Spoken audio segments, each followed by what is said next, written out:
Welcome to Fiction Audiobooks. If you enjoy the content, like and subscribing would be greatly appreciated.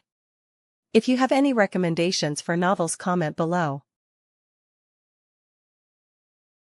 Please join my Patreon at https://www.patreon.com/fictionaudiobook. Chapter 87, A Small Lesson.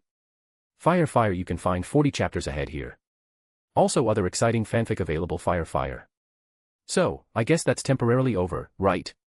Asher sat in his chair, watching the tribal chiefs who had gradually left, finally letting out a long sigh of relief. Why are these people so stubborn? Do they only cooperate if I pressure them? Can't everyone just happily unite and drive out the outsiders first? If it hadn't been for the news about Vortigern, they probably still wouldn't have agreed by now. It's a bit surprising. How did you come up with that method to intimidate the tribal kings? Artoria asked Asher. Clearly, she already knew the purpose of Asher's earlier actions. In fact, Asher had somewhat underestimated Artoria. After all, she was once a person who could become king. How could she not figure out such a strategy? However, she had never imagined that Asher would use such a method to exert pressure. A story I saw somewhere before. The timing was just right this time, so I used it, Asher said. Well done, even better than I imagined, King Arthur, the man sitting diagonally opposite Asher said with a faint smile. Sir Gawain, you flatter me.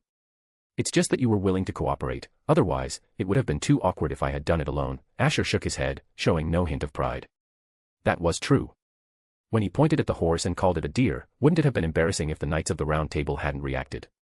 Fortunately, those who could become Knights of the Round Table were naturally not lacking in reaction or martial arts. You are the king, and we are the swords guarding the king.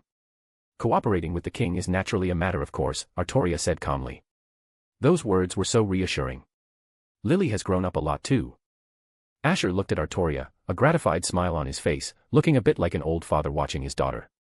Oh, even though his own age wasn't that far from Artoria's. Seemingly noticing Asher's gaze, Artoria showed a puzzled expression. Is something wrong? Nothing. Asher waved his hand, changing the subject. Anyway, according to the previous plan, 3 days from now, we will lead the army south to conquer the first territory occupied by the outsiders. Sir Bedivere, you will enter from Duke Bell's territory, bypass to the rear, to prevent any unforeseen circumstances. Can you do that? Bedivere placed his right hand on his shoulder. This arm was made of metal and looked exceptionally dazzling at the moment. He simply answered earnestly, I will do my utmost to serve the king. Asher nodded, then that's it for now. In 3 days, we will take back the first land occupied by the outsiders. This is not war. This is Britain. We are merely reclaiming all our own territory. Let me see how dazzling the light you, the Knights of the Round Table, radiate on the battlefield. Yes, my king. After a stirring speech, the meeting temporarily ended. As Asher announced the dismissal, several people looked at the woman beside Asher, their eyes showing a hint of apprehension. Noticing the apprehension and some other emotions in their eyes, Asher frowned slightly and looked at these Knights of the Round Table. Oh, there's one more thing I think needs to be explained now. When everyone's gaze fell upon him, Asher stood up. Princess Morgan is the daughter of the former king. Although she is called a witch, she has done nothing to harm the kingdom. From now on, since we are going to create the prosperity of Britain, I hope everyone will not hold any grudges. Of course, I know that even saying this, those present will not dispel their doubts immediately. Let time prove what I said today, Asher said. I believe in my judgment, Princess Morgan will not do anything harmful to Britain. Now, everything was as Morgan le Fay wished.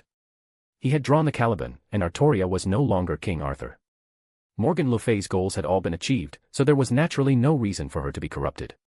Since King Arthur guarantees it, we will naturally believe King Arthur's judgment.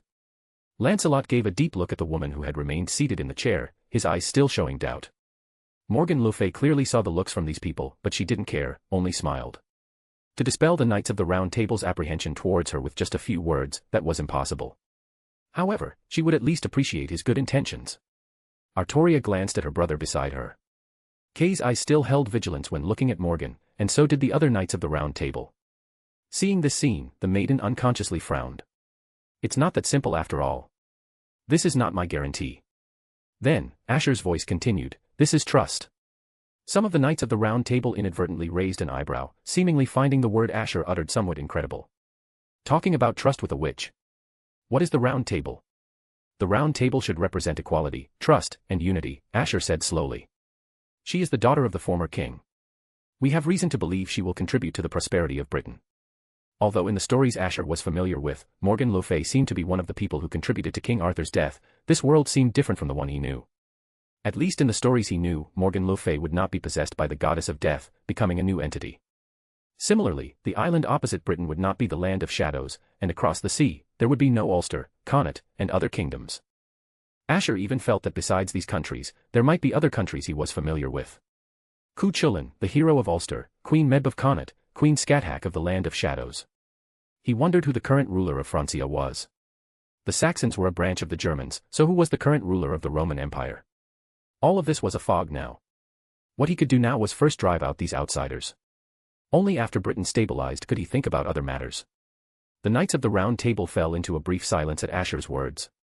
Not long after, Artoria suddenly stood up and said seriously, "I trust Princess Morgan." The others exchanged glances, and soon, Gawain also spoke with a smile. "Ah, count me in too." "Count me in as well," Agravain said. Although he didn't like this mother, taking sides at this moment was very necessary.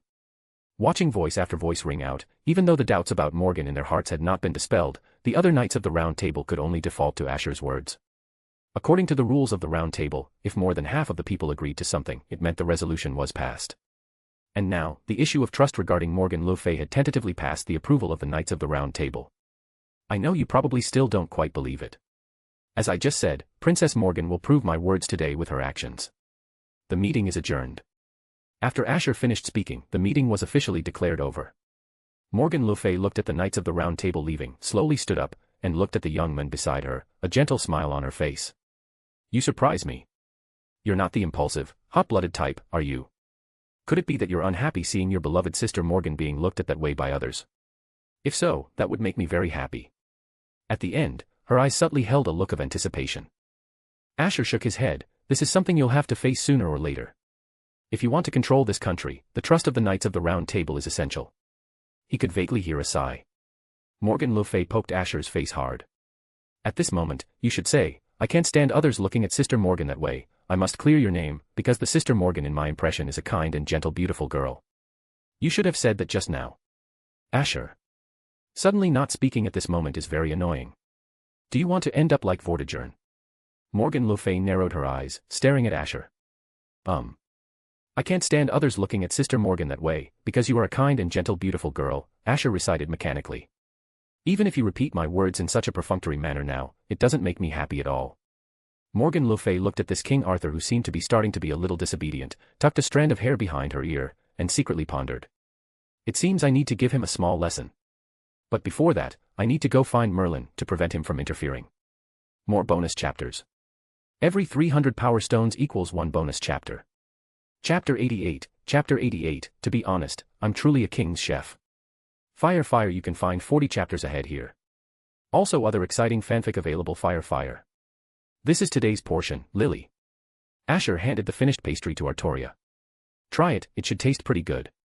Artoria's eyes lit up slightly, but she quickly coughed twice, maintaining her usual composure, and reached for the pastry. Originally, you should be dedicating more time to proper affairs, but since you've already made it, I can't defy the king's kind intentions. Just as she said this, Artoria's expression suddenly froze, watching Asher feed the freshly made pastry into his own mouth. Artoria's eyes seemed to lose their sparkle in that instant, looking at Asher with resentment, and she silently turned away. Asher chewed his food, almost bursting into laughter at the scene. Artoria was always like this, saying he should focus more on serious matters, but in reality, she was always looking forward to delicious food, though she wouldn't openly admit it. In summary, her mouth says no, but her body is very honest. Is this what they called tsundere? Well, it's normal, after all, she's still a big lowly under 15 years old, it's quite normal for her to be tsundere. Hey, Lily. Asher gently patted Artoria's shoulder. What is it, Arthur? She didn't turn back, asking in a calm yet somewhat cold tone, expressing her displeasure. Open your mouth, Asher said. Why? Artoria asked, not opening her mouth immediately. This is the king's command. Are you going to defy it? Asher said again. She turned her head and squinted at Asher, her eyes showing displeasure. It's too cunning to call yourself king at a time like this. Who told you not to listen? Asher said with a chuckle. Hurry, open your mouth, then turn around and close your eyes. If you don't listen, you'll be defying a command. Artoria could only turn around under Asher's command and open her mouth. Good, just stay like that and don't move, and don't secretly open your eyes, or you'll be breaking the rules. She was about to open her eyes, but after hearing Asher's words, she had to keep them tightly shut, hearing Asher's voice gradually fade away, and in a few seconds, she heard his footsteps approaching again. Then, her tongue touched something sweet, and she subconsciously chewed it. So delicious, very sweet, but not cloying. While chewing this unknown food, she looked at the young man standing in front of her. His face held a smile, looking very gentle at this moment. This was a completely different smile from that of the Sun Knight Gawain. It was very youthful, with a hint of mischievousness, but very beautiful. Lily, you violated what I just said, Asher suddenly said. I said open your mouth, I didn't say you could eat it. Artoria's small face stiffened. Thinking carefully, it seemed that was indeed the case. What now? She couldn't possibly spit it out, could she? Just kidding, Asher said with a smile, patting Artoria's head. Sometimes you should make your own decisions. What I say isn't necessarily correct. Looking at Asher's smiling face, Artoria remained silent for a moment before speaking. You weren't this mischievous before. Sometimes I should make my own decisions. As she spoke, Artoria silently memorized Asher's words. That was because I couldn't beat you before, but now I'm not afraid of you anymore, Asher said. 6 months ago, he hadn't fully integrated the power of the White Dragon, so he naturally couldn't defeat Artoria, who possessed the Red Dragon's heart. But it was different now. Asher also possessed a white dragon heart forged from pure blood, capable of generating magic with every breath during blood circulation, allowing him to contend with Artoria. Logically, if it had been a normal script 6 months ago, he should have said something like, don't look down on a young man in poverty, and then sought revenge on Artoria today. However, this Ahok-chan didn't bully him at the time. Instead, they became friends while chatting. Although, one of the reasons they became friends so quickly was probably because of food. Want to try again now? Artoria looked eager, probably already drawing her sword if they weren't in the palace. Let's not for now, there's other food to eat, or would you rather fight me? Asher asked. By the way, if we go out to battle now, Sister Morgan might steal the food. Royal sister. Artoria was stunned. She's not that kind of person. Asher wagged his finger, interrupting Artoria. Lily, you're still too naive. Do you know why Sister Morgan is called a witch? Artoria quietly looked at Asher, saying nothing. At this point, you should be asking me why, otherwise we can't continue this conversation. Asher complained helplessly. Why?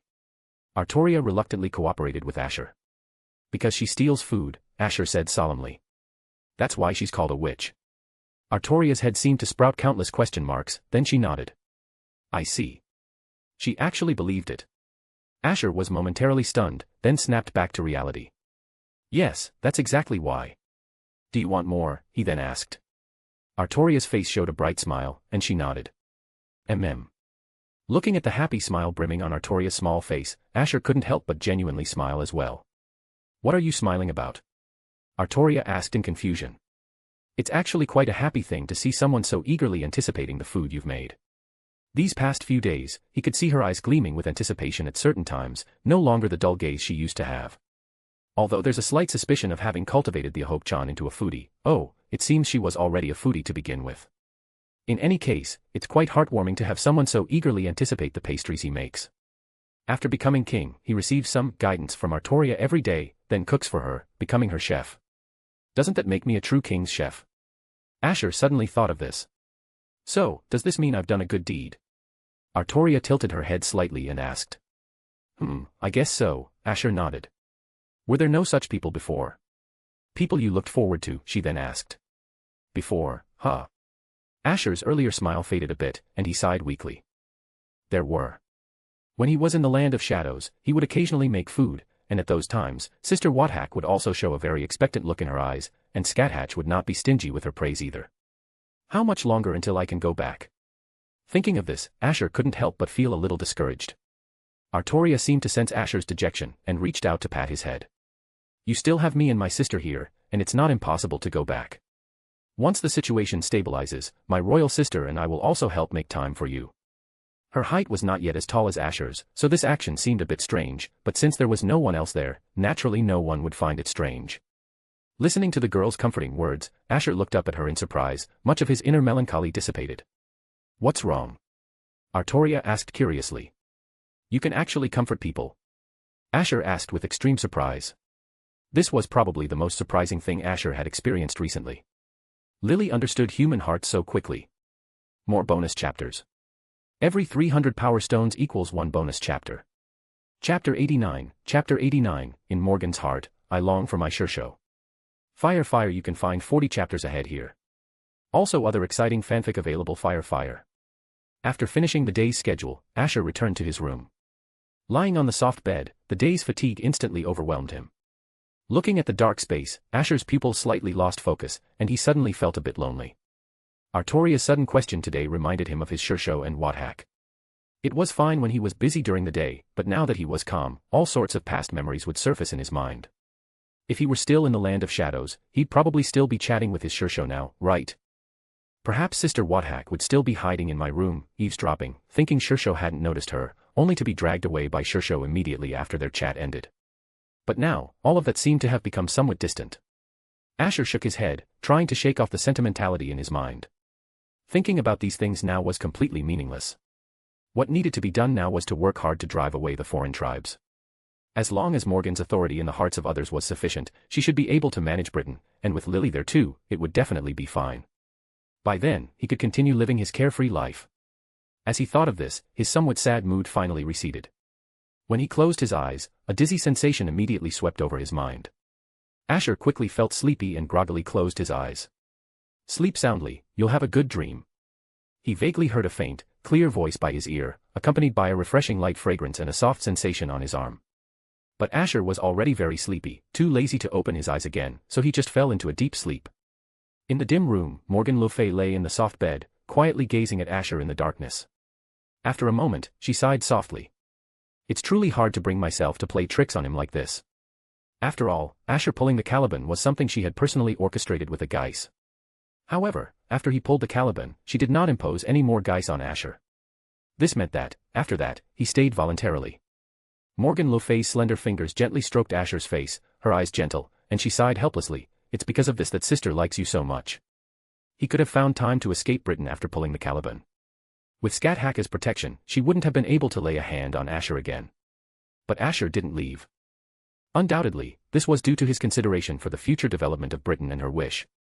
If Asher had escaped, the ritual of choosing a king would probably have reappeared, and after that, Artoria would still have become king.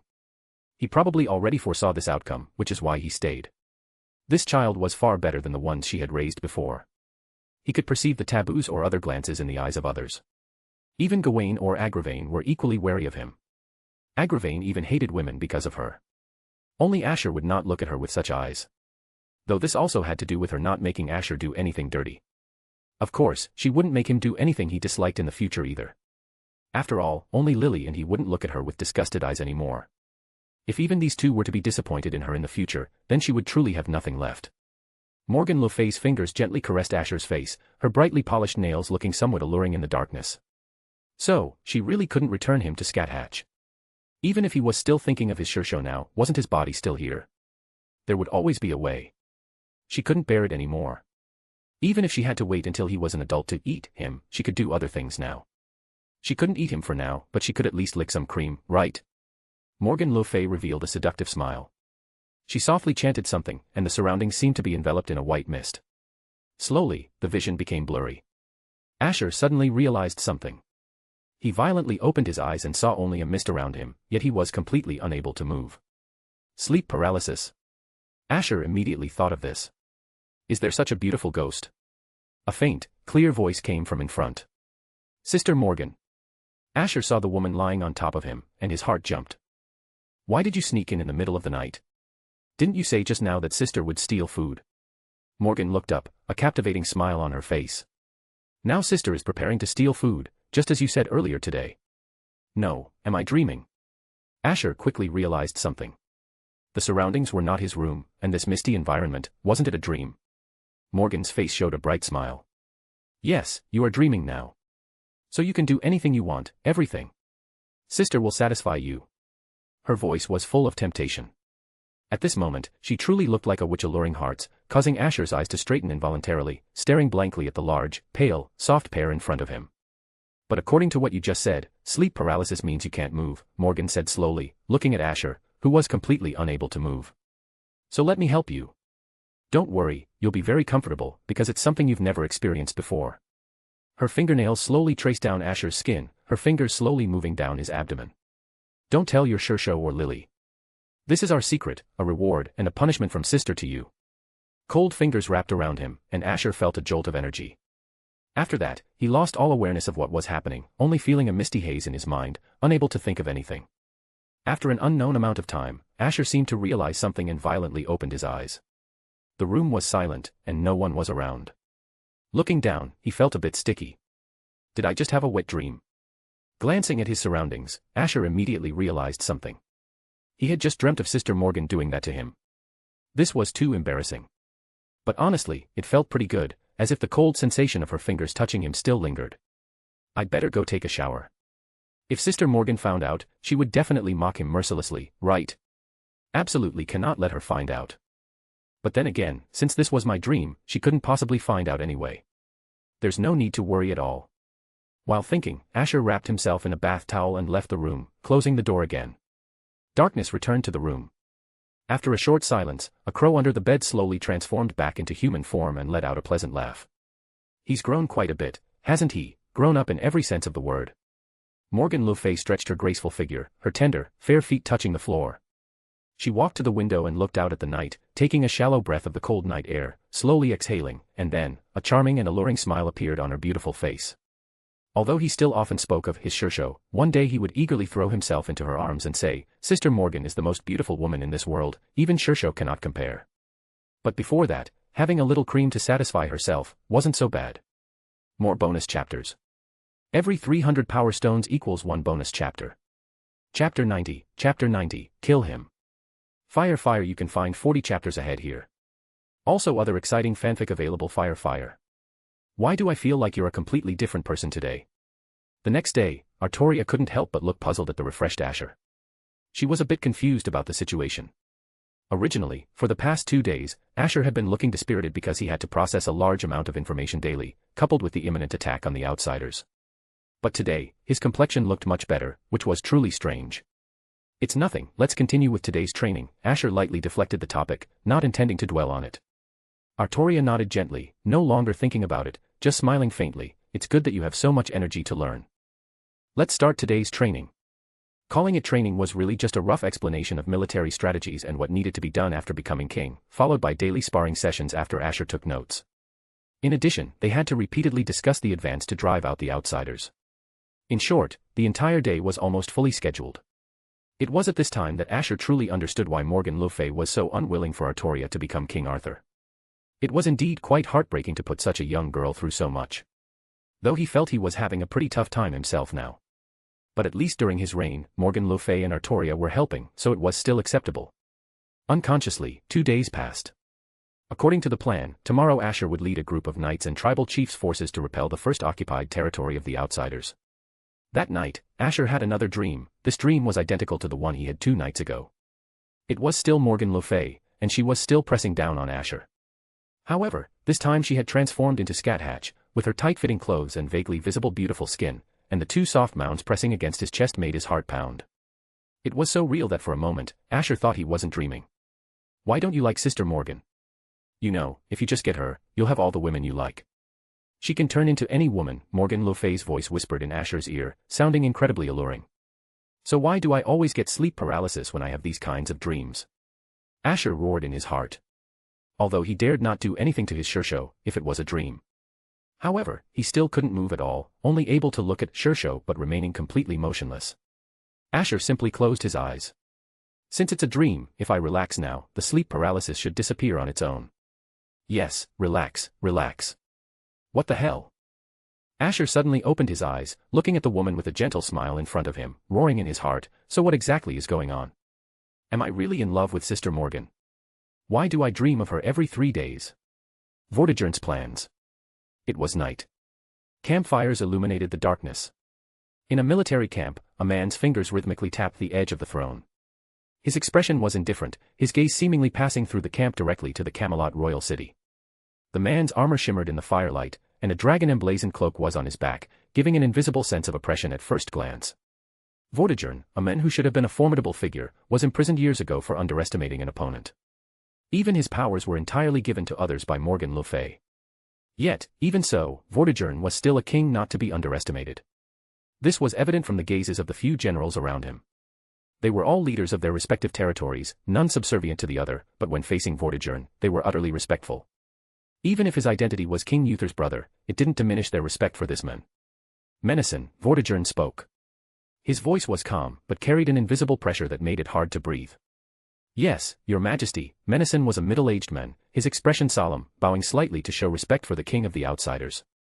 Notify the local leaders to withdraw 2/3 of their forces from their respective territories and concentrate them all here.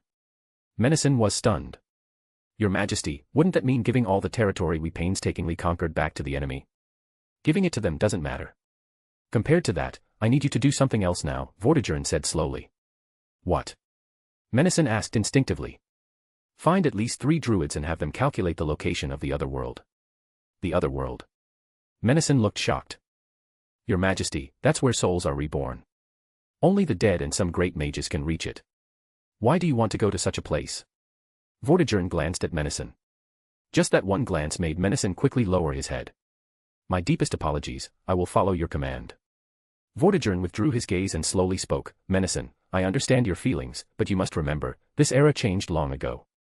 Excellent command and combat abilities alone will not win us victory, so I must seek a way to become stronger.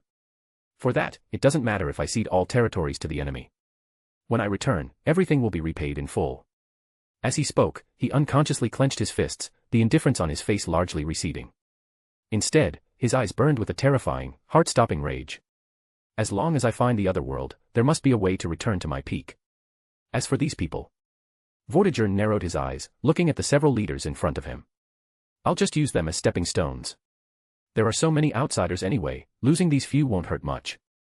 Seeing that Menacin still seemed troubled, Vortigern continued, oh, and one more thing. Menacin looked up and saw Vortigern speak coldly. If you encounter King Arthur, bring him back at all costs, dead or alive. Menacin was startled. Kill King Arthur. But wouldn't that only enrage the Knights of the Round Table? And that witch? No need to worry. He is merely a puppet emperor pushed forward by Morgan le Fay. Killing him won't matter. Vortigern's tone softened considerably, as if stating an insignificant trifle. Yes, rest assured. Even if he dies, Morgan le Fay won't be angry. So, if you see him, even if it means losing most of our forces, you must bring him back at all costs. Yes. More bonus chapters. Every 300 power stones equals 1 bonus chapter. Chapter 91, Advance. Fire, you can find 40 chapters ahead here. Also other exciting fanfic available. Fire. On a quiet forest path, a dozen knights clad in armor rode toward the first territory occupied by the outsiders for reconnaissance. According to the plan, Bedivere and his men would lead the main force to loop around from the rear, avoiding enemy detection, while Asher and his dozen subordinates would scout the enemy camp first. Others had tried to dissuade Asher. As King Arthur, he could easily wait in the royal city for news of victory. But according to the plan, the king's personal presence would boost his prestige more effectively. Of course, most of these dozen armored subordinates were elites among elites, renowned throughout Britain, with only 2 exceptions. Are you comfortable riding now? A young woman in armor rode up beside Asher, asking with concern. Lily, I've told you already, after these few days of training, as long as it's not an urgent situation, riding a horse is more than enough for me, Asher said, glancing at the young woman beside him.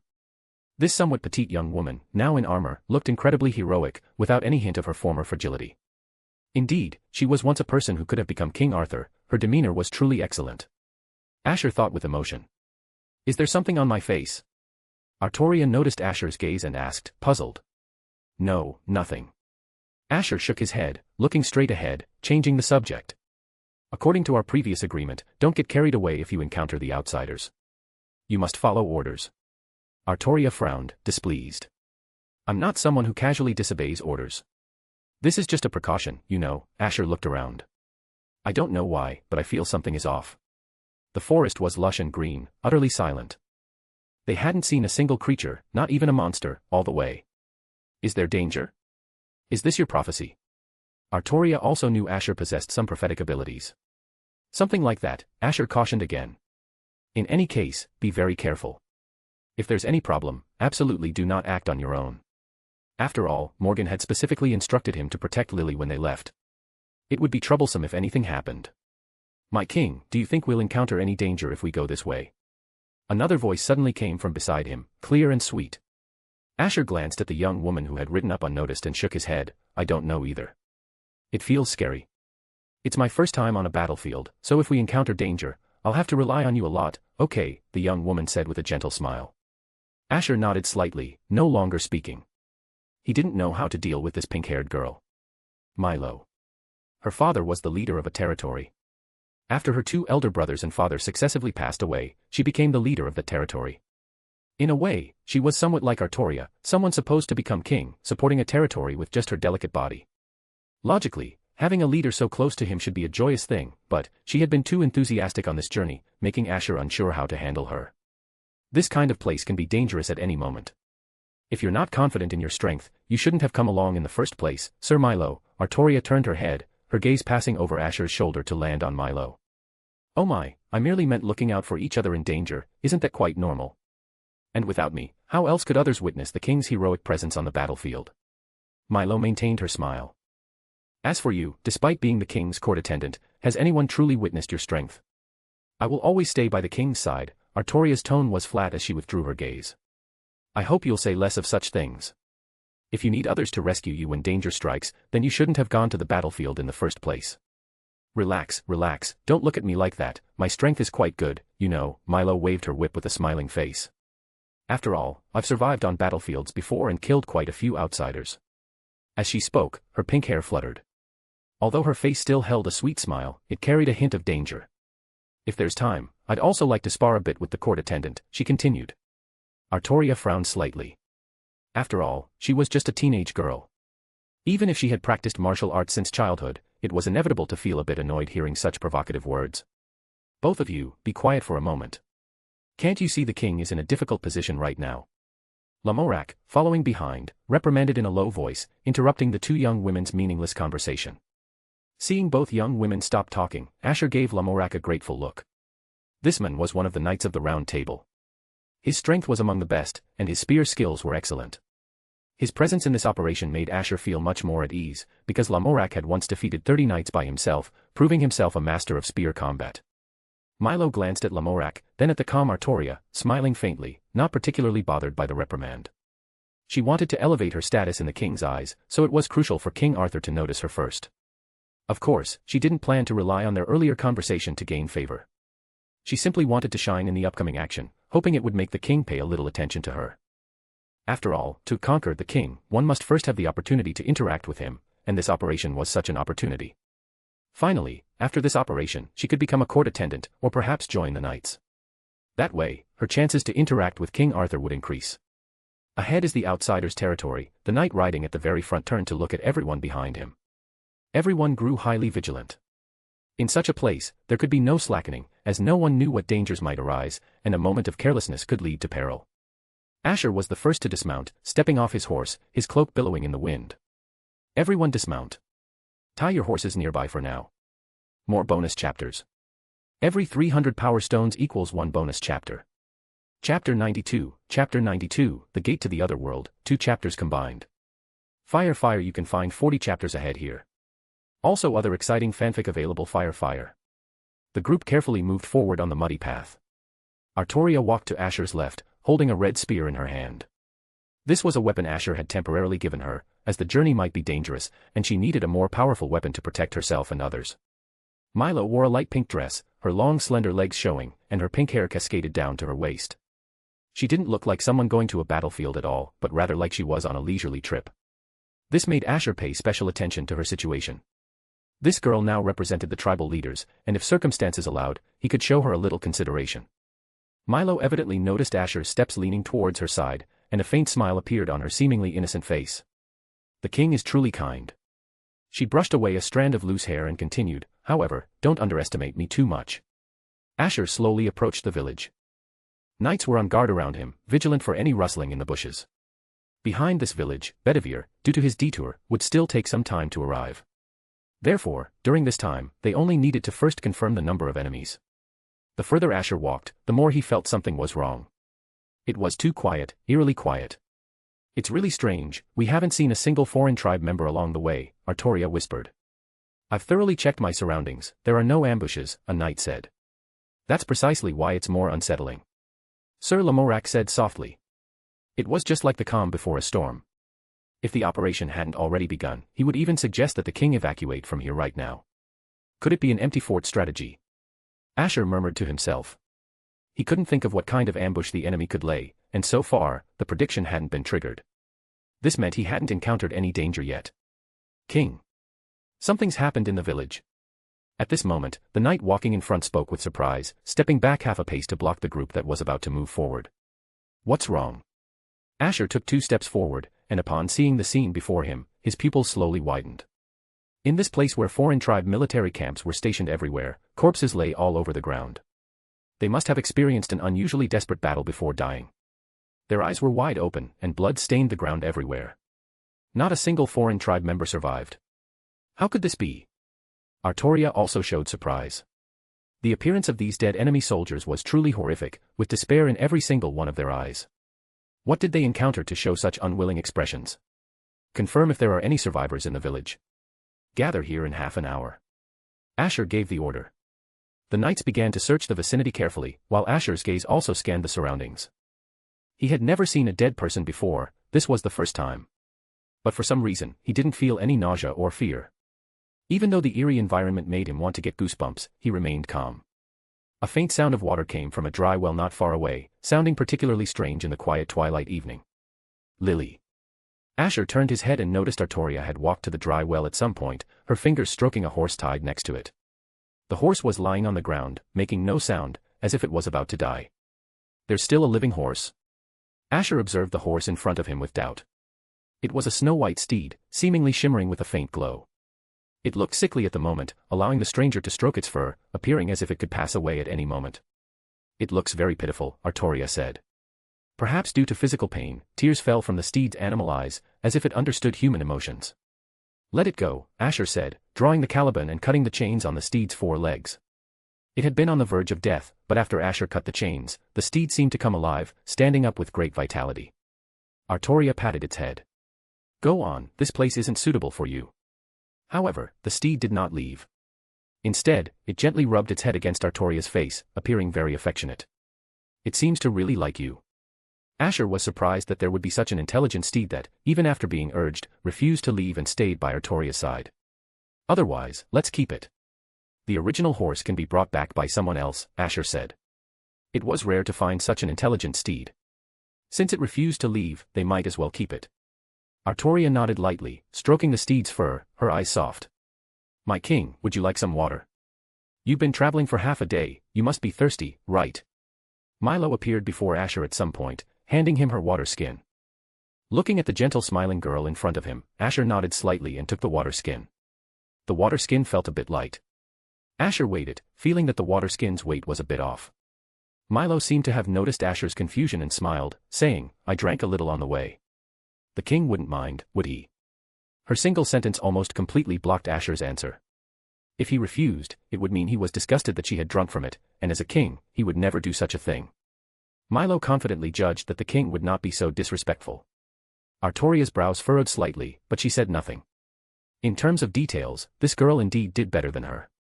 As a court steward, there was still much to learn. Artoria silently noted this lesson in her heart.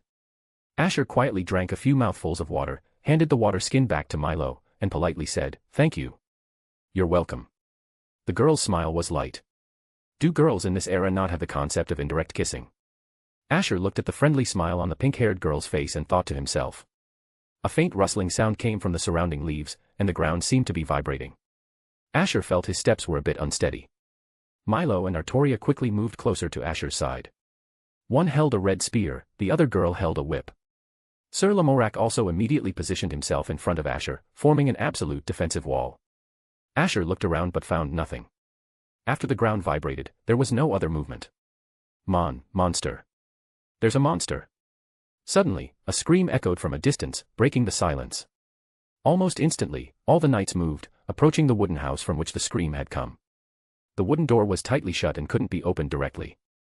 Sir Lamorak kicked open the wooden door, and upon seeing the scene inside, everyone was stunned. One of the dozen accompanying knights was now completely unconscious, his body stained with blood, and sharp claw marks remaining on his armor. Looking at the scene before him, with almost no time to think, a flash of an image suddenly crossed Asher's mind. He reacted quickly, drawing the caliban, pushing Artoria aside, and blocking the sharp claw that attacked from the darkness with his sword. And this attack exposed the assailant to everyone's gaze. It had messy silver hair, long pointed ears, and incredibly sharp teeth, looking just like a beast. A spirit from the other world. Sir Lamorak exclaimed in shock, looking at the creature in disbelief. Someone actually opened the gate to the other world. Undoubtedly, those foreign tribes were killed by this spirit. But he quickly reacted, raising his spear without hesitation and thrusting it at the spirit, which skillfully dodged the attack. The spirit looked at the people in front of it, revealing a strange smile, and took a step forward. The knights all gathered around Asher, warily staring at this oddly shaped spirit.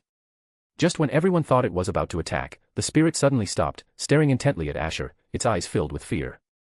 After observing for a while, it slowly retreated 2 steps and quickly disappeared from their sight. The others remained gathered around Asher, still not letting their guard down, carefully watching their surroundings. After a while, Sir Lamorak finally put away his spear. It escaped. Upon hearing this, everyone breathed a sigh of relief. Facing human enemy soldiers, they could fight freely, but facing such a bizarre creature, they would be constrained even in battle, because the opponent was too agile and hard to hit. Did it suddenly run away? Or did it decide it would be a prolonged struggle and thus retreated? Asher pondered silently. At this moment, Sir Lamorak's voice pulled Asher back to reality. My king, notify Bedivere to return to Camelot as soon as possible. Someone has opened the gate to the other world. We need to rediscuss how to repel the foreign tribes. Asher came to his senses and nodded, yes, let's leave here as soon as possible. At present, this was the only thing they could do. They could have people come later for a detailed search, there was no need for them to stay here now. However, when the group reached the entrance, they were quickly met with new difficulties. All the horses tied to the trees were killed. Every horse had sharp claw marks on its body. Clearly, that spirit was intelligent and retaliated against these strange visitors before leaving. We can only wait for Bedivere's troops to arrive, Sir Lamorak said helplessly. Without horses, it would be difficult for them to return to Camelot on foot. But even if Bedivere arrived, they would still need 2 people per horse. He truly didn't know whether this should be considered a victory or a defeat. When they arrived, all the foreign tribes had already been killed, meaning the nearby territory was returned to Britain for free. But in reality, they had done nothing. It was completely different from what he expected. Asher sighed inwardly. Asher then heard the sound of hooves near his ear. Turning around, the white steed gracefully approached Artoria, affectionately rubbing its head against her face. It was the same steed they had found by the dry well earlier. It hadn't been killed and had now come to Artoria's side. This is? Sir Lamorak asked. A horse we found by the dry well earlier. Asher looked at the steed, his eyes filled with surprise. Did that spirit not notice this horse when it left? Otherwise, how could it still be alive? Sir Lamorak looked at the horse, and after observing it for a while, he couldn't help but exclaim in admiration. It seems like a very intelligent horse, my king. The sky is getting dark quickly. Why don't you and Lady Artoria ride this horse and leave first? We will follow soon. Can you protect the king well? Sir Lamorak asked Artoria at the end. The girl showed a confident smile. Of course. Asher. So, what about my opinion? Artoria mounted the white steed and extended her hand to Asher. Let's go. I will escort you back to the royal city. The others will catch up later, don't worry. Seeing Asher still hesitating, Sir Lamorak offered comfort. Does the king not believe in our strength? Asher thought to himself, since you've said that, how can I say I don't believe you? Besides, there was truly nothing for him to do by staying here now. Instead of waiting for the main force to gather, it would be better to return to Camelot first. He was a bit curious about the other world. Morgan was the goddess of death, so perhaps she knew who opened the gate to the other world. Once Asher mounted the horse, Artoria looked at everyone and said, Then we'll set off first. At the very end, she gave Milo a faint glance, then rode the horse, taking Asher away. What a boring provocation, Milo smiled faintly, but her fists quietly clenched, and a hint of malice flashed in her eyes. Asher looked at the rapidly passing scenery, his hands wrapped around Artoria's waist, his mind pondering what had just happened. A spirit that had single-handedly killed all the foreign tribes actually fled upon seeing them. That was too strange. He absolutely had to ask Sister Morgan about this when they returned. For some reason, when he heard Otherworld just now, he felt a deep sense of unease. However, I really don't want to see Sister Morgan so soon. Asher sighed inwardly. Because of the dream he had 2 nights ago, Asher felt awkward meeting Morgan now. Although she often liked to tease him, she never really crossed the line, yet he dreamt of Morgan doing that to him. Just thinking about it made him feel quite guilty. Amidst his reflections, the 2 soon arrived at the royal city. This steed's speed was much faster than Asher had imagined, and it obeyed only Artoria's commands, which was quite peculiar. The city guards bowed slightly upon seeing Asher, opening the city gate to let the two enter. Soon, Asher arrived at the palace unimpeded. "Do you want to see royal sister now?" Artoria asked. She had probably overheard Asher's words earlier, knowing he wanted to see Morgan to inquire about certain matters. "I'll prepare myself mentally first," Asher said. Meeting Morgan le Fay right now would make him recall the dream he had 2 nights ago. "You need to prepare yourself mentally to see royal sister." Artoria's small face showed confusion, unable to quite understand Asher's thoughts. "Yes, it's very necessary to be mentally prepared, after all, the night before last." Asher suddenly closed his mouth. Close call, almost spilled the beans. What happened the night before last? Artoria's small face showed confusion. "Nothing." Asher shook his head, subtly changing the topic. "Anyway, you take this horse to the stables first. I'll go find Sister Morgan myself later. You must be very tired after running around all day, right?" Artoria didn't think much of it and nodded. "Okay, if anything comes up, you can always find me." After saying that, she led the white horse away. After watching Artoria leave, Asher retracted his gaze. He'd go find Sister Morgan once he was mentally prepared. Thinking this, Asher was about to turn and walk into the palace. "Are you thinking about me?"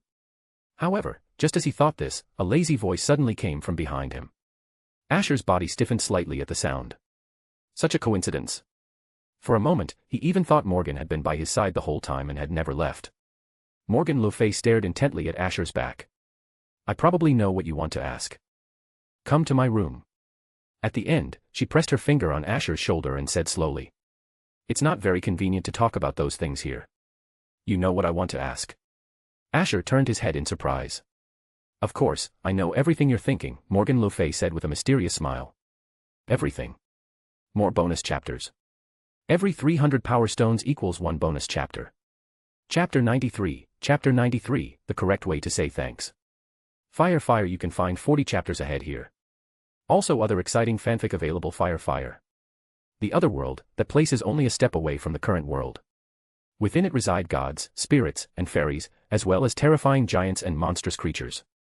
You can understand it as a brand new world, but once you enter that world, even gods cannot easily leave.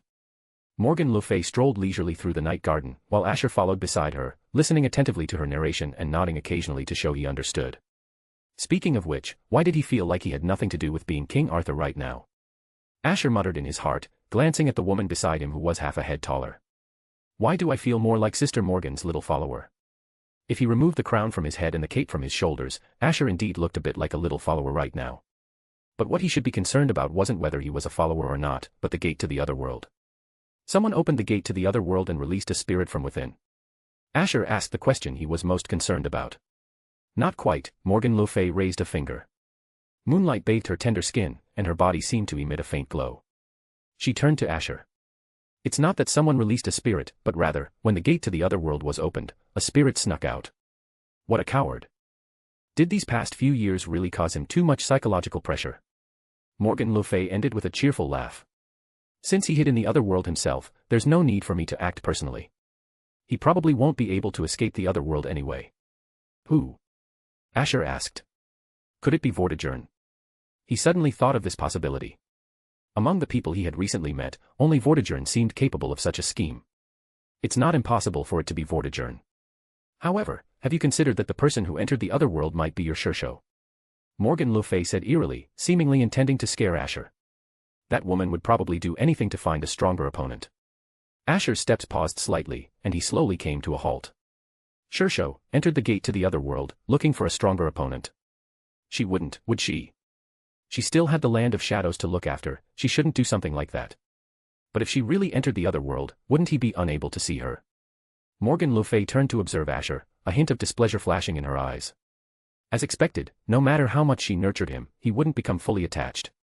As soon as he heard about Scáthach, he immediately became so worried. What on earth did that woman do? I'm clearly the witch, so why does Scáthach feel like the witch now? To be able to bewitch someone's heart like that. Sister Morgan, I want to go back to the land of shadows to see, Asher looked up and said. As soon as he heard Morgan mention this possibility, he felt restless. If it was truly his Shishou who entered the gate to the other world, then what about Sister Scáthach? Is she alone in the land of shadows now? Although there were still many disciples, Scáthach's relationship with them was generally only so. Besides him, she only had her own mother. Thinking of this, Asher wished he could leave immediately, but Morgan le Fay quickly grabbed his hand. I was just mentioning the possibility. If you're so worried, I'll go to the land of shadows tomorrow and check on the situation for you. Asher shook his head. I want to go back and see for myself. What a stubborn fellow. Looking at the worried Asher, Morgan le Fay sighed again. All right, I'll figure out a way for you to meet your Shishou. That way you can be at ease, right? Really? Asher looked up, eyes shining with hope. Would I lie to you? Morgan le Fay retorted. Asher nodded. Yes. Morgan le Fay. Just kidding, Asher smiled, relaxed. Thank you. Such sincere thanks, it's not making me happy at all. Morgan le Fay sighed to herself, took 2 steps forward. Wearing high-heeled sandals, she was more than half a head taller than Asher. At this moment, she placed both hands on Asher's head and fiercely ruffled his hair until it was a mess. Only when she saw Asher's foolish appearance did she feel a little relieved. I'll arrange for you to meet your Shishou then. That way you won't worry anymore, right? Morgan le Fay asked with a cold face. Asher nodded. If I can see Shishou, then I can be at ease. Shishou this, Shishou that, is your Shishou your mom? Seeing his straightforward answer, Morgan le Fay asked exasperatedly. Asher hesitated. In a way, she really is my mom. I didn't have parents before I came to this world, so Shishou raised me. Go back first, Morgan le Fay stared at Asher for a moment before turning away.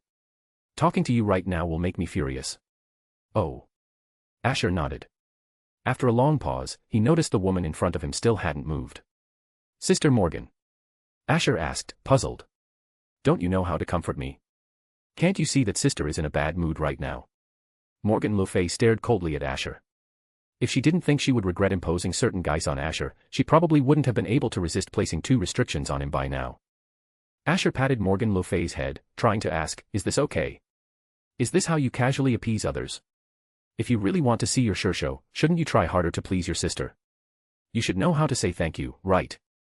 According to common sense, when saying thank you, one should expose their chest. How can I make you happy? Asher asked. Morgan le Fay thought for a moment. Like, hugging me. Asher looked at the woman in front of him, a voluptuous figure, a pair of shapely, long legs, her eyes seemingly cold but now containing a hint of annoyance, clearly irritated by someone. That's a bit difficult, Asher replied honestly. Let alone hugging Morgan le Fay, just seeing her now made him recall the dream he had 2 nights ago, which made him feel very guilty toward Morgan le Fay. Normally, when I comfort Lily, I just pat her head like this, Asher said, patting Morgan le Fay's head again. Morgan le Fay swatted Asher's hand away. Forget it, just go back to sleep for now. I don't want to see your face at the moment. So, I'll go back now. Asher tried to ask. Go on, scram. Morgan le Fay replied irritably. She rarely got so agitated, but today this person truly annoyed her. Asher turned and walked toward his room. Morgan le Fay didn't turn back, but instead looked up at the moonlight. After a long while, she sighed again. She really envied that person. Just because she was a little earlier, everything belonged to her. Should she go find Scáthach tomorrow? Or rather, should she bring Asher back to the land of shadows? No, there seemed to be other ways to arrange their meeting. Just as Morgan le Fay thought this, she suddenly felt a warm sensation on her back, followed by a pair of hands encircling her waist. Her body stiffened slightly, but she soon relaxed. What are you still doing here? Asher said nothing, just held Morgan le Fay's waist. After a while, he softly said, Thank you, sister. By the time Morgan le Fay turned around, Asher had already swiftly fled the scene. Looking at the seemingly disheveled figure gradually disappearing from sight, Morgan le Fay couldn't help but let out a soft, amused laugh, shaking her head helplessly. Then, she raised her finger, playing with a loose strand of golden hair, and a faint smile appeared on her exquisite face. That's more like it. More bonus chapters. Every 300 power stones equals 1 bonus chapter. Chapter 94, Chapter 94, See you again, Scáthach. Fire you can find 40 chapters ahead here. Also other exciting fanfic available fire. Not long after leaving the garden, Asher saw Bedivere and the others returning in succession. After a brief chat, he finally felt relieved enough to go back to his room and sleep. Regarding the matter of driving out the outsiders, after this incident, further negotiations were needed. Because they still didn't know who had opened the gate to the other world, a rash attack could lead to heavy losses. Asher lay in his room and soon felt a wave of fatigue. He felt a faint sense of anticipation. Can I see Shishou tomorrow? No, Morgan hadn't actually said when he could see Shishou. But it should be within these 2 days, right? Forget it, no matter. I'll ask Morgan tomorrow. Thinking this, Asher closed his eyes. I wonder if I'll have that strange dream again today. Recalling the amorous dream from 2 nights ago, and then thinking of the soft body and the wonderful sensation of her hand through the fabric when he held Morgan le Fay earlier, Asher felt his heart stir, as if his pulse was quickening. No, no. Now is not the time for such thoughts. She is the goddess of death, she definitely has some other plan. Don't fall for it. Asher quickly shook his head, trying hard to calm down. Well, even doing that, I still can't calm down. Just thinking about the past 2 days makes me feel agitated and restless. With a mix of anticipation and trepidation, he gradually fell asleep. Asher suddenly opened his eyes. The environment had completely changed. Everything before his eyes was misty, but even this hazy scene felt incredibly familiar and intimate. This was the land of shadows. I can't believe I dreamt of returning to the land of shadows. Asher couldn't help but smile bitterly, sighing inwardly. Is this what they call, what you think about by day, you dream about by night? He strode forward, walking along a long corridor, and without needing to recall anything, he arrived at his own room. And it seems to be a lucid dream again. I'm aware that I'm dreaming now. Asher pushed open the door and found that it really opened easily. A figure appeared in the room. That figure seemed to have noticed him, and when she turned to look at Asher, a look of surprise appeared in her eyes, but soon this surprise slowly returned to its usual calmness. It's this kind of dream again. This time I even dreamt that Shishou ran into my room late at night. I really dare to dream anything, Asher murmured to himself, slowly walking towards Scáthach. It's truly nostalgic. Looking at the familiar face, Asher's expression showed emotion. He sat on the edge of the bed and hugged Scáthach. I finally see you, Shishou, even if it's just my own dream. The familiar scent, and this soft touch, it feels just like the real thing. Asher gently sniffed, and indeed smelled a familiar scent. Feeling Scáthach's hand stroking his hair, Asher enjoyed this dream encounter, secretly feeling puzzled in his heart. How strange. Why are these recent dreams so real? First, Sister Morgan helped me, and then I immediately dreamt of Shishou. Wait, this Shishou might also be Sister Morgan in disguise. Asher suddenly thought of this possibility. Then, he looked up at Scáthach and saw the gentleness in her red eyes. It really doesn't look like the kind of gaze Shishou would show. As expected, Shishou in this dream is also Sister Morgan in disguise. And now she can even imitate Shishou's unique aura so perfectly. And what's strange is, if it were before, Morgan le Fay would probably have already pressed him onto the bed, like sleep paralysis, making him completely unable to move. It seems I've broken through my inner demons, finally breaking free from that amorous dream. Thinking this, Asher lay on Scáthach's lap, wrapped his arms around her waist, his face resting precisely on her fair, tender thighs. The softness and faint warmth of the touch made him feel as if he were sinking into it. Asher quietly enjoyed this brief, wonderful moment. Even if it's just a dream, I really miss this feeling. Scáthach's body, which had been slightly stiff, slowly relaxed. She looked down at Asher, remaining silent. You've become much bolder than before, she finally spoke softly after a long time. Asher just lay on her lap, and after a moment, said, because I like Shishou. It's a dream anyway, no one will know what I say, so it doesn't matter. The two did not continue to converse. Asher still held Scáthach's waist, his face turned towards her side. The wonderful sensation of her skin made his heart pound. Is this enough? A seductive voice suddenly came from his ear. No, it wasn't from his ear, it was more like it came from within his heart. In a dream, your Shishou won't know anything you do, you know. Don't you want to do something? The voice continued. Asher, hearing that voice, looked up again, gazing at Scáthach, only to find that she was also looking at him, her eyes still as gentle as before. Doing anything to Shishou in a dream won't matter. Recalling the voice he just heard, Asher's fingers twitched slightly, but he quickly clenched his fist. Absolutely not. Even in a dream, I cannot defile Shishou. This is a bottom line that cannot be crossed, even in a dream. All right, he's just a bit cowardly. Asher closed his eyes again, resolved to ignore the voice within him, and continue to enjoy this warm moment that didn't belong to reality. Morgan le Fay said you had something to tell me. Why don't you finish saying those things before continuing to rest? After all, time is limited, Scáthach suddenly spoke. Asher opened his eyes, startled. It's about the other world, isn't it? She pondered for a moment, then asked. Asher's expression stiffened slightly. What's going on?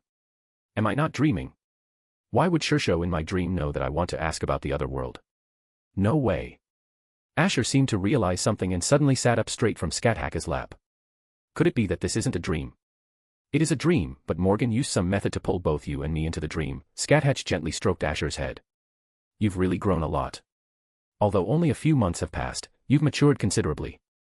Though he still acted like a child in front of her. Looking at the gentle Scáthach, Asher's pupils slowly widened. So, you're the real Shishou. Scáthach pondered for a moment. Although I don't know what you mean, but in terms of authenticity, I am indeed your genuine Shishou, there's no mistake about that. Asher. This is actually the real Shishou. This must be a dream, right? Facing Scáthach's gaze, Asher only had this thought in his mind, or rather, could only pray for it. More bonus chapters. Every 300 power stones equals 1 bonus chapter. Chapter 95, Mom, let your son marry me. Fire, you can find 40 chapters ahead here. Also other exciting fanfic available. Fire. Your complexion doesn't look very good. At first, Asher had no idea this dream was real. He was completely stunned when facing Scáthach. When dealing with the so-called kings, he could boldly find ways to intimidate them, but no method worked when facing Scáthach. She was the queen of the land of shadows, having gone through countless battles even before Asher came to this world. Now, facing those magnificent red eyes, seeing the concern in them, Asher had no idea how to answer. Meeting his Shishou should have been an emotional reunion, but he had immediately hugged his Shishou and lain on her lap. Now, just thinking about what he had done felt incredibly shameful. Disciple. Scáthach asked again, puzzled. Asher snapped back to reality, sitting up straight, his expression taut. Damn it, what in the world is going on? Could this also be Morgan's sister's doing?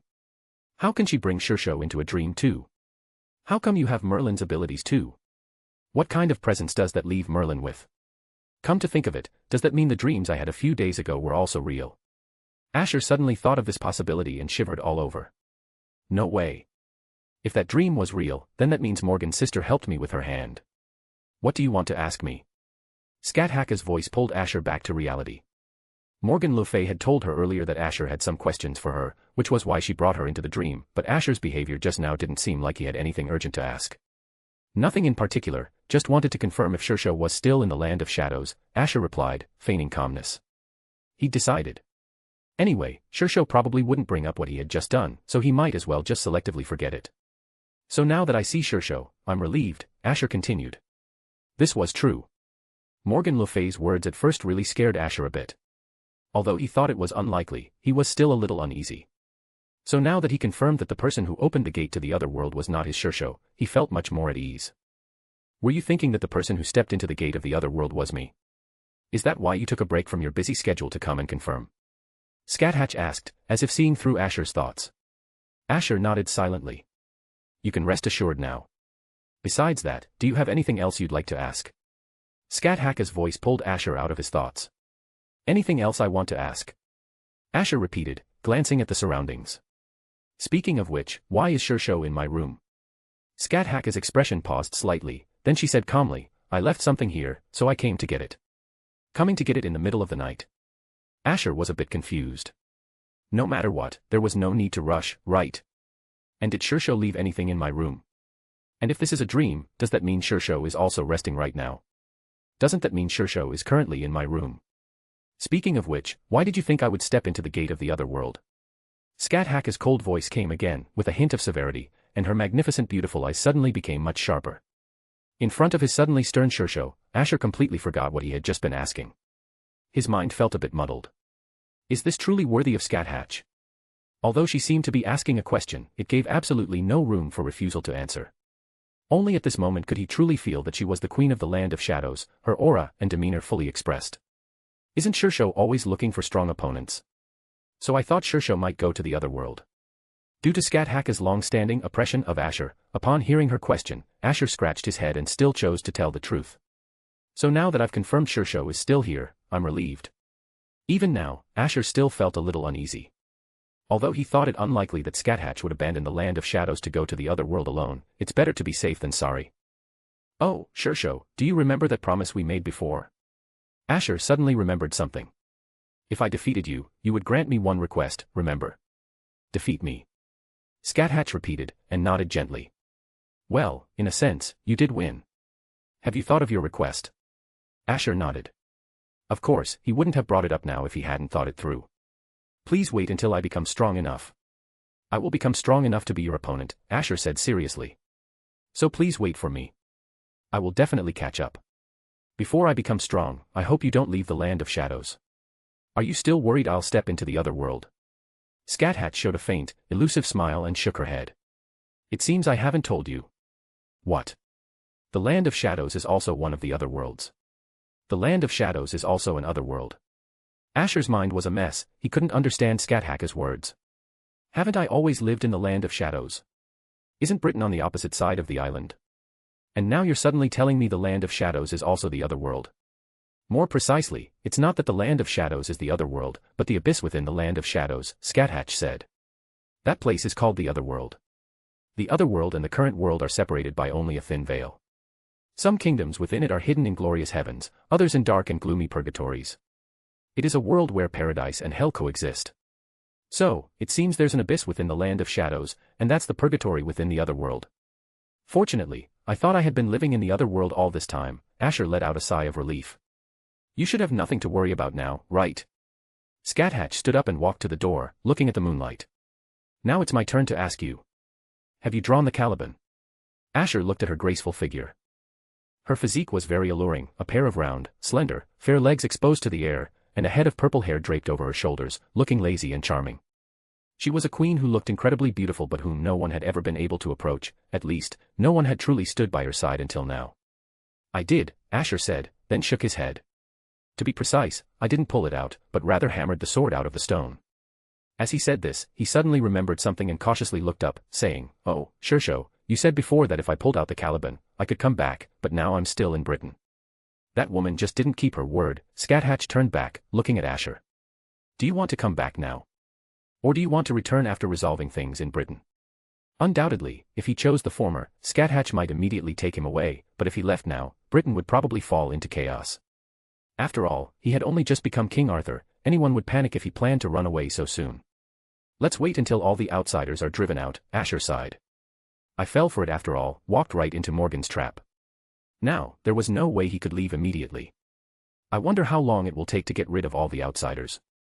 Asher sighed inwardly again. Seemingly sensing the sudden oppressive atmosphere, Scáthach turned and came before Asher, gently embracing his head. Scáthach gently stroked Asher's hair, her voice calm, although it was that woman's scheme. It's good that you have a sense of responsibility and accountability. I'm very pleased. It's not just that you want to come back, I also hope you can come back. So, if you're tired, you can return anytime. The gate of the Land of Shadows will always be open for you. Asher looked up. Does Shishou miss me too? And your sister misses you too, Scáthach added. Asher gazed into those red eyes for a long time, then suddenly smiled. He parted his lips, wanting to say something more, but suddenly felt his vision turn black, and his consciousness slowly became hazy. Is Sister Morgan messing around? What does she want to do now? At least let me finish what I'm saying. Roaring inwardly, Asher gradually fell into a deep sleep. You've raised him very well. Morgan le Fay placed a hand on Scáthach's shoulder, sighing helplessly. No matter how much I tempt him, his mind is always on his Shishou. What did you do to him in the past? Just raised him normally. Scáthach gave Morgan a cold glance. Let go of my hand. Morgan ignored Scáthach, but suddenly chuckled in amusement. Is he lacking love, perhaps? Thinking about it, she hadn't really heard Asher talk about his parents. In that case, it might explain why he was so obsessed with the Land of Shadows. So, according to Asher, he probably sees you as his mom. No wonder he's so fixated on you, Morgan le Fay said thoughtfully. Sees me as his mom. Scáthach raised an eyebrow, and gently shook her head. This woman still doesn't understand. But she also wasn't in a position to criticize. After all, she didn't understand either. Or rather, she had been avoiding it. Speaking of which, you're the Shishou who raised Asher, and also his mom. Morgan muttered to herself, then suddenly stared seriously at Scáthach, and then slowly parted her lips. Mom. Scáthach's eyebrow twitched slightly. What do you mean? Morgan gently took Scáthach's hand. Mom, marry your son to me. I will treat him well. Anyway, you can't be with him, so you might as well let me have him, she added. For the prosperity of Britain, marry him to me. The bloodline of a white dragon and a goddess of death should produce something very powerful. Scáthach merely cast a sidelong glance at the somewhat absurd woman beside her. Seeing the teasing and a certain seriousness in those sacred blue eyes, she grasped Morgan le Fay's wrist and said very seriously. Don't even think about it. More bonus chapters. Every 300 power stones equals 1 bonus chapter. Chapter 96, a little bit. Fire, you can find 40 chapters ahead here. Also other exciting fanfic available. Fire. The next morning, Scáthach arrived at the training ground, observing her disciples who were diligently training. The disciples, who had been slacking off before, immediately straightened up upon seeing Scáthach, not out of excitement, but purely out of bone-deep fear. "Asher, when will you come back?" Almost every disciple had this thought deep in their hearts. When Asher was still in the land of shadows, Scáthach occasionally took him for private training, allowing the disciples at the training ground some room to slack off. But ever since Asher left, Scáthach's attention had fully returned to the training ground.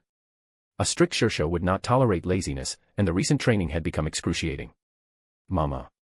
At this moment, a clear voice rang out.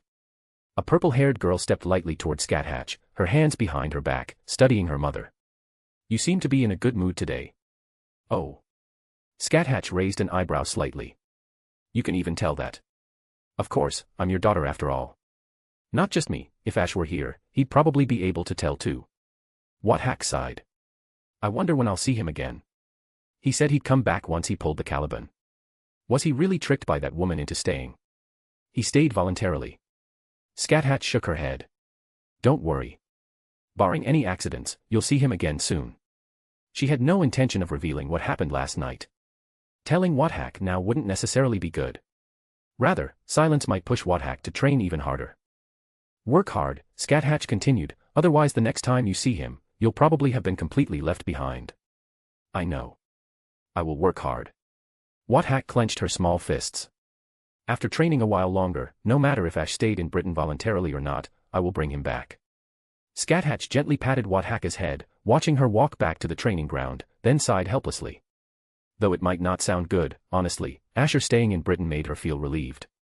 At least it allowed her to calm down for a while. Camelot Royal City. It was Vortigern's doing, as expected.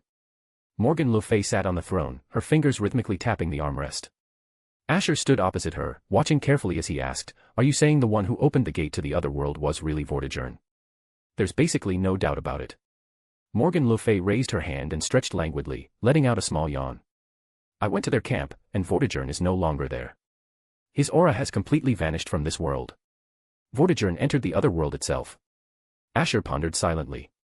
To enter the other world so eagerly, it was clear Vortigern feared Morgan le Fay's pursuit, which is why it dared to take such a risk. But if that's the case, it also meant the other party had completely given up on the foreign tribes. Speaking of which, how would this war even be fought? With the goddess of death on their side from the start, there's no way the foreign tribes could win. It seemed difficult to drive out the foreign tribes, but in reality, the scales of victory had tipped in their favor from the very beginning. So everything is proceeding according to Morgan le Fay's plan. From the moment I pulled the Caliban, everything has been within her plan. This woman is indeed very dangerous. However, this way, they probably won't need more than 3 months to drive out all the foreign tribes. After that, he could return to the land of shadows. By the way, Sister Morgan, shouldn't you start thinking about establishing your prestige now? Asher suddenly asked.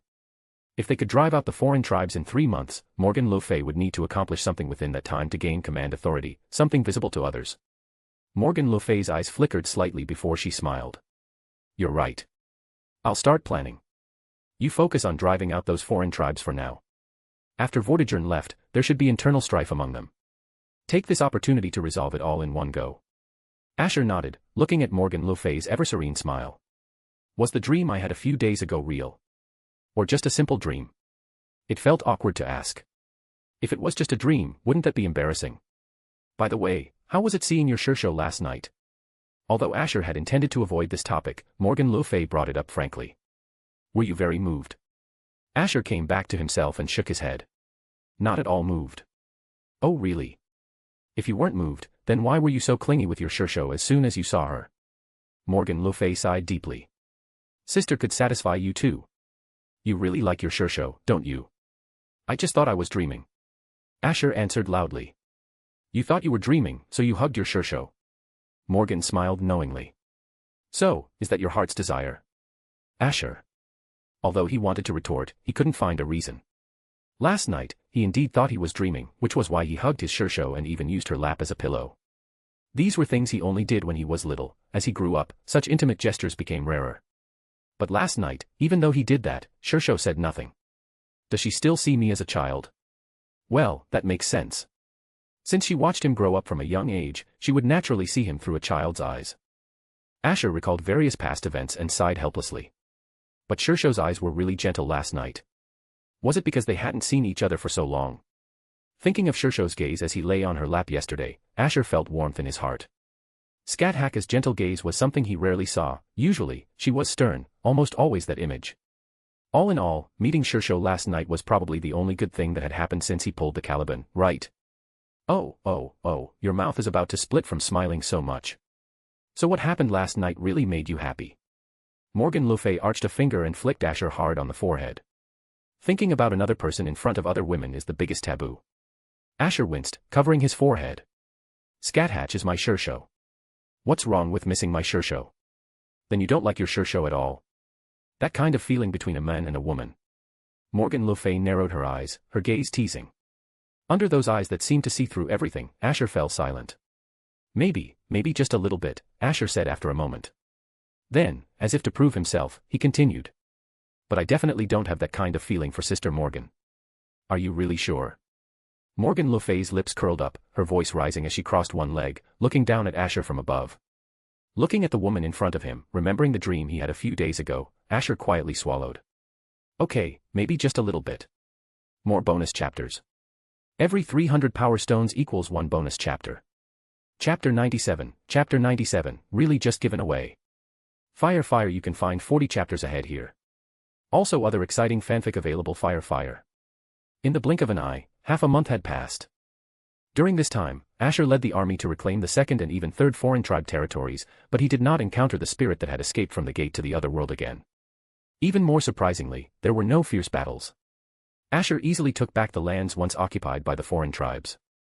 There were hardly any guards in these foreign tribal territories. It was as if they had defected, disarmed, and surrendered respectfully. Ordinary people, however, were unaware of this. Because of the rapid pace at which these territories were recaptured, legends about the king were now circulating all over Britain. Although young, he is a prodigy of unparalleled talent, conquering 3 territories consecutively in less than half a month. The foreign tribes were utterly defeated and fled in disarray. This was the legend currently spreading in Britain. It's really a bit strange. Where did all the foreign tribe members go? Asher sat quietly in a chair inside a room, pondering the events of the past few days. He had expected fierce battles, but he managed to capture 3 cities consecutively with surprising ease. Although the Knights of the Round Table were all powerful warriors, it should have required some effort. It is indeed strange. I initially suspected an ambush, but I didn't expect them to simply hand over the territories to us, said a clear voice beside Asher. He turned his head to see Artoria sitting quietly next to him, deep in thought.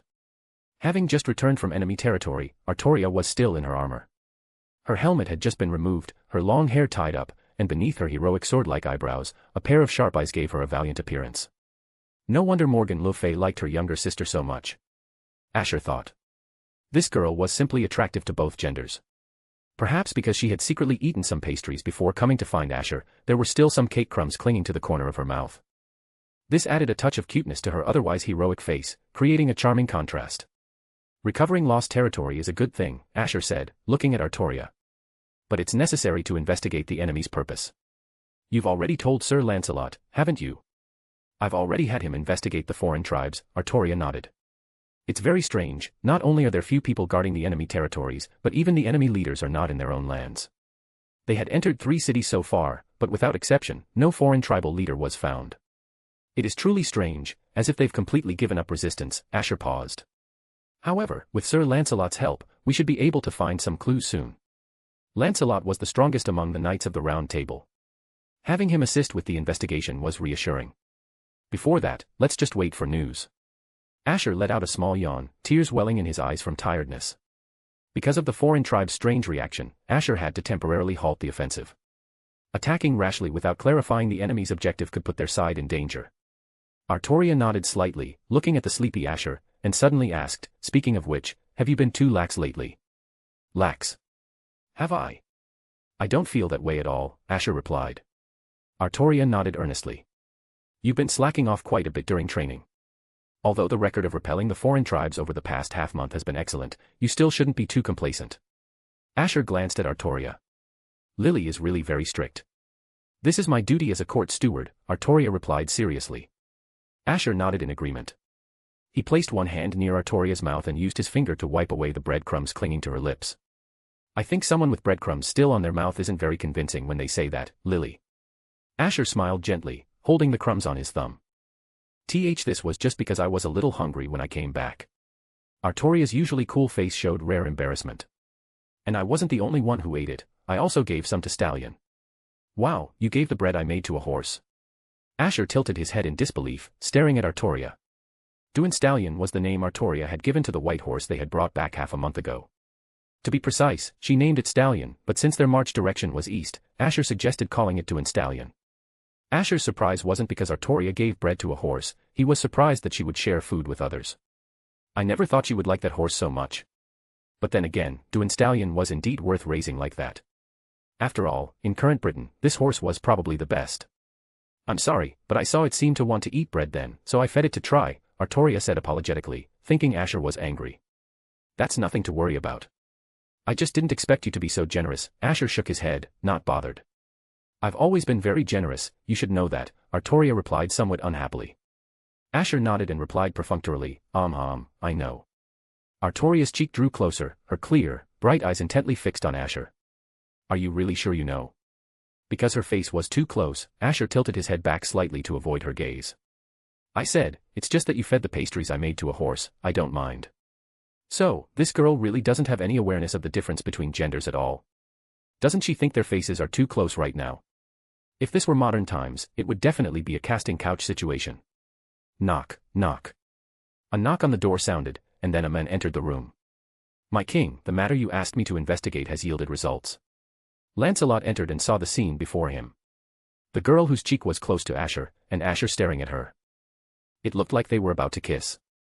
I apologize, I'll come back in a bit, Lancelot said and turned to leave. What exactly did he misunderstand me as? A pervert making a move on his own court steward? No need, we were just discussing something.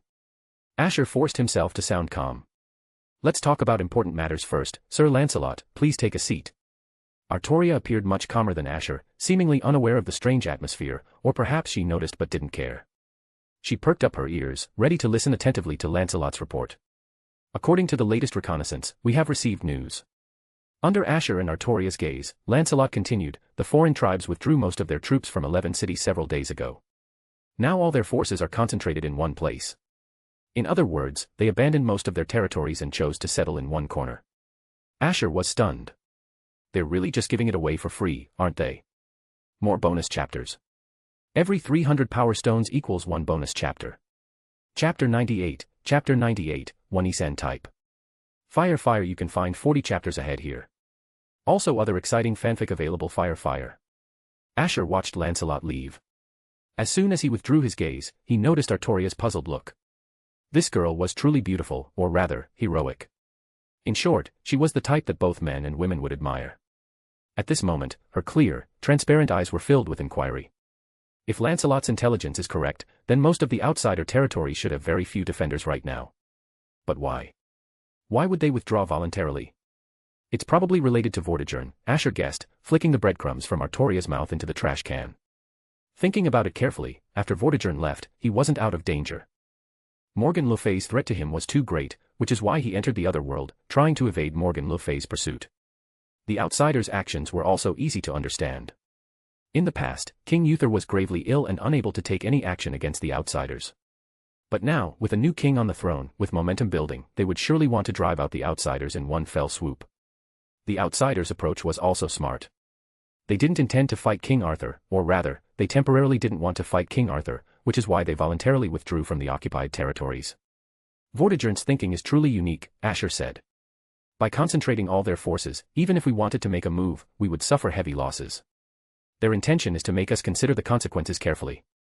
They offered a large bounty, 11 territories, leaving only one still defended. To come up with such a method is truly impressive. Asher sighed with emotion. Artoria rested her hand on her chin, thinking for a while. What do you plan to do? Asher glanced at her then withdrew his gaze. Since they've already delivered the gifts to our hands, there's no reason not to take them. Artoria blinked, then looked at Asher and asked, so, after taking the 11 territories, what about the last one? Should we leave it for now? Under normal circumstances, that would probably be the right thing to do.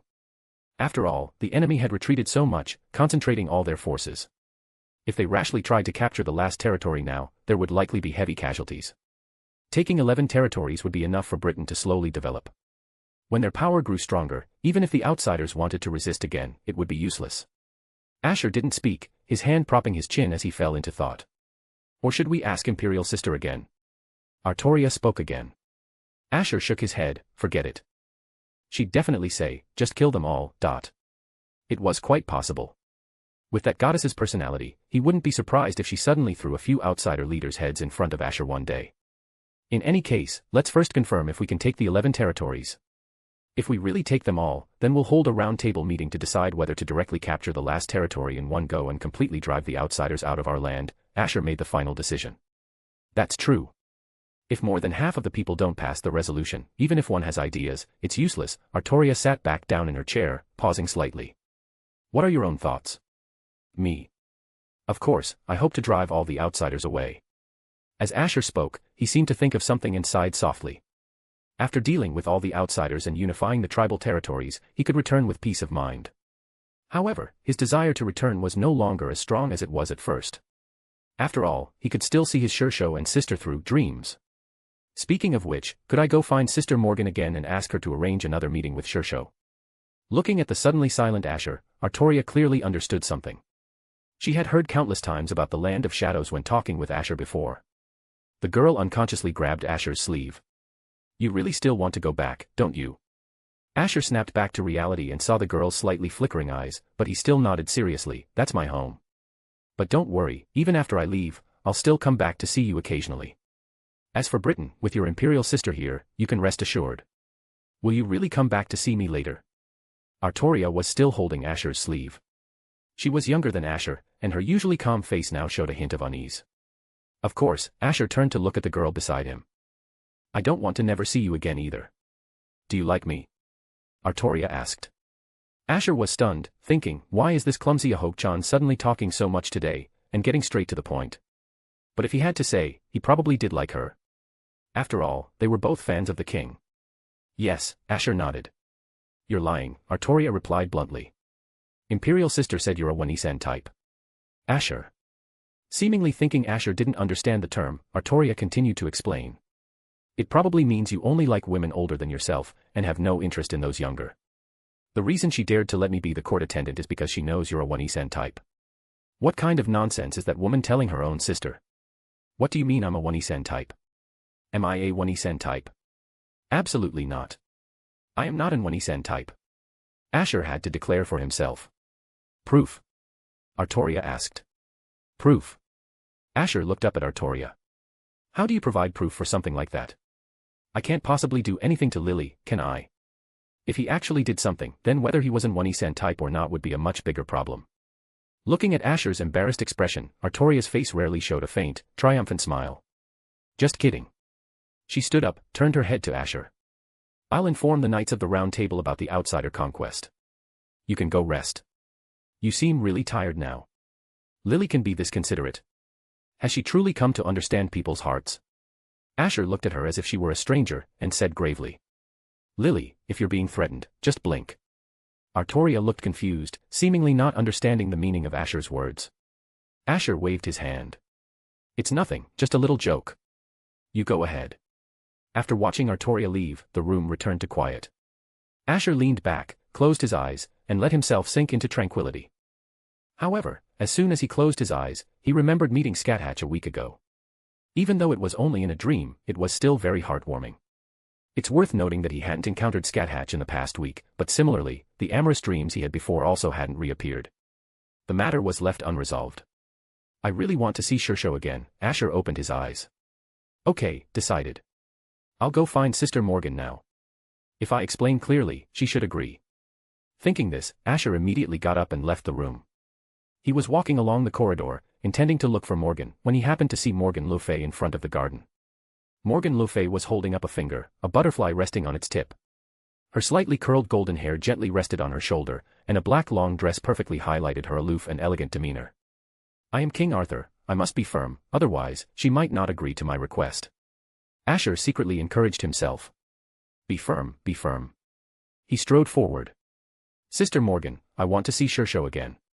If possible this time, please bring Sister Scáthach along too. Morgan le Fay's thoughts were interrupted, but there was no anger. Hearing the voice, a faint smile appeared on her face as she turned to Asher. Is that how you ask for favors? I am King Arthur. What's wrong with ordering my subordinates to do something for me? Asher felt indignant and said firmly again. Sister Morgan, could you please let me see Shishou again? All right, so-called firmness is completely useless in front of this woman. Morgan le Fay stared at Asher for a while. After a long moment, she sighed. There's no dealing with you. I'll arrange another meeting for you tonight. However, before Asher could show joy, Morgan le Fay reached out and lifted Asher's chin with her finger. You'll have to repay me in mana. After all, creating such dreams consumes a lot of mana. More bonus chapters. Every 300 power stones equals 1 bonus chapter. Chapter 99, The Little Fat Sheep, once fattened, is butchered. Fire, you can find 40 chapters ahead here. Also other exciting fanfic available. Fire. What is this place? Asher followed Morgan down the stairs. The surrounding torches lit up with a snap of Morgan le Fay's fingers. Asher looked around. This place felt stuffy no matter how he saw it. It was hard to imagine such a basement existed in Camelot. My old magic workshop. The first savage knights were created here, Morgan le Fay said, walking down the stairs in a pair of black low-heeled sandals. You seem quite nervous. She glanced back at Asher, whose expression seemed a little tense, and smiled faintly. Relax, are you afraid I'll eat you? Not really, you're not a monster. Asher scratched his head and looked at the surroundings again. But this basement feels a bit stuffy, and it makes me uncomfortable. It reminded him of the time he saw Vortigern imprisoned in a similar basement. And now Morgan had brought him here. What was she planning? Is she really going to extract mana? Speaking of which, how would she do it? Just as he thought this, Morgan le Fay extended her hand. Asher was startled. What are you doing? At this moment, holding a lady's hand is what a polite man should do, isn't it? Do I need to spell out even this? Are you some kind of dull idiot? Morgan le Fay glanced at him coolly, clearly displeased with Asher's hesitation. It was then that Asher remembered this woman was a goddess with an unpredictable temper, 1 second laughing and chatting, the next looking like she might kill you. Indeed, Shishou and Sister Scáthach are better. At least their tempers aren't so strange. What are you thinking? Morgan le Fay narrowed her eyes, as if she knew Asher's thoughts. Nothing. Asher tried to brush it off. Let's hurry. If we go back too late, Lily might worry if she can't find me. Humph, Morgan le Fay snorted. I can sense others' ill will or dissatisfaction. You definitely just thought something like, she's so troublesome, didn't you? So this woman really is troublesome. Well, there's nothing I can do. With such an unpredictable attitude, it's bound to feel troublesome. Asher said helplessly. Morgan le Fay suddenly fell silent, simply gazing at Asher. Oh no. He had accidentally spoken the truth. And in this basement, of all places. No one would hear him even if he screamed his lungs out. Asher thought this was bad and secretly glanced around. There were no escape routes at all, only the door behind him, which had long been closed. Morgan le Fay just stared at Asher. After a while, she suddenly smiled. That's true. Come with me first. After speaking, she extended her hand to Asher again. Is she letting me off the hook so easily? Just as Asher thought this, he shook his head to dispel the chaotic thoughts and reached out to grasp Morgan le Fay's hand. Then, led by her, he walked deeper into the basement. The space gradually expanded from narrow to wide. Asher's gaze swept around, lingering on the rows of armored knights, secretly astonished. So, it wasn't just Morgan's former palace, even here, there were savage knights. How many savage knights did this woman make? Sit over there, Morgan le Fay pointed to a small, narrow bed not far from her. Asher. What exactly are we doing, Sister Morgan? Asher couldn't help but ask. Earlier, Morgan le Fay had said she needed mana, which was why he followed her. But now, it didn't seem related to extracting mana. After all, how do you give mana? It's not like she's going to bleed me, right? Asher's body trembled slightly at the thought, recalling Vortigern's miserable state back then. You talk a lot of nonsense, Morgan le Fay sighed. Don't force me to do it myself. Are you going to sit down by yourself, or do you want me to tie you there later? Her finger traced Asher's face, a seductive smile appearing. Besides, you've already followed Sister to a place like this. It's too late to regret now, isn't it? Also, don't you want to see your Shishou again? Just be obedient and it'll be fine. You won't have to pay too big a price, don't worry. Hearing this, Asher silently walked to the small bed and sat down. That's true. Since I'm already here, it's too late to run even if I wanted to. Morgan le Fay seemed to be tinkering with something, and this period was the most agonizing for Asher. What exactly is she doing? Asher looked at her beautiful back and heard occasional metallic clinks, feeling a creepy sensation in his heart. She's not going to dissect me, is she? Just then, Morgan le Fay turned around with a sharp silver knife in her hand and walked toward him. Sister Morgan. Asher scooted back, eyes fixed on the small knife. This is what she calls not paying too big a price. Indeed, women are all liars. Only Shishou keeps her word and radiates a unique clear fragrance. Hand, Morgan le Fay said concisely. Asher. Or do you want another spot? Morgan le Fay gestured with the knife. Decide quickly. You want my blood? Asher tried to ask. Just a little, don't worry, Morgan le Fay glanced at Asher. Look at your nervous face. I'm not someone who acts rashly. Asher had a strange expression. Oh my, do you object to what I just said? Morgan deftly manipulated the knife, still smiling. Not at all. I believe Sister Morgan is a kind-hearted goddess. Asher extended his hand, closed his eyes, come on. Better than her changing her mind later. If it's just a little blood, it doesn't matter. A slight pain came from his finger. Warm blood oozed from Asher's index finger, dripping into a small bottle. It wasn't until the bottle was full that Morgan le Fay spoke, that's enough. Asher took a look. The small bottle in Morgan le Fay's hand was full of blood. She really took a lot of blood. However, it was still within an acceptable range. The healing power of rune magic was instantly activated by Asher, and the wound on his finger slowly healed. So, I can see Shishou tonight? Asher looked up and asked. Morgan le Fay, who had been staring at the bottle in contemplation, withdrew her thoughts upon hearing Asher's words and looked at him. This was our agreement. Is Sister Morgan planning to go back on her word? Despite the immense pressure from her gaze, Asher braced himself and asked. Morgan suddenly smiled and shook her head. No, how could I? Sister is the goddess of death, I will definitely fulfill my promise. Additionally, I want to give you the mark of the goddess of death now. Do you want it? Her smile became a bit more dangerous. The mark of the goddess of death. Asher repeated. Yes, with that mark, your strength will grow even greater, Morgan le Fay said with a smile. Strong enough to rival your Shishou. Do you want to receive it? Is there really such a good thing? Although he still had doubts, Asher nodded. What do I need to do? No matter what, this kind of thing was definitely not to be refused. Besides, he really had no choice. If Morgan wanted to do something, he had no way to resist. It's very simple. Morgan le Fay placed both hands on Asher's shoulders, pushing him onto the small bed. Her thighs pressed between his, and a lock of golden hair brushed his face, tickling him with a faint fragrance. Close your eyes, don't open them. You'll quickly receive my mark of the goddess of death. More bonus chapters. Every 300 power stones equals 1 bonus chapter. Chapter 100, Chapter 100, your disciple is great, but in the next second, he'll be mine. Fire, you can find 40 chapters ahead here. Also other exciting fanfic available. Fire. Morgan le Fay slowly leaned down, a sweet scent enveloping Asher. He looked at the woman lying on top of him, feeling a little dazed. So, what does this have to do with the death goddess's mark? What kind of goddess leaves a mark like this? Don't worry, it'll be over soon. Close your eyes. Her voice gained an undeniable command as she finished speaking. If Asher was King Arthur, then Morgan le Fay at this moment was more like an empress, her presence exerting an overwhelming pressure that made resistance impossible. Asher could only close his eyes. Morgan stared at him, her fingers gently stroking his face, her lips slightly parted as she kissed Asher's neck, and then, she sucked hard. Asher felt a faint sting, but soon after, she released her mouth, a friendly smile on her face. Thanks for tasting. With this, the mark is temporarily complete. It's that simple to get the death goddess's mark. Asher was stunned, thinking, Sister, are you bluffing me? I didn't feel any magic fluctuations, and you're telling me the mark is already on me. It's not strange that you can't feel it now. Morgan le Fay adjusted Asher's collar. This mark isn't completed in a day or two. Come to me once a week from now on, and after half a year, the mark will be completely on you. Still don't understand. Seeing Asher's doubtful expression, Morgan le Fay's finger traced the clearly visible kiss mark on his neck. Didn't you take the white dragon's essence blood before? It's similar to that, it requires time, because if the death goddess's mark is given to you all at once, your body won't be able to withstand such overwhelming death energy and you'll die on the spot. That terrifying. Asher couldn't help but feel solemn. If that were the case, it would be understandable.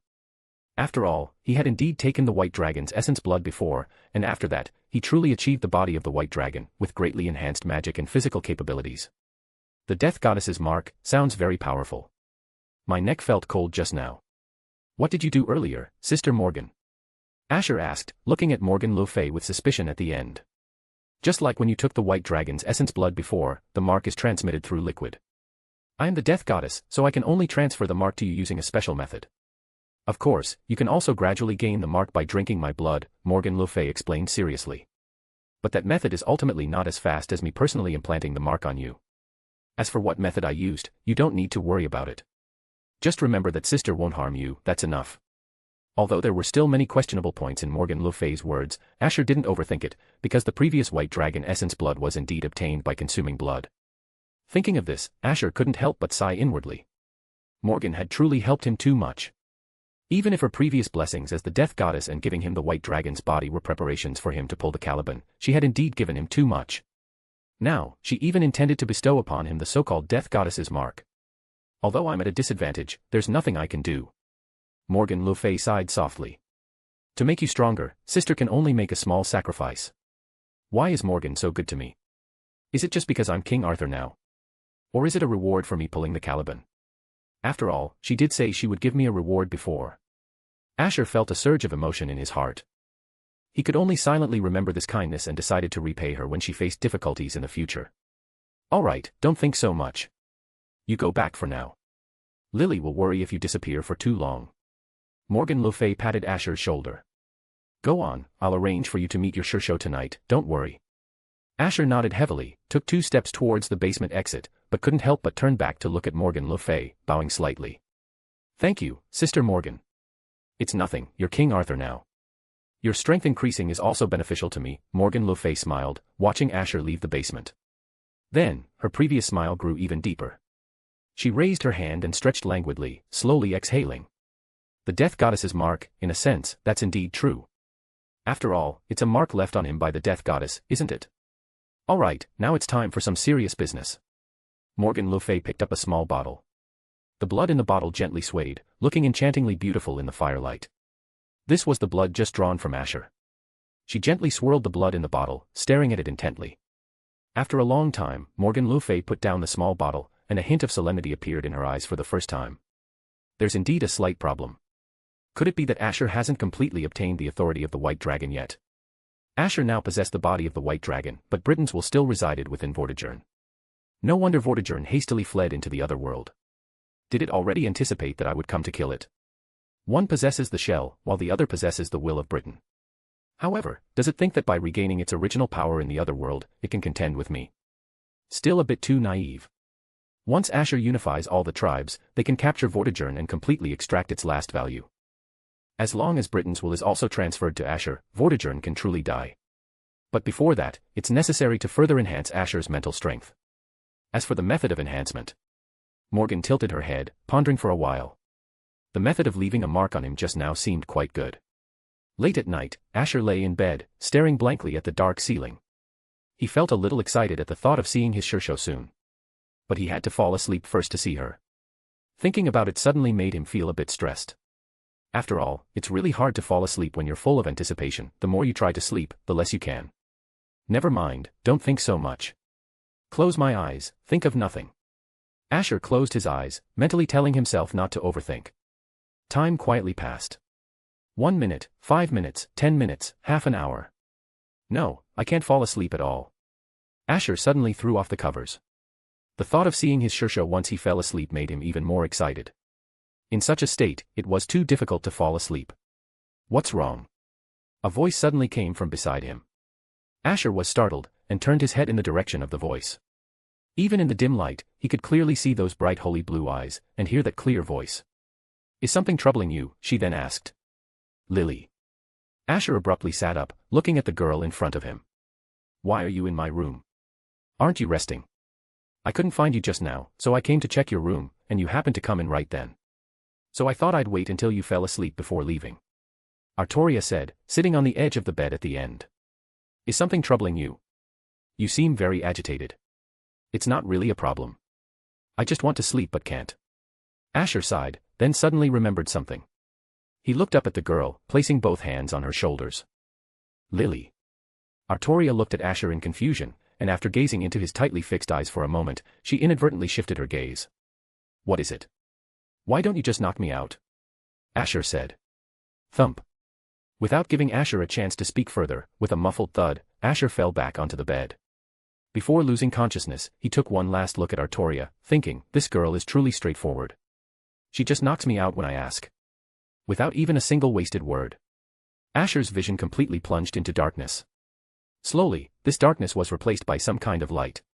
When he opened his eyes again, he saw familiar surroundings. Sister Morgan really keeps her word. Asher ran excitedly down the long corridor to his room. He opened the door but didn't find Scáthach. It seems Shishou really did leave something in my room last time and came to get it. Asher thought, then turned and walked towards Scáthach's room. Probably because it was a dream, the night corridor was unusually quiet. Asher quietly opened Scáthach's room. He indeed saw Scáthach in the room, and the girl sitting next to Scáthach. It looks like a late-night chat between mother and daughter, perhaps. More bonus chapters. Every 300 power stones equals 1 bonus chapter. Chapter 101, Chapter 101, this is called the Death Goddess's Mark. Fire, you can find 40 chapters ahead here. Also other exciting fanfic available. Fire. Ash. Scáthach was chatting with Scáthach, and her eyes lit up slightly when she turned to see Asher, but she quickly coughed twice. You're here. At this moment, the girl looked dignified and serene, her purple hair naturally cascading down to her slender waist, and a pair of clear, bright purple eyes. She would secretly glance at Asher from time to time but always remained seated at the head of the bed. Sister, did you switch accounts or something? Being so cold and aloof doesn't suit you at all. Shishou. Asher looked at the woman next to Scáthach. Scáthach merely nodded slightly. Scáthach and I talked, and I let her come in to see you. Originally, Scáthach hadn't planned to let her daughter meet Asher so soon, but seeing Scáthach's "I'm going to die without Ash" expression these past few days, she couldn't quite bear it after all. Although she was as strict as ever during training, it was still necessary to take care of Scáthach in terms of daily life. Why did it take you so long to pull the sword? Did you fail? Scáthach glanced at Asher, still maintaining her aloof demeanor. Asher scratched his face. I guess it was a success, but I accidentally became King Arthur, so it will take a while longer before I can return. So, that big commotion in a certain direction at that time was caused by you. In that case, you won't be able to come back, will you? Scáthach's voice suddenly grew much quieter as she finished speaking. Some time ago, Asher pulled the Caliban, and on that day, countless beams of light shot into the sky from a certain direction, as if piercing the firmament. Even from the land of shadows, they could clearly see the dazzling light from there. Thinking about it now, that was probably celebrating the birth of the new king. Did Mama know about this already? Scáthach turned to look at Scáthach. Scáthach nodded lightly, not denying it. Scáthach's face quickly showed some displeasure, and she muttered to herself, that's why I told you not to trust that woman's words, but you didn't believe me. Now look, it's hard to come back, isn't it? Scáthach seemed to have suddenly forgotten her aloof mode and grabbed Asher's collar, shaking him desperately. How are you going to come back after this? Why don't you just escape now? Asher was almost shaken dizzy by Scáthach. Fortunately, Scáthach intervened in time, holding Scáthach's wrist. This is also his own decision. Respect his choice. And you will come back, won't you? Scáthach said, looking at Asher at the end, a faint smile on her face. Even now, the Geist left on Asher had never been activated, which meant Asher was still always leaning towards the land of shadows. Even if the Death Goddess tried every possible way to keep him in Britain, he still wanted to come back. That was enough.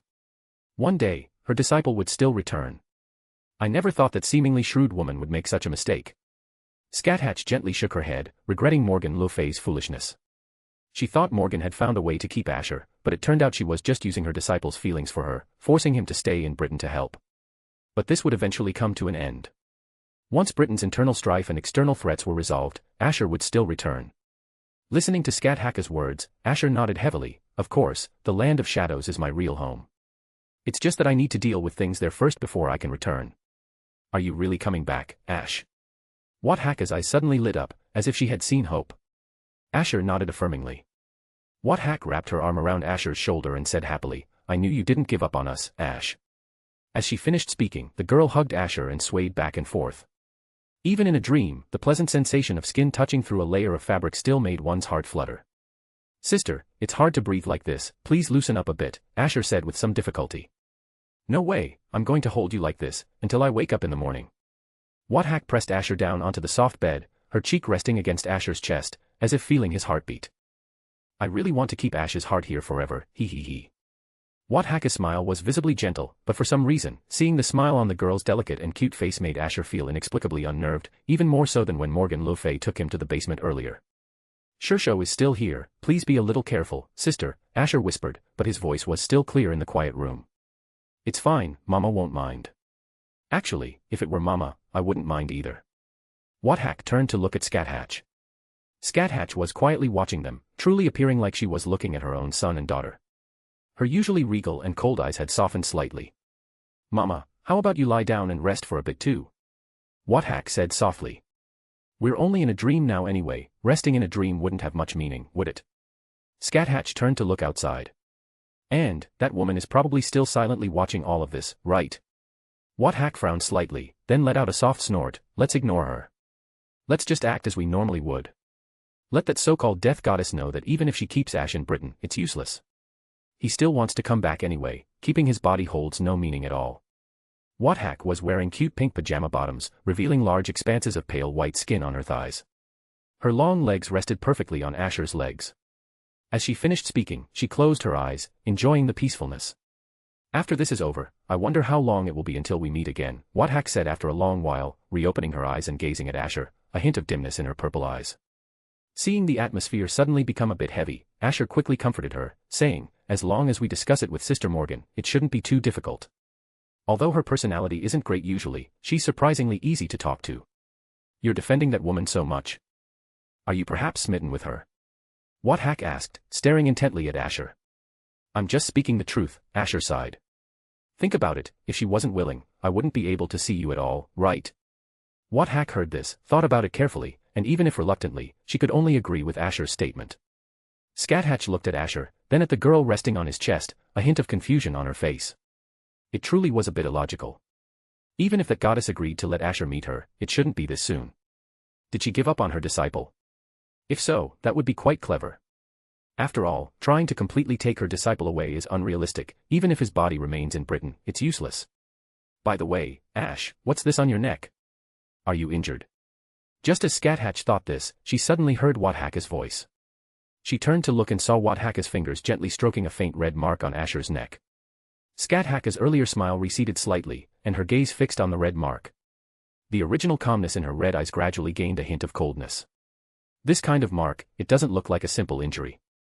More bonus chapters. Every 300 power stones equals 1 bonus chapter. Chapter 102, Provocation. Fire, you can find 40 chapters ahead here. Also other exciting fanfic available. Fire. Will it hurt a lot? Scáthach asked, her finger tracing the red mark on Asher's neck, a worried look on her face. Did you get into a fight? How did you get injured in such a spot? Oh, this isn't an injury, Asher said, touching the mark on his neck with Scáthach's finger. He smiled. Sister Morgan said it's the mark of the goddess of death. If I get one every week, in 6 months, I'll fully inherit the mark left by the goddess of death. Don't worry, it won't hurt. I don't feel any pain, Asher added, seemingly afraid Scáthach would worry. The mark of the goddess of death. Scáthach looked thoughtful. That's strange. Why would that woman help you so wholeheartedly? That's why I said Sister Morgan is so good, Asher smiled. She's never done anything to harm me, even though there's always a motive behind everything she does, she has helped me a lot. Scáthach scoffed dismissively, even so, I can't forgive her. She took you away without permission and then didn't intend to let you come back. As she spoke, she observed the mark on Asher's neck again, a puzzled look in her eyes. It's strange. It looks so ordinary. I don't feel any special aura from it. Perhaps it needs time. Just like when I took the white dragon essence blood before, Asher guessed. Initially, it probably doesn't have any effect, but over time, it naturally will. Is that so? Scáthach still looked puzzled. Probably, Asher seemed uncertain himself, looking at Scáthach inquiringly, but saw that her usual gentle smile had somewhat receded. Disciple, come here for a moment, Scáthach said, gazing at Asher. Asher was startled, looking at the woman sitting on the edge of the bed. Her voice sounded very serious, and her red eyes held a certain chill. Why so serious all of a sudden? It's as if she's encountered an enemy. Even after years of being with Scáthach, Asher rarely saw such an expression on her face. It seemed only now was she truly the queen of the land of shadows, that astonishing pressure made breathing incredibly difficult. Scáthach seemed to realize her lapse. She closed her eyes for a moment, and when she opened them again, her gaze had returned to its usual calmness. She looked at the young man who sat beside her, reaching out to gently touch the mark on Asher's neck. Shishou. Asher called out, puzzled, as Scáthach remained silent. Do you know how that mark was made? Scáthach asked. She told me to close my eyes then, so I'm not very clear, Asher said, a peculiar look on his face. Actually, Asher wasn't entirely without suspicion. He felt a wet sensation on his neck, very much like lips, but he was too embarrassed to ask, especially if he was wrong, it would be awkward. He'd probably be mercilessly ridiculed by Morgan for being conceited. Shishou, do you know? Asher asked. Scáthach's gaze also fell on Scáthach, seemingly waiting for her answer. Something like that, Scáthach gently ran her finger over the mark on Asher's neck, then lightly wiped it with her thumb. The result was obvious, it was completely futile. The red mark was imprinted on Asher's neck, completely impossible to remove, and was very noticeable even in the dimness. Scáthach gazed at the mark for a long time, her beautiful eyes still calm. Even without seeing Morgan le Fay now, one could imagine that woman's joyful smile. Shishou. Asher tried to call out, looking at Scáthach's beautiful face and the anger in her beautiful eyes. Scáthach snapped back to reality, and under Asher's gaze, suddenly smiled. How interesting. Does she really think she can provoke me this way? Too bad, she picked the wrong person. Disciple, remember, when you're out there alone, don't easily believe what others say, Scáthach calmly warned Asher. Even if someone helps you a lot, it doesn't mean their words and actions are entirely for your benefit. Asher was startled. Not for my benefit. Are you saying the mark of the goddess of death is a lie? Scáthach nodded slightly. This is just a little trick that woman is playing. As she said this, her expression remained as calm as ever, as if she were talking about something completely unrelated to herself. Next time she proposes this so-called goddess mark, ignore it. Remember that, Scáthach reminded him again, her voice laced with coldness. This woman had always maintained her composure and calmness, but at this moment, her eyes held a chilling coldness that made one's heart palpitate. Scáthach thought she had accounted for everything, Asher's oath, his concern for his Shishou and sister, and his unique affection for the land of shadows. Even in Britain, he still longed for the land of shadows, there was no doubt about that. But she had overlooked one crucial point. That goddess was truly shameless. If she can't keep Asher, then she'll just take what she can get. That's probably Morgan le Fay's thinking. Perhaps in the future, she really would find a way to keep Asher. If that happened, it wouldn't be funny at all. She's probably secretly observing from somewhere right now, isn't she? Did you hear what I just said? Scáthach spoke again, her words full of warning, sounding more like a command than a caution. I understand, the mark of the goddess of death is fake, Asher nodded. Although he didn't know why Morgan would suddenly pull such a bizarre stunt, it was definitely right to listen to his Shishou now. Scáthach looked confused, gazing blankly at Scáthach, then at Asher, staring at the red mark for a long time, but still couldn't understand what had happened or why her mother was suddenly angry. Oh, forget it, never mind, Scáthach quickly shook her head, grabbing Asher's arm. I have so much to tell you. Let's chat properly while we still have time. Asher instinctively glanced at Scáthach, who nodded slightly and left the room directly. During this time, I'll take a moment to check the surroundings and see if that woman will pop out and provoke me. If she does, even if it's just a dream, I'll teach her a little lesson. More bonus chapters. Every 300 power stones equals 1 bonus chapter. Chapter 103, Chapter 103, Yuri Vibes. Fire, you can find 40 chapters ahead here. Also other exciting fanfic available. Fire. As Scáthach walked out of the room and along the corridor for a short while, she seemed to sense something and looked up towards the distant castle. A golden-haired woman in a black dress appeared in Scáthach's sight. You really dare to show yourself, she said. Why wouldn't I dare? I'm the goddess who let you meet your disciple, isn't your attitude a bit too poor? Besides, in that child's eyes, I'm a gentle big sister, Morgan le Fay smiled, and the next second, appeared behind Scáthach. Her golden hair gently swayed in the night wind, and her slender fingers lightly wrapped around Scáthach's waist. Her body pressed against Scáthach's back, and she leaned close to Scáthach's ear, whispering with a sweet scent, it's because you're always so serious that he's afraid of you, Mom. As she said the last part, Morgan le Fay gently exhaled a warm breath into Scáthach's ear.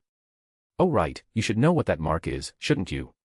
She kissed Scáthach's fair, swan-like proud neck, slowly saying, just like this, kissing in the same spot, and continuing to kiss until my mark is left on his neck. The mark of the goddess of death. Whoosh. The next second, a red spear pierced towards the woman behind her, but Morgan le Fay disappeared almost instantly. Several crows scattered and flew out, emitting chilling cries. Always resorting to violence at the slightest disagreement, that's not the right way to train a disciple, you know. Morgan and Scáthach put a little distance between them, Morgan maintaining a calm smile, lightly patting her clothes as if tidying the dust from the fight. Better than a woman who secretly schemes for other people's disciples, Scáthach smiled. As a goddess, you must have lived for a long time, right? If so, why not find a lover appropriate for your age? Hey. Morgan le Fay suddenly let out a mocking laugh. The next second, she suddenly transformed into Asher's likeness. Scáthach's smile froze slightly as she watched Asher walk towards her. Asher grabbed Scáthach's hand. Shishou, do you like me? Without giving Scáthach a chance to speak, he continued, liking your own daughter's fiancé, and mocking others, that's not a good thing, you know. You've always been thinking about your disciple, haven't you? Am I wrong? As Morgan le Fay finished speaking, a chilling aura suddenly spread around Scáthach. Ice shards flew from all directions towards Morgan. Dodge. Dodge. Morgan le Fay calmly evaded the dozens of incoming ice shards as if taking a stroll. She looked up at Scáthach, her smile greatly subdued, and spoke. Die. When this word appeared, it was as if even the dream itself twisted. Scáthach's heart quickened for a moment, but the next second, she seemed unfazed and raised her hand. Blazing fire blasted towards Morgan le Fay, as if even the night itself was ignited. I see, you're immortal because of a curse. No wonder you're immune to even word of power. Morgan le Fay vanished in the firelight, but the next moment immediately appeared beside Scáthach. She had already created an illusion during her attack. Because of her speed, it wasn't even noticed. Then try this, she raised her hand, chanting something, a hint of coldness in her eyes. Although she had started with a playful attitude, Scáthach's attack and words earlier had angered her. While she had promised the child not to mess around, this wasn't messing around now, but a very serious battle. Boom. A violent explosion roared. Asher, who was chatting with Scáthach in the room, couldn't help but be startled. What happened? Scáthach also looked confused.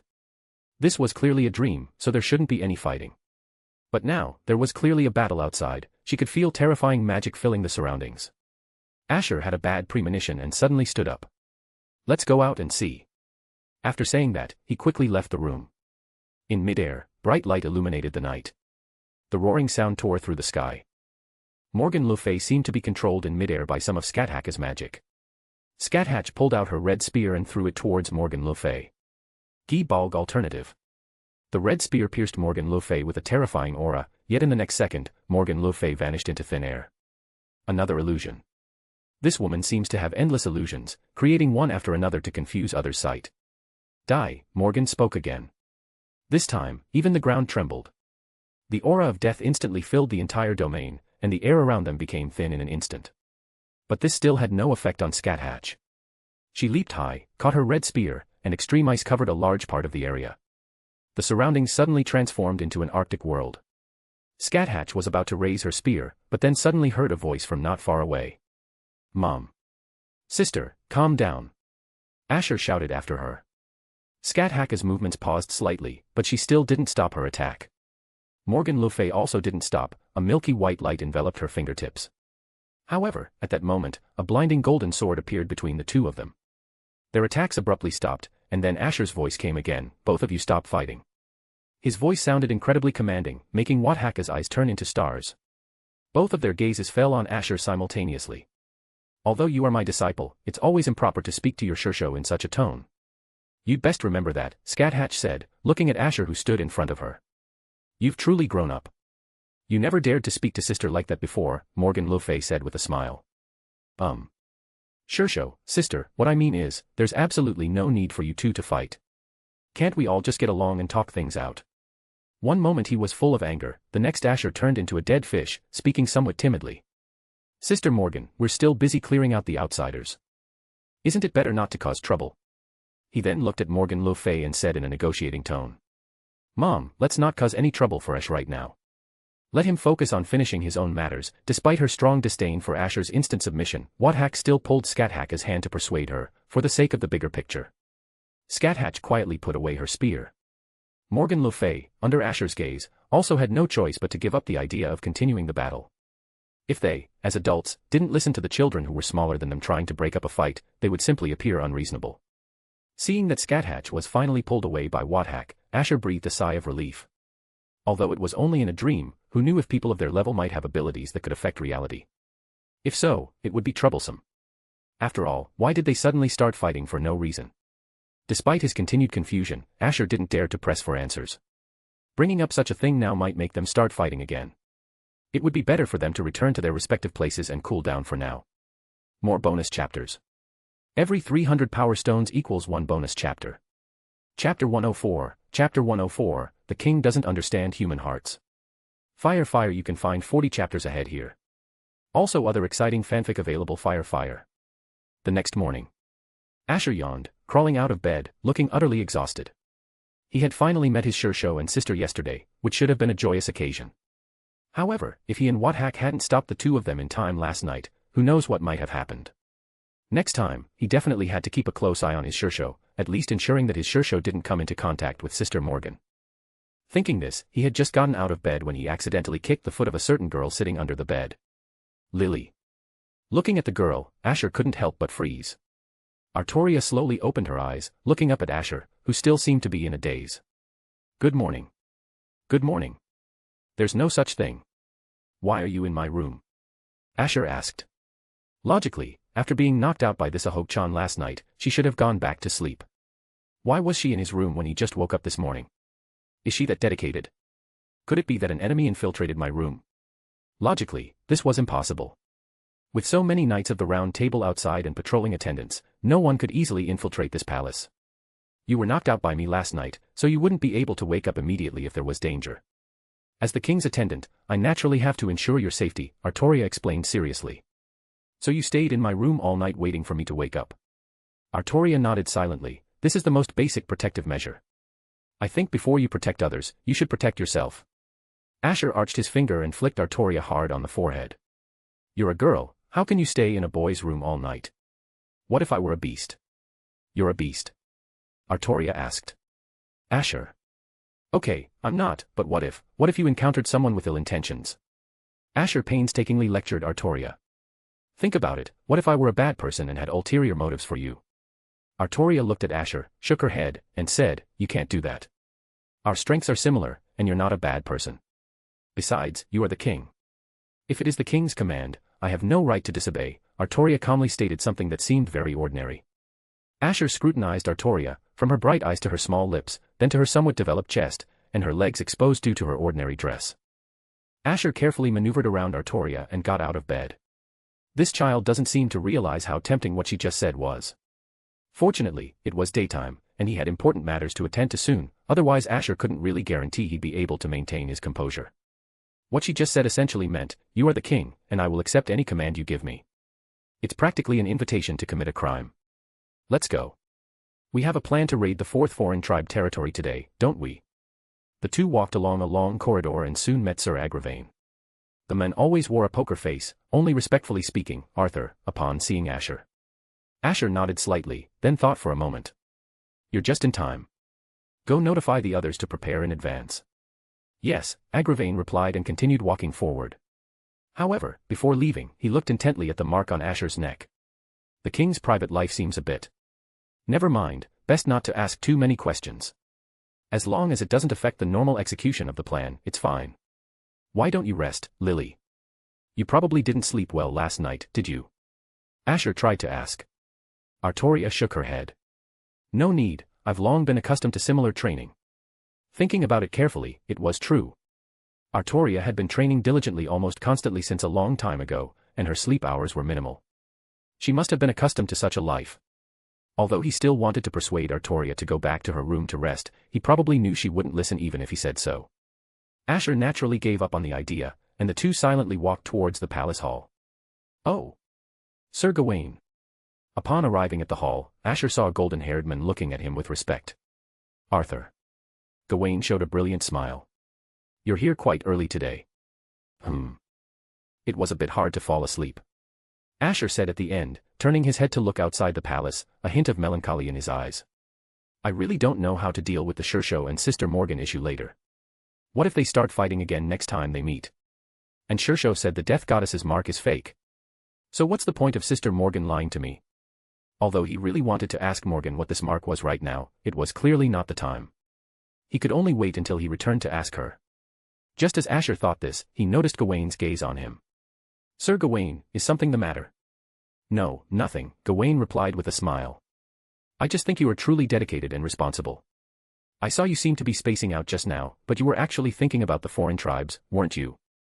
You look a bit tired, probably because you were thinking about this all last night. You're truly amazing. It's nothing, I just stayed up a little late last night. Asher shook his head, looking like I just did a little bit of work. Artoria looked puzzled. Wasn't Asher knocked out by her last night? How could he be thinking about the foreign tribes while being knocked out? The others have also arrived. We can start the meeting early now. Just as Artoria thought this, she heard Asher's voice and turned to see a few more people walking towards them at the main entrance. They were all knights of the Round Table, the elite of the elite, and also the main members responsible for this fourth foreign territory capture operation. And before the meeting began, Gawain inadvertently glanced at the mark on Asher's neck, a hint of confusion in his eyes. I feel like this mark looks very familiar, more bonus chapters. Every 300 power stones equals 1 bonus chapter. Chapter 105, Chapter 105, being cheated on right in front of you. Fire, you can find 40 chapters ahead here. Also other exciting fanfic available. Fire. There are no foreign tribes even defending here. Asher rode his horse into the city, his army having already occupied it long ago. His gaze scanned the surroundings. Forget the foreign tribes, he didn't even see a single person. It seemed Sister Morgan's news was true, this territory had also been abandoned by the foreign tribes. If that's the case, why don't we go all out and head straight to the next territory to investigate? Asher turned to the knights behind him. I agree with this proposal, Duke Bell nodded slightly. Among those accompanying Asher this time were 3 tribal leaders who had come to witness how King Arthur swiftly repelled the foreign tribes as rumored. Duke Bell was one of them. I agree too, Scott, another tribal leader, also nodded. Approved. One after another, voices of agreement rose, and no one else had any objections. It wasn't just Asher, they were equally curious, as it was simply too strange. They had occupied those territories for so long in the past, yet now the foreign tribes had abandoned all of them. Asher turned his horse and left the territory. Artoria followed closely behind. The white horse she was riding was indeed remarkable, easily keeping pace with Asher. If she hadn't deliberately limited Don Stallion's speed, it could probably outpace Asher in the blink of an eye. You've recovered the 4th territory, but why do you look so unhappy? Artoria caught up to Asher, turning to look at him, her golden hair tied up with strands gently swaying in the wind, looking valiant and spirited. I just feel strange, recovering the territory so easily, but never mind, it's a good thing anyway. Asher shook his head, dispelling the chaotic thoughts in his mind. Perhaps they were intimidated by the king's aura. After all, the day you pulled that sword was quite awe-inspiring. Those foreign tribes must have seen it too. At some point, a fragrant breeze wafted from beside him. A pink-haired girl followed closely beside Asher, a sweet smile on her face. Milo, one of the tribal leaders accompanying Asher this time. I hope so, Asher sighed helplessly. He always felt it wasn't that simple, but he couldn't imagine any reason why their side would fail right now. It will definitely be fine. The king will surely lead us to drive out all the foreign tribes. Milo brushed away a strand of hair, her smile unchanged. Just like now, the foreign tribes fled at the mere mention of your arrival. Surely that white dragon also fled like a stray dog after learning of your return. Asher's face showed embarrassment. He thought, girl, if you can't speak properly, then don't speak. Every time you flatter me, there's a problem. Why do you have to bring up the white dragon? Look how carefree Lily is over there. Oh. Milo, who was smiling and looking at Asher, suddenly showed surprise.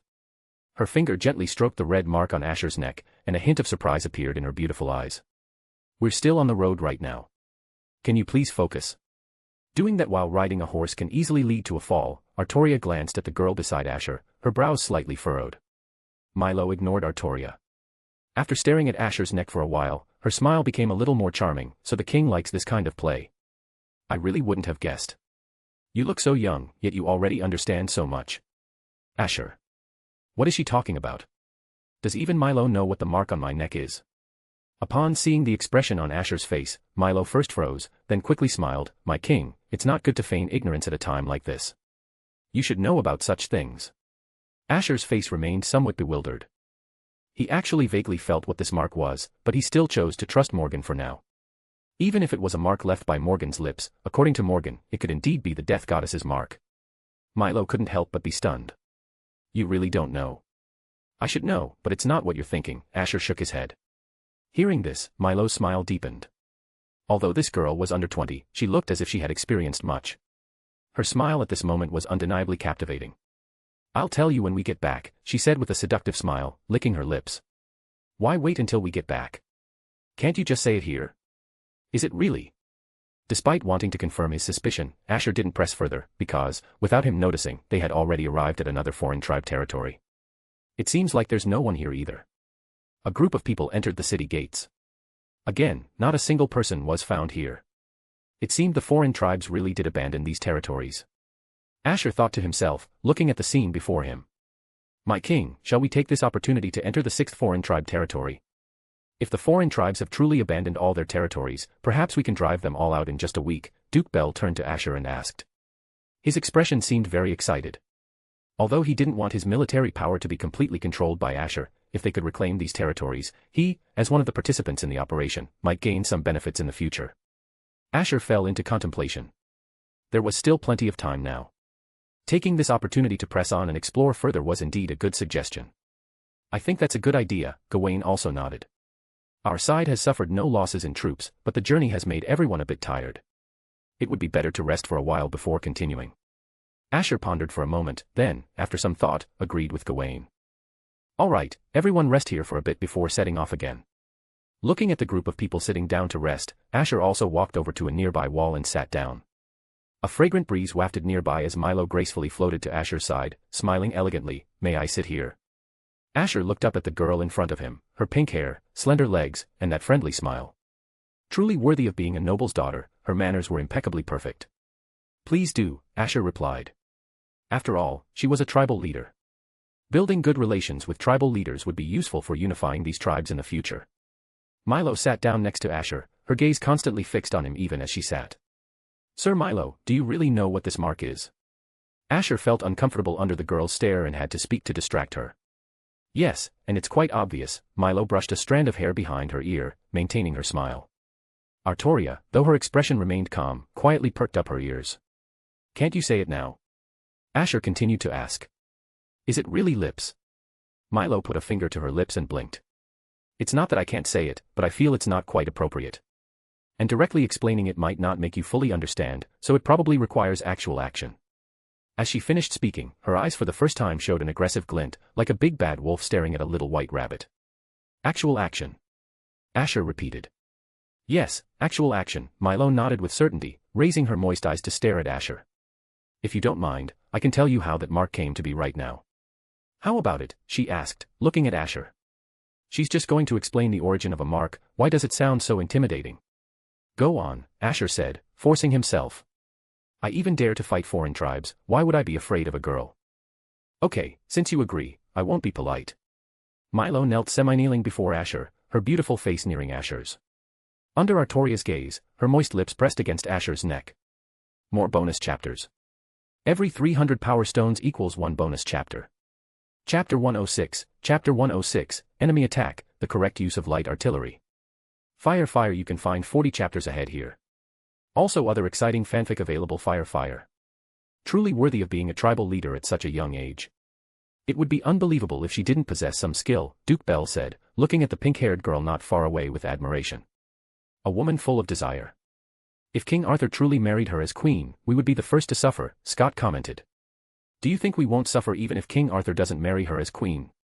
Duke Bell looked at the scene over there, shaking his head. Before we completely drive out the outsiders, we need to quickly choose a side. Otherwise, once the outsiders are driven away, it'll be our turn to be purged. Scott looked thoughtful. You're right, we should indeed choose a side early.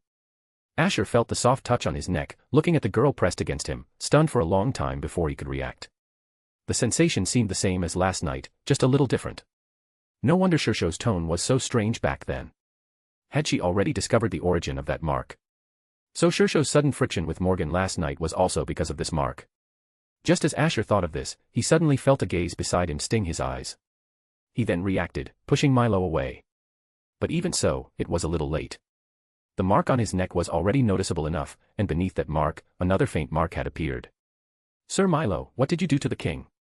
Artoria stared coldly at Milo. Oh my, didn't the king himself say he wanted to know right now? Milo gave an innocent smile. I was just acting on the king's command. Right, she said at the end, blinking innocently at Asher. Is this how this mark came to be? Artoria's gaze fixated on the mark on Asher's neck. What else did you think? Milo said, looking puzzled. Why wouldn't the king know? He should have immediately noticed if someone kissed him in that spot, right? Was it done while he was sleeping? As she spoke the last part, she glanced at Artoria, as if inadvertently. To do something like that without anyone knowing, it seems only someone close to the king could have done it. Artoria frowned slightly. I wouldn't do such a thing. Is that so? Milo just smiled. Then may I ask where you were last night? Artoria fell silent. Oh my. Speechless now. Milo showed a provocative smile. Indeed, you have something to hide. I was merely guarding him, I never did anything to him, Artoria said, glancing at Asher again, lingering on the two conspicuous marks for a long time. Then dare you leave another mark on his neck and try? Milo said. If the lip print is different, I'll apologize to you. Artoria remained silent again, pursing her lips. Don't you dare. Milo smiled. That means you have something to hide. All right, be quiet, Asher had to interrupt the meaningless conversation. Lily isn't that kind of person, I trust her. There's no point in her doing something like that. As for why Morgan would do this, it was probably just to tease Shishou. That goddess was just like that, often doing unfathomable things.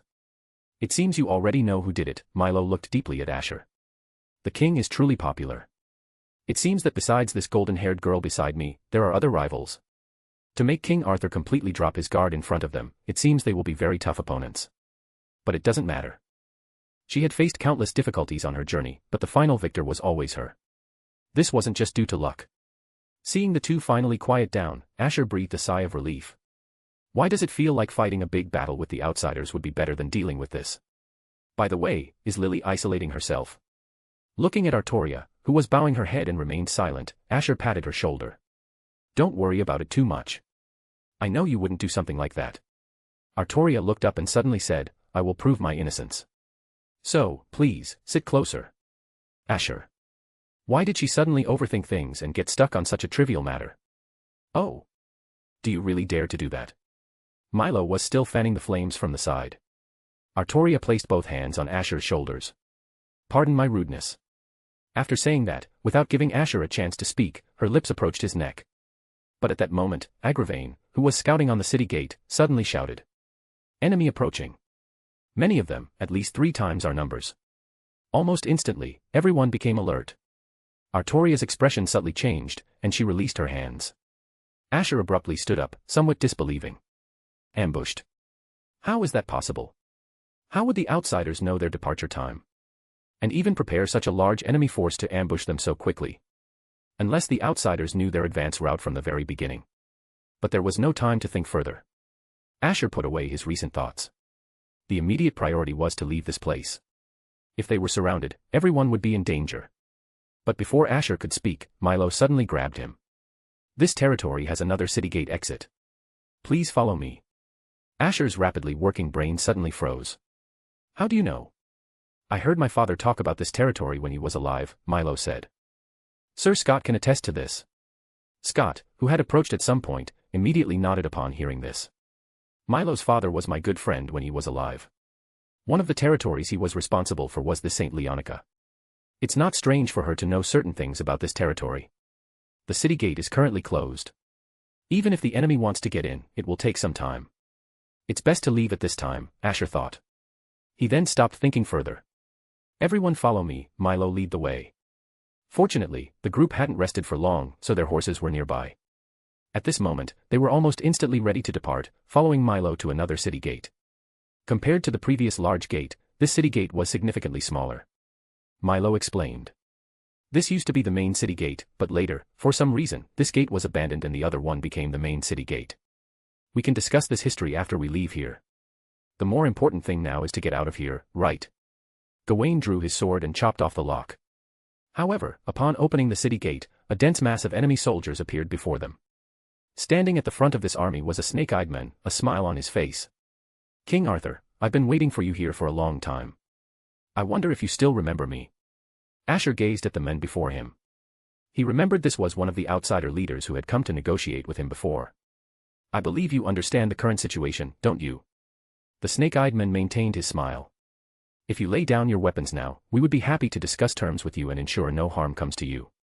His tone remained calm throughout, which was only natural. King Arthur believed they had abandoned all territories, choosing to defend their last one. This guess was not wrong, but it didn't mean they would just sit idly by. As long as King Arthur made an oath, they would always find a way to make a comeback later. What about the others? Asher understood the meaning behind the snake-eyed man's words. As for the others, I can't guarantee anything. After all, those individuals beside you are very dangerous presences, the snake-eyed man said, looking at the Knights of the Round Table beside him, a hint of apprehension in his eyes. Even he had heard of the Knights of the Round Table's reputation. If they were to make a comeback in the future, their primary enemy would be these knights. If possible, it would be best to eliminate these individuals now. No, he should say, they absolutely had to eliminate these individuals. As he thought this, a hint of coldness appeared in the snake-eyed man's eyes, but it was only a fleeting glimpse. A smile remained on his face. What have you decided? I can let you leave, as long as you swear an oath not to act against the outsiders for 100 years, the snake-eyed man said at the end, sighing helplessly. We only wish to have a place to live, and are forced to use such methods. We hope you can understand. If that's the case, why only let Arthur go? Scott behind him snapped. We trust King Arthur, but we don't trust you, not even if you swear an oath, the snake-eyed man said with a smile. Of course, not everyone has to stay, the snake-eyed man pointed to the pink-haired girl beside Asher. If it's King Arthur's little lover or something, we wouldn't mind letting her go. Milo's eyes lit up. She looked at Asher, seemingly waiting for his answer, but found that the normally gentle young man was now expressionless, remaining silent. Leave these people, swear an oath, and then you can leave, the snake-eyed man said again. And almost within that short minute, the gate behind them had been breached, and a dense mass of enemy soldiers was rushing towards Asher's position. Undoubtedly, this was a premeditated action by the outsiders. They had anticipated everything, hiding somewhere early, waiting for this surprise attack. Even a slight delay here would lead to them being completely surrounded. Your Majesty, you go first, Gawain turned to Asher and said. It took so long for Britain to have a new king. If we protect the king, there will always be a way. Artoria remained silent for a long time, then nodded gently. Sir Gawain is right. As long as you're alive, there will be a way. You go first. What kind of joke is this? Why can only King Arthur leave? I want to leave too. Scott shouted in a terrified tone. I want to get out of here too. What nonsense are you talking about? King Arthur's life is naturally more important now, another person reprimanded loudly. Why? Just because he's King Arthur, he can abandon us and leave alone. Watching the group start to argue, the snake-eyed man inadvertently showed a triumphant smile. Promises and oaths were, of course, just traps. He didn't expect Britain to refrain from attacking them after Asher swore an oath. What he wanted was this very scene. As long as he spread the news of King Arthur abandoning his subordinates throughout Britain later, King Arthur would lose the people's support, and all of Britain would naturally return to its former state of disunity. By then, they would naturally be able to regroup. Arthur. Milo tugged on Asher's sleeve, her eyes filled with eagerness. Let's go first. Staying here won't save them. There will always be another chance in the future. The outsider leader had said earlier that if Asher wanted to leave, she could go with him. Asher remained silent, hearing various arguments. One side agreed that King Arthur should leave alone, while the other opposed it. Arthur, you should go, Lancelot said after a moment of silence. Then find the traitor, and avenge us. Undoubtedly, someone among them had tipped off the outsiders, revealing their location. Only the Knights of the Round Table and the tribal leaders would have known the time and place of the operation in advance. If the traitor wasn't found, future operations would be restricted. Artoria looked at the silent Asher, her lips slightly parted, as if she wanted to say something, but then, she suddenly saw Asher smile. If it were you, and you were told to go back to Britain alone right now, would you go? How am I supposed to explain it to everyone else when I get back? Tell them that their king abandoned everyone here and fled alone like a stray dog. You, who are telling me to leave on my own, are the true traitors. Everyone fell silent. The snake-eyed man's expression paused slightly. In that case, do you intend to break through this defense line? He finished with a triumphant smile, pointing to the outsiders behind him. Our forces are several times yours. Even the number of people guarding here is double yours. Give up, otherwise, it would be bad if you were accidentally harmed. Milo looked at the dense army in front, whispering in persuasion. My king, this approach is very irrational. As long as you live, there will always be a way to start over. If you learn from this lesson. Shut up, Asher glanced at Milo coldly. Not everything can be endured silently. The girl's expression stiffened. Her usual calm smile completely vanished, as if an unpleasant memory had surfaced. She lowered her head, her soft pink hair covering her beautiful cheeks. Slowly, a faint blush appeared on her cheeks, and joy sparkled in her eyes. Asher drew the caliban. Charge! No one behind him moved. This was an irrational approach. The enemy in front of them was almost double their numbers. Charging forward like this was simply suicidal. But he didn't give them any more time to think. Asher was already riding his black horse, charging towards the city gate exit. Is he crazy? Milo exclaimed. However, the subordinates behind him, who had been arguing earlier, followed closely on horseback under Milo's disbelieving gaze. No matter how confused they were, seeing King Arthur leading the charge, everyone else could only follow. If the king doesn't act first, how can the soldiers follow? Gawain, Lancelot, it's up to you, Asher shouted to Gawain and Lancelot. Even with some lingering doubts, the Knights of the Round Table would naturally obey King Arthur unconditionally. They raised their long swords, and a group of horsemen charged towards the dense enemy army. This should have been a foregone conclusion with no suspense, but looking into Asher's eyes, the Knights of the Round Table felt a strange sense of reassurance. Lily, do you remember what I taught you? Looking at the two raising their long swords, Asher raised his finger, drawing strange characters in the air. Artoria seemed to understand something and also raised her finger. Rune magic's enhancement ability. The power of rune magic instantly imbued the knights behind them. Almost simultaneously, everyone felt a powerful force. Since King Arthur refuses to negotiate, we can only act disrespectfully. The snake-eyed man shook his head regretfully, and at the end, he raised his hand, stop them. Since this new king was so overconfident, they would teach them a lesson first. For this plan, they had not hesitated to abandon 5 territories, all for this moment. How could they let King Arthur and the others leave so easily now? However, sort of assured victory. Asher held the caliban. This was the first time people saw the caliban emit such brilliance, as bright as daylight. This caliban, which was more decorative than practical, now unleashed astonishing power, or rather, this was its true potential. Surging magical power, a massive light cannon blasted forward. Behind him, Lancelot and Gawain simultaneously raised their swords. Under the enhancement of rune magic, they could feel surging power within their bodies. Several light cannons lit up in succession. Artoria also raised her spear. The white steed seemed to know what its master intended to do, whinnying a challenge to the enemy. King Arthur, this is your last chance, the snake-eyed man said slowly, looking at the small army heading towards them. If you don't stop now, we will have no choice but to act ruthlessly. Boom. More than a dozen light cannons surged towards the enemy. The snake-eyed man disappeared in the rapidly approaching light cannons, almost without a chance to speak. Simultaneously, an entire straight line of enemy soldiers vanished, along with the trees behind them. Break through the enemy's defenses. Asher raised the caliban. Immediately after, a large contingent of their army charged through the cleared path, kicking up countless dust. In the swirling dust, they quickly disappeared from the enemy's sight. And as Asher and the others left, Menacin led a large contingent of outsider troops in pursuit, but they were still a step too late. That useless fool. His face grim, he stared at the straight path that had been cleared. The snake-eyed men had already vanished in the light cannon blast. He had told him to be careful, but he still let them escape. After this, it would probably be difficult to seize another opportunity. More bonus chapters. Every 300 power stones equals 1 bonus chapter. Chapter 107, Chapter 107, The Kind-Hearted Morgan le Fay. Fire, you can find 40 chapters ahead here. Also other exciting fanfic available. Fire. The moonlight was hazy. The group rushed onward until they confirmed that the enemy was not pursuing them. Only then did they finally relax. However, considering safety, they still hurried back to Camelot and ordered troops to be dispatched to reclaim the 2 previously lost territories. The power of rune magic is even stronger than I imagined, Artoria said, looking at her hands, still recalling what had just happened. Even now, it felt unreal. Everything had happened too quickly. It was hard for her to imagine that they had managed to carve out a path with the strength of just a few people. She looked at Asher beside her. Why did you run? Lily, do you really think all outsiders are completely incompetent fools?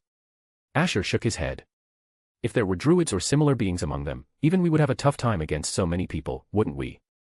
Haven't you considered that if the outsiders were that weak, even if the previous king was gravely ill, he could have easily ordered them to be driven out? Artoria fell silent. He was right. At that time, a large number of enemy troops were pursuing them.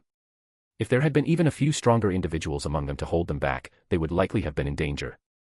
This kind of thing couldn't be gambled on. What do we do now? She asked. Let's go back first. We need to plan carefully. Asher took a breath and slowly exhaled. I didn't expect there to be a traitor among us. That's truly nothing to laugh about. Undoubtedly, the fact that the outsiders could know their location and quickly surround them in such a short time clearly indicated that someone had privately informed the outsiders. He glanced at Milo, who was lagging behind the main force, and paused slightly. He had just managed to build a good relationship with the tribal leader, but now, it seemed her favorability rating had probably plummeted into the negatives. Asher sighed helplessly, withdrew his gaze, and led the group through the city gates. No one spoke again until the group disbanded, because they had been reprimanded by Asher on the way. In that previous moment of crisis, if Asher hadn't charged forward first, they would likely have fallen into internal strife due to the outsiders' provocation.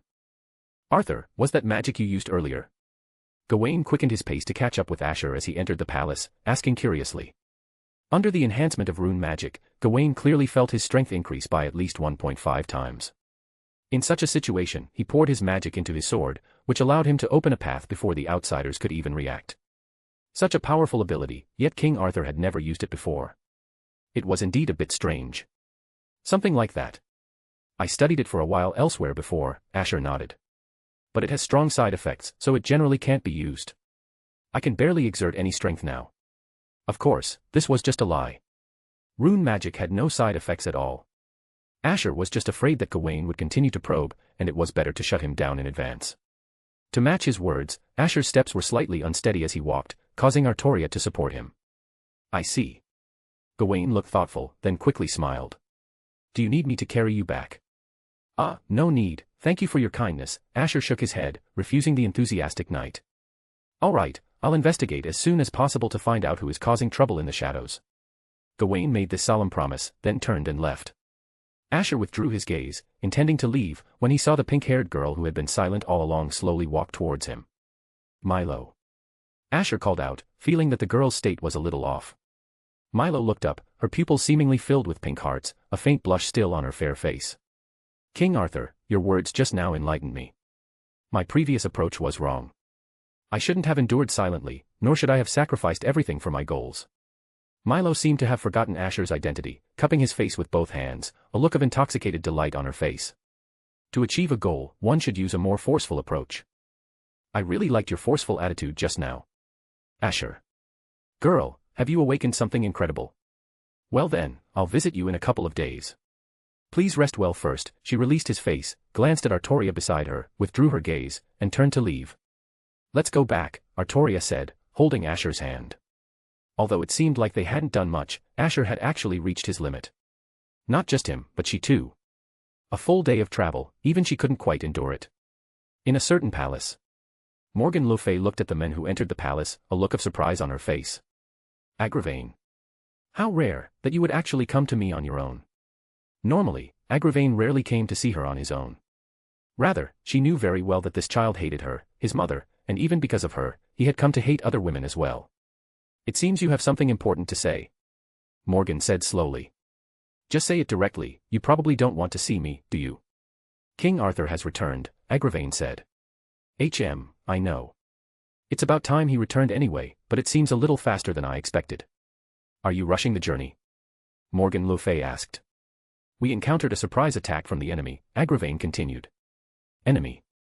Morgan narrowed her eyes. The enemy's numbers were roughly several times ours, but we suffered no injuries. Such a massive number doesn't seem like they arrived spontaneously. An ambush. Morgan quickly understood. It seems there's a traitor. The child wasn't injured, was he? The smile on her face receded slightly as she looked at Agravain and asked. He shouldn't be. When we returned, we broke through the enemy's formation directly from the rear. But we can't rule out any attacks along the way. After all, at that time, the king was leading the charge, Agravain said at the end, a look of admiration on his face. Making a decision at the first moment and acting upon it immediately, such decisive action truly made him a king worthy of respect. I'll go check on him in a bit. Morgan le Fay gently tapped her finger on the armrest of the chair. After a moment, she suddenly asked. Were there tribal leaders among those who went with him this time? Scott, Duke Bell, and Sir Milo, Agravain replied. Morgan le Fay pondered for a moment. Go kill them all now. The other party isn't necessarily a traitor, but there won't be a killer among the Knights of the Round Table, so the informant must be one of those 3 tribal leaders. After all, only these people would know high-level information. Go. But not all 3 tribal leaders are necessarily traitors, are they? Wouldn't doing that be a bit too? Morgan le Fay interrupted Agravain. You never have the power to choose. All you need to do is obediently listen to me. Don't consider anything else. She stared into Agravain's eyes. You also wish to help King Arthur, do you not? If so, go and kill all 3 suspects first. Oh, and if you get caught, it wasn't my order, understand? Morgan added. Agravain was silent for a long time, then nodded gently. He turned to leave, but then Morgan le Fay suddenly called out to him. Oh, never mind, wait a moment. I'll investigate more thoroughly. Perhaps I can catch other traitors. And that child doesn't seem to like kind-hearted Sister Morgan killing indiscriminately. Although my hands are already stained with much blood, it's not too late to turn over a new leaf now. Morgan le Fay's face showed a charming smile. After all, no one knows what I've done before, except for a few of my children. But I trust my good children won't spread any bad rumors about me to King Arthur, do you agree? Agravain's expression was incredibly strange, but he still nodded. Yes. Very well, you may leave. Morgan le Fay stood up. I'm going to see that child now. More bonus chapters. Every 300 power stones equals 1 bonus chapter. Chapter 108, Chapter 108, the greener will eventually be greened. Fire, you can find 40 chapters ahead here. Also other exciting fanfic available. Fire. In the room. It seems your knowledge of rune magic has improved a lot. Asher sat on the bed, recalling the runes Artoria used at the end, and couldn't help but sigh. Should he say, as expected of Lily? She learns everything so quickly. It's only been less than half a year, and she's already so proficient. There's still a big gap compared to you. Artoria showed no joy but instead lowered her head slightly, biting her lip. I'm sorry, today I wasn't thoughtful enough and almost put you in a difficult situation. Is she talking about the ambush? Asher shook his head helplessly. That has nothing to do with you. No one knew there was a traitor among us. No, there might be more than one. Asher sighed softly as he finished speaking. His biggest worry had come true. Before the foreign tribes were settled, Britain was already turbulent, and some people were even colluding with the foreign tribes, trying to gain certain benefits from it. If these people weren't found quickly, it might not be so easy to escape next time. Let's learn from this lesson and try harder next time. Asher looked up and patted Artoria's head. Feeling the warmth from his hand, Artoria's previous gloomy mood faded a little. She nodded gently, raised her eyes, and stared at Asher for a while, then suddenly reached out and pressed his chest. Asher froze, looking at Artoria, whose head was still bowed. Her golden bangs covered her eyes, making her expression unreadable. Lily. Asher called out. What's going on now? Aren't we discussing serious matters? This development feels a bit off, doesn't it? Artoria's finger traced Asher's chest, unbuttoning his upper garments. So what exactly is this rhythm? Asher pressed Artoria's wrist to stop her movements. Lily, what exactly do you want to do? Undo your clothes. I think that should be pretty obvious. Artoria said. So why do you want to undo my clothes? Asher was stunned for a long time. To check if you're injured anywhere. You were at the forefront today, so maybe you have wounds from sharp blades or something. If so, they need to be treated as soon as possible. Asher was stunned again. According to Lily, shouldn't I also check if she's injured? Just as Asher thought of this, Artoria had already grasped Asher's wrist. Please cooperate, turn around. I'm not injured, don't worry. And you're also very tired today, go back and rest first. Asher said helplessly. Are you afraid of me? Artoria's cold hand rested on Asher's chest. Your heart is beating fast. No, I think any normal man's heart would beat faster when something like this happens. Asher pressed his hands on Artoria's shoulders. Anyway, I'm fine, go back and rest assured, this is the king's command. You said before that if I commanded you, you wouldn't disobey me. Asher said again. Artoria was silent for a moment, then nodded. If there's any problem, be sure to tell me immediately. Even though I helped you heal with rune magic, there might still be underlying issues. After much earnest persuasion, Asher finally sent Artoria away. He closed the door and returned to the room. He walked to the window, looked at the moonlight outside, and sighed again in his heart. He had thought they could push the foreign tribes into a corner in one go and then find a way to drive them completely out of Britain, but he didn't expect a mole to appear. Everything would have to be re-evaluated. You seem very tired. A gentle voice suddenly came from behind him. Asher sighed again. Of course, I'd feel tired when something like this happens. You're right, you've worked hard. It wasn't until a soft body pressed against his back, feeling 2 large soft masses pressing against his back, that Asher suddenly woke up and turned around. The woman in a long dress had her arms wrapped around Asher's waist. She was a little taller than Asher. At this moment, she lowered her head slightly, her pair of narrow, beautiful eyes gazing into Asher's. Good evening. Sister Morgan, could you please knock before coming in next time? Asher said helplessly after a moment of silence. How can that be? As your supervisor, Big Sister needs to make sure you're not using your king's power to do anything bad, so it's necessary to supervise you secretly. Morgan le Fay gently stroked Asher's hair. But you really didn't disappoint me. Doing bad things, huh? Asher muttered. What are you thinking about? Morgan asked. When you just said, doing bad things, I remembered something. Asher looked up. Sister Morgan, you wouldn't have killed all the tribal leaders, would you? For some reason, he always felt that given Morgan's personality, she would rather kill 100 innocent people than let one guilty person go. Those who could report information to the enemy must be high-ranking officials, and the most likely among them were the 3 tribal leaders who went with them that day. Morgan's expression stiffened slightly, then quickly returned to her usual smile. How could that be? Big Sister isn't the kind of person who likes to kill innocent people indiscriminately. If you don't believe me, you can check tomorrow to see if those tribal leaders are still there. That's good. Asher breathed a sigh of relief. Morgan le Fay sighed softly, glancing at Asher with a look of grievance. Suspecting me like that is very hurtful. Is that how you've always seen me? I'm sorry. Asher chose to apologize directly. Thinking about it carefully, Asher felt a little ashamed. The people around Sister Morgan didn't trust her. If even he doubted Sister Morgan, wouldn't there be no one left to trust her? This time is fine, but next time it won't be so easy to forgive you. Morgan's finger brushed Asher's neck, where the mark she had left earlier was located. She raised her eyes, stared at Asher, and licked her lips. I originally planned to slowly transfer the mark to you, but now it seems I need to speed up the process to enhance your strength. All right, quickly lie down over there. She released Asher and pointed to the large bed nearby. The mark of the goddess of death. But Shishou said that was a lie. Remembering what Scáthach had told him earlier, Asher's mouth slightly opened, wanting to ask something, but in the end, he didn't speak. The relationship between these two was already strained. If he spoke up, wouldn't it worsen the relationship between Shishou and Big Sister? What's wrong? Why are you still standing there? Seeing that Asher still hadn't moved, Morgan's beautiful eyes showed a hint of confusion. How strange, why is this child so disobedient today? He used to be so easily coaxed into bed with just a few words. Oh no, she should say, he used to cooperate with her with just a few words. Did someone tell him something? When she thought of this, a chill flashed in Morgan's beautiful eyes, but she quickly reined it in, maintaining her calm smile. What's wrong? Do you have anything else to say? Asher said very tactfully, Sister Morgan, I've thought about it carefully, and I don't need the mark of the goddess of death anymore. I'm very satisfied with my current strength, so it's not necessary. Morgan narrowed her eyes. It seems Scáthach told you something. No wonder Asher suddenly became so wary of her. Was it because of that woman, Scáthach? Seeing Asher remain silent, Morgan immediately confirmed her guess.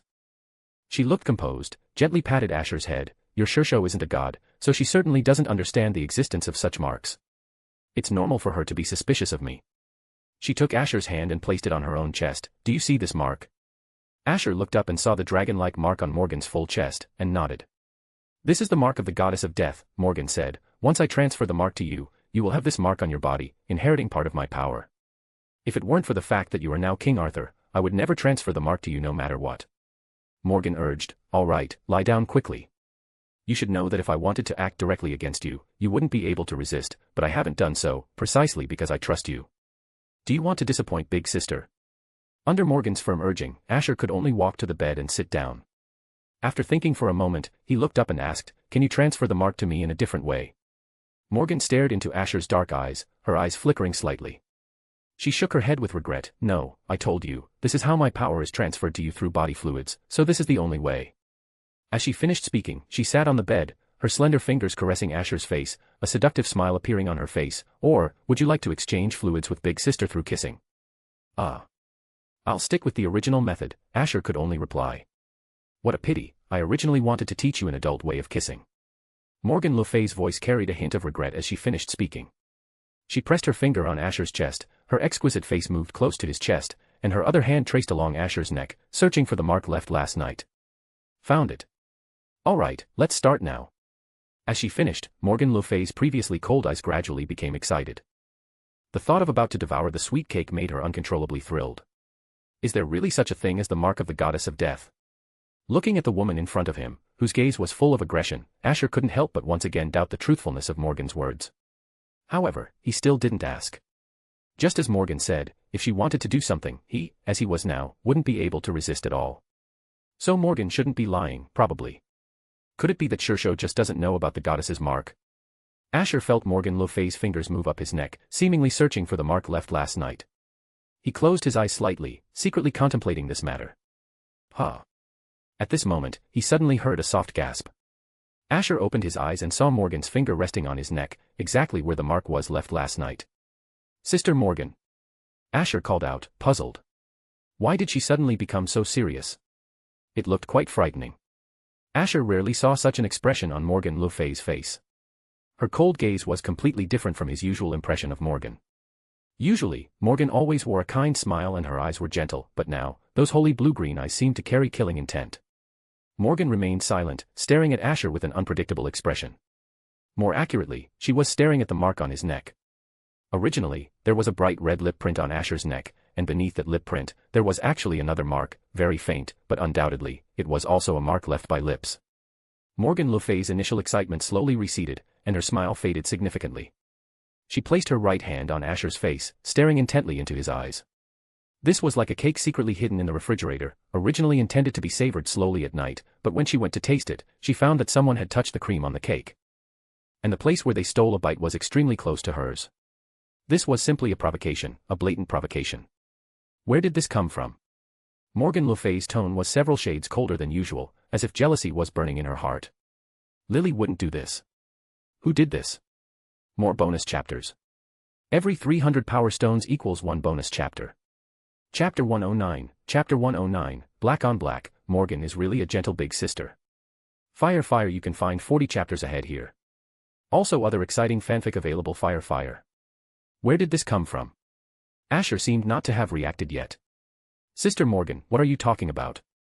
It was no wonder, at that moment, they had been suddenly attacked by enemies, so how could there be time to check if there were marks on one's neck? Gazing at Morgan's icy eyes, Asher finally became alert. He almost forgot, this person was the goddess of death, an unpredictable existence. He had nearly fallen under her charm just now. Morgan le Fay's finger stroked the faint mark on Asher's neck, her eyes seeming about to burst into flames. But upon noticing the unusual look in Asher's eyes, she quickly sobered up, and her face returned to its usual calm smile. It's nothing, just a little joke with you. She sat back on the bed, adjusting her collar. You rest first, I have something to take care of. So sudden. Asher hesitated, then looked at the woman in front of him again, her face bearing a gentle smile. Regarding the traitor, I want to investigate it first. As for the mark, I'll transfer it to you in a couple of days. Asher was stunned. You already have clues about the traitor? Sort of. Morgan smiled. Sleep, leave the rest to me. As expected of Morgan, her performance was always mysterious. She actually had clues about the traitor so quickly. Asher secretly admired Morgan's intelligence. But he always felt that something about Morgan seemed off. After watching Morgan le Fay leave, Asher's gaze lingered on the spot where Morgan had disappeared, recalling her words and the place her finger had touched earlier. The mark of the goddess of death, so, is this thing real or fake? He wasn't stupid, so he naturally couldn't fully believe Morgan's words, but what she said was indeed well-reasoned, and there was indeed a red mark on his chest. As for whether it was the mark of the goddess of death, that remained unknown. As he thought, Asher soon felt a wave of drowsiness. He slowly closed his eyes, secretly thinking, I hope I can meet Shishou when I fall asleep this time. Though it was basically impossible. Milo sat on the bed, humming a song, looking quite pleased with herself. At this moment, the girl wore a thin pink nightgown. Her pink hair was casually draped over her back, large expanses of fair skin exposed to the air. Her 2 tender white feet playfully bumped against each other, like children playing a game. Finally truly close to King Arthur once. I heard he's not even 16 yet, I didn't expect him to be so dominant. Milo lay on the bed, her head gently swaying. Today, she left her mark on King Arthur's neck. Next time, it should be his turn to leave his mark on her body. Achieving this wouldn't be difficult. She was very confident in her appearance, as seen from the gazes of the servants. Oh, and her 2 brothers from before as well. They were brothers, yet they tried to lay hands on their sister, truly incomprehensible. That father was also an old lecher, having desires for the children born to his mistresses, simply perverted. But this just proved her beauty. If she wasn't very beautiful, she wouldn't attract so much attention. A king so young, a slight temptation would probably make him fall for her. The only thing to worry about was how to get close to the king and be alone with him. As long as she gave herself to him, she would have plenty of ways to control King Arthur. However, it seemed she would have to endure a while longer. King Arthur. Milo softly murmured the name, recalling what happened today, her face slowly flushing. Her slender, green onion-like fingers slowly traced down her smooth thigh into her lower abdomen, while her other hand slowly caressed one of her proudly erect breasts, a slight gasp escaping her lips. I want to have Arthur so badly. Arthur. Her gasps gradually grew louder. Milo's toes slowly arched, a faint sheen of sweat appearing on her skin, as she made alluring sounds. Arthur, Arthur. Arthur, huh? Is that so? You probably don't know his name, do you? A sweet voice suddenly sounded beside her. She didn't know when the woman had stood beside Milo, observing her with a smile. To be shouting the name of a man you've known for less than half a month while doing such things, truly a promiscuous girl. Milo awoke from the sweet atmosphere she had been immersed in, her fingers stopping their movements. She turned to look at the woman beside her. Princess Morgan. Ah, don't mind me, please continue. Morgan le Fay said with a smiling face, or I can help you. No need for your help, but I would be very grateful if you could call King Arthur to accompany me. She licked her fingers, blinking her eyes. After all, I'm very lonely at night by myself. Morgan le Fay narrowed her eyes. So you want to find someone you've only known for a short while to accompany you. Feelings can be cultivated slowly. No one says you can't do something pleasurable first and then cultivate feelings slowly. Milo observed Morgan's expression, seeming to understand something. How strange, I've never had any dealings with you, let alone threats. So, you're here because of King Arthur. A very clever girl. Morgan le Fay showed a surprised expression. So, the kiss mark on Arthur is yours? Milo suddenly smiled. I never thought King Uther's daughter would do such a thing to King Arthur. You're almost 10 years older than King Arthur, aren't you? Why would you like such a boy? Morgan's eyes narrowed slightly, calmly appraising the girl in front of her. You seem very confident. The other party was indeed very clever, otherwise, she wouldn't have become a tribal leader at such a young age. Her appearance here was definitely unexpected by Milo, yet even so, Morgan remained calm. Are you angry, Princess Morgan? Milo maintained her smile. Let me say this first, I am the leader of the tribe. If I die, you won't have an easy time explaining it to King Arthur. She picked up a towel nearby to wipe her hands, walked to the window, turned to look at Morgan, smiling brightly. After all, that king is a very upright person. If he knew someone close to him was indiscriminately killing innocent people, even if he didn't dare say anything, he would have a grudge in his heart, wouldn't he? And if I die, everyone will definitely suspect King Arthur. After all, the traitor incident happened during the day, and then I die at night. At that time, the king's position will also be shaken, and you wouldn't want that to happen, would you? Morgan still maintained a calm smile. So. On the contrary, you should help me. Milo leaned against the wall, looking at Morgan. If I become queen, I can definitely help King Arthur unite all the tribes for his use. Milo's pupils widened slightly. Blood splattered in front of her, strikingly visible even in the darkness. I think you misunderstood something from the beginning. Morgan still smiled sweetly, one hand pressing against the wall behind Milo, the other hand moving slowly over Milo's abdomen, leisurely, as if teasing her prey before devouring it. She brought her mouth closer and whispered, if I kill you, I'll claim the ones who did it were Sir Scott and Duke Bell. They are the traitors, and you knew about it, which is why they murdered you. How is that possible? Milo covered her right arm, staring at Morgan le Fay. The Knights of the Round Table won't believe such words, they will definitely investigate thoroughly. Morgan suddenly laughed. Don't worry, no one will object, because a small half of the Knights of the Round Table are on my side, and King Arthur will also be mine. That child is very kind, so he doesn't like to say hurtful things, but I'm different. Morgan le Fay's finger slowly traced down Milo's fair neck, soon drawing a tiny line of blood, beads of blood oozing out. I know the things you've done, but I don't intend to meddle too much. Whether you designed to kill your father, or had someone kill your brother, I'm not interested in knowing. But don't let your filthy body defile my child. Even I have to be careful, what right do you have to kiss him?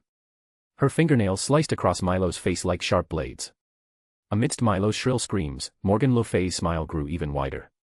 It was a long time before Morgan stopped her movements. She looked at the girl crouching on the ground, covering her face, and sighed softly. Actually, I really don't like doing this. I clearly swore to be a gentle big sister, so why are there always so many demons and monsters approaching him? They are truly lowly servants who completely fail to recognize their place.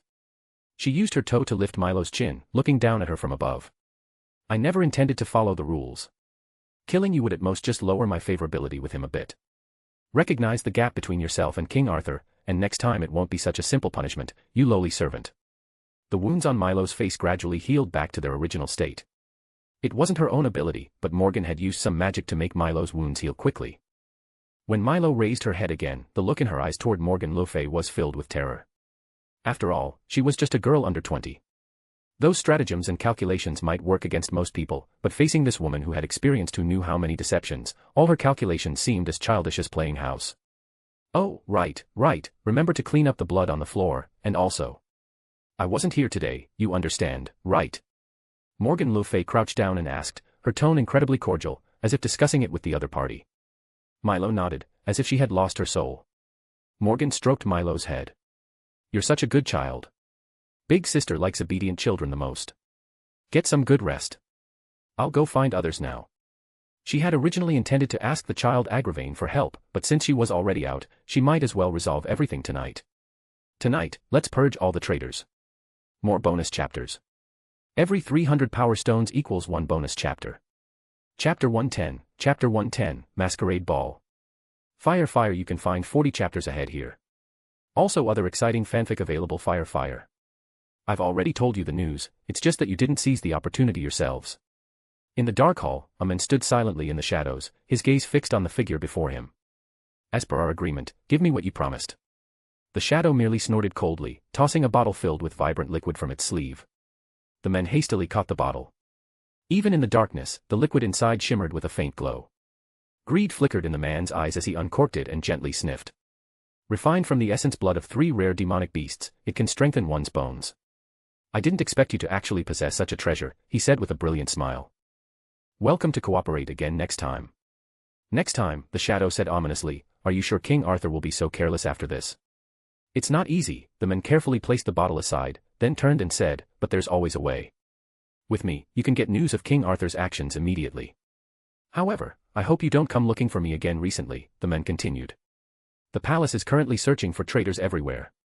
If an outsider leader is discovered entering my territory, even you wouldn't want to see that, would you? The shadow stared coldly at the man. Don't play any tricks. If I spread your identity, you should know the consequences. Of course, the man said with a composed smile. I won't mess around, don't worry. You need me as an informant, and I want benefits from you. Isn't it good that we mutually benefit? Of course, this transaction is complete. If you want new information next time, you'll have to offer sufficient benefits again, the man added. The shadow snorted coldly, then turned and vanished from the man's sight. Not until the shadow completely disappeared did the man quietly breathe a sigh of relief. The other party was one of the outsider leaders, whose attack methods were quite ruthless, having massacred many Britain citizens in the past. Dealing with such a person, even a slight misstep could lead to disaster. However, no matter how strong the other party was, they could only cooperate with him now. After all, King Arthur was currently on the rise, and none of his Knights of the Round Table were to be trifled with. If they didn't find another way, the outsiders would sooner or later be completely wiped out by King Arthur. The man picked up the bottle he had just obtained, his eyes showing eagerness. Once he consumed this item, his strength would be greatly enhanced in the future. Such a treasure could truly not be obtained without exchanging it for information about King Arthur. Who are you? The man was about to turn back into the house when a sharp scream suddenly came from outside. The man's expression subtly changed, and he quickly walked outside. It was important to remember that this was a tribal leader's house, with heavily guarded servants outside. Ordinary people simply couldn't enter it easily. Could it be that a Knight of the Round Table had come knocking? Moonlight scattered down. Blood spurted from within the black robe of a shadowy figure, and a pale, rolling eyeball on the ground looked particularly eerie under the moonlight. A look of astonishment appeared on the man's face as he stared at the scene before him. Someone could eliminate an outsider leader so quickly. As he watched the shadow fall, the man gazed at the woman standing before the shadow, unable to help but exclaim, Princess Morgan. Good evening, Morgan le Fay said, stepping over the shadow's corpse as she approached the man. Sir Scott. Scott's eyes flickered uncertainly.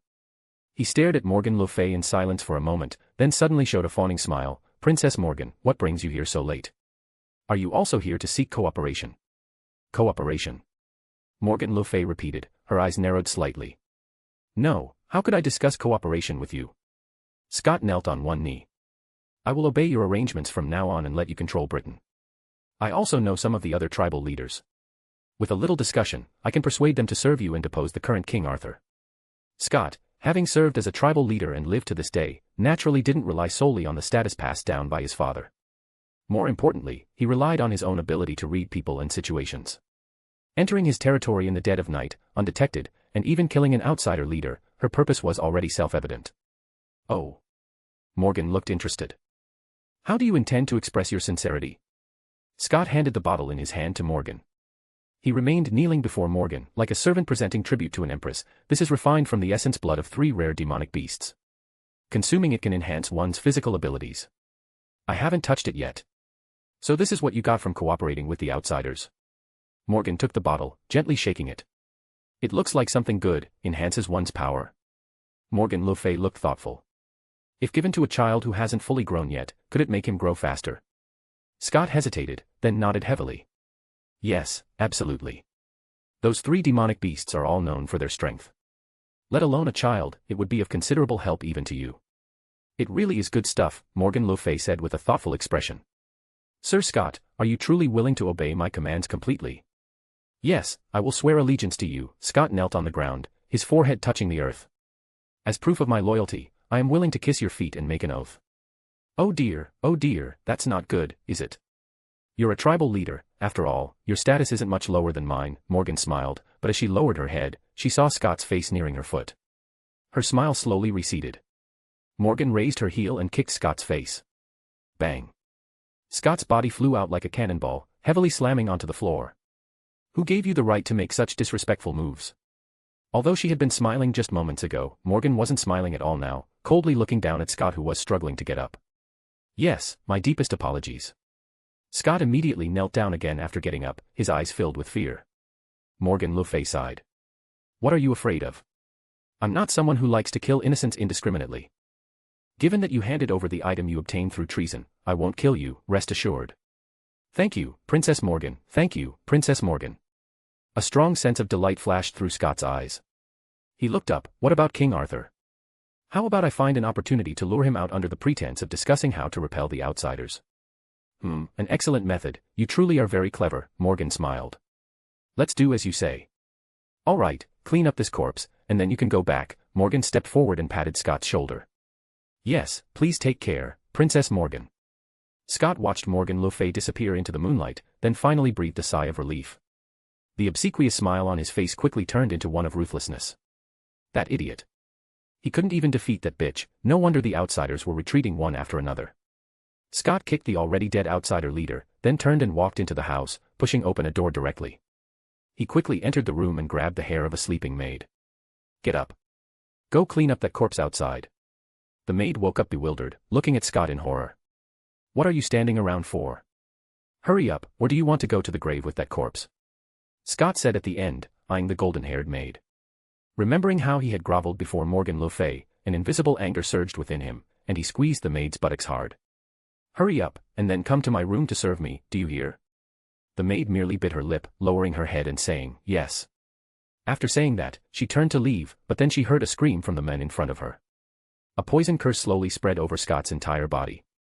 Every pore of his body felt like it was being pricked by needles. Blood spurted from various parts of his body, splashing onto the maid. Her eyes were filled with horror, completely unaware of what was happening. Morgan. Scott's eyes were bloodshot, and he screamed frantically, I curse you to be forever unliked by the world, to be a witch for eternity. You untrustworthy bitch. The world's gaze. Morgan slowly walked into the room, shrugging indifferently. Whatever. She looked at Scott on the ground, then her gaze fell on the maid, gently caressing the maid with her fingers. From now on, you are the leader of this territory. And Scott was killed by an outsider leader who reneged on their deal after he committed treason, understood? The maid stared at Morgan le Fay in terror, nodding desperately. Yes. The sunlight streamed in through the window. Asher yawned and opened his eyes. I really want to keep sleeping, he sighed. The thought of having to investigate the traitor today already gave him a headache. But there was nothing he could do. This was a problem that had to be solved sooner or later. If the traitor wasn't dealt with, the outsiders' operations would have to be temporarily put on hold. If that happened, who knew what the outsiders might do in the meantime? Asher took a deep breath, exhaled slowly, and got out of bed, leaving the room. Sister Morgan. As he stepped out, he saw the woman leaning against the door, humming a song. Her golden hair naturally fell to her hips, and her fair skin looked particularly striking against the black dress. You look a little down. Morgan tilted her head and glanced at Asher, her eyes gentle. She raised a finger to smooth down a few strands of hair sticking up on his head. Asher shook his head. It's nothing, I just didn't sleep well. Are you not bothered by the traitor situation? Morgan chuckled softly, seeming to effortlessly see through Asher's worries. Am I really being mind-read or something? Asher thought, somewhat embarrassed. I've known you for over 4 years, and you're practically a child I've raised myself. I can probably guess a little of what's on your mind, Morgan said at the end, taking out a small bottle she had prepared earlier and handing it to Asher. Here, take this. What is this? Asher asked instinctively. Something like the essence blood of 3 rare demonic beasts. It can strengthen your bones. Don't you want to grow up faster? Morgan le Fay reached out and gently stroked Asher's head. Eat more to grow up faster. There's a strong power contained within it, Asher said, looking at the small bottle in his hand. He could feel a terrifying power radiating from within. You should take it yourself, Sister Morgan. Asher handed the small bottle back to Morgan. You've already given me so much, I feel a little embarrassed. Are you going to reject me? Morgan asked with a smile. Asher. Fine, I'll take it, okay. Asher silently took back the small bottle. Actually, your growing up well also helps me, so don't be so polite. Morgan's tone sounded very gentle. Asher was silent. Does that mean King Arthur should have better self-preservation abilities? Thinking that way, it was understandable. After all, becoming King Arthur always attracts some malicious individuals. After all, if your physical strength is too poor, you probably won't be able to satisfy your sister later, you know. Morgan's finger rested on her lips, her saintly green eyes captivating. Asher. All right, put it away for now. I have something serious to tell you. Morgan le Fay's smile had receded somewhat. Something serious? Asher put away the small bottle, looking up with confusion. 5 days from now, I want to host a masquerade ball in this palace. All the leaders will be invited. Morgan walked to the window at the end of the corridor, then turned back and continued. At that time, outsiders will probably try to assassinate you in the chaos. After all, failing to make you swear an oath, they might resort to more extreme measures. Although your situation will be dangerous, it's also an opportunity to eliminate both the outsiders and the traitors. At the very least, we can find other traitors who conspired with the enemy. Do you mean for me to be the bait? Asher pondered, weighing the pros and cons, then nodded. Then let's do as you say. This was indeed an opportunity. The ball would be chaotic, and the outsiders definitely wouldn't miss this chance. After hearing this news, the hidden forces in Camelot would probably also make some moves. You agreed so decisively? Morgan asked in surprise. If we can deal with the traitors, we can confidently drive out the outsiders, Asher said. As for safety, with my current strength, I can handle most situations. You're quite confident in yourself. Morgan looked Asher up and down. I've always been quite confident, Asher said at the end, a hint of helplessness in his tone. Among his peers, he feared no one, but against beings of Morgan le Fay or Scáthach's level, he was still too insignificant. However, from the strength of the outsider leader he saw that day, even if he encountered danger, he still had the ability to protect himself. Sister is very happy that you accepted, Morgan le Fay said seriously. Don't worry, I will protect you well. And, just in case. Morgan le Fay smiled. This time, I will let you and your Shishou reunite. More bonus chapters. Every 300 power stones equals 1 bonus chapter. Chapter 111, Chapter 111, you want to seek refuge with the king. You're clearly just lusting after him. Fire, you can find 40 chapters ahead here. Also other exciting fanfic available. Fire. Sir Scott is dead. Asher stared at Artoria in astonishment. Really? So, what exactly was going on?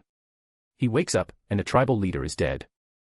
If this news got out, he would be the first person to get into trouble. Just yesterday, Scott had been with him on a mission. After that, they were ambushed by the enemy due to a traitor. They barely managed to retreat, and then that same night, the tribal leader who had been with him died. No matter how you thought about it, people would suspect King Arthur had ordered it. He was killed by an outsider leader, Artoria said. It was probably due to infighting. He was cursed with a poison that activated in the middle of the night. An outsider leader? Asher was startled. So Scott was the traitor. Why did it feel like a freebie? Scott had just turned into a traitor and was killed on the same day. Is there anything strange? Artoria asked, looking at Asher, who was deep in thought. Asher snapped back to reality, shaking his head. No, nothing. He actually did find it a bit strange. Scott was a tribal leader, not some small fry. As a tribal leader, he could always get first-hand information, yet such an important person was killed by an outsider. It just felt strange. It is said that before Sir Scott died, he entrusted his mate to be the new tribal leader, and that tribal leader just sent someone to tell me something. Artoria's tone grew a bit strange at the end. She expressed her willingness to completely obey the king's commands. Asher was startled. Why? That's what I should be asking you. Artoria looked up and stared at Asher. Are you hiding something from me? Would you believe me if I said I didn't know anything? Asher said with a wry smile. He went to sleep inexplicably, woke up, and found that one of the tribes was willing to be completely at his disposal. This was too bizarre. You really don't know? Artoria asked. Truly don't know, Asher sighed helplessly. Actually, isn't this a good thing regardless? We can ask the new leader for the reason later. As he said this, he found Artoria still staring at him and couldn't help but ask in confusion, is there something else, Lily? Nothing, Artoria withdrew her gaze. I just thought perhaps the other party had taken a liking to you or something. Asher. You think they would give me a tribe just because they like me? How could such an idiot become a tribal leader? Even without thinking, you can guess that's completely impossible, right? Artoria stared at the expression on Asher's face, remained silent for a moment, then suddenly showed a faint smile. You're right, my apologies, I was thinking too much. Asher rolled his eyes. You weren't thinking too much, you were thinking wildly. To hand over a tribe to a new king for no reason, especially when the new king hasn't even shown much promise, how could there be such an idiot? Why are you here? At that moment, Artoria's voice suddenly turned cold. Asher snapped back to reality and followed Artoria's gaze. A pink-haired girl in a short skirt stood at the front of the palace hall, a look of fascination on her beautiful face. King Arthur, may I speak with you alone? Sir Milo. Asher looked at Milo several times in confusion. Do you have something to say? Normally, tribal leaders rarely came to the palace. Although both sides had a common enemy, their relationship with King Arthur wasn't particularly good. After all, one side wanted to completely absorb the tribes, while the other was unwilling to hand over their tribes to the king's control for free. I wish to pledge allegiance to you and offer my territory to you, Milo said with a smile. But before that, I would like to speak with you alone. Asher and Artoria exchanged glances, both seeing incredulity in each other's eyes. Especially Artoria's gaze, which seemed to say, you still say they didn't take a liking to you. Lily, wait outside, Asher asked Artoria. Despite her reluctance, Artoria had no choice but to leave the hall. After all, this concerned a major tribal matter and was simply too important. But as she left, Artoria gave Milo another deep look. All right, you can say what you need to say, Asher said. Milo looked at Asher with deep affection, staring at him teasingly, shouldn't we go somewhere more secluded to talk privately? Asher immediately became more alert. He shook his head and said, just say whatever you need to say here. The king is really timid, even though I can't pose any threat to you, Milo chuckled softly.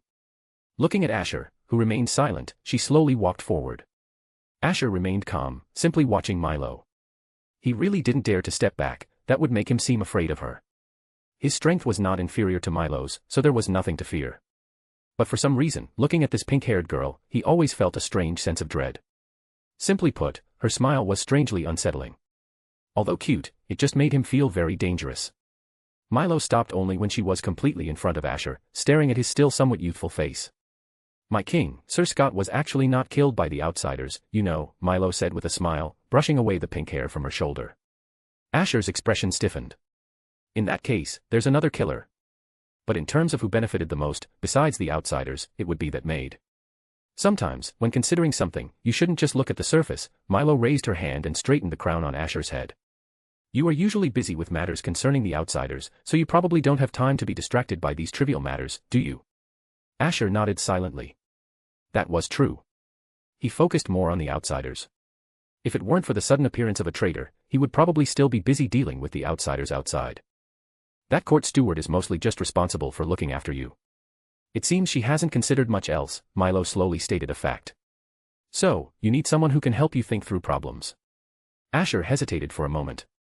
What is your purpose? Offering a tribe and wanting to help him. Milo's actions were practically as if she intended to give him everything, which was incredibly puzzling. After the outsiders are driven away, it will eventually be time to purge the interior. I'm just choosing a better approach in advance, to protect myself, Milo said with a smile. Also, last night, I met the person who killed Sir Scott.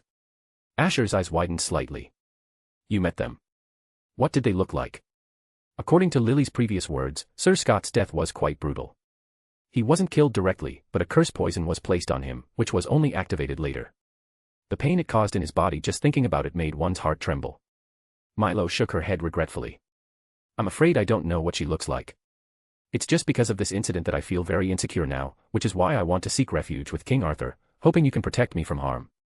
As a reward, I can accept anything you ask of me. Milo's fingers slowly moved down the hem of her skirt, lifting a corner to reveal a smooth thigh. Anything, at all. Asher averted his gaze. In any case, since you feel your territory is unsafe now, you can stay in the palace. Is that okay? Thank you, Milo smiled. If possible, I hope to be in the room next to yours. After all, being alone always makes one feel very vulnerable. Asher considered the pros and cons, then nodded. I'll arrange it. You can move in today. Compared to a tribe, having this person stay in the palace was not unacceptable. Rather, it was a profitable deal. Oh, and also, at the masquerade ball, if I have the honor, I hope to dance with the king. Would that be possible? Milo asked with a beaming smile. This is an invitation, and also one of the conditions for my allegiance to you, she added. Asher could only nod. I understand. Thank you very much. Milo bowed slightly, turning back to Asher one last time before leaving.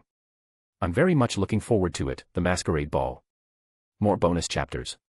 Every 300 power stones equals 1 bonus chapter. Chapter 112, Chapter 112, Scáthach joins the battlefield. Fire, you can find 40 chapters ahead here. Also other exciting fanfic available. Fire. Land of Shadows. This is a country surrounded by natural barriers. Occasionally, unknown giant shadows circle in the sky. These are mostly demonic beasts dwelling nearby, though some are just passing through. Scáthach raised her spear, chanting something, and an ice shard shot out from beside her, attacking a griffin that happened to be passing by in midair. This was an adult griffin. When the ice shard pierced its body, only a trace of blood oozed out. It turned its head to look at the enemy that had attacked it without provocation, letting out a terrifying roar.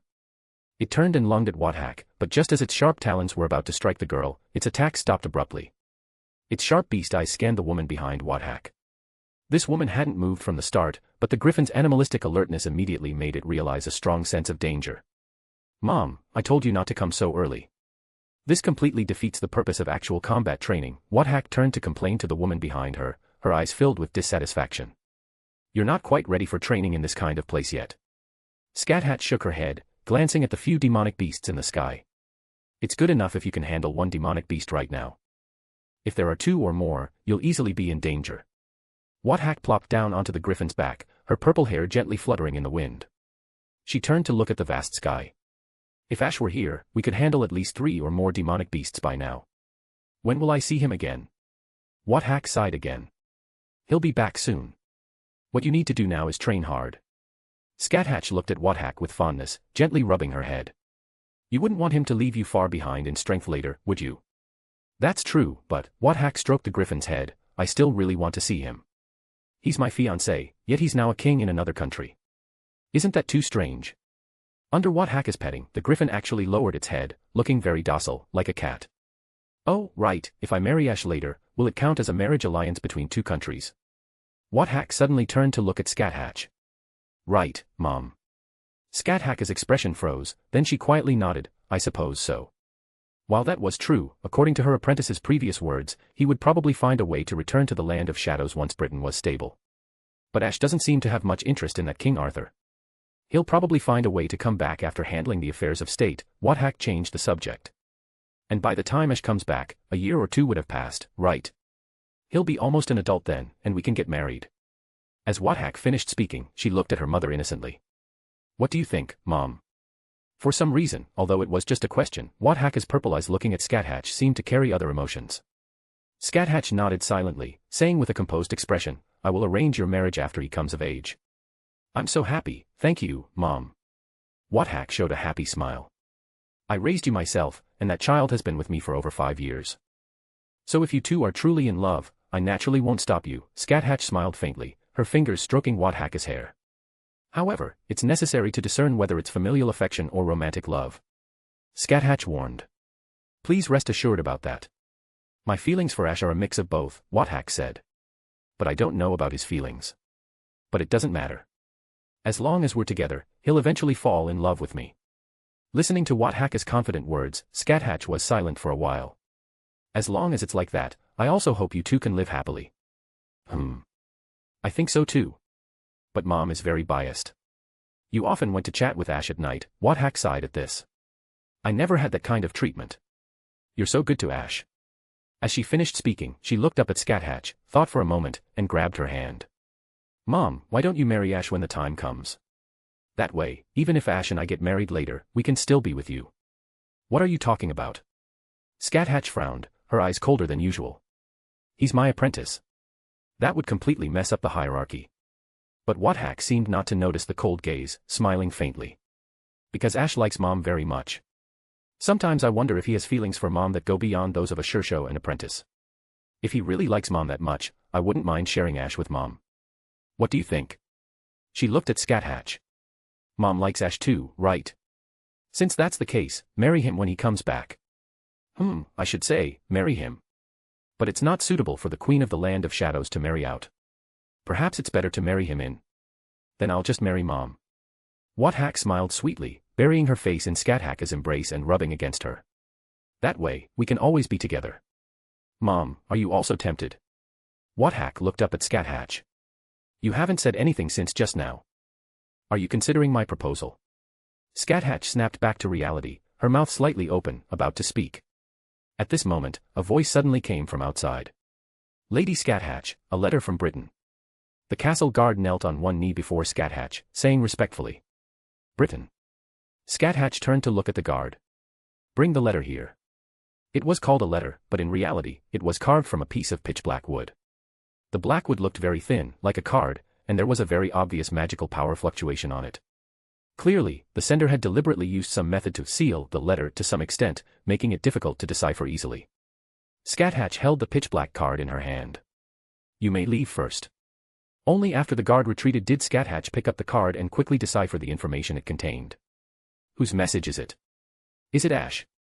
Scáthach seemed to have forgotten what she had just said, curiously moving closer to Scáthach, craning her neck to look at the letter the guard had handed to Scáthach. But obviously, she saw nothing. Because the card contained an image, which disappeared after entering Scáthach's mind. In that image, Scáthach saw Asher, and then Morgan le Fay's voice, which sounded full of mockery. In 5 days, I will host a ball. At that time, there will probably be many people who want to assassinate King Arthur. Of course, I'm not here to invite you to help. Come or not, please yourself.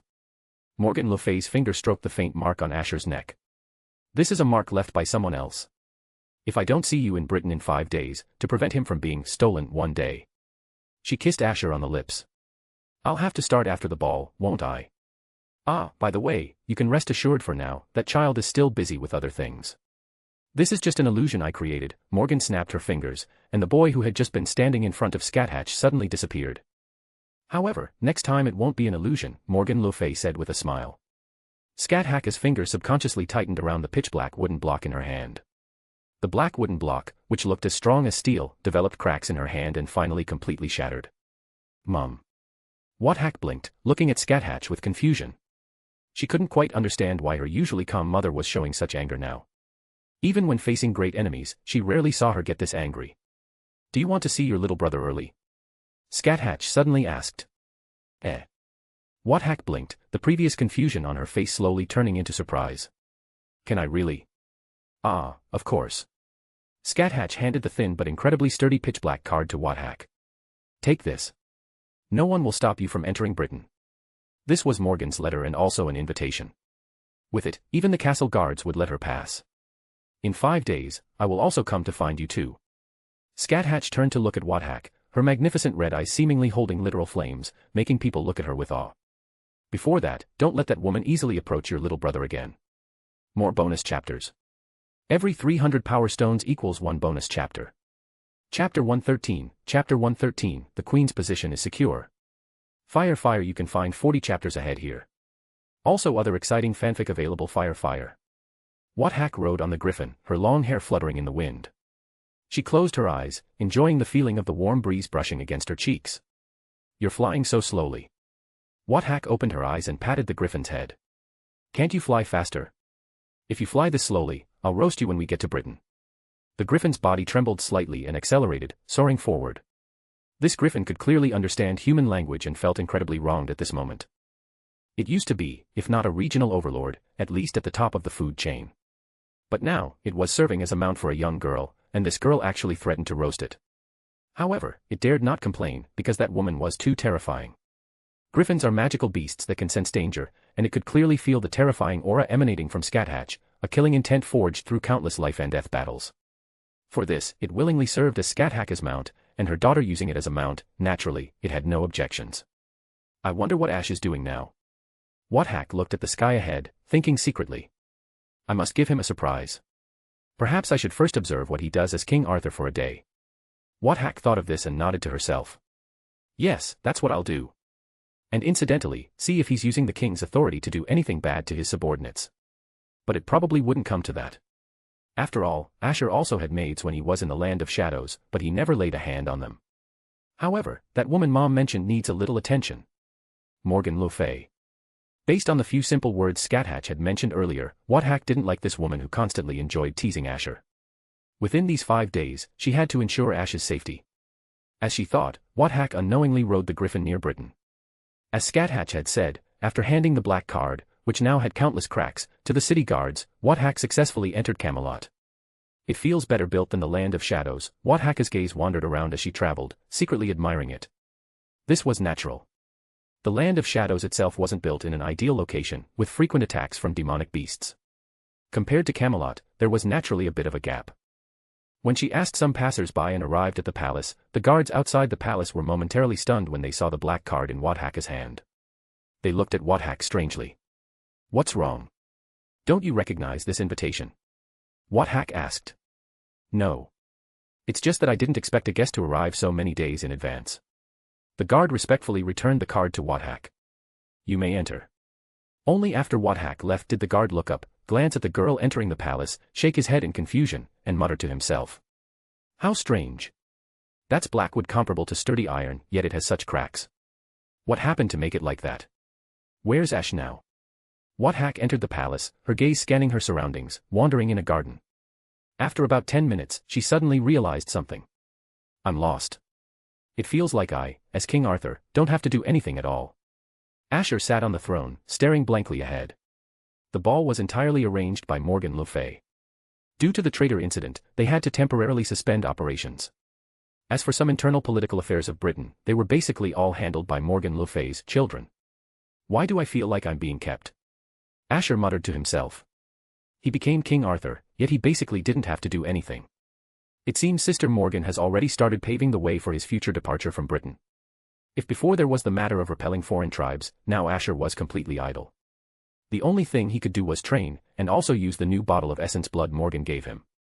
Asher picked up the caliban beside him. This weapon looked very ornately decorated, but its actual power wasn't particularly great. However, there was no more suitable weapon for now, so he could only make do temporarily. He also needed to find a way to get Lily a spear. Asher looked at Artoria beside him, thinking secretly. Currently, Artoria was holding the red spear he had temporarily lent her. If Shishou really came to the ball later and saw Lily holding the red spear, he wondered if she would break his legs. That was a weapon gifted by Scáthach, engraved with complex rune magic. This weapon was so easily lent to someone else to use. Even if Shishou didn't say anything, Scáthach would probably blow up. He could actually go ask Shishou for another red spear. After all, this item was mass-produced, not just one. But it's not easy to ask. Asher sighed inwardly. Am I supposed to say to Shishou when I see her, Shishou, can you give me another red spear? Then Scáthach would probably ask, what do you want to do? Are you planning to start practicing with dual spears? At this point, he would shake his head and say, no, I want to give a red spear to my court attendant. She just needs a handy weapon. While it sounds like a legitimate reason, Sister Scáthach would probably think he was trying to win a girl's favor or something. I wonder where that Gilgamesh is now. If he had that weapon, the problem would be solved easily. He should find time to ask Sister Morgan. Maybe she would know. For now, he could temporarily let Lily continue using the red spear, and then on the day of the ball, have her temporarily give him the weapon so it wouldn't be discovered. What are you thinking about? Artoria asked, noticing Asher's gaze. Asher withdrew his gaze and shook his head. Nothing, just spacing out. Oh, right, Lily, at the ball, can you give me that red spear for a bit? He pretended to mention it casually. The ball. Artoria frowned. Is there a reason? There might be danger at the ball, and I can't protect you without a weapon. We'll just switch weapons then, Asher said with a smile. You take the caliban, and I'll take the red spear. This is the king's command. Knowing that this Aho king was quite stubborn, Asher added. Artoria could only nod. All right. After she finished speaking, she looked at Asher with dissatisfaction. Are you using this power to pressure me too much lately? Asher gave an awkward smile, not denying it. Because it was so effective. Many things could be forced upon this stubborn girl using the title of King Arthur. Asher even wondered, when the internal strife and external enemies were resolved, could he use King Arthur's power to issue a final command to Artoria? You will be king from now on. Originally, King Arthur would die in the Battle of Camlan, but now Morgan le Fay had achieved her wish, and everything was moving towards a better future. This meant that even if Artoria became King Arthur, with Morgan le Fay's help, she wouldn't face too many difficulties. Speaking of which, how would Mordred be born then? Asher suddenly thought of this. According to the original timeline, Mordred was born from Morgan le Fay collecting Artoria's essence, but now Morgan le Fay clearly doesn't intend to do that.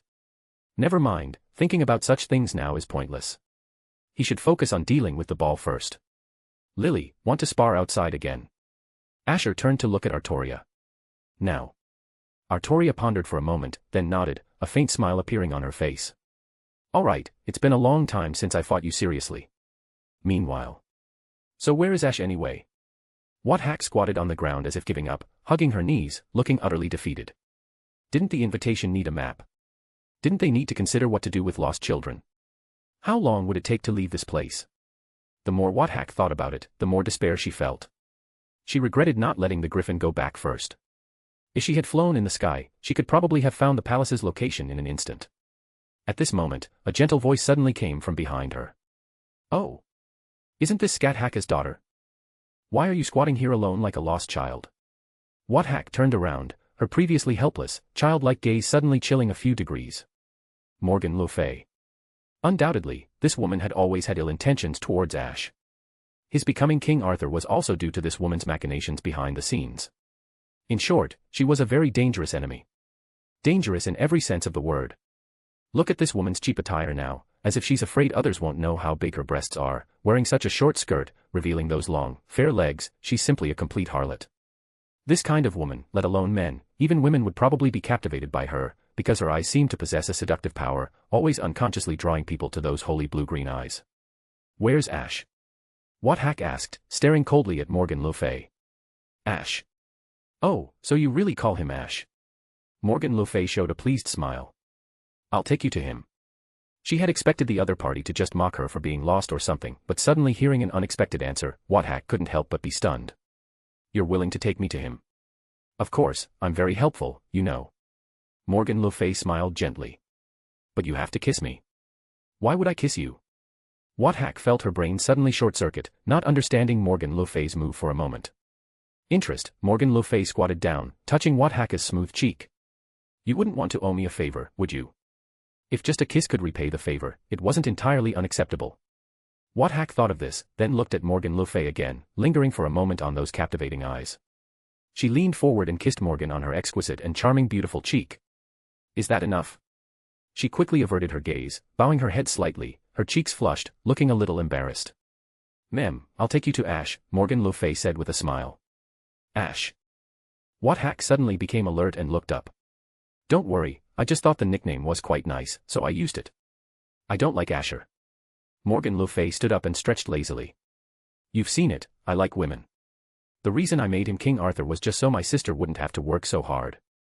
Let's go, she explained, extending her hand. Don't you want to see him soon? I can walk by myself.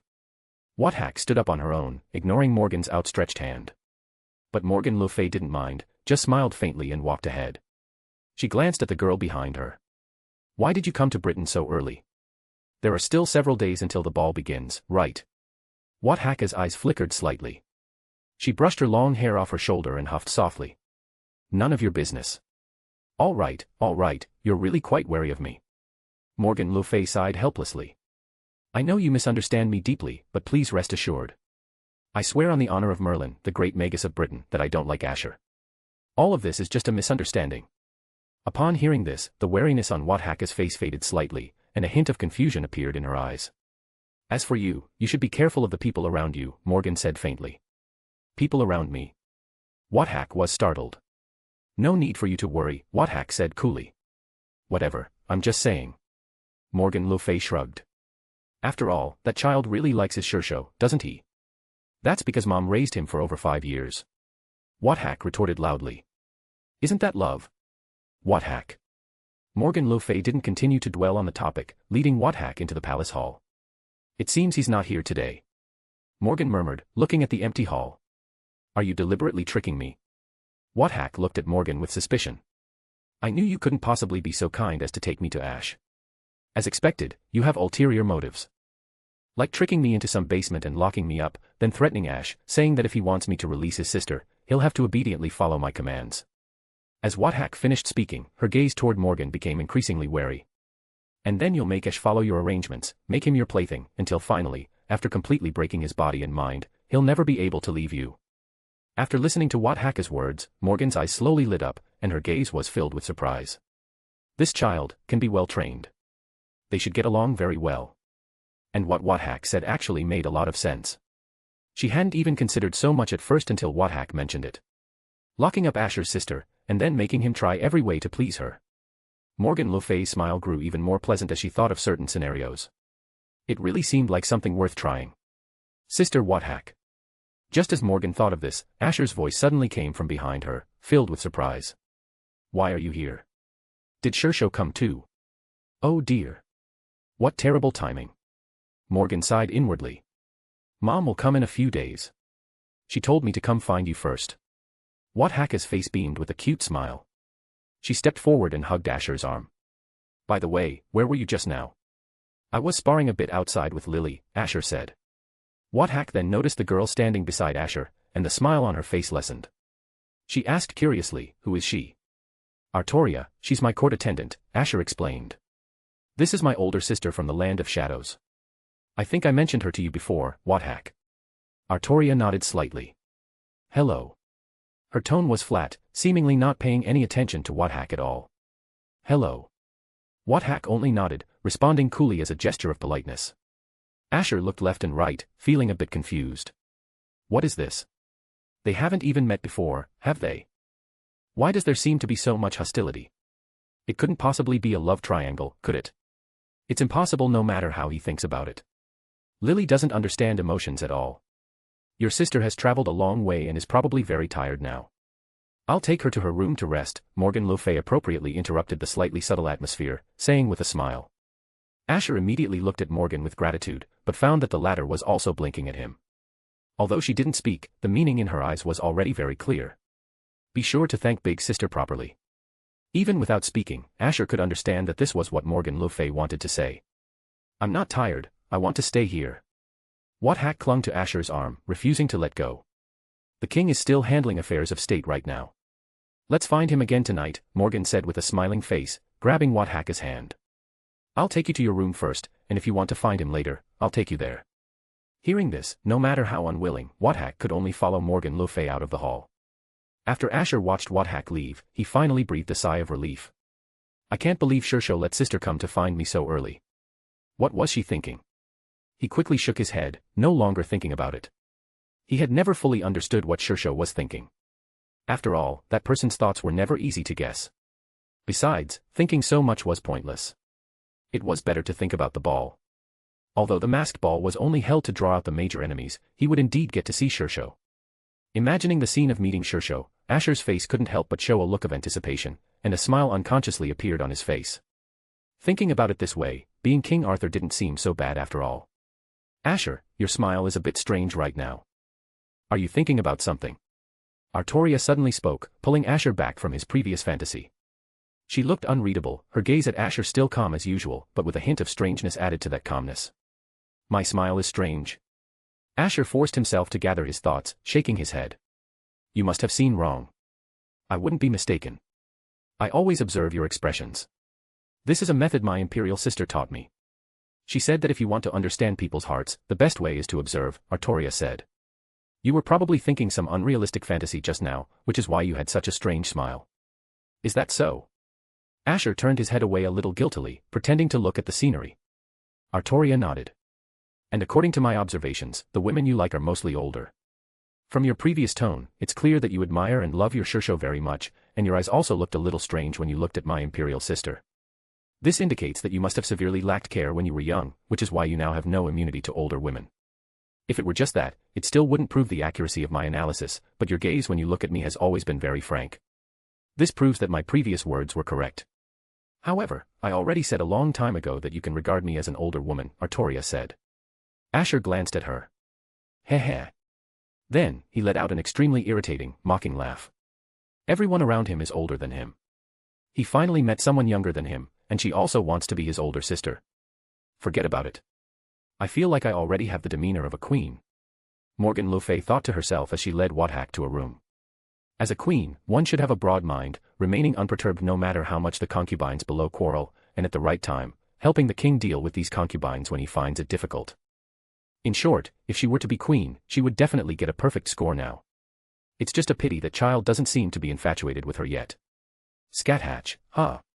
If she could transform into her one day, could she easily trick Asher into bed? Given his personality, even if he found out the truth later, he would obediently take responsibility, wouldn't he? That way, the queen's position would be secure. But then it would be meaningless. What she wanted was for Asher to willingly fall for her body, not to trick him using Scáthach. She still had to think of other methods. But there was no rush anyway, there were still over 2 years until he came of age. Morgan le Fay thought as she opened a room. You'll stay here for the next few days, she said, turning to Scáthach. Scáthach merely nodded, completely unconcerned with the room's decor. More than that, she was more concerned about when Asher would return. When will my brother be back? Soon, soon. You rest first, Morgan said perfunctorily, then watched Scáthach walk into the room. Morgan le Fay was confused for a moment, then a strange smile appeared on her face. Are the children of the land of shadows all so easy to deceive? Asher was one thing, after all, that child had been with her from the beginning, so it was normal for him to lower his guard around her. But why was Scáthach like this too? How did Scáthach teach them? Are they so undefended? After closing the door, Morgan le Fay turned, intending to go find Agravain and ask him about the ball preparations. But just as Chapter 114, The Arrival of Scáthach, King Arthur's Marriage. Fire, you can find 40 chapters ahead here. Also other exciting fanfic available fire. So why have you been following me, sister? The next day, when Asher arrived in the hall, he immediately noticed Scáthach secretly trailing him. He turned and looked at the girl helplessly. I need to prevent any shameless women from having ulterior motives towards you, Scáthach said. Seeing that her presence had been discovered, she no longer hid, stepping out from behind a pillar and approaching Asher. Ulterior motives towards me. Just as Asher said this, he saw Scáthach staring intently ahead, her face full of vigilance. He looked up. Sister Morgan. Could the shameless woman Scáthach mentioned be Morgan? Good morning, both of you, Morgan said, waving with a seemingly kind smile. Good morning, Asher greeted, then glanced at the girl beside him. Scáthach remained silent, merely holding Asher's arm, her gaze fixed on Morgan le Fay with unwavering vigilance. Their gazes met for a moment. Morgan le Fay suddenly leaned in and kissed Scáthach's cheek, her nimble tongue licking the girl's smooth face. Huh. The girl let out a small cry, staring at Morgan in shock. She released Asher's arm and retreated 2 steps. What's wrong? You didn't greet me, so I thought you intended to greet me this way. Was I mistaken? Morgan asked innocently. How could that possibly be? Scáthach glared angrily at Morgan, but then saw Morgan's face approaching again, seemingly intending to do something more to her. Ash, I'm going out for a walk. See you tonight. Scáthach retreated 2 steps, then turned and fled without looking back. Morgan le Fay watched Scáthach retreating back with a beaming smile, a gentle expression on her face. What a naive child. She naturally knew why Scáthach had come to Britain early.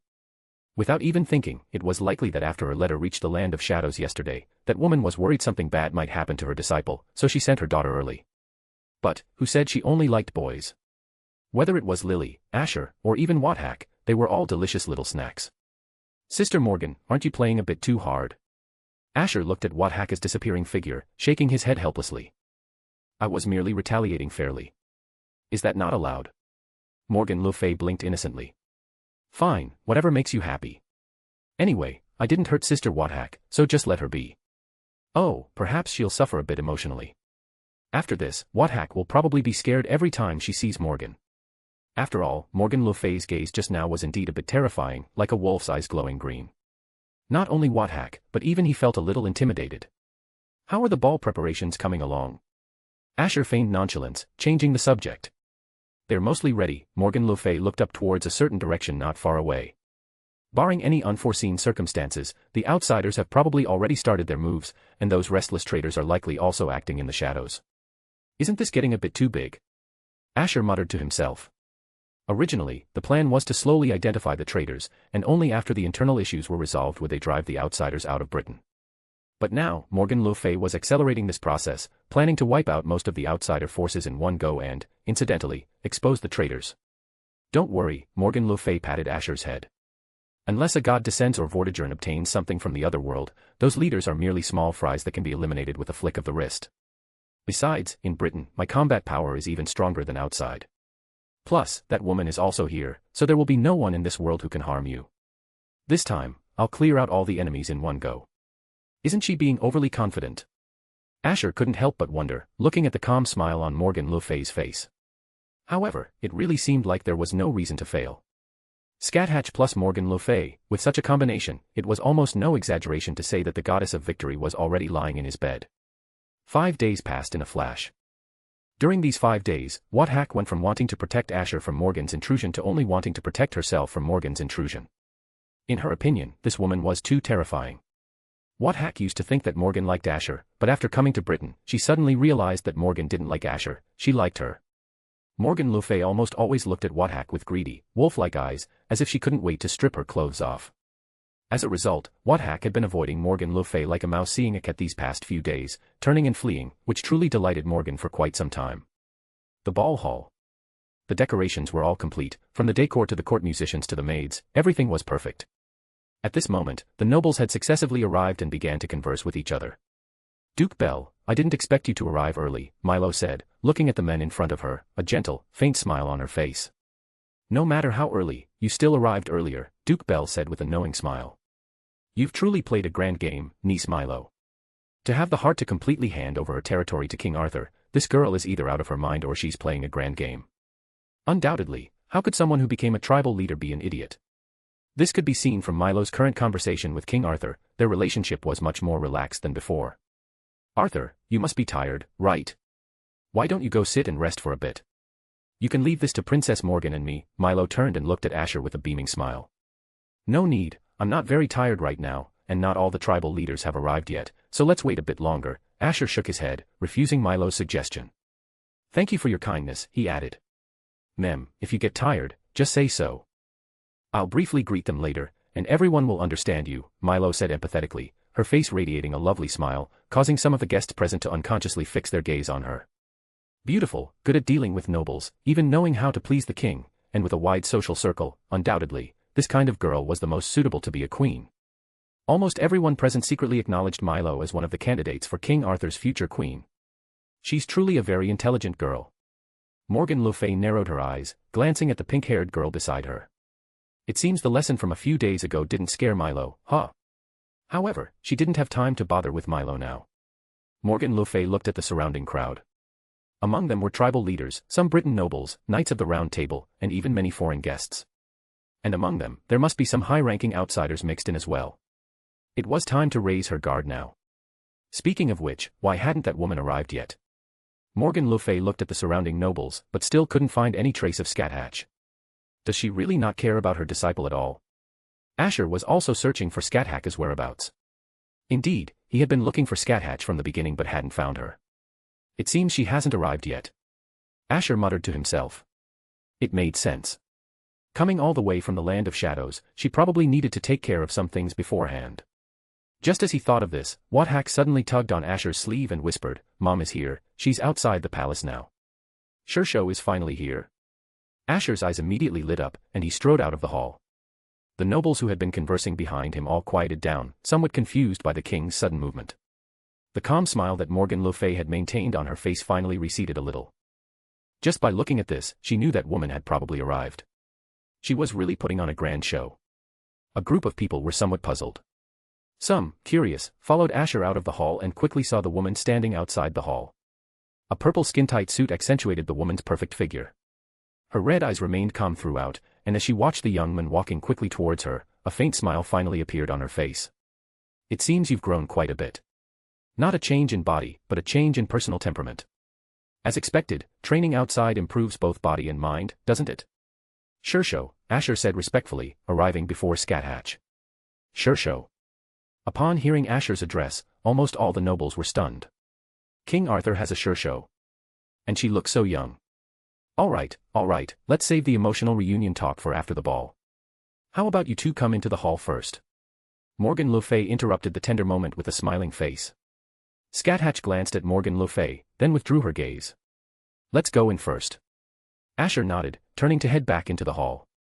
The nobles, seeing this, also put away their eagerness to watch the show and intended to return to the hall.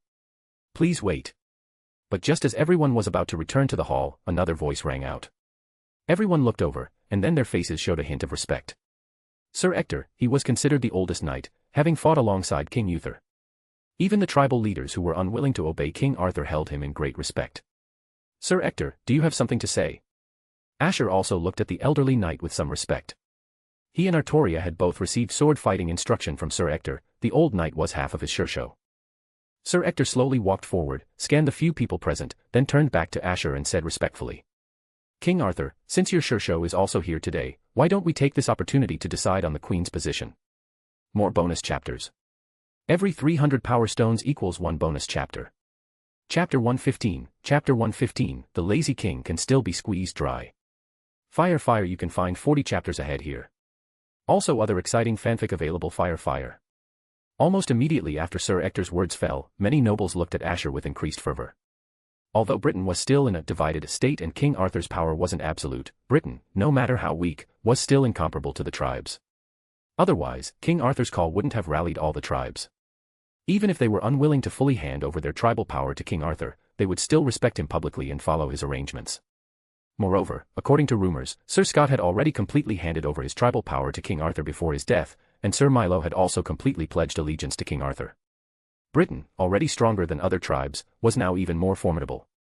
If they could marry their daughters to King Arthur as queen, then even if the outsiders were driven out in the future, their tribes would hold more weight because of the queen. Most importantly, this king was still young and presumably inexperienced. If the queen could share joy and sorrow with King Arthur at this time, their feelings would certainly be more genuine. Sir Ector, King Arthur is not yet of age. Is it not too inappropriate to decide on the queen's position so quickly? Morgan le Fay looked at the elderly knight, her tone a little colder. She hadn't expected someone to bring this up so quickly. Although she had initially thought someone would want King Arthur to decide on the queen's position, she never imagined it would be brought up on the day of the ball. Queen, huh? Scáthach looked at Asher, remarkably calmer than usual. She had no interest in being a queen. She was engaged to Asher, but she didn't want to marry in Britain. Even if they married in the future, she wanted to be with her mother and Asher. It would be meaningless if it was just her and Ash. Milo stared in Ector's direction, a hint of annoyance on her face. This old man is too much of a busybody, isn't he? Bringing up the queen's position so early completely excludes me. Although she had indeed helped Asher quite a bit recently, it wasn't enough to make him dependent on her. Rather, Asher knew she had other motives, but he simply turned a blind eye. After all, having an extra capable assistant certainly meant the people of Britain would live better lives. Actually, I don't think age matters that much. Duke Bell cleared his throat. My daughter is exactly 18 now. While I wouldn't say she's a master of all arts, she's somewhat proficient and can usually help Arthur govern Britain and offer advice. Duke Bell is joking. While age may not be important, I believe King Arthur should find a queen closer to his age.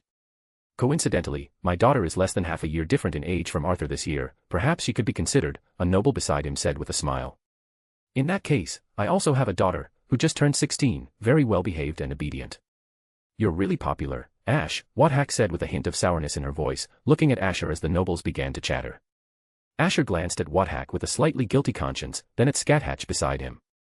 He found his Shishou also looking at him, her eyes still calm, but for some reason, he felt immense pressure. When he looked up again, Morgan le Fay's eyes were also filled with coldness, but not directed at him, but at Ector. What on earth is Sir Ector up to? He's usually so serious and proper, why would he suddenly bring up the queen issue? Asher also looked at Ector, noticing his gaze was currently fixed somewhere.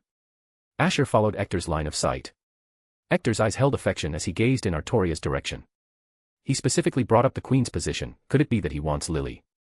Feeling the gazes of the group, Asher felt an inexplicable pressure. He could understand Ector's intentions. This ball indeed gathered many dignitaries, and having so many people as witnesses was indeed a good idea. But Sir Ector usually lived like a hermit, so he naturally didn't know that this wasn't just a simple ball, but had another purpose. Not good. If this continues, the ball will turn into a queen selection assembly. Asher felt secretly anxious. Now was not the time to discuss such matters. The ball must proceed normally, otherwise the plan would be completely ruined. Only by finding the traitors could they continue to drive out the outsiders. Otherwise, if information was leaked every time they acted, any plan would be severely hampered. Asher's mind raced. He scanned the group of nobles who were still discussing the queen, then suddenly sighed heavily. "You disappoint me greatly." The voices that had been discussing the queen's position suddenly fell silent. All eyes focused on Asher, and even Scáthach beside him showed a look of surprise. The outsiders are not yet defeated, Britain is still in turmoil. At such a critical juncture, how can there be time for romance? I hope that in the future, I can have time to care for the queen, rather than marrying a queen and then leaving her in the palace unattended. That would be disrespectful to the queen. Asher's voice rose slightly. "Moreover, ladies and gentlemen, I have a question to ask you." Asher surveyed the crowd, whose attention was now entirely focused on him, and slowly spoke. "Do you truly believe this is merely a ball?" Asher scanned the nobles. "Answer me, does no one know the true purpose of this ball?" Some foreign guests gathered at the side, watching Asher, eager to witness a good show. Clearly, King Arthur was angry. As for the reason for his anger, even a casual thought would reveal it was definitely related to the queen's position that had just been brought up. "We truly do not know." "May we ask, King Arthur, what is the purpose of this ball?" a noble dared to ask from the crowd. No, he was not a noble, but Gawain, who had specifically spoken up to cooperate with Asher. "Now that our nation is strong and the outsiders are retreating, defeating them is only a matter of time," Asher said slowly. "But have you ever considered, after the outsiders are driven away, how will those ravaged and battered territories be rebuilt? How long will it take for the fields and crops to once again be used by the people? If we just build slowly, it will probably take a very long time," Asher said, then suddenly smiled. "So what we need to do is cooperate for mutual benefit." Looking at the group of confused nobles and foreign guests, Asher was secretly pleased, but his expression remained serious. "To all the foreign envoys and nobles who have accepted our invitation, I thank you for your presence and sincerely hope you enjoy the ball. If there is an opportunity in the future, I believe we can engage in exchanges of goods." This was something Asher had just thought of. He hadn't expected so many foreign guests at a ball, and their presence reminded him of something. Even if the outsiders were driven out of Britain in the future, those territories, ravaged by war, probably wouldn't be habitable very quickly. But if they could find a way to trade goods with foreign countries, they could accelerate the reconstruction of the territories. "King Arthur, what kind of goods are you referring to when you mention the exchange of items?" a foreign visitor couldn't help but ask. Unbeknownst to them, they had completely forgotten about the previously mentioned queen's position. Originally, they were just there for the excitement, but now that their own national interests might be involved, they naturally became more concerned. "Demonic beasts," Asher said. "There are many powerful demonic beasts within Britain's borders. Some of these demonic beasts, if consumed, can significantly enhance one's physique. Of course, I know that the environments you are from probably also have such demonic beasts, but I imagine that even if you could capture a demonic beast alive or use it as food, it would probably come at a considerable cost, wouldn't it?" The other foreign people all nodded in agreement. Indeed, although many demonic beasts lived in this world, people almost always avoided them when they saw them, let alone tried to capture them. Perhaps only King Arthur could speak with such confidence. Because, on the day the new king was born, the nearby small nations could see countless light pillars shining from a certain direction. This was the strength that Britain displayed, and they could also see the confidence in Asher's tone when he spoke these words. "However, some of our countries are separated from Britain by a sea. If it's just one or two demonic beasts, it's fine, but if the quantity is large, how will we conduct the trade?" someone asked hesitantly after a moment. "We can build ports and ships. While it might be a bit troublesome at first, once established, it will be a beneficial development for both of us in the future," Asher said. "It's not just demonic beasts, it can also be clothing or other items. All can be traded through cooperation." Seeing the interested expressions on their faces, Asher smiled and said, "Let's discuss this in detail later. If you are interested after this ball, you can send envoys here. I welcome all of you." As Asher finished speaking, people suddenly realized. So the ball King Arthur hosted wasn't just for celebration, but to discuss future cooperation. Morgan le Fay was startled at first, then quickly smiled. To use demonic beasts as leverage for cooperation with other countries, no one probably thought of that, did they? Even she herself hadn't thought of it. Originally, it was just to draw out the outsiders, but who knew this person would bring up cooperation with other countries at this time? Ships on the sea, huh? If they are to transport a large number of demonic beasts, they would need very large ships, wouldn't they? It seemed like it would be a huge project. But as Asher said, once established, cooperation with other countries would become much easier in the future. Sir Ector's mouth was slightly agape. He no longer brought up the matter of the queen. His gaze towards Asher suddenly held a hint of admiration. So the so-called ball was merely a prelude to future cooperation with foreign countries. This king seems young, but now it appears he is very far-sighted. Initially, he had always believed that King Arthur should be Artoria. After all, he had watched Artoria grow up and knew how diligently she trained. But now, it seemed Asher was also very suitable for the position of King Arthur. To be able to train such an intelligent King Arthur, it seems the woman behind him is also extraordinary, a noble whispered, looking at the woman behind Asher, his eyes filled with fervor. She was truly a very beautiful woman, still looking very young, and she was King Arthur's teacher. If one could establish a connection with her, there would be no downside no matter how one thought about it. I advise you to give up that idea, the person beside him warned in a low voice. Have you never heard of Scáthach? Scáthach. The Queen of the Land of Shadows. My country has several nobles whose children are still undergoing training in the Land of Shadows. It can be said that there are many noble children from various countries in the Land of Shadows. Almost everyone who leaves the Land of Shadows has formidable skills. However, even after becoming so powerful, when they mention Scáthach, they still show respect and fear. So I advise you not to pursue this woman. Upon hearing this, the noble looked up again. Scáthach's expression remained as calm as ever, seemingly unconcerned with her surroundings. As if sensing his gaze, Scáthach casually glanced at him. The noble's heart trembled, and he quickly averted his gaze, hastily shaking off some of his previous thoughts. He knew his place when it came to who he could approach and who he couldn't. Such a woman, let alone a noble, perhaps even a tribal leader or King Arthur himself, probably couldn't conquer her. Arthur, I'm very interested in the demonic beasts you just mentioned, a foreign envoy suddenly spoke. And since you are Scáthach's disciple, we are also willing to trust you. The Queen of the Land of Shadows, Scáthach. Although not everyone knew her name, some dignitaries they knew had children currently training in the Land of Shadows. And while not every disciple she taught was famous, they were at least highly skilled individuals. No wonder King Arthur possessed such strength at a young age. If he was also a disciple from the Land of Shadows, then it made sense. She truly was an incredibly remarkable woman. For a moment, many people's gazes turned to Scáthach, filled with respect. Asher inadvertently frowned.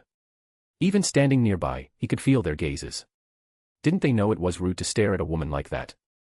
Scáthach apparently noticed the emotional change in the young man beside her. Her previously maintained aloofness receded slightly. She glanced sideways at Asher, and then a faint smile quickly appeared on her face. Then, I wish you all a pleasant ball, Asher said, not noticing Scáthach's gaze. He looked at the people in front, interrupting their attention, and then, at the end, looked at Morgan le Fay not far away.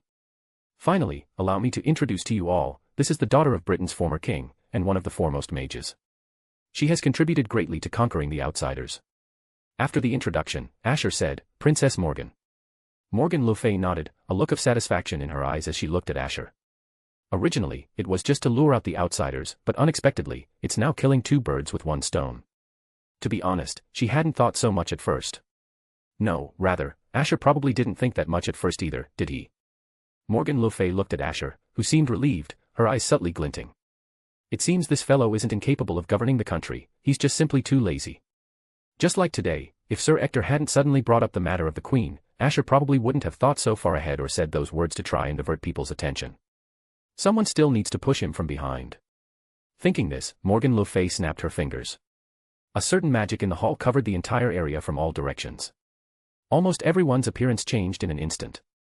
Or rather, everyone's appearance was altered by magic. Please don't be surprised, this is a masquerade ball, a special masquerade ball, Morgan le Fay said with a smile. Instead of masks, special magic has altered your appearances. So, I wish you all a pleasant ball experience. Everyone in the hall could no longer recognize each other. The only one who could be easily recognized was the young man beside Scáthach. King Arthur, wearing his crown. More bonus chapters. Every 300 power stones equals 1 bonus chapter. Chapter 116, Chapter 116, Who am I dancing with right now? Fire you can find 40 chapters ahead here. Also other exciting fanfic available Fire. So why did it turn out like this? Asher stood in the hall, feeling a bit dazed. The hall before him seemed to have suddenly transformed into an ocean of dance. It was at this moment that he suddenly realized something very serious. He had no idea how to dance. If he had to say, did calisthenics count? Like young eagles taking flight or dancing youth?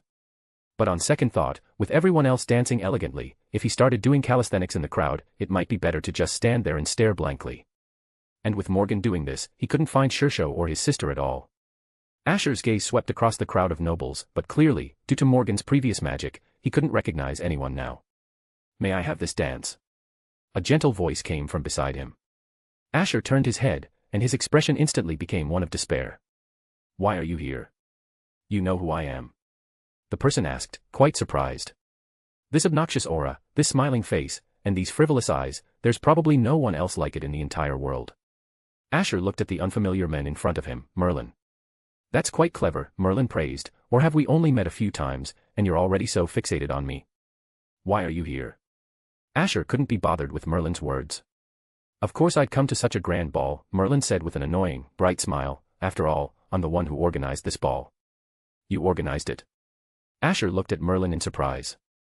You're actually helping Morgan. Oh dear, speaking of that. Merlin scratched his head, looking a bit troubled. Actually, I should have said it before, I want to appreciate beautiful things. Simply put, you want to see pretty girls. Asher said concisely. Has anyone ever told you that speaking so bluntly is very annoying? Merlin said after a moment of silence. You're the first. Asher shook his head, then saw Merlin extend his hand, and his eyes immediately became wary. You're not serious, are you? Dancing with a tall man at a ball, and most importantly, this man is nearly 1.8 meters tall. 1.8 meters. Although his current appearance wasn't Merlin's true form, the person he had transformed into was clearly a very tall man. As a result, Asher and Merlin stood out too much in comparison. Asher was only taller than Artoria now, but compared to such a tall person, the difference was huge. Merlin stared at Asher intently, nodding very seriously. Of course I'm just teasing you. Asher turned to look around, seemingly searching for something. What are you looking for? Merlin asked caringly. I'm looking for where I put my sword. Asher genuinely wanted to stab this irritating guy right now to vent his rapidly escalating anger. Being so petty won't make you King Arthur, you know, Merlin shrugged, but what you just said, I found quite interesting. Building a port, engaging in trade with other countries after unifying Britain in the future. It's amazing you could think of such things. It's just drawing on the wisdom of predecessors, Asher shook his head. And it might not even work. I just said it because I had the idea at the time. More importantly, what do you want? He looked up at Merlin as he finished speaking. I told you, I'm just here to enjoy the beautiful scenery. Merlin turned to look somewhere, and incidentally, to maintain this ball until it ends. Is this an illusion? Asher muttered thoughtfully. Yes, and no, Merlin said vaguely, then suddenly reached out to a passing girl. Miss, may I have the honor of dancing with you? He looked polite, yet for some reason, he gave off a frivolous impression. The girl smiled and nodded, walking up to Merlin. Then she bypassed Merlin and extended her hand towards Asher. Arthur, would you like to dance with me? Asher glanced at Merlin, then at the girl in front of him. She looked unfamiliar, seemingly a foreign visitor, but perhaps not, given that the hall was currently under some kind of magic, and everyone's appearance might not be their true one. I'm not very good at dancing, Asher politely refused. In reality, he wasn't just not very good, he couldn't dance at all. It's all right, I can teach you, the girl still didn't give up, continuing with a smile. Since the other party had already said so, Asher really couldn't refuse. Moreover, he was supposed to be the bait today. If he refused too much, it might arouse the suspicion of the foreign tribes. Yes, if he wasn't mistaken, the foreign tribes had probably already infiltrated this magnificent hall. Even knowing it was a trap, the foreign tribes wouldn't miss this opportunity. This was the closest they had ever been to King Arthur. If he didn't participate in battles after this ball and instead commanded from the palace, the foreign tribes would be helpless against Asher. As long as they could capture one or two foreign tribesmen, they would have a way to extract the names of the traitors, that's what Morgan le Fay said. So now, all he had to do was wait for the fish to bite.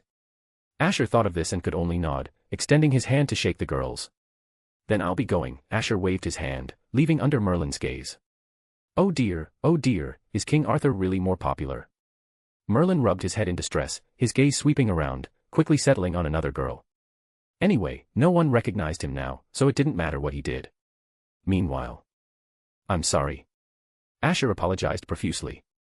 This was already the 6th time he had apologized, as he had stepped on this unknown girl's foot several times from just now until now. It was fortunate that this girl had strong psychological fortitude or was polite enough, maintaining a smile on her face, seemingly completely unconcerned by Asher's foot movements. No, it's fine, the unfamiliar girl in front of him shook her head with a smile. After all, I invited you to dance. But it seems you don't know how to dance at all. Asher nodded silently, following the girl's dance steps. Although a bit awkward, he was still dancing. As long as the attention wasn't focused on him, his clumsy dancing wouldn't be noticed. Haven't you learned to dance before? The girl asked. Did your Shishou not teach you anything else besides martial arts? Shishou is quite busy, so she usually doesn't have time to teach so many things. Asher shook his head, not delving deeper into the topic. He was reluctant to share things about Scáthach with others. I see, the girl said with a look of understanding. I heard King Uther's daughter is very well trained, isn't she? Didn't you ask her to teach you? Princess Morgan. You've heard her name too? Asher asked in surprise. Of course, the girl said with a smile. She's a kind girl, and she seems to know a lot of things. I think you can ask her for guidance in the future. You're Morgan, aren't you? Asher asked, utterly speechless. You should add big sister to that, you know, the girl in front of him said with a smile. It really was Morgan. Upon hearing this, Asher was certain that this seemingly unfamiliar girl was indeed Morgan le Fay. Why did you suddenly come looking for me? Aren't you searching for the foreign tribes? Do you have any news already? Asher asked, coordinating with Morgan le Fay's dance steps. Can't big sister have a dance with you first before continuing the search? Morgan sighed, do you think it's that easy to find them? But I do have some leads now. How many people from the foreign tribes are in the hall? Asher's heart pounded, and he quickly asked. I've only found 2 suspicious individuals so far, but I can't confirm yet. I'll make a move once I've confirmed. Don't worry, your Shishou is keeping an eye on you, so you don't need to worry about your safety. Just as she said this, the hall suddenly darkened, and Asher felt his vision completely disappear. When the light returned, Morgan le Fay had already released his hand and floated away lightly. Just take care of yourself. I'll go confirm if they're enemies. Wait a moment. Asher's heart pounded, and he quickly stepped forward, trying to grab Morgan's hand. But at this moment, the next dance song had already begun, and people started a new round of dancing. Asher had to weave around, finally breaking through this defense line. Where is she? Where did big sister Morgan disappear to? Asher's gaze swept around, landing on a familiar back. It was the girl he had just danced with. Asher stepped forward and grabbed the girl's wrist, asking in a low voice, Sister Morgan, where exactly are those 2 people you mentioned? The girl was stunned, seemingly not reacting to Asher's actions. Asher looked at the people around them who had started dancing again, then took the girl's hand. Never mind, this is too obvious. Let's dance the previous dance again. Tell me what you found out. More bonus chapters. Every 300 power stones equals 1 bonus chapter. Chapter 117, Chapter 117, Guinevere. Fire you can find 40 chapters ahead here. Also other exciting fanfic available fire. The ball continued, surrounded by people. Polite nobles embraced their beloved ladies or newly met girls, gracefully dancing in an ocean of dance. Whether it was Merlin's illusion or actual magic, the entire hall seemed to be bathed in a shimmering golden light, breathtakingly beautiful. Asher held the girl's waist, his other hand resting on hers. Although Morgan le Fay had taught him to dance once before, he couldn't remember anything after just 1 lesson. Moreover, his mind wasn't on dancing at all earlier, his movements were entirely guided by Morgan. For some reason, this time Morgan was no longer leading Asher in the dance. The girl's movements were gentle, and she was clearly very skilled at dancing. Yet, this skilled dancer had been stepped on twice by Asher, and so, her eyes now looked at Asher with a hint of resentment. You don't know how to dance at all, do you? She looked up at Asher, with golden hair, a delicate small face, and eyes filled with resentment. This was the same face Asher had seen earlier, but her words made Asher pause. You should know I'm terrible at dancing. More importantly, I'm concerned about something else, Asher said, awkwardly dancing with the girl, about to ask about the foreign tribes, but he was interrupted by the girl, who spoke with a touch of annoyance. What you should be more concerned about right now is why you keep stepping on my foot. Are you doing it on purpose? Asher's dance steps paused slightly. He tried to say, I think it's much better than before, isn't it? Earlier, he had stepped on Morgan le Fay's foot several times, but she didn't complain at all, fully demonstrating the image of a gentle big sister. But now, she was like a resentful little girl, her demeanor suddenly completely changed. Wait. Asher suddenly realized something, his dance steps slowly stopping as he looked at the girl in front of him. You're not Sister Morgan, are you? Could it be that when the scene darkened just now, everyone's appearance had changed again? Sister Morgan. Are you referring to Princess Morgan? The girl's earlier annoyance immediately subsided quite a bit. She carefully stared at Asher's face. Could it be that you're really Arthur? She had thought that everyone's appearance would change here, but now it seemed that while everyone else's appearance did change, King Arthur's did not. Asher saw the girl's skeptical gaze and immediately realized he had made a blunder. Fortunately, he hadn't mentioned the foreign tribes, or it could have caused a major disaster. Speaking of which, was it Merlin or Morgan who was playing tricks? With everyone changing appearances like this, who knew who was who? Thinking that he had just stepped on an unfamiliar woman twice, and then pulled her to dance with him without explanation, Asher felt even deeper remorse. "I'm sorry, I recognized the wrong person earlier. I'm really sorry for stepping on you just now." He finished speaking and was about to let go, but the girl in front of him instead gripped Asher's hand tighter, her eyes slightly brightening. "You really are Arthur, aren't you?" Although she asked, she had already confirmed her guess was correct. This was actually not difficult to guess. From his every move earlier, combined with Asher's address to Morgan, and the crown on his head, if all of this wasn't an illusion, there wouldn't be a second person in this world wearing such a crown. "It's me." As Asher nodded, his gaze was still scanning his surroundings. The immediate priority was to find Morgan and ask her where the foreign tribes she mentioned were hiding. It wasn't that he didn't trust Morgan, he just didn't want everything to be solved by her. He wanted to help a little too. Asher suddenly felt his hand being held by another cold, small hand. She continued to dance. Asher subconsciously followed the girl's lead and her dance steps. When he looked at the girl in confusion, he found that she was also looking at him. "Although I don't know why you're looking for Princess Morgan right now, standing idly here is quite conspicuous," the girl reminded him. "Besides, in a masked ball like this, finding one person is almost impossible, isn't it? Can't you look for her later?" Although he was reluctant to admit it, just as this girl said, in this hall, everyone's appearance was not their own. Finding one person in such a place was simply as difficult as ascending to heaven. Speaking of which, where were Shishou and my sister now?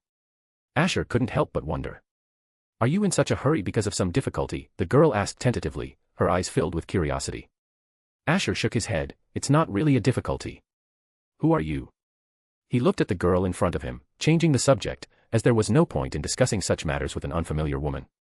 "When asking someone's name, it's a gentlemanly practice to state your own name first," the girl said with a faint smile on her small face. "Your way of speaking and behavior don't seem like a noble's, Arthur." Not like a noble, but simply not a noble at all." "Nice to meet you, I am Guinevere." The girl looked at Asher, who seemed to be still thinking about something, guiding him to continue dancing. A gentle smile appeared on her small face. "Although my current face is that of an unfamiliar woman, please remember my name. In return, I will forgive your previous rudeness." Her every move exuded the elegance that a true noble princess should possess. She maintained a gentle smile on her face. Unlike Morgan or anyone else, it was a genuine gentleness, capable of giving such an impression even at first sight. Guinevere. Wasn't she King Leodegrant's daughter? Why was she here? And looking at this, wasn't this the queen of King Arthur? Asher was secretly startled. Although history seemed to have changed somewhat, he didn't know how much. Would Guinevere really end up becoming his queen? And just as Asher was in this daze, he accidentally stepped on the girl's shoe again. Sorry, he immediately came back to his senses, subconsciously apologizing. He glanced at the girl again, her face still held a gentle smile, and she merely shook her head, indicating she didn't mind. Indeed, now was not the time to think. He should think about these things after the ball. Asher collected his thoughts and continued to coordinate with Guinevere's dance steps. In their silent cooperation, Asher discovered a magical thing. His dancing seemed to have become somewhat presentable. The girl in front of him seemed to have some kind of magic. While his dancing with Morgan earlier was not good at all, now he could feel that as he cooperated with the girl's movements, his own movements improved significantly. More bonus chapters. Every 300 power stones equals 1 bonus chapter. Chapter 118, Chapter 118, A Dance with My Shishou. Fire, you can find 40 chapters ahead here. Also other exciting fanfic available. Fire. Although the process was a bit unpleasant, the final impression was still very good, Arthur. As the dance ended, Guinevere released her hand and lightly vanished from Asher's gaze. Before she disappeared, she cast one last look back at him. That forceful approach you used earlier suits you quite well, you know. At the end, a hint of teasing finally flashed in her gentle eyes for the first time. She walked away with her hands behind her back, completely disappearing. She really does have the temperament of a young girl. Asher couldn't help but think. But that wasn't surprising. Based on the current timeline, Guinevere was probably only 16 or 17, so it was normal for her to have some childishness. Speaking of which, why did all these people enjoy teasing others so much? What Hack and Morgan were one thing, but why did even the seemingly gentle Guinevere have such a playful side? Could it be that all girls are like this? Asher looked at the nobles still dancing gracefully, but his mind was on these irrelevant thoughts. It wasn't that he didn't want to find Morgan quickly, but thinking calmly, just as Guinevere said, it was impossible to find someone in a place like this unless that person actively sought him out. Perhaps I can find Sister Morgan based on her aura. Asher suddenly thought. Just like Merlin earlier, even though the other person didn't look like Merlin, Asher could recognize their identity at a glance. This was a quality etched into one's being that couldn't be hidden no matter how one changed their appearance. Thinking of this, Asher's gaze swept over the faces of the nobles one by one. If he thought carefully about what Sister Morgan's usual expressions and aura were like, he might not be able to find her, but he could at least filter out a few priority candidates. Asher's gaze soon settled on a certain woman. Sister Scáthach. No. It wasn't Scáthach. Although the other person looked like Scáthach now, that aura of seemingly smiling eyes yet completely disregarding her surroundings was more like his Shishou. As if sensing Asher's gaze, Scáthach turned her head, her eyes meeting Asher's. After they stared at each other for a moment, she walked towards Asher. Shishou. Asher asked tentatively, looking at Scáthach. You recognized me? Scáthach looked at Asher in surprise, seemingly not expecting him to recognize her immediately instead of mistaking her for his sister. Asher showed a relieved smile. I was just guessing. Shishou's aura is completely different from Sister Scáthach's. Although Scáthach often showed a cold side when facing strangers, it was still completely different from Scáthach. While Scáthach also had a cold side, she was more casual. That is to say, she didn't deliberately cultivate a do not disturb aura. Rather, most people felt pressure when they saw Scáthach, and thus were reluctant to approach her. This could be seen from the attitude of the disciples in the land of shadows. It seems you haven't been slacking off here. Not only your strength, but your observational skills have also improved significantly. Scáthach nodded slightly. To be able to improve other abilities while progressing in strength is a very rare and valuable thing. Asher's heart swelled with joy.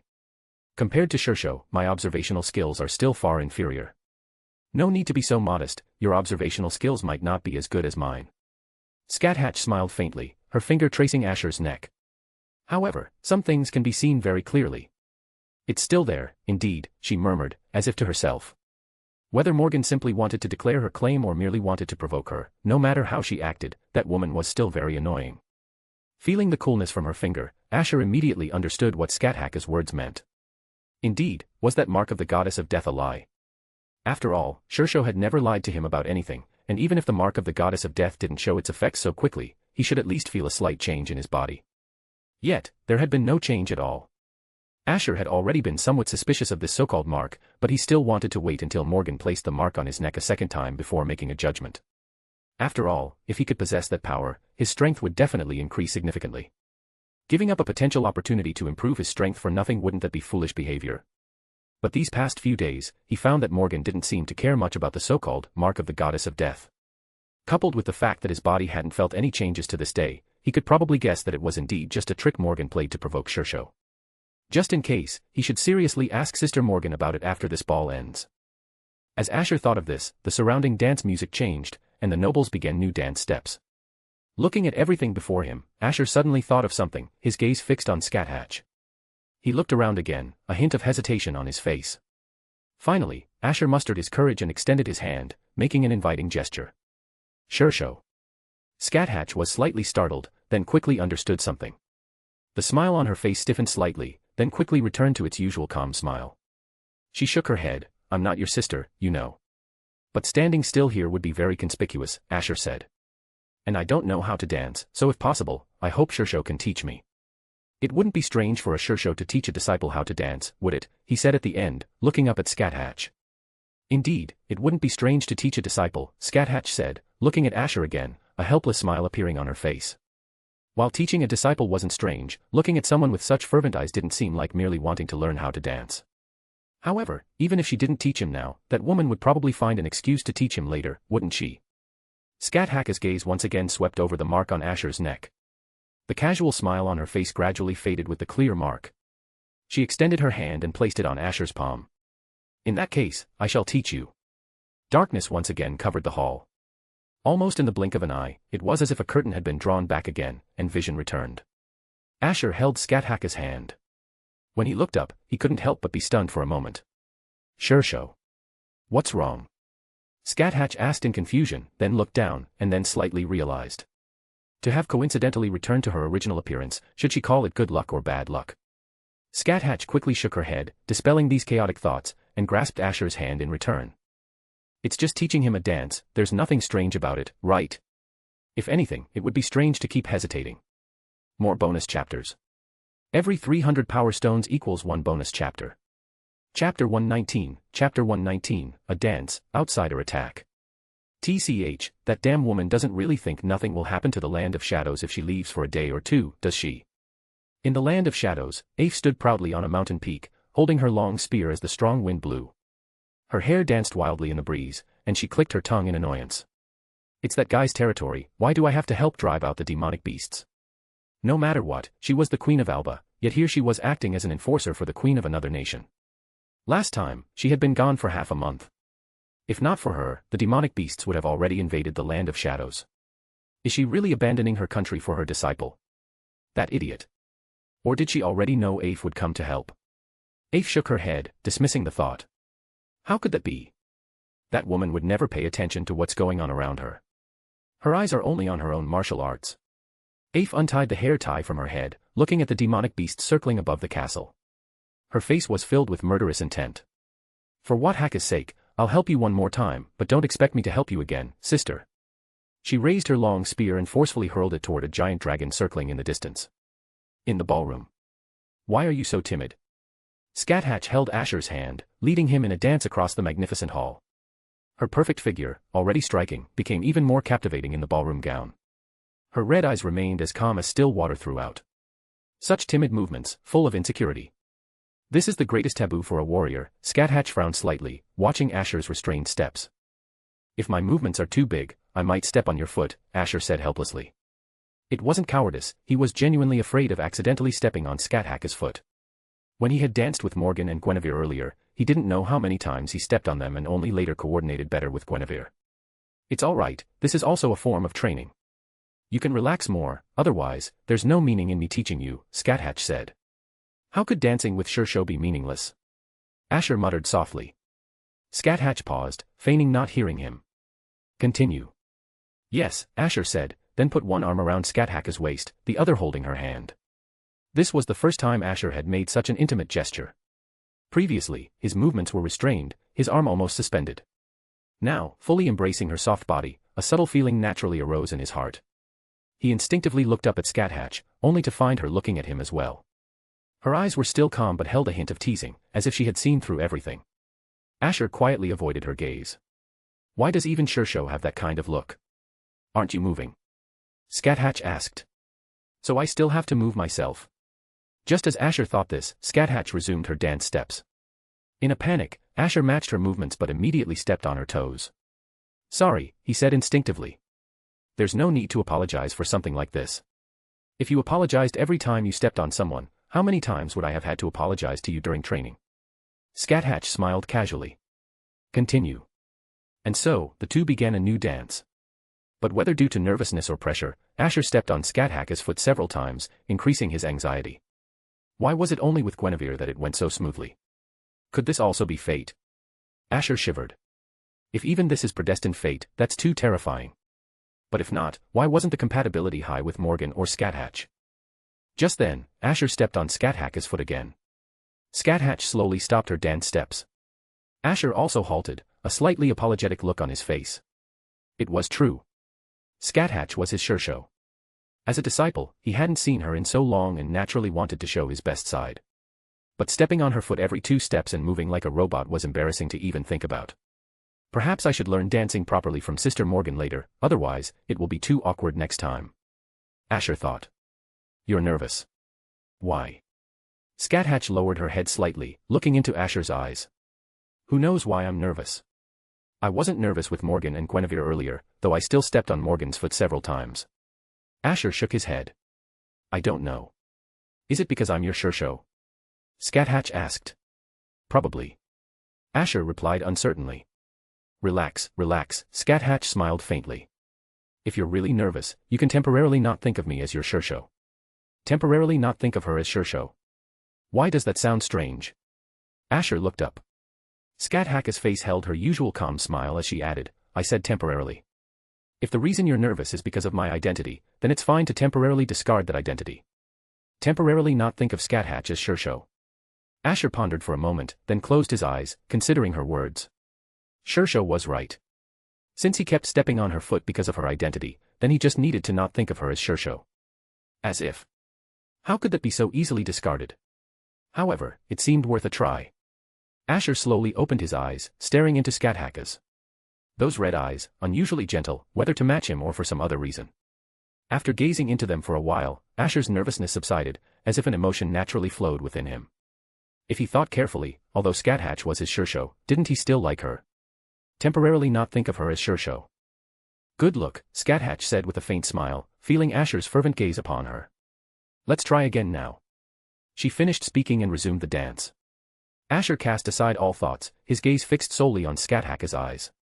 No longer did he occasionally look down at the floor. Under these circumstances, his steps were much smoother, as if natural. He coordinated perfectly with Scáthach and no longer stepped on her feet. Scáthach noticed his fluid movements and showed slight realization. It had been a long time since Asher had been like this. Initially, he used to stare at her often, then later hid his gaze as if afraid of being discovered. Only now did he begin to look at her again. Although caused by her words, his gaze was remarkably familiar. Unconsciously, the dance ended, but Asher still felt somewhat unsatisfied, never releasing her hand. Did you learn?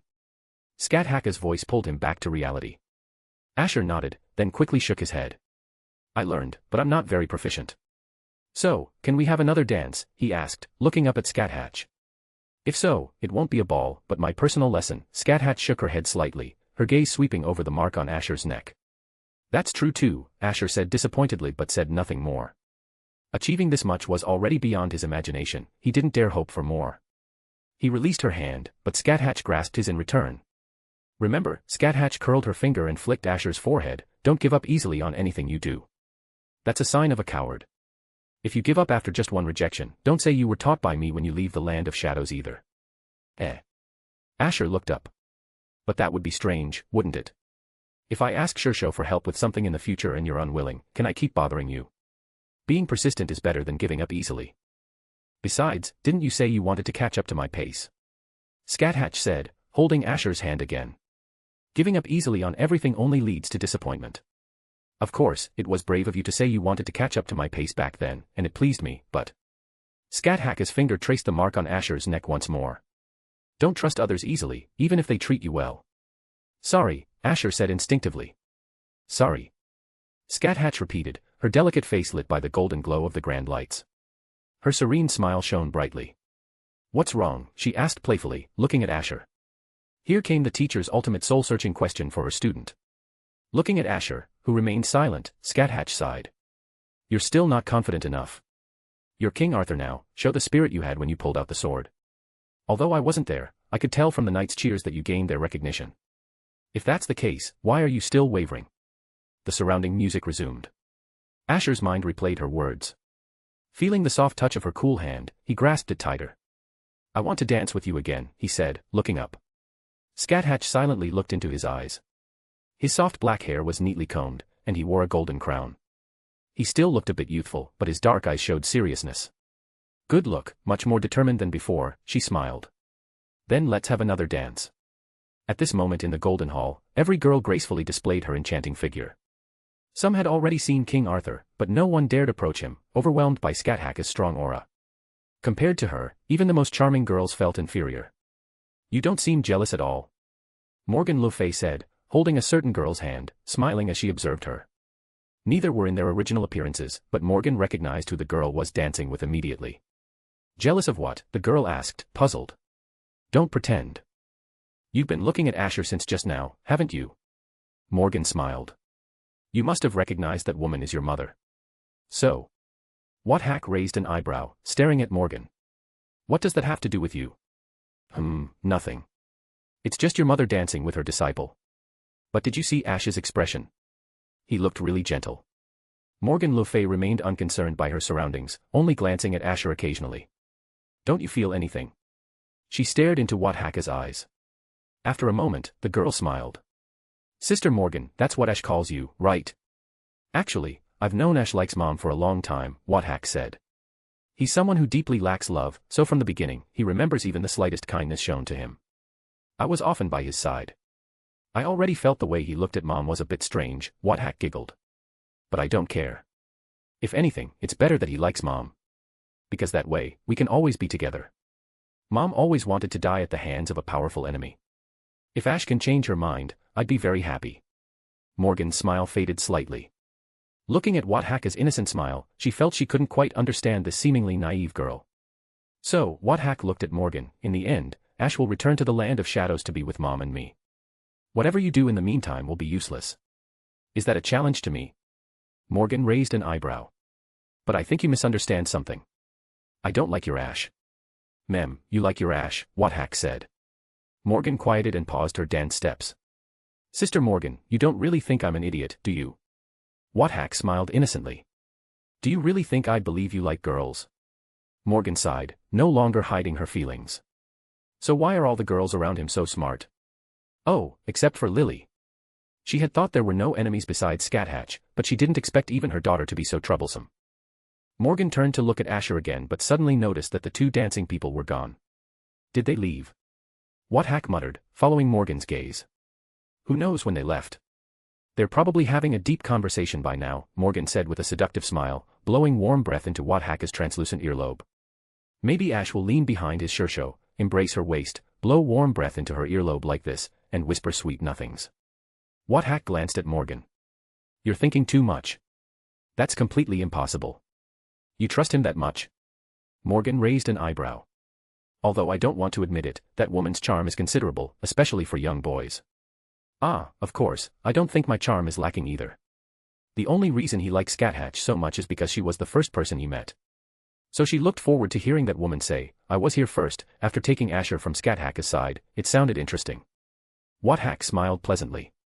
What I mean is, Ash probably isn't tall enough to reach Mom's earlobe, after all, she's wearing heels now. Morgan. While it sounds like a dig at Asher, it might be true he can't reach. They probably left because it was too noisy. Ash hasn't seen Mom in a long time, so he has a lot to say, Scáthach said. After all, he likes to confide in Mom most. She glanced at Morgan again, trying to provoke her, but Morgan showed no annoyance, only thoughtfulness. Why did you stop talking? Scáthach asked cautiously. A usually frivolous woman suddenly serious genuinely startled Scáthach. They've started their move, Morgan said, smiling but cold in her eyes. There are indeed excellent assassins among the outsiders. Now I'm curious if their bones will harden when I interrogate them later. Are there assassins trying to attack Ash? Scáthach muttered. Because he's King Arthur and it affects certain interests.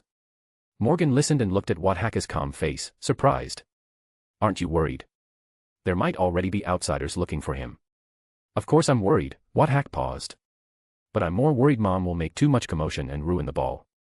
I haven't even danced with Ash yet. After all, Mom is a true battle maniac, and Ash is her disciple. To attack her disciple in front of her. Scáthach looked up. Sister Morgan, if you want to capture the outsiders alive, I suggest you go out and watch now. It would be better. Chapter 120, The Free 4 Group. Fire you can find 40 chapters ahead here. Also other exciting fanfic available Fire. It's indeed better to have some peace and quiet. Asher walked out of the hall, and the various sounds from inside seemed to vanish all at once. He took a deep breath, slowly exhaling, feeling the fresh air fill his nostrils. The environment here is quite nice. Scáthach surveyed her surroundings, seeing green lawns everywhere. Probably because of the proximity to the sea, the evening breeze was slightly cool. Looking up, he could see the vast night sky. Asher didn't say a word, just stood quietly beside Scáthach. He was King Arthur, but also Scáthach's disciple. At this moment, he only wanted to silently savor the joy of their reunion. The moonlight is also beautiful. Scáthach turned to look at the young man beside her. After a few glances, she continued, Have you grown taller? Grown taller? Asher brightened. He had been worried that his height might have been fixed after pulling out the Caliban, but now it seemed the Caliban didn't limit his height. Oh, I was mistaken. Scáthach glanced at the crown on Asher's head. It's probably this thing that gave me a visual misconception. Asher. Shishou, even if you just lied to me, it would be fine. Speaking so bluntly, are you Lily number 2? Speaking of which, how wide is the coverage of this magic? Why hasn't your appearance returned to normal even after leaving the hall, Shishou? Asher glanced at Scáthach. Her current appearance was not her original one, it had changed just before they left, appearing as a somewhat unfamiliar girl. The coverage isn't that wide. Scáthach shook her head. It must be the trickster magician's doing. Merlin. Asher looked thoughtful. So, you returning to your original appearance to dance with me just now, was that also his doing? He didn't realize that Merlin fellow could actually do some good things. Just as he thought this, Asher suddenly felt someone approaching from behind him. He turned to look and saw it was Artoria. Lily, why did you come out? Asher asked, puzzled. Logically, anyone seeing this scene would be reluctant to break it, but Artoria seemed completely oblivious to how beautiful or warm the current atmosphere was. She walked straight to Asher's side. Seeing you come out, I followed to ensure your safety. Artoria paused, glancing at the woman beside Asher. She had noticed Scáthach since they were dancing just now. Rather, it was hard not to notice a woman with such an aura. I think I mentioned her to you before, didn't I? Scáthach, my Shishou. Noticing Artoria's gaze, Asher simply introduced her. You don't need to tell me, you've told me more than once since long ago, Artoria said plainly. From their earliest days on that small island, Asher had spoken to Artoria countless times about Scáthach. The rune magic she now used was also taught to Asher by Scáthach. My apprentice mentioned me when talking to you. Scáthach showed a somewhat interested expression. What did he say? From his previous words, it can be judged that he greatly admires you. He said before that you were a devil-like Shishou during training. Artoria narrated a fact she had heard firsthand in a plain tone. But he also said that when not training, Shishou is a very gentle person, like his older sister, who helps him resolve troubles and also comes to chat with him at night.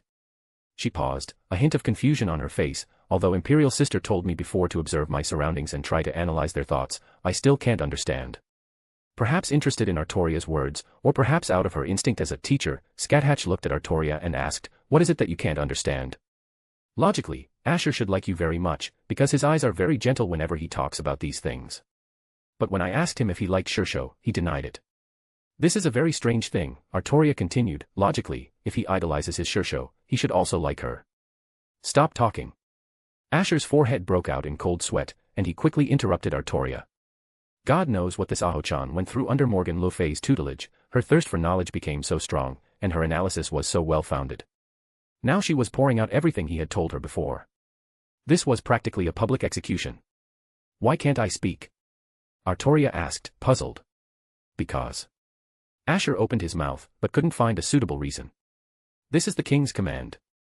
He could only resort to his ultimate move. Seeing Artoria finally close her mouth, Asher breathed a sigh of relief.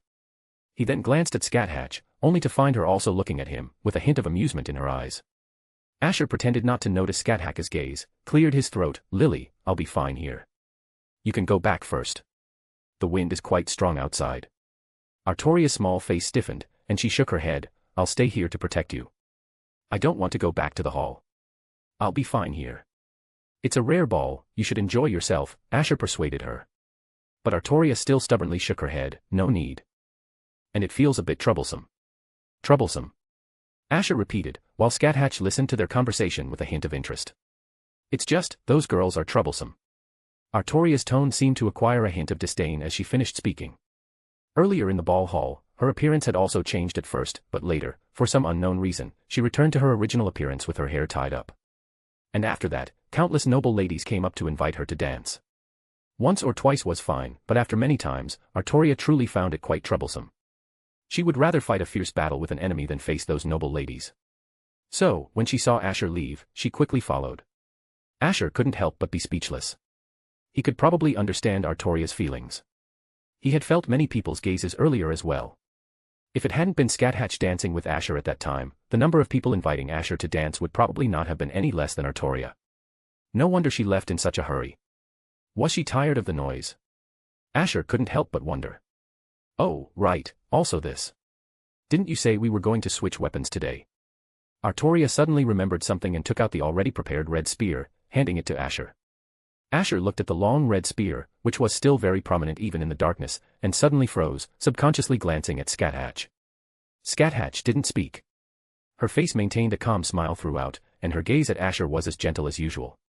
But for some reason, it gave off a strong sense of pressure. Artoria seemed oblivious to the strange atmosphere and continued, I thought about it carefully. You don't need to give me the Caliban anymore. After all, there are so many people in the hall right now, and it wouldn't be good if I were seen holding King Arthur's weapon. Even without a powerful weapon, I can still be effective, my strength would just be somewhat limited. Are you listening to me? Seeing Asher remain silent, Artoria stretched out her hand and waved it in front of his eyes, thinking he was spacing out. Got it. Asher, after a long silence, could only manage these 3 words. A red spear, Scáthach carefully examined Artoria for a few moments, then smiled faintly, casually glancing at Asher. It seems you two have a good relationship. My apprentice is willing to lend the weapon I gifted him to someone else. That's quite rare. Although she seemed to be speaking to Artoria, her gaze remained on Asher. Because Lily doesn't have a suitable weapon, and I have that sword which I can use as a weapon, I temporarily lent the red spear to her. Asher said, a bit guiltily. Although the reason was reasonable, Shishou had told him before that a weapon is a warrior's life.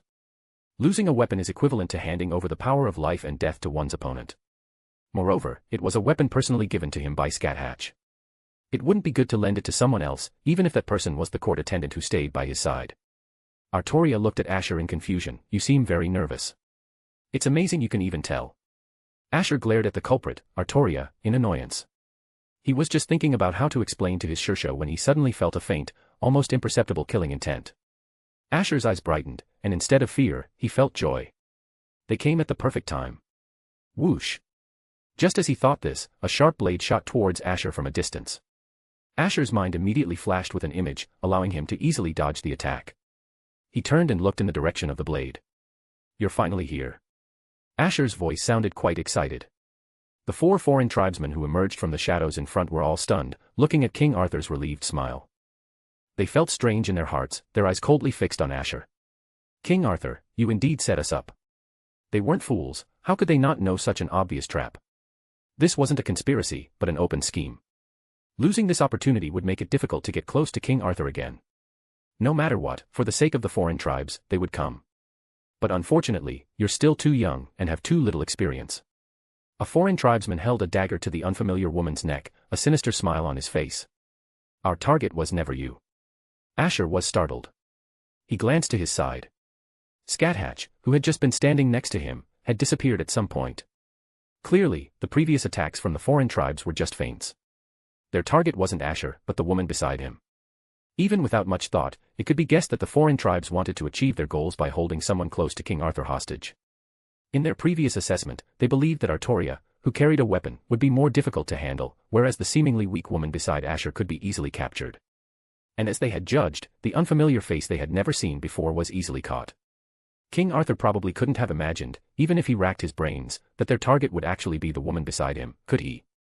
Artoria was about to step forward, but Asher held her shoulder. Don't act rashly, Asher said in a low voice.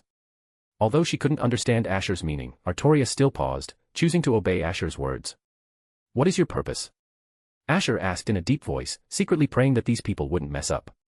He intended to keep them alive for Morgan's interrogation. If things went wrong, all of them might die, and then the plan would be ruined. Arthur, we just hope to have our own territory to live in. Is such a request too much? The black-robed man held the blade against Scáthach's neck, his gaze fixed on Asher. There's no need to be so ruthless, don't you agree? He slightly pressed down the blade in his hand, and scarlet blood trickled down Scáthach's pale neck. If that's the case, why don't you try to negotiate instead of forcing me to make an oath? Asher asked in a deep voice. No one's words in this world are reliable, only an oath can provide peace of mind. The leading black-robed man stared intently at Asher. Swear an oath. First, you will not abdicate the throne of King Arthur. Second, you will not attack the foreign tribes for 100 years. If you don't agree, this woman won't survive tonight. Seeing the blade press down further, Asher quickly raised his hand. Calm down. Seeing Asher's worried expression, the black-robed man's heart immediately settled, and the smile on his face grew even wider. I'm only giving you 10 seconds to think. 10. Asher's eyelids twitched slightly, secretly wondering if there was any solution. Is there any way to keep them alive? 9. Listening to the black-robed man's continuous countdown, Asher felt secretly anxious. The black-robed man's voice stretched out. 3. 2. He suddenly felt the woman he was holding hostage move. A hint of ruthlessness flashed in the black-robed man's eyes. Don't move. Do you want to die? Die. Scáthach murmured to herself. I used to want to, but recently I've started considering it. Of course, if you can eliminate me while I'm still considering, I welcome it. She showed a light smile as she finished speaking, but her eyes were cold. But unfortunately, a few half-baked assassins probably can't do it. A chilling aura spread from all directions. The assassin felt the coldness on his fingers. When he looked at Scáthach again, a ruthless glint flashed in his eyes, and the blade slashed towards Scáthach's neck. Clang. A sound like striking steel rang out. The blade struck an ice wall, and the black-robed man was kicked away by Scáthach. He did a flip but didn't panic. Chanting something, roaring flames seemed to transform into a fire dragon, illuminating the night, and lunged at Scáthach with a terrifying aura. Scáthach looked up. The fire dragon brought with it strong winds. Her long hair fluttered, her red eyes seemed to reflect the flames, and she raised a finger, tracing a mysterious rune in the air. Countless ice shards gathered in midair, blocking the fire dragon's offensive. The ice shards melted in midair, and water droplets fell to the ground. Scáthach raised her finger again. She's a magician. Don't let her distance herself, solve her up close, the foreign tribe assassins who had already distanced themselves from Scáthach shouted. The four men's eyes narrowed, and they all drew their weapons. They stomped backward, then lunged at Scáthach like cannonballs. Scáthach had nowhere to evade. Woman, blame your acquaintance with King Arthur. The foreign tribe assassin showed a cruel smile. He didn't intend to kill this person, just to teach her a lesson. After all, he still needed her to negotiate with King Arthur. Clang. However, such a siege had no effect. At some point, a red long spear appeared in Scáthach's hand. The shaft blocked the attacks of two of them, while the other two, who attacked from behind her, were separated by a thick ice wall. The two whose attacks were blocked by the spear shaft, one holding a dagger and the other a sword, didn't get discouraged when their first strike missed. One stepped forward 2 paces, attacking her neck, while the other held a long sword, thrusting it towards Scáthach's abdomen. Scáthach raised her long spear, blocking the incoming long sword with just the tip of her spear. At the same time, her body leaned back, and the dagger brushed past her eyes, missing completely. Scáthach supported herself on the ground with one hand, her foot pushing off the ground, leveraging herself to leap up, stepping on one of their faces, and thrusting her spear. Blood splattered in the night, remarkably vivid. I know a little about martial arts too. She landed lightly on the ground. The foreign tribe assassin holding the dagger fell straight down in front of Scáthach, disbelief still in his eyes before he died. Looking at the other 3 foreign tribe assassins who had already distanced themselves from her, Scáthach's face showed a pleased smile.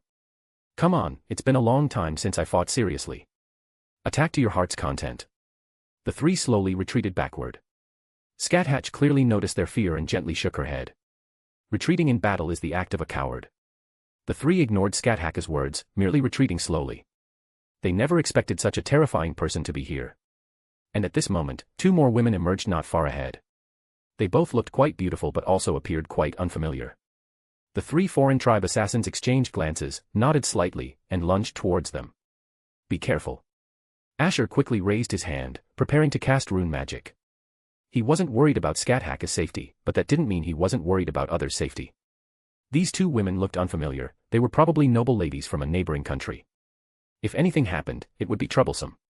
But before he could even draw his rune magic, he heard a few screams. The 2 women who had initially looked somewhat unfamiliar actually changed their appearances. Asher rubbed his eyes and looked up again. The golden-haired woman watched the 3 men with a gentle smile. Beside her was a purple-haired girl with a small face that remained calm throughout. So it was Morgan and Wathak. Asher exhaled deeply. Merlin's illusion was too realistic. That old lecher was unreliable in many ways, but also reliable in many ways. Oh dear, just walked out and suddenly saw 3 big men excitedly lunging at me. If it were an ordinary young girl, she wouldn't know what to do. Morgan le Fay smiled as she examined the 3 men who had passed out, then casually glanced at Agravain who was following behind her. Take them to the interrogation room. More bonus chapters. Every 300 power stones equals 1 bonus chapter. Chapter 121, Kissing Shishou in the Dead of Night. Fire, you can find 40 chapters ahead here. Also other exciting fanfic available. Fire. After Agravain led a few knights away with the 4 foreign tribe assassins, Morgan le Fay turned to Asher, a look of lingering fear on her face. That was truly terrifying. I thought I was going to be in trouble, big sister was so scared. Her voice sounded genuinely full of lingering fear, but it sent shivers down everyone's spines. Even Artoria looked at her imperial sister with a strange expression. From the beginning, she had thought her imperial sister was a very serious and diligent woman, but now she couldn't look directly at her imperial sister. Especially when imperial sister was with Asher, it always felt like her demeanor completely changed. Looking at Morgan le Fay as she walked towards him, Asher couldn't help but retort. Sister Morgan, the tone of your voice right now is far more terrifying than those foreign tribesmen. Hearing Asher's words, Scáthach inadvertently let out a faint smile. Although she didn't speak, Asher's words clearly pleased her greatly. Now even Asher dares to tease me. It seems you're emboldened with your Shishou around. Morgan le Fay reached out and pinched Asher's mouth, completely lacking the murderous aura she had just moments ago. But in that case, this operation was a success, right? Asher tried to change the subject. It wasn't just a success, it was a huge gain. We should be able to dig out a lot of information from those few. As Morgan le Fay finished speaking, a dangerous smile appeared on her face. I hope they can be tough. Upon seeing such a tone and smile, let alone those foreign tribesmen, even Asher couldn't help but shiver. Even though he had never seen Morgan torture anyone, he had heard more or less about the legends of witches. Those legends might have exaggerated elements, but from the day he met Vortigern, he could somewhat guess. I hope they can endure. Asher thought. He wasn't so sympathetic to those foreign tribesmen, he was just worried that if they died without revealing any information, it would be troublesome. You two go back to the hall first. Staying out too long will make others suspicious. Morgan glanced at Scáthach. As for you, you can go back now if you want. The foreign tribes have been captured, and there's nothing left for you to do. Asher's eyelids twitched slightly as he looked at the woman beside him. He wanted to persuade Shishou to stay, but the words stuck in his throat, unspoken. He could only sigh inwardly. After all, Scáthach was the queen of the land of shadows, she couldn't stay here forever. Now that the foreign tribes had been captured, she naturally had no reason to stay. Morgan silently watched Asher, then a smile quickly spread across her face. She glanced at Scáthach. Once you go back, it'll be my turn. Heh. Although her words were unfinished, a hint of coldness unconsciously appeared on Scáthach's face. She glanced at Morgan le Fay, then averted her gaze. Let's go back tomorrow. After a moment, she looked at Asher and Scáthach, a hint of softness in her eyes. Asher looked up in pleasant surprise, and Scáthach also grabbed Scáthach's hand. Really, Mom? When have I ever lied to you? Scáthach stroked Scáthach's head, then continued teasingly. If I had to say, yes, I used to often tell you that if you left the land of shadows, you'd be carried off by demonic beasts, so don't run around. It's because you often said such things that I still don't dare run around at night now. A hint of complaint appeared in Scáthach's eyes as she hugged her mother's soft body, seemingly acting spoiled. Asher watched all this, a slight curve unconsciously appearing at the corner of his mouth. He breathed a sigh of relief. Even one night was better than them leaving right now. But why did Sister Morgan's words just now sound like she was deliberately provoking Shishou? Asher thought of this and subconsciously glanced at Morgan le Fay. Morgan le Fay clearly noticed Asher's gaze. She blinked, gave him a mysterious smile. Was she really deliberately making Shishou stay? Asher's eyes became even more confused as he thought of this. What was the point of her doing this? Was she planning to do something to Shishou tonight? Or, was she specifically leaving Shishou behind just for him? Was Sister Morgan really that kind? Who's hiding there? Just as Asher thought this, he suddenly heard Morgan's cold voice. Her gaze was locked on a certain direction. Asher looked in the direction Morgan le Fay was staring. There was a stone pillar not far away, and behind it, a small corner of clothing was exposed. Upon hearing Morgan's voice, the person clearly startled and quickly stepped forward, intending to slip back into the hall. But Asher was quick-eyed and quick-footed, stepping forward to block the person. It was a seemingly very unfamiliar woman, with long platinum blonde hair flowing over her shoulders, and transparent, deer-like eyes filled with panic. Just at first glance, she gave off a feeling of fragility. Who are you? Asher felt a bit tricky when he saw this girl. If this unfamiliar girl heard their conversation just now and it spread to others, it would ultimately be troublesome. Should he detain her? Let me see which ignorant little brat is secretly hiding here to eavesdrop. Morgan slowly walked behind Asher, looking at the girl in front of her. She suddenly froze. It's you. Morgan's previously cold voice immediately relaxed quite a bit. Do you know her, Princess Morgan? Asher turned to ask. He generally wouldn't directly address Morgan as sister when outsiders were present.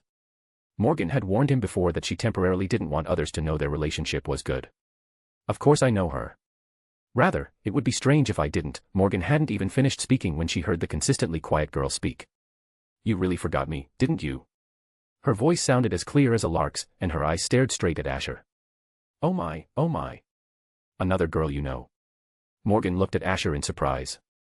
I can't believe it. When did you meet her? Scáthach and Scáthach had also arrived beside Asher at some point. They looked at the girl with no escape route, then at Asher. Although they didn't speak, the questioning look in their eyes was already a strong sense of pressure. Asher looked at the girl in front of him. She had an exquisite face, long platinum blonde hair flowing over her shoulders, fair skin, and luminous, deer-like eyes. I have no recollection at all. Are you mistaken? If it were such a striking person, I shouldn't have absolutely no impression. After carefully searching his mind for a while, Asher shook his head. We just danced together, did you forget? The girl brushed her long hair off her shoulder, her mouth slightly puffed out, a hint of complaint in her eyes. Just because someone changed their appearance and voice, you can't recognize them. King Arthur isn't all that great after all. Asher. It would be demonic if he could recognize someone after they changed their appearance and voice. Wait, just dance together. Are you Guinevere? Asher tried to ask. Who else could it be besides me? A hint of indignation appeared on Guinevere's face. She had noticed Asher and another unfamiliar woman leaving earlier. Out of curiosity, she followed them out to take a look, and ended up witnessing the fight and vaguely hearing some of the conversation. Although she hadn't heard much, she could somewhat guess what was happening. I never expected King Leodegrant's daughter to be hiding here and eavesdropping. That's quite surprising. Morgan le Fay looked at the girl in front of her. I won't do anything to you, but I hope you can stay here for a while. Is that all right? Is this imprisonment? Guinevere paused, then looked at Asher. All right, for King Arthur's sake, I will inform my attendants, and we will leave Camelot after your matters here are resolved. Is that acceptable? That would be good, Morgan said with a smile. Then I'll go deal with those foreign tribesmen. Lily, can you arrange accommodation for them? Is that all right? Artoria nodded. Leave it to me. By now, she had slowly grown accustomed to her role as court attendant. She was much more proficient in handling matters than when she first started. This small task was easily achievable. Please follow me, Artoria bowed slightly, expressing her respect to the three guests. I want the room next to Ash's.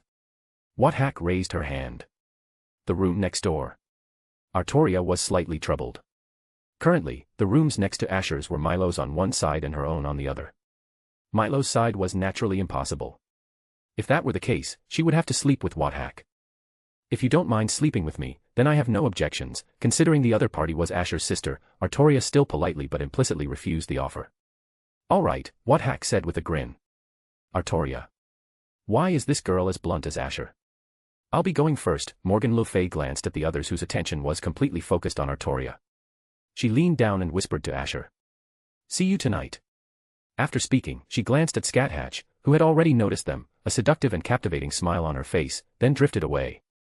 Scáthach merely glanced at Morgan le Fay, a disdainful smile on her face. Boring. The ball ended smoothly. Although the nobles were curious as to why King Arthur hadn't appeared later, they didn't find it strange when they thought it might have been due to that special magic that they hadn't seen him. Asher and Artoria led a few people through the palace. After arranging Guinevere's room, they brought Scáthach and Scáthach to a room near Asher's. This is my room. Artoria opened the door and turned to look at Scáthach, only to find her smiling at her. What's wrong? Artoria asked, puzzled, feeling a little uncomfortable under Scáthach's gaze. Nothing, I just wanted to have a good chat with you tonight. Scáthach waved her small hand, indicating not to worry. She was still very interested in what had happened to Asher here. Asher glanced at Artoria, whose expression seemed a bit uneasy, and patted Artoria's shoulder. Lily, I'll leave my sister to you then. After speaking, he looked at Scáthach next to him. Shishou, I'll take you to that room over there. Scáthach nodded slightly, her gaze sweeping around. She simply commented. The geographical environment is better than the Land of Shadows, but the palace looks pretty much the same. It's indeed similar, but I'm still a bit unaccustomed to it here, Asher smiled. I slept very uncomfortably on the first day. The two chatted as they walked along the corridor. Just then, a pink-haired girl happened to pass by. When she saw Asher, a hint of joy appeared in her eyes, but upon seeing Scáthach, that joy immediately lessened slightly, though she still wore a smile. Arthur, I wanted to invite you to dance today, but there was no opportunity. Good evening, Sir Milo, Asher greeted with a smile. I have something to attend to, so let's chat another time. Milo glanced at the woman next to Asher again, smiled and nodded to Scáthach, then walked past Asher. She had heard about Scáthach earlier when she was outside and knew that she was King Arthur's teacher, so she naturally wouldn't be wary. If she had to be wary of King Arthur's teacher, then the path to conquering King Arthur would be too arduous. Milo is a tribal leader. She previously offered to hand over her territory to me, on the condition that she could reside in Camelot Castle, Asher explained to Scáthach. A tribal leader, willingly handing over her territory to you. A hint of confusion appeared in Scáthach's eyes. I know what Shishou means, but I'm not clear on her intentions yet, Asher said. But no matter how I think about it, the benefits outweigh the drawbacks. Moreover, she has helped me quite a bit so far and hasn't done anything to harm Britain. So, for now, she can be tentatively considered trustworthy. Scáthach nodded slightly. It's good that you've thought it through yourself. In any case, these were Asher's political affairs, and she shouldn't interfere. And since he wasn't haphazardly agreeing to others, it would be better for Asher to proceed according to his own thoughts. This is it, Shishou. Asher quickly led Scáthach to a room and pushed open the door. The decor was similar to the other rooms, though perhaps the only drawback was that it was still a little distance from his own room. Watching Scáthach walk inside, Asher hesitated for a moment. Should he follow her in? But if he went in now, what would he even say to Shishou? No, it's perfectly normal for a reunited Shishou and disciple to want some time alone. Probably. Thinking that, Asher followed her inside. Scáthach sat on the edge of the bed and looked at him with a strange expression. Is there something you want to ask? Asher shook his head. You're leaving tomorrow, so I just wanted to talk a little while we still can. Then come here. Scáthach's voice was calm but inviting. With her approval, Asher moved closer and sat beside her. Whether it was the long-awaited reunion or simply being alone together in a quiet room, an inexplicable nervousness gripped him. You seem tense, Scáthach observed easily, noticing his stiff expression. She reached out, her slightly cool fingers gently brushing his face. Relax a bit. If you don't, we won't get to talk at all. Yes. Under her soothing touch, Asher's tension began to ebb away. What should we talk about? Scáthach glanced at him thoughtfully. Before, when we were alone, you would tell stories. Let's do that again. Asher nodded. Before he could speak, Scáthach's tone shifted. But this time, tell your own story. I want to hear what happened to you here. My own story, it's a bit hard to tell, Asher sighed. What if I exaggerate too much and Shishou thinks I'm bragging? Stories always have some exaggeration, Scáthach said as she rose and opened the window. Moonlight poured in, and the night breeze softly lifted her long hair. She returned to her seat, a gentle smile on her face. All right, you can start. Since she said so much, Asher began. From the moment he first discovered Britain's secrets to the moment he pulled the Caliban from the stone. His purpose was simply to spend time with Shishou, the topic was secondary. That trial bridge leads to Britain's small island. Scáthach fell into deep thought. Morgan must have been scheming even then. As for pulling out Caliban, it was quite interesting. It did not betray the spirit of a true warrior. That courage deserved praise. Time slipped by unnoticed. Eventually, Asher yawned suddenly, tears welling in his eyes. Tired. Scáthach smiled softly, wiping his tears away with her fingers. It's late. You should get some rest. Night had come so quickly. Asher's sleepiness faded slightly, and his spirits lifted, but he still didn't move. We're not parting forever. You said you'd probably be back in a few months, right? Scáthach smiled kindly, noticing his reluctance. When he still didn't get up, she teased, what's wrong? Want to sleep with me too? Asher's heart skipped a beat. He hadn't expected Shishou to joke like that. Just kidding. Is it really so wrong for Shishou and disciple to joke like this? She smiled, eyes glinting with helplessness. No matter what, they were Shishou and disciple. Such jokes shouldn't be made. All right, go back quickly, she urged once more. Asher nodded silently, but still didn't move. If he went back now, he probably wouldn't see Scáthach again in the morning. Just the thought made him unwilling to leave. Scáthach watched him quietly, reading the expression on his face. She knew without thinking, he didn't want to leave at all. Still clingy as ever. Looking at him now, he was practically a spoiled child. Her smile softened. She placed a hand on his head and gently pressed him closer, resting his head perfectly on her lap. If you don't want to go back, then rest a little longer. Is that all right? From long ago, whenever Asher couldn't sleep, he liked to come to her and rest his head on her lap, slowly drifting off. He said it made him feel relaxed. And from his current expression, he truly was relaxed now. Feeling the softness of her thigh against his cheek, Asher slowly closed his eyes. Neither spoke again. Asher lay there, and sleepiness washed over him like a gentle tide. Just as he was about to drift off, he suddenly felt a cool touch on his neck, fingers brushing against it lightly. Asher tried to open his eyes, but the heaviness of sleep kept them mostly closed. He barely made out Scáthach's outline. Her fingers traced the fading mark on his neck. The calm on her face slowly faded. Though she still smiled faintly, a hint of anger flickered in her eyes. That woman truly stops at nothing to get what she wants. Scáthach stared at the fading mark on Asher's neck. Even rune magic couldn't heal this kind of wound. It would only fade naturally with time. Or, a new mark could be placed over it. She gazed at the mark thoughtfully. Then, slowly, she lowered her head, her soft lips coming close to Asher's neck. But stopped just a breath away. If I do that, wouldn't I be no different from that woman? She sighed softly, eyes locked on Asher's peaceful sleeping face. At that moment, a cold gust blew in from outside. Asher shivered, opening his eyes quietly. Scáthach's expression froze. From the way she was leaning, it looked like she had been about to kiss him. Sorry, I accidentally fell asleep. Asher's grogginess melted instantly into alertness. He stared at his Shishou, so close to him, the scent of her hair, her alluring red eyes glowing softly in the moonlight. No matter how he looked at it, the scene was full of misunderstanding. Asher lay on Scáthach's lap, his head slightly lowered, while Scáthach seemed to lean down as if to kiss her apprentice. Something Asher had never dared to imagine, yet now it was happening. Scáthach's lips, soft and slightly parted, held a tempting allure. Her usually cold red eyes shimmered with moisture, her exquisite face glowing faintly silver in the moonlight, like a goddess descended to earth. Asher's eyes widened in a daze. Under his gaze, Scáthach's mouth moved slightly, but she didn't know what to say. She could gallop on the battlefield, slaughter enemies without hesitation, command armies with unshakable strategy, but now, faced with her apprentice, she was at a loss. Just as she gathered her thoughts, the young man on her lap suddenly wrapped his arms around her neck. In her widening eyes, Asher's face leaned closer, and as if moved by some divine impulse, his lips pressed against hers. Scáthach's pupils dilated, disbelief written all over her face.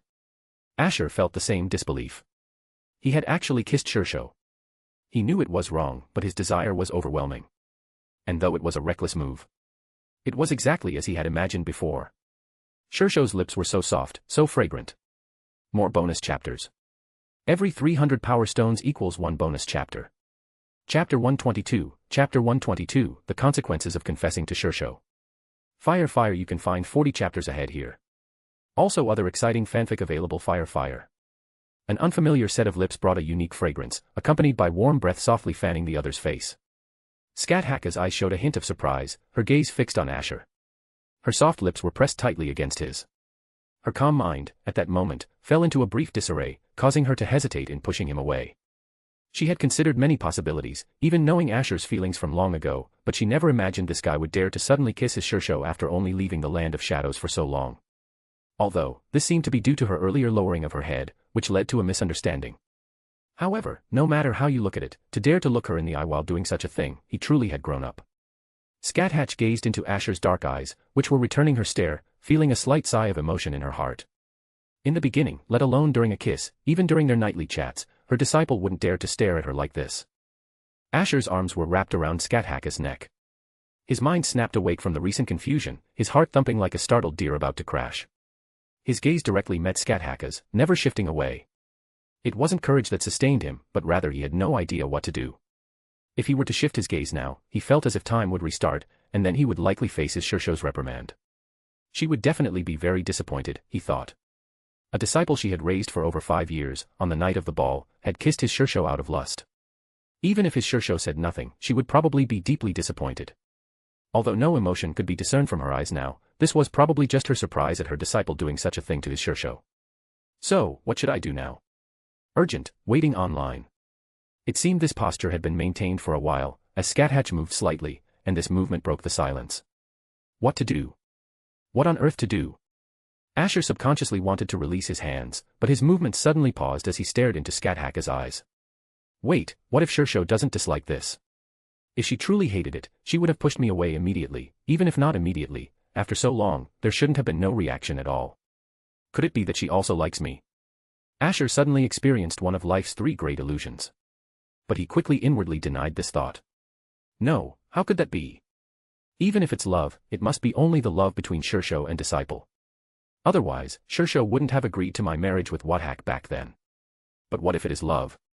Upon considering this possibility, Asher's heart, which had just barely calmed down, quietly sped up again. Gazing into Scáthach's eyes, his fingers slowly moved down from her neck and finally embraced her waist. Seeing that Scáthach still didn't make a sound, Asher placed his other hand on her shoulder. With his lips still pressed against his Shishou's, he pushed her onto the soft, large bed. Asher was nearly 16 now. Although he wasn't as tall as Scáthach, when she wasn't wearing high heels, the height difference wasn't too significant. Asher's body was about to press down on Scáthach. She had changed into a ball gown for the dance today, and as Asher pressed down, her fair and full breasts became slightly deformed from the pressure. He wasn't trying to take advantage, he simply wanted to continue to kiss his Shishou, to vent the longing he had felt for all these years. But when Asher tried to slip his tongue into Scáthach's mouth, his shoulders were pressed down. Sure enough. Looking at Scáthach's calm red eyes, Asher's previously inflamed emotions cooled considerably, and his eyes showed a hint of disappointment. It seems Shishou was just trying not to directly hurt me and was thinking about how to refuse me just now.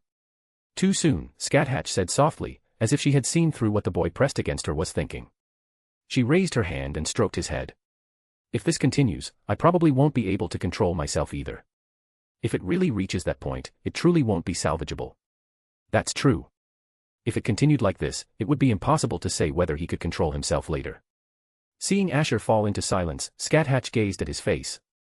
That face, which had once seemed a bit childish, now appeared much more mature. Was keeping him locked away in the land of shadows always the wrong approach? Scáthach sighed inwardly. At that time, what she prioritized wasn't how to cultivate an excellent disciple, but rather how to keep her disciple by her side. Although she hadn't consciously thought that way, her actions at the time amounted to exactly that. In other words, from very early on, her intention wasn't to train Asher into a truly strong individual, but rather to keep him by her side. While this was also Asher's own wish, failing to guide him properly onto the path of a strong individual was indeed a dereliction of duty as a Shishou. Do you regret it? What just happened? Scáthach asked Asher, who had moved off her. The young man, huddled in a corner, stiffened and nodded honestly. Regret. Is that so? A trace of disappointment flashed in Scáthach's eyes, but she didn't show it. So, her disciple's actions were purely because her face was right in front of him, and he couldn't resist. As Scáthach thought this, she saw Asher bravely turn his head to look at her. I should have confessed first before doing something like that. It was too disrespectful to Shishou. If that was Shishou's first kiss, it should have been given to someone she loves. A trace of helpless amusement flickered in Scáthach's eyes. After doing something like this, saying respect for Shishou now sounds a bit strange, doesn't it? You regret not confessing first? Scáthach gazed at Asher. Then what about your sister? Have you thought about what she should do? This sentence, like a clap of thunder, jolted Asher awake. He then heard Scáthach continue, I understand your meaning. So now I ask you again, do you love your sister, or do you love me? Asher fell silent again. He had never considered such a thing before. Now that Scáthach had directly thrown the question in front of him, he had no idea how to answer. Can't give an answer? Scáthach smiled and shook her head.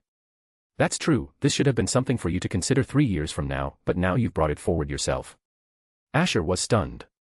I should consider this 3 years from now. So, Shishou has long known about my love, about my feelings.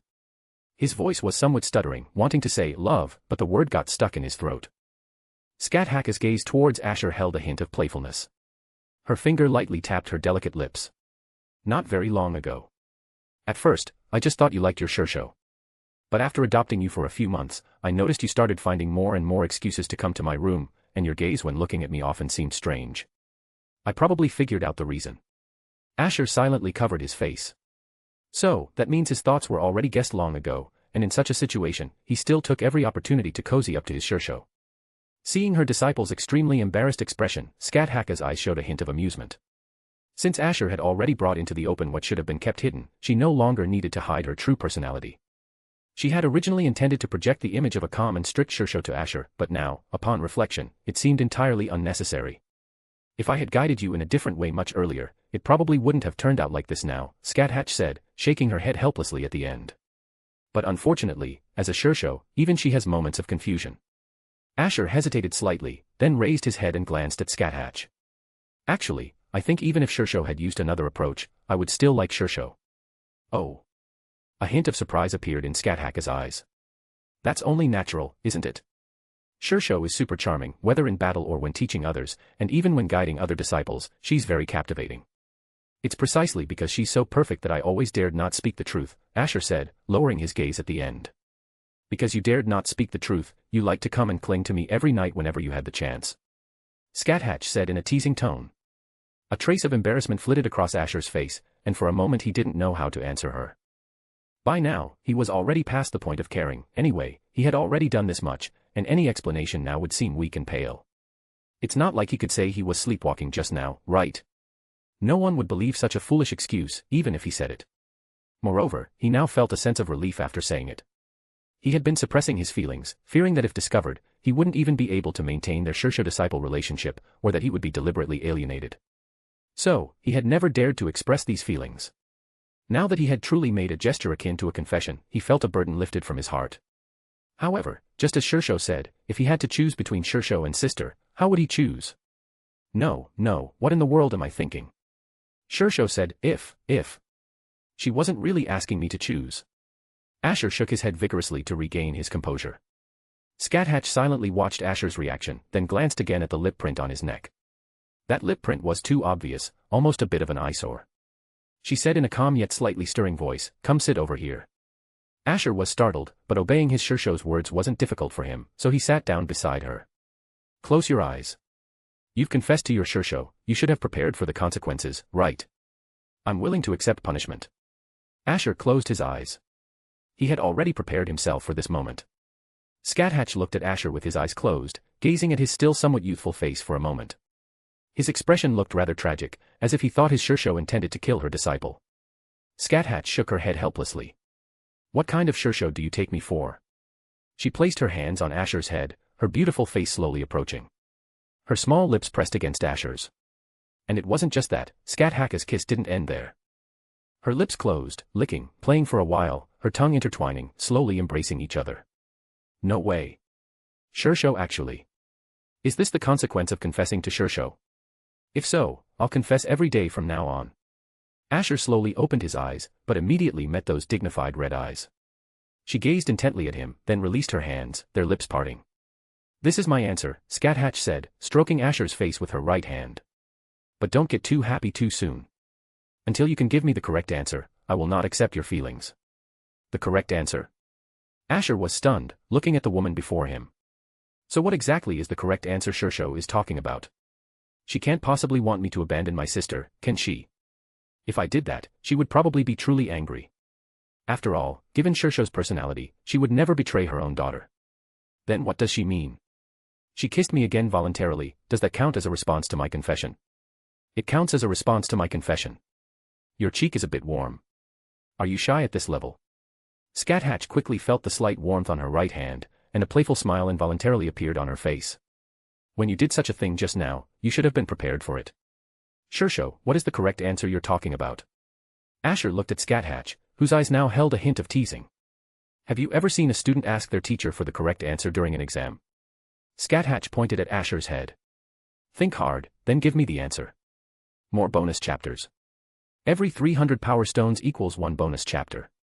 Chapter 123, Chapter 123, you thought I, Scáthach, was cheated on, but this was all part of the plan. Fire, you can find 40 chapters ahead here. Also other exciting fanfic available. Fire. Outside the window, a night breeze blew. Under the moonlight, a crow seemed to watch the room. Slowly, a cloud accompanied by a cold wind covered the moonlight, and the crow disappeared into the night. Until you have an answer, let's maintain our Shishou-disciple relationship. In the room, Scáthach looked at Asher, who still seemed deep in thought. Her finger traced his face. Until you find the answer. Maintaining a Shishou-disciple relationship. Asher murmured softly. Lovers. Oh. Scáthach narrowed her eyes, seriously gazing into Asher's eyes. Just asking, you wouldn't just like the illicit thrill of secretly being with your Shishou behind your sister's back, would you? So why would a seemingly serious Shishou think of something like this?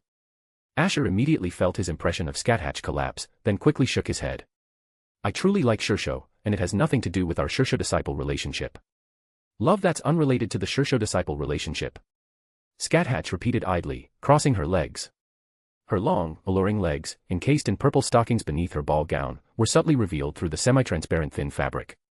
It should be called love, if we have to quibble over words, Asher thought seriously. I love Shishou, and I love Scáthach. I like both relationships very much. Scáthach's expression stiffened slightly. She crossed her other leg and looked at Asher, who had a serious expression. His fervent gaze seemed to melt people. Truly a disciple worth cherishing, Scáthach murmured to herself, an involuntary sadistic smile, usually reserved for slaughtering enemies, appearing on her face. Shishou. Asher looked confused, seemingly not expecting Scáthach to show such an expression. Ah, no good, I almost couldn't control myself and revealed another side. In Asher's eyes, she had always been a caring older sister figure, serious with enemies and gentle with her own. But that depended on the situation. Facing such a confession from her disciple and that loving gaze, even the most rational mind couldn't remain calm. Scáthach slowly calmed down. Under Asher's surprised gaze, she opened her arms and embraced him, pressing his head against her chest. Scáthach's hand gently stroked Asher's hair, feeling the warm embrace enveloping him. The familiar scent simply wafted into his nostrils with a gentle sniff, causing his heart to pound. Asher's mind suddenly went blank for a moment, and it took him a while to react. What's going on? I haven't even answered that question, why did Shishou suddenly do this? Asher was about to shift his body to adjust his position, but he was softly scolded by Scáthach, don't move around. Just stay like this for now. So, he had no choice but to remain in his original position and not move. Scáthach looked down at the boy in her arms, her eyes gleaming with an unusual light. It seems I can't really scold my disciple. To feel excited after being confessed to by my own disciple, wishing to possess him immediately. Should I be happy about this, or should I reprimand myself? One was enjoying the pleasant atmosphere, while the other was reflecting on herself, gently stroking her disciple's head to temporarily suppress her surging emotions. Time slowly passed. After an unknown period, Scáthach finally released Asher. Feeling the warmth of the embrace leave, Asher felt an indescribable sense of loss in his heart, but he quickly suppressed it. He looked at Scáthach, hesitated, and then asked, "Is it really okay, Shishou? For Shishou to continue waiting for me until I give my answer?" Of course, Scáthach nodded, a hint of helplessness in her smile. In fact, this is better. At this point, Scáthach knew she couldn't pretend to be clueless any longer. Asher's feelings for her were now completely out in the open, so she might as well face them honestly. Not just Asher, she herself needed to calm down. She was the queen of the land of shadows. If she were to be romantically involved with her disciple, especially since he wasn't even an adult yet, her reputation as queen would likely plummet. So, at the very least, she had to wait until he was an adult. Even if Asher gave an answer now, she couldn't publicly declare this matter. And she still didn't know how to deal with the problem of Scáthach. Thinking of this, Scáthach couldn't help but rub her temples, feeling a rare headache. Frankly, she would be happy if a battle could solve this problem, rather than dealing with something like this. However, as for regret, it wasn't that. Her disciple had already taken the initiative. If she, as his Shishou, still hid and evaded, then she wouldn't be worthy of being Asher's Shishou. Moreover, if she dragged this on any longer, her disciple would probably be completely consumed by Morgan le Fay before even returning to the land of shadows. If one day Asher came back with a pregnant Morgan le Fay, and then heard that woman call her mom, the thought alone was enough to wipe the smile off her face. At this thought, Scáthach's gaze fell once more on Asher's neck. She spoke casually, "When I'm not around, you also need to know how to protect yourself, understand? With Sister Morgan around, and the Knights of the Round Table, there won't be any problems. Don't worry, Shishou." Asher seemed to misunderstand Scáthach's meaning and comforted his Shishou. "It's precisely because of Morgan that I'm not at ease." Scáthach shook her head, not vocalizing her inner thoughts. More bonus chapters. Every 300 power stones equals 1 bonus chapter. You should go back now. Hearing Scáthach's words, Asher was stunned. He had to go back so soon. He had just confirmed his Shishou's feelings, he still wanted to talk to her for a while longer. And there was one more thing he didn't know if he should tell his Shishou. When he drew the Caliban earlier, Morgan le Fay had placed a guise upon him, one was to draw the Caliban, and the second was to marry Lily. Now, the first oath had been fulfilled, but the second had not yet taken effect. He himself didn't know what to do. Should he discuss with Lily about getting married and then separating, using this method to deceive the oath? He also didn't know what marrying Artoria truly entailed. Seeing Asher still standing motionless, Scáthach glanced at him. "What's wrong? Did you confess to your Shishou and now you're impatiently wanting to possess her body?" At the end of her sentence, Scáthach crossed her other leg, her hands propped on the bed. Her delicate purple stocking feet, encased in high heels, swung casually, drawing one's gaze to follow them back and forth. "Do you really have such thoughts?" Seeing Asher still standing there, Scáthach scrutinized him again, her eyes revealing a dangerous glint like a beast preying on small animals. "Let me warn you, if you don't leave now, I can't guarantee what might happen." "Sorry, I'm going back now." Asher's spirits lifted, and he stood up abruptly, about to leave, but stopped at the doorway. "By the way, Shishou." "What?" Scáthach sat on the bed, looking up at the boy at the door. "Good night." Scáthach was slightly taken aback, then smiled faintly. "Go on." Upon hearing Scáthach's reply, Asher finally left the room. And after Asher left, Scáthach revealed a faint smile and murmured to herself. "He's really timid." However, from now on, there was no need to treat Asher as she had before. Originally, it was only out of their Shishou-disciple relationship that she had always presented herself as a strict Shishou to Asher. But now, the so-called strict Shishou seemed to have no meaning whatsoever. After all, even if she only showed the strict side of her, that disciple still loved her. Since that was the case, there was no need to maintain any image to conceal her true personality. Scáthach looked up at the window, took a shallow breath, and slowly exhaled. She had long known of her disciple's feelings, but upon hearing them directly, she still felt an unusual sensation. This was truly quite interesting. However, how exactly should she explain this to Scáthach? Scáthach rubbed her temples, feeling a rare headache. Could she really say to Scáthach, "I think your marriage to your brother isn't quite suitable, so perhaps we should cancel it"? She couldn't imagine saying that. No matter what she did, it wouldn't be easy. Scáthach closed her eyes, thinking about what she should do. She asked Asher for the correct answer, but in reality, she didn't know the answer herself. She just wanted him to make his own decision. Asher left Scáthach's room, feeling that his steps were much lighter than usual. Although many challenges still awaited him, at least he had confirmed his Shishou's feelings, and his confession had been acknowledged. Recalling the sweet kiss, Asher's face was still smiling as he entered his room, his heart filled with genuine joy. And as Asher entered his room, two figures emerged from the shadows. You don't seem jealous at all. Don't you have an engagement with him? Was that engagement just something Scáthach arranged herself? Morgan le Fay shrugged, sweeping aside her golden hair, and sighed. If that's the case, then me specifically bringing you to watch the show would be pointless, wouldn't it? Why should I be jealous? Scáthach looked at Morgan le Fay in confusion. I think it's quite she paused, then cleared her throat, I think it's quite fun. Morgan le Fay's smile stiffened slightly. She blinked, looking at Scáthach in disbelief. What did this child just say? Scáthach didn't speak. She turned to look out the window, humming a tune, seemingly genuinely happy. Seeing her fiancé infatuated with her mother, confessing to her, and then struggling with what to do about his sister. This feeling is so exciting. Scáthach's small face showed a hint of excitement. Finally, she couldn't suppress her laughter. She tilted her head and looked at Morgan le Fay, who seemed a bit bewildered. Her long purple hair looked especially captivating under the moonlight. Don't you think it's super interesting, Morgan? Wani-chan. Chapter 124, Chapter 124, if you want to leave, you have to wait until Shishou's mood improves. Fire you can find 40 chapters ahead here. Also other exciting fanfic available fire. Until she watched Scáthach leave, Morgan le Fay remained in a daze. She often played tricks on others to amuse herself, holding everything she desired firmly in her grasp. Whether it was Asher or Artoria, everything was proceeding according to plan. In the end, she indeed achieved everything. Asher stayed in Britain, and Lily didn't pull out the Caliban, allowing her to grow up healthy. Everything was developing beautifully as planned. However, she had imagined several reactions Scáthach might have upon seeing her mother and her fiancé exchanging sweet nothings in the room, but she had never expected her to be excited about seeing her mother and fiancé kiss. What was this? Sharing her love? Or was she like Morgan herself, wanting both a wife and a husband, so she collected them all? Morgan le Fay had initially said she would take Lily as her wife and Asher as her husband. This wasn't a joke, she was serious about it. Otherwise, she wouldn't have made Lily Asher's court attendant. Morgan le Fay's goal had always been to foster feelings between the two of them in advance. She had calculated everything, but she didn't expect to encounter a somewhat inscrutable, neurotic girl. This is going to be difficult now, Morgan le Fay sighed. Luring Scáthach to Britain was truly the most disastrous move. Asher, that fellow, really couldn't keep his patience. How dare he do that to his Shishou? Was it because of his age, being in a hot-blooded, reckless phase? Or did that woman do something shameless to tempt her apprentice when Morgan was peeking before she arrived at the room? Morgan le Fay sighed. Regardless, what's done is done.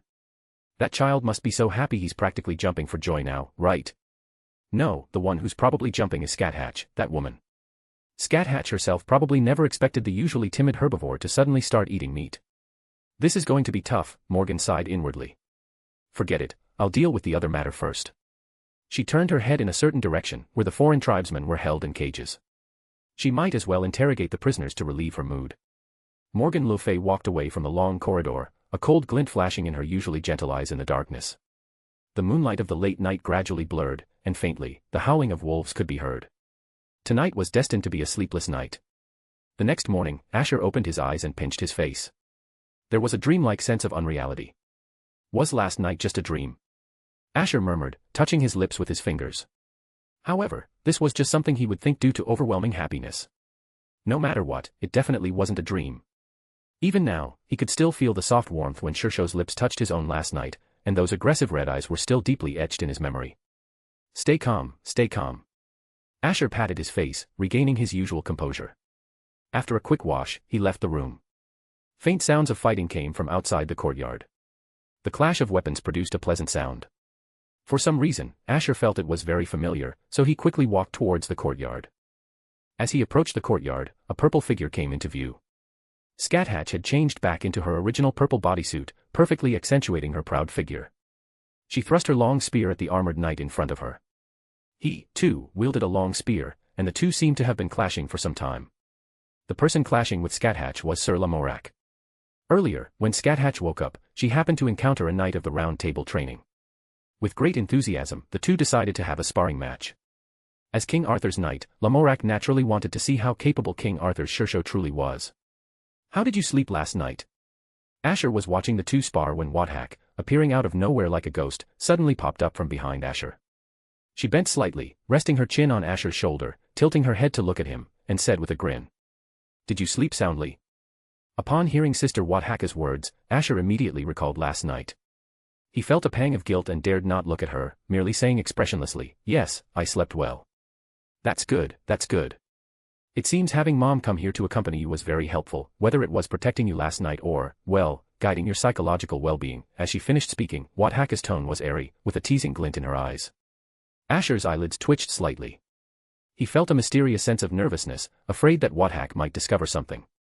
However, the girl had already easily seen the panic on her brother's face, and as if recalling something, the smile on her face grew even more pleasant. Asher quickly calmed down, completely unwilling to dwell on this topic. He immediately changed the subject. "Did you sleep well with Lily yesterday?"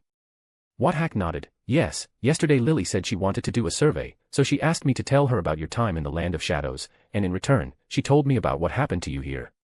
Scáthach finished speaking, glanced at Artoria who was walking towards them, and waved with a bright smile. "Good morning, Lily. My sister is too familiar already. Has she gotten along with Lily so quickly?" Asher muttered to himself as he watched Artoria walk towards them. "Good morning," Artoria said, then looked at Asher a few times, a hint of strangeness in her eyes. She had only guessed before, but last night Scáthach had very confidently told her that her brother was very attached to his Shishou. As an exchange of information, Artoria also told Scáthach about what happened when Asher and Morgan le Fay were together. Because of this, Artoria could now confirm with certainty that Asher was definitely a sister complex. "What's wrong? Is there something on my face?" Asher asked, a bit bewildered, noticing Artoria's strange gaze. "No, nothing." Artoria averted her gaze and looked at the two sparring in front, changing the subject. "Your Shishou is really amazing." "Of course, she's my Shishou after all," Asher nodded. "However, Sir Lamorak is also very strong. Every strike of Lamorak's long spear carried considerable force, something even bystanders could tell. This terrifying strength would probably be unblockable for most people. Even Scáthach didn't block it head-on. Each time, she skillfully used special offensive moves to negate most of the force from Lamorak's attacks. However, Scáthach hadn't used rune magic at all up to this point. So far, the two were merely sparring with their spear skills, as it was just a practice match, not a fight to the death. Lamorak's strength should be one of the strongest in the Knights of the Round Table. If one were to directly take his attacks without using rune magic, even your Shishou would find it difficult. A woman appeared beside Asher at some point. She wore a crown and a court gown, with light gold high-heeled sandals on her feet. She looked noble and elegant, her tender white toes appearing exquisitely regal under the light gold glow. It seemed she resembled an empress more than Asher, currently looking down upon everything around her. Asher looked at Morgan le Fay's cold eyes at this moment and suddenly felt very unfamiliar, almost doubting if he had somehow traveled through time again. He tried to greet her, "Sister Morgan, good morning." Morgan merely gave Asher a cold glance, nodded slightly, then averted her gaze, her eyes once again fixed on the front. Asher was startled. Why such a sudden cold reaction? It wasn't that strange, actually. From the very beginning, Morgan le Fay had always faced the world with such indifference. For years ago, when she first met Asher, she was also just as cold, as if she had shut everything out. It was only later that her personality became much more cheerful, and Asher gradually forgot about this. It seemed Morgan had returned to her old personality. Did something happen? Asher wondered inwardly. Not just Asher, even Artoria felt that something was amiss. She glanced at her imperial sister, her mouth slightly open. Although she wanted to say something, she didn't utter a word in the end. While Asher was still pondering these things, the fighting in front had stopped. Scáthach and Lamorak did not engage in a fight to the death, but rather stopped at a point of mutual respect. "It seems you haven't been lazy even when I'm not around. You woke up so early." Scáthach put away her long spear and walked in front of Asher. She had already noticed Asher when he came close, but didn't greet him because she was sparring with Lamorak. "Shishou." Asher gazed at Scáthach for a moment, then his eyes immediately became somewhat evasive. Because of what happened last night, Asher completely didn't know how to face his Shishou. He even felt embarrassed to look directly at her. Scáthach's expression, however, was as calm as ever. She nodded slightly, "Good morning." Looking at Scáthach's calm expression, Asher secretly took a breath, slowly exhaling, calming himself down again. He looked up at Scáthach, "Good morning." However, as soon as he looked up, he saw his Shishou looking at him. Asher's gaze involuntarily met Scáthach's, and for no reason, he recalled last night's events. So, his gaze gradually shifted downward, falling on Scáthach's lips. Her thin, delicate pink lips looked like jelly, plump and lustrous, as if they possessed magic. Asher's gaze lingered on Scáthach's alluring lips for a while. I feel like the atmosphere between you two is very strange, a soft, lively voice suddenly came from behind them. A girl, who had appeared from behind the others at some point, had long platinum blonde hair flowing over her shoulders, dazzling and charming in the sunlight. Her emerald eyes, like a cat's, observed Asher for a while, then looked at Scáthach beside him, her eyes filled with curiosity. Asher immediately came back to his senses, feigning calmness as he averted his gaze and turned to look at the girl beside him. It was Guinevere. Could you make a sound next time you come out? Asher breathed a sigh of relief. Suddenly appearing like that can easily scare people. Are you Sister Scáthach? Squeak. Guinevere raised her hands, making a mouse-like gesture, and looked up with a lively smile. Asher. He really didn't know how to respond to this girl. Arthur's teacher really seems quite special, Guinevere secretly praised, looking at Scáthach's valiant posture, and paused slightly. Can you take me as your disciple? Scáthach shook her head. You can't come with me to the land of shadows. It's better to stay here. If you want to learn martial arts, the knight from earlier is also a good choice. As she finished speaking, Scáthach glanced at Lamorak, who had said hello to Asher and then left. What a pity. I wanted to learn your spear techniques, Guinevere sighed, a hint of helplessness on her small face. I'll take you to breakfast first, Artoria bowed slightly and said to Guinevere. I want to go too. Scáthach raised her hand. Please follow me, both of you, Artoria said as she led the two away from the courtyard. Unconsciously, she was Northwest longer the ignorant court attendant she once was. She could now easily handle most matters. After watching the three leave, Asher turned to Morgan le Fay. Sister Morgan, did the foreign tribesmen reveal any information yesterday? Morgan gave Asher a cold glance, then nodded lightly. They said a little. We should be able to get them to reveal the identities of all the traitors in the next few days. Those foreign tribesmen had sworn an oath never to betray the Saxons. While an oath is tricky, it's not without a solution.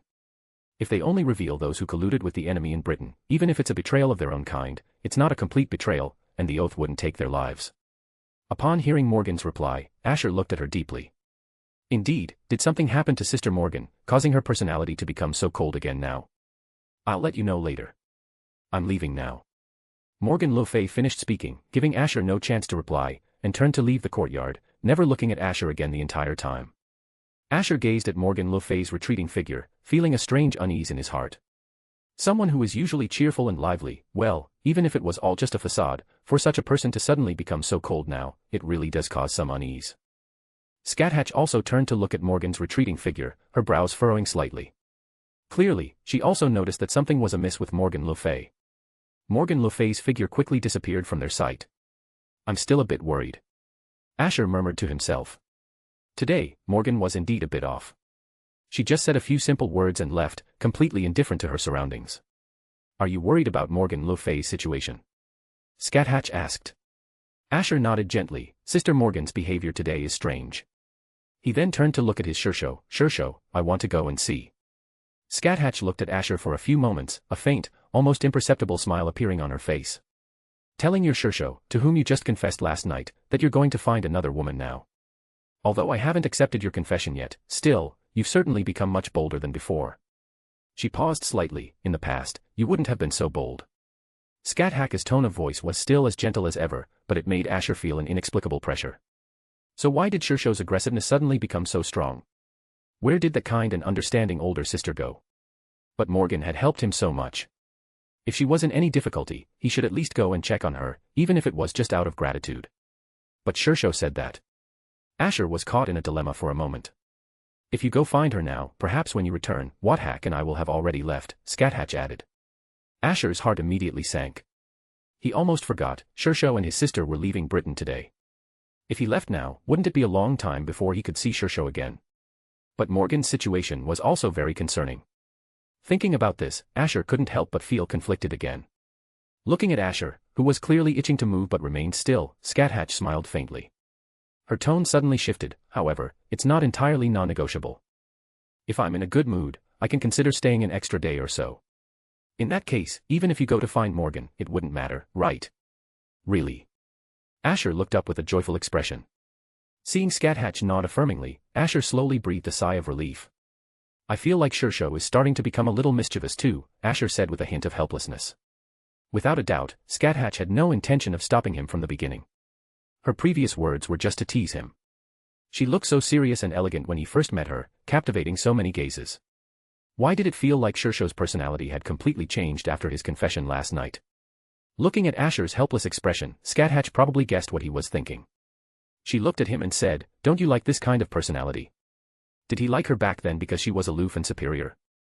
If that's the case, would it be more appropriate to return to their old way of interacting? Just as Scáthach thought of this, she heard Asher's voice, "I told you, as long as it's Shishou, I like it. If you want to be lovers, you have to accept each other's strengths and weaknesses first, right? I have that resolve." Asher paused slightly, then continued, "And I like Shishou no matter what her personality is." After a brief silence, Scáthach stretched lazily, perfectly outlining an elegant, curvaceous figure. "Go," she said. "Eh?" Asher was stunned, looking at Scáthach. "I just stated the condition, didn't I? If I'm in a good mood, I'll stay an extra day." Scáthach turned back, her purple hair gently fluttering in the breeze. She looked at the still somewhat bewildered young man, a faint curve on her lips, and raised her hand to stroke Asher's head. "I'm in a pretty good mood right now. More bonus chapters. Every 300 power stones equals 1 bonus chapter."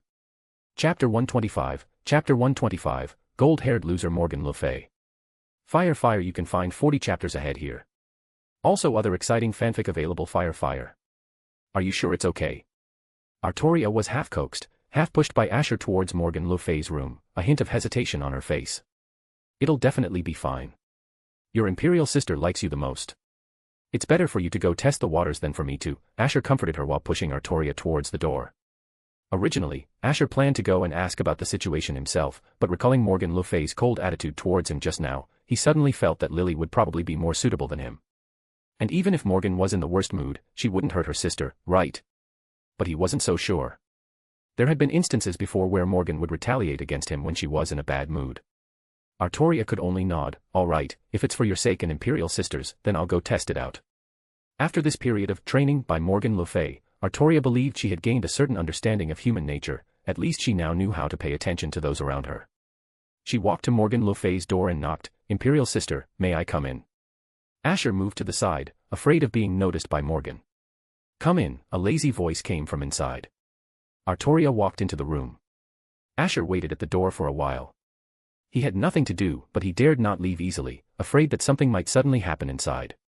He thought for a moment, looked left and right, and after confirming no one was around, he pressed his ear against the door, attempting to hear what the two inside were talking about. "Why did you suddenly come looking for me?" Morgan le Fay's voice. "I felt Imperial Sister seemed to be in a bad mood this morning, so I came to check on her." Upon hearing Artoria's reply, Asher nodded inwardly. Indeed, Lily had improved a lot compared to before. If it had been in the past, she probably would have bluntly said, "Asher told me to come," but now she knew how to cover for him. It seems her method of observing others during this time was quite useful. "Is that so?" A thoughtful sound came from Morgan le Fay's side. "Don't worry, I'm fine. I'm just thinking about some things. Is there anything I can help Imperial Sister with?" Artoria asked. Morgan le Fay seemed to say something, but her voice was very low, and Asher couldn't hear it at all. He could only press his ear completely against the door. However, he still couldn't make out what was said. "Arthur, what are you doing here?" At that moment, a voice suddenly came from behind him without warning. Asher's heart skipped a beat. He turned to look, then slowly breathed a sigh of relief. A man in armor, with purple hair, looking quite handsome. Lancelot. Why did Lancelot walk without making a sound? That's a bit too scary. Asher muttered inwardly. But actually, it wasn't that Lancelot walked silently, it was just that Asher's attention had been entirely focused on the door, and he hadn't noticed any footsteps around him. "Oh, it's Sir Lancelot. I just dropped something and was looking for it," Asher said, walking to a nearby window with his hands behind his back, then turned to ask, "Do you need something?" Although still confused by Asher's previous actions, Lancelot did not press further. He walked over to Asher's side and said respectfully, "Arthur, I heard Princess Guinevere is staying here voluntarily." "Yes." Asher nodded subtly. "Do you think I would imprison Princess Guinevere?" "I wouldn't dare," Lancelot bowed slightly.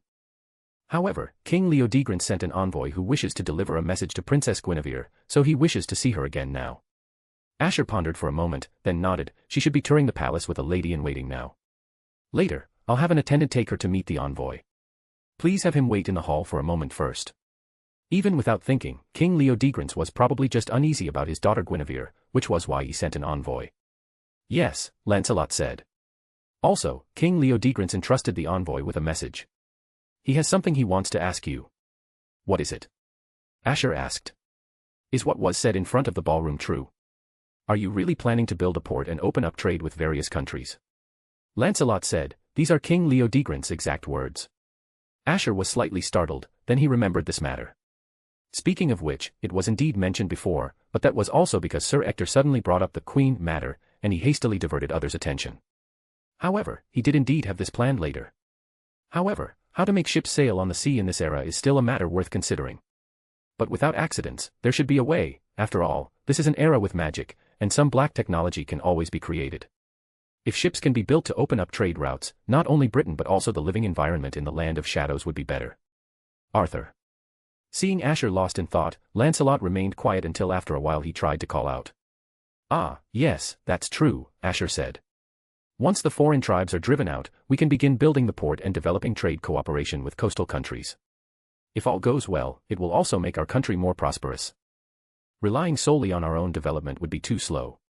A hint of admiration appeared in Lancelot's eyes. Arthur truly has foresight. Asher shook his head, not explaining that these were all things he had read in history books before. No one would believe him if he said such things. You may go first. I will have someone invite Princess Guinevere to the hall to meet the envoy in a moment. Asher's words basically concluded the conversation. After Lancelot withdrew, Asher looked out the window, lost in thought. He wondered if Sister Morgan might have any ideas about ships. After all, her Shishou of magic was very high, and she often liked to tinker with various strange things alone. Perhaps she would have a way. Speaking of which, why has Lily been in there for so long without coming out? Thinking this, Asher's heart suddenly jolted. Although he thought it unlikely, could it be that Sister Morgan, overcome by her wild instincts, ate Lily? After all, that woman had always been a sister complex, and it was truly possible for her. Thinking of this, Asher immediately became restless. He quickly walked to the door, intending to listen to the movements inside the room again. Strange, why was there not even a sound? Asher murmured to himself. No matter what, it shouldn't be this quiet. Should he open the door and peek? Asher turned to look at the closed door.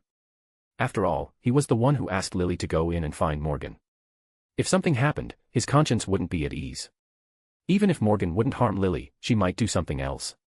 Asher's hand rested on the doorknob. After hesitating for a while, he couldn't resist and was about to open the door. However, before he could open it, the door opened on its own. Lily, how is it?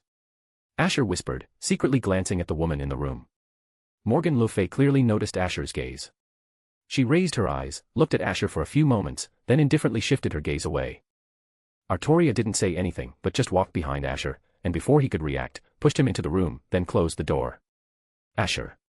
Did this Ahokchan become a two-faced traitor? Looking at Sister Morgan now, she clearly doesn't intend to chat with me. Isn't this just asking for trouble? Asher was about to open the door and leave, but just as he raised his hand, Morgan's cold voice came from behind him. Just arrived and already want to leave? Are you that afraid of me? As she finished speaking, her tone sounded cold, but also carried a hint of sadness. Upon hearing such a tone, Asher felt a certain string in his heart being plucked. He stiffly turned around to face Morgan le Fay. I just felt that Sister Morgan didn't want to see me right now, so I planned to leave first. Do you think I don't want to see you? Morgan le Fay sighed helplessly. It's just that your Shishou is here, so I'm trying to keep my distance from you. Having a Shishou makes you forget your lover. You're indeed a philanderer, her voice carried a hint of resentment.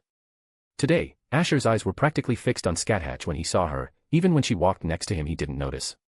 This was why Morgan le Fay later felt displeased and responded coldly to Asher. Fortunately, Asher still knew to worry about Morgan le Fay's situation, otherwise, she would have caused a small scene. After all, after so much effort to keep Asher in Britain, if he were taken away by Scáthach in just one night, that would be too much of a defeat. What lover? You've always been half a Shishou to me. Asher's voice noticeably lacked conviction as he finished speaking. Half a Shishou. Morgan le Fay looked up, scrutinizing Asher for a few moments. Have you forgotten those dreams from before? Before, almost every few days, Asher would have a very strange dream, where Morgan le Fay did some things for Asher. And it was later confirmed that those dreams were all Morgan le Fay's doing. Asher immediately fell silent, not knowing how to answer. How could he forget those things? Even now, he could still recall every detail, and Morgan's cool fingers. Morgan le Fay looked deeply at the seemingly embarrassed young man, a smile curling at the corner of her lips. Oh, so that's it, you also have those thoughts about your Shishou, which is why you call me half a Shishou. I see, I see. As she finished speaking, she looked as if she had suddenly understood. So you've always seen me that way. I can't believe it, you're even more perverted than I imagined. Under Morgan le Fay's continuous offensive, Asher's face grew hotter and hotter. He frantically turned and walked towards the door. If you're all right, then I'll be going now. Watching the obviously discomfited young man, Morgan inadvertently showed a hint of a smile. He really is as susceptible to teasing as ever. However, this trick is quite useful. Although it's not good to use his emotions like this. Just showing such a cold attitude in the morning, Asher immediately came to her out of concern. Facts proved that Asher still had a place for her in his heart, but this position was probably shaken by what Scáthach did yesterday. So now it needs to strengthen the impression. Morgan le Fay sat with her legs crossed, swinging her tender white toes, and looked at Asher, who was loudly proclaiming his intention to leave but remained still. The smile on her face grew even wider. Is he really still worried about me? Oh, right, right. According to what the child Scáthach said earlier, shouldn't she use what happened between him and Scáthach last night to threaten him now, and then watch him reluctantly comply out of fear of the truth being exposed, with tears of humiliation in his eyes? It sounds quite fun. But it would probably drastically lower her favorability. Morgan looked at Asher's back, was silent for a moment, then continued. Don't worry, I'm fine. I'm just a little upset because of what happened last night. Asher, who was about to leave, suddenly stiffened. What happened last night? Could it be that everything that happened between me and Shishou yesterday was discovered by Sister Morgan? That shouldn't be the case. If she was hiding in the room at that time, how could Shishou not have noticed? But if what happened yesterday was really seen by Morgan? When this possibility occurred to him, Asher suddenly felt a headache. Morgan clearly saw the troubled look on Asher's face, and the smile on her face grew even wider. Although she didn't intend to reveal it, it didn't stop her from teasing Asher. Last night, huh? Morgan le Fay tapped her finger lightly on her lips, tilting her head with a thoughtful expression. What happened last night really made me sad. Would you like to sit down and let me tell you properly? At this point, even if he left now, Asher would feel restless. He could only turn around and return to the head of the bed, then watched Morgan pat the spot beside her bed, and he went and sat down. Ah, my shoulders are so sore, Morgan stretched languidly, exuding a graceful and charming aura, like an elegant cat. As she finished speaking, her body tilted to the left, her smooth, fair shoulders faintly visible, deeply drawing Asher's gaze. Asher also understood Morgan's meaning. He reached out and placed his hands on her shoulders, gently kneading them. Morgan narrowed her eyes. That feels so good. Her voice sounded very alluring, causing Asher's mind to wander and his gaze to become somewhat unfocused. Sister Morgan, what exactly happened last night that you were talking about? Asher forced himself to suppress his surging thoughts, lowering his eyes slightly. After kneading for a while, he finally couldn't help but speak. Don't rush, just massage me for a bit longer, Morgan le Fay said, then closed her eyes.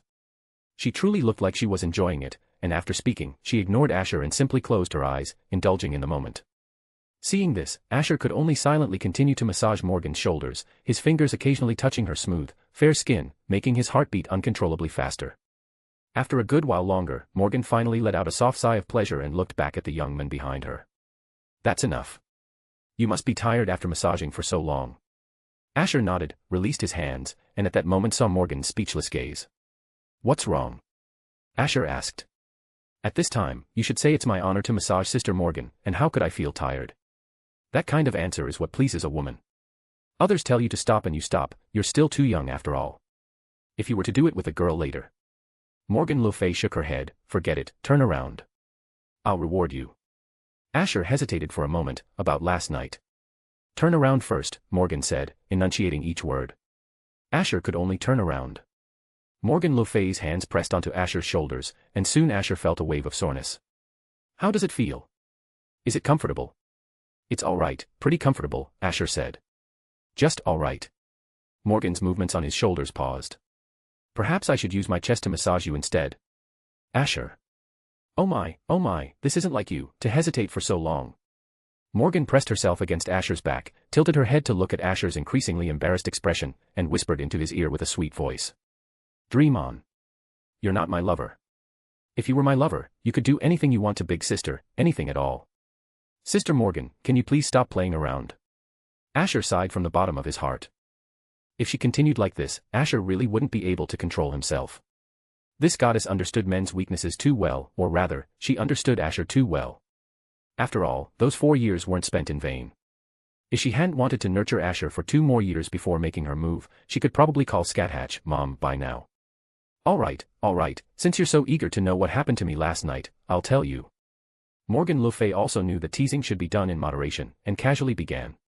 Last night, I went to interrogate the foreign tribesmen, so when I came back, I felt a bit aggressive, and my mood naturally worsened.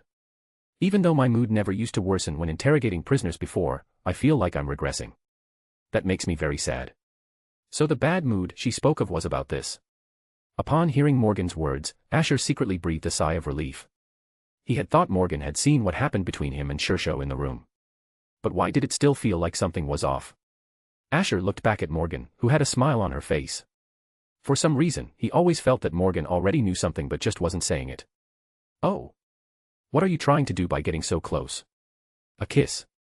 Seeing Asher turn to look at her, Morgan deliberately leaned her face closer, her lips also approaching a bit. Her thin, delicate lips had a bright luster, exceptionally alluring. Asher hastily turned his head back. Nothing. I think if you don't want to interrogate prisoners, you can just let others handle it later.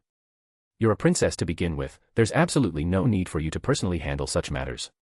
Morgan gazed at Asher for a moment, then averted her gaze. Let's wait until this interrogation is over first. At least I have to eradicate all those traitors before I can comfortably be a princess, right? As she finished speaking, a terrifying killing intent emanated from Morgan le Fay, which even Asher could feel. No. Although she had just exuded coldness, in the next second, Morgan returned to her usual easygoing self. I'm not going to be a princess. More bonus chapters. Every 300 power stones equals 1 bonus chapter. Chapter 126, Chapter 126, Merit System. Fire, you can find 40 chapters ahead here. Also other exciting fanfic available. Fire. Oh right, I forgot to ask about the ship. After leaving Morgan le Fay's room, Asher slapped his forehead, suddenly remembering he'd forgotten to ask Morgan about it again. But he decided to forget about it for now. Morgan was always in the palace anyway, so the important thing now was just to confirm she wasn't troubled by anything. After all, something like that couldn't be developed in just a day or two. The immediate priority was still to find the internal traitor. Asher had just left the palace and walked for a while in the garden when he quickly saw Guinevere, led by a servant. She was wearing a light pink dress that revealed only her fair calves, and pink low-heeled sandals on her feet. Her platinum blonde hair flowed gently in the wind. He had originally planned to go to the hall to see if Guinevere had arrived, but now, it saved him an extra trip. Guinevere seemed to sense something and raised her head, her soft bangs lifting to reveal her beautiful emerald eyes. Upon seeing Asher, her eyes brightened slightly, but due to the servant by her side, she maintained her composure. The servant bowed slightly. King Arthur. Asher nodded. You may go. I have something to discuss with Princess Guinevere. Once the servant had left, Guinevere's previous composure and politeness faded considerably. She walked up to Asher with her hands behind her back, a gentle smile on her face. Arthur, is there something you need? Is he here because of the dance last night? Or does he have another purpose? Guinevere wondered. Are you comfortable staying here? Asher asked with concern. Guinevere nodded. Even if I'm not used to it, I have to stay, don't I? After all, I saw that scene last night. You're probably afraid I'll leak information or something. Asher neither confirmed nor denied, just nodded slightly. My apologies. I'll have someone safely escort you back later. Arthur is really prone to feeling guilty, Guinevere said, quickly smiling as she observed the apology on Asher's face. Don't worry, I don't really want to go back that early either. Guinevere tucked a strand of hair behind her ear and raised her eyes. Everyone here has been very welcoming to me, and your court steward told me many stories. I found them quite interesting. That's good. Asher nodded. Did Arthur come to find me suddenly for something? Or was it just a chance encounter? Guinevere asked with a smile. Your father sent an envoy to see you. I was originally going to have my subordinates inform you, but since I ran into you, I'll just tell you now, Asher said. An envoy from my father. Guinevere showed a thoughtful expression. It seems he's still worried about me here. Guinevere quickly smiled again. I'll just talk to the envoy. Arthur, could you take me there? In fact, I'm not very familiar with the environment here, and it would be troublesome if I got lost. No problem. I was planning to go there anyway. Asher nodded, agreeing readily. After walking along a small path with Guinevere for a while, the two soon arrived in the palace hall. A very young-looking man sat quietly in a chair, waiting. Beside him sat two others, one was Gawain, and the other was Agravain. Even the 2 knights of the Round Table couldn't help but take an extra look when they saw Guinevere enter the hall. This girl with platinum blonde hair flowing over her shoulders was already so captivating now, it was clear without even thinking that she would become a beauty capable of overthrowing kingdoms when she grew up. King Arthur. Upon seeing the young man beside Guinevere, all 3 stood up to show their utmost respect to the king. Asher nodded slightly. I've brought Princess Guinevere. If King Leodegrace has anything he wishes you to convey, you may tell her now. The envoy hesitated slightly, then glanced at the 2 beside him. The 2 clearly understood what was implied. Gawain smiled. I still have some political matters to attend to, so I'll be leaving first. After saying that, he nodded to Asher and turned to leave the hall. Agravain also nodded slightly and followed, leaving. However, the envoy still didn't speak, just secretly glanced at the king before him again. Asher clearly understood what was implied. His mouth slightly opened, about to leave, but Guinevere shook her head and said, you can just say whatever you need to. There are no outsiders here. As she finished speaking, she tilted her head to look at Asher and smiled sweetly, her smile full of warmth and healing. Guinevere knew very well that if only she and the envoy were present, Asher might worry that she would say something negative to the envoy. Therefore, keeping Asher there would put him at ease and prevent him from having any suspicions about her. As he watched the gentle smile on the girl's face, Asher immediately understood her meaning and couldn't help but sigh inwardly. This girl is really clever. Since Guinevere had said so, the envoy no longer hesitated and conveyed King Leodegrace's message. In fact, what the envoy said was no secret. It was pretty much what Asher had guessed. King Leodegrace was merely worried that his daughter was being held hostage, which was why he specifically sent the envoy. Now, seeing Guinevere in a normal state, even happier than before, the envoy finally felt relieved. After all, Britain was now much stronger than during King Uther's time. King Leodegrace's kingdom was essentially just a country slightly larger than a tribal territory. Ultimately, this country was also within British territory and would sooner or later belong to King Arthur. King Leodegrace was probably worried that King Arthur intended to hold his daughter hostage to further his agenda. King Arthur, I'll be returning now. The envoy bowed slightly. Also, you don't need to bother sending anyone to escort me. Asher nodded, watching the envoy leave, a thoughtful expression on his face. It seems that after the 2 tribes came under British control, other tribes and small nations are starting to feel uneasy. But it's not surprising. After all, if things continue at this pace, other small nations and tribes will either surrender or face a slow death. King Leodegrace's concern for his daughter is understandable. Even if Asher were to personally guarantee that he wouldn't completely wipe out other tribes, but instead use a cooperative approach to achieve mutual benefit, those people wouldn't believe it. After all, even in so-called cooperation, the true ruler would still be King Arthur. And if the kings of those tribes did nothing but watch King Arthur repel the foreign races, even if they heard King Arthur's promise with their own ears, they would still feel uneasy. Because they had always been passive observers, King Arthur wouldn't trust them, such thoughts would arise in the hearts of these kings. Although they were currently in a cooperative state, Asher actually didn't mobilize many tribal forces each time, mostly relying on his own troops. Asher was slightly stunned, then suddenly thought of something, and his eyes slowly lit up. Ultimately, the initial direction was wrong. From the very beginning, it shouldn't have been about borrowing the troops of the tribal kings to repel the foreign races, but rather letting them repel the foreign races themselves. Let them earn battle merits, and he would also take action. That's how it should be. Asher's eyes flickered, and he suddenly thought of something. Arthur, are you thinking about something? Guinevere asked, blinking in confusion as she watched the smile gradually appear on Asher's face. Asher turned to look at Guinevere. The girl's usually gentle small face now held a hint of confusion, and Asher's face was reflected in her clear emerald eyes. Does this world have a merit system? Asher asked. Merit. Simply put, honor gained from establishing military achievements. Asher said, then looked at Artoria, who had silently entered the hall and was standing nearby. Lily, issue an order. Prepare some silver metal materials for me. Artoria was slightly startled. What do you want to do? Create honors, or rather, medals. Asher paused, then continued. Grand Knight medals. More bonus chapters. Every 300 power stones equals 1 bonus chapter. Chapter 127, Chapter 127, King Arthur was removed by 3 girls in such a way. Fire, you can find 40 chapters ahead here. Also other exciting fanfic available. Fire. Is the matter I told you about handled? That evening, Asher sat in the palace, asking Artoria. I've already sent people to prepare, Artoria replied, a hint of confusion in her eyes. Will this really work? Whether it works for the tribes or not, it will at least be useful for our people, Asher said, gently tapping his fingers on the armrest. So just do as I say. Artoria nodded, then glanced around the hall. I heard an envoy came to see Princess Guinevere today. Where is she now? Sister Scáthach came by earlier. I'm not sure what they talked about, but they seemed to be getting along. Then they left together, Asher replied, somewhat helplessly. Scáthach had always been the energetic type, and her bubbly personality was charming. He just didn't expect her to kidnap Guinevere after a brief chat. Oh, by the way, my Shishou should still be here, right? Asher suddenly asked. Artoria nodded. Imperial Sister said she wanted to chat with your teacher, so I took her there after I finished handling your task. Asher's expression froze. He turned slowly toward the ever-calm Artoria. You brought Sister Morgan to my Shishou. Artoria nodded, then noticed Asher's uneasy face. What's wrong? She asked, confused.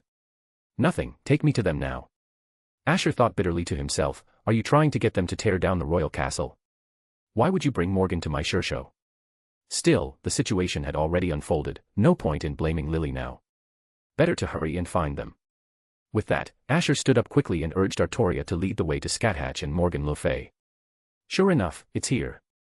When they reached the empty dueling ground, Asher wiped away the cold sweat on his forehead. His eyes scanned the area until he spotted Morgan and Scáthach beneath a stairway. Morgan looked at the anxious Asher and smiled faintly. Did Lily tell you your Shishou and I were together, so you rushed over? Asher's face turned awkward. Sister, what were you talking about with my Shishou? Just giving this woman a little lecture, Morgan replied, glancing at Scáthach beside her. Scáthach understood Morgan's irritation. She had known Morgan would take over Asher's magic training after her. That had always been the deal, as payment for helping Asher draw the Caliban. Scáthach had agreed to this from the beginning but now acted like the victim. And then, Morgan remembered Asher had even kissed Scáthach last night. The more she thought about it, the more upset Morgan became, so she had come to confront her. Always pretending to be a noble, aloof Shishou, but in truth, she was as crafty as they came. That was Morgan's view of Scáthach. You don't really understand your Shishou at all, Ash, Morgan said, smiling. Huh. Asher blinked, clearly lost. I won't go into details. Morgan gave Scáthach a sidelong glance. Just know she's very cunning. Cunning. Shishou. Asher was still confused. Scáthach stood up, looking straight at him. It's been a while since we trained, hasn't it? How about a match? Asher immediately snapped out of his thoughts and nodded. He hadn't sparred with his Shishou in some time and wanted to show her how far he'd come. After a fierce bout, Asher was breathing lightly, staring up at Scáthach, who nodded at him. Very good. You've improved a lot. But your focus was a little off. Before Asher could reply, Morgan, who had appeared beside them at some point, chuckled. Of course his focus was off. Look at you, dressed like that, how do you expect a proper young man to concentrate?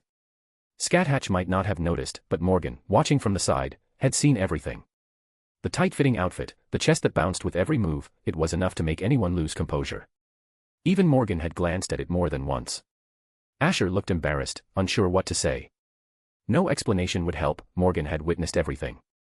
He really had been a bit distracted. All right, let's not dwell on that. Morgan suddenly grinned. Let's have a match too, Ash. She leaned in. Don't worry, older sister is very gentle. I won't treat you like that woman did. Scáthach's earlier sparring had been brutal. If not for his stamina overload, Asher would have collapsed long ago. Another match. Asher hesitated. It wasn't that he didn't want to, but he was still exhausted. You only want to train with your Shishou. You don't want to play with your big sister. Morgan smiled with teasing eyes. Asher. From her tone, it was clear, if he refused, she'd be upset. Then I'll trouble Sister Morgan to train me again, Asher said after a moment. Scáthach didn't object. She was curious to see Morgan's fighting style. Their relationship might be tense, but Morgan was certainly skilled. That's more like it. Morgan smiled in satisfaction. Older sister will train you well, body and mind. She wagged her finger playfully, clearly referring to their past intimate moment. Asher understood instantly and glanced nervously at Scáthach.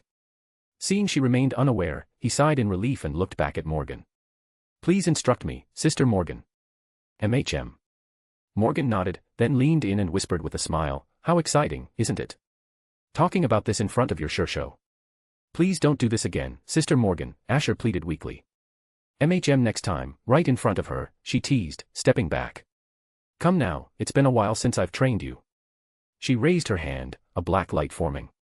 This time, I'm going to really enjoy myself.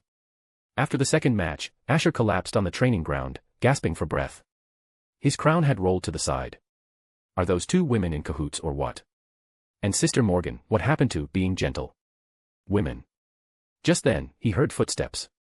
Opening his eyes, he saw Artoria approaching, gently placing his crown back on his head. Thank you, he said between breaths. Lily really was the best, quiet, dependable, and, well, not exactly virtuous, but straightforward. It's nothing, she replied, then paused. Shall we have a match too? Her eyes sparkled with excitement. It's been a few days since we sparred. Asher. Lily, can't you see I can barely stand right now? Her face turned slightly downcast.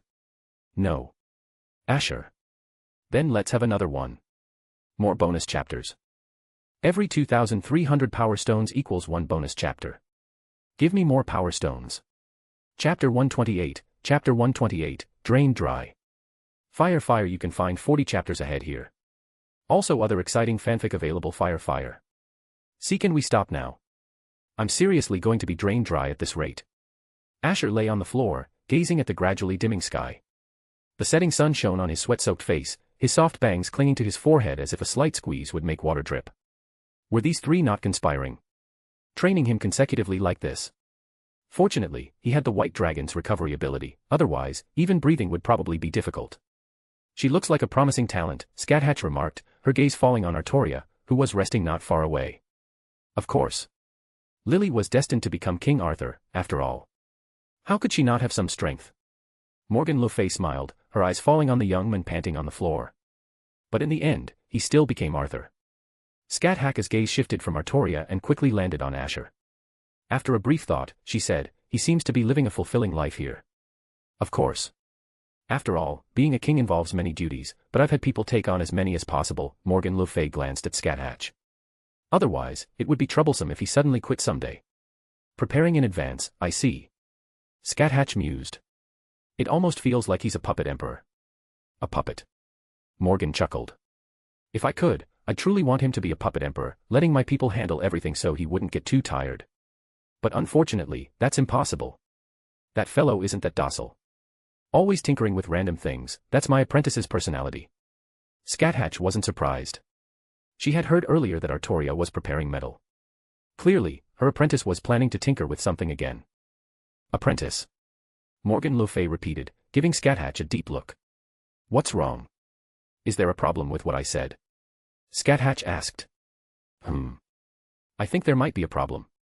Morgan le Fay mused for a moment, looking at Asher panting on the ground not far away, and slowly said, I've never seen a Shishou kiss her apprentice before.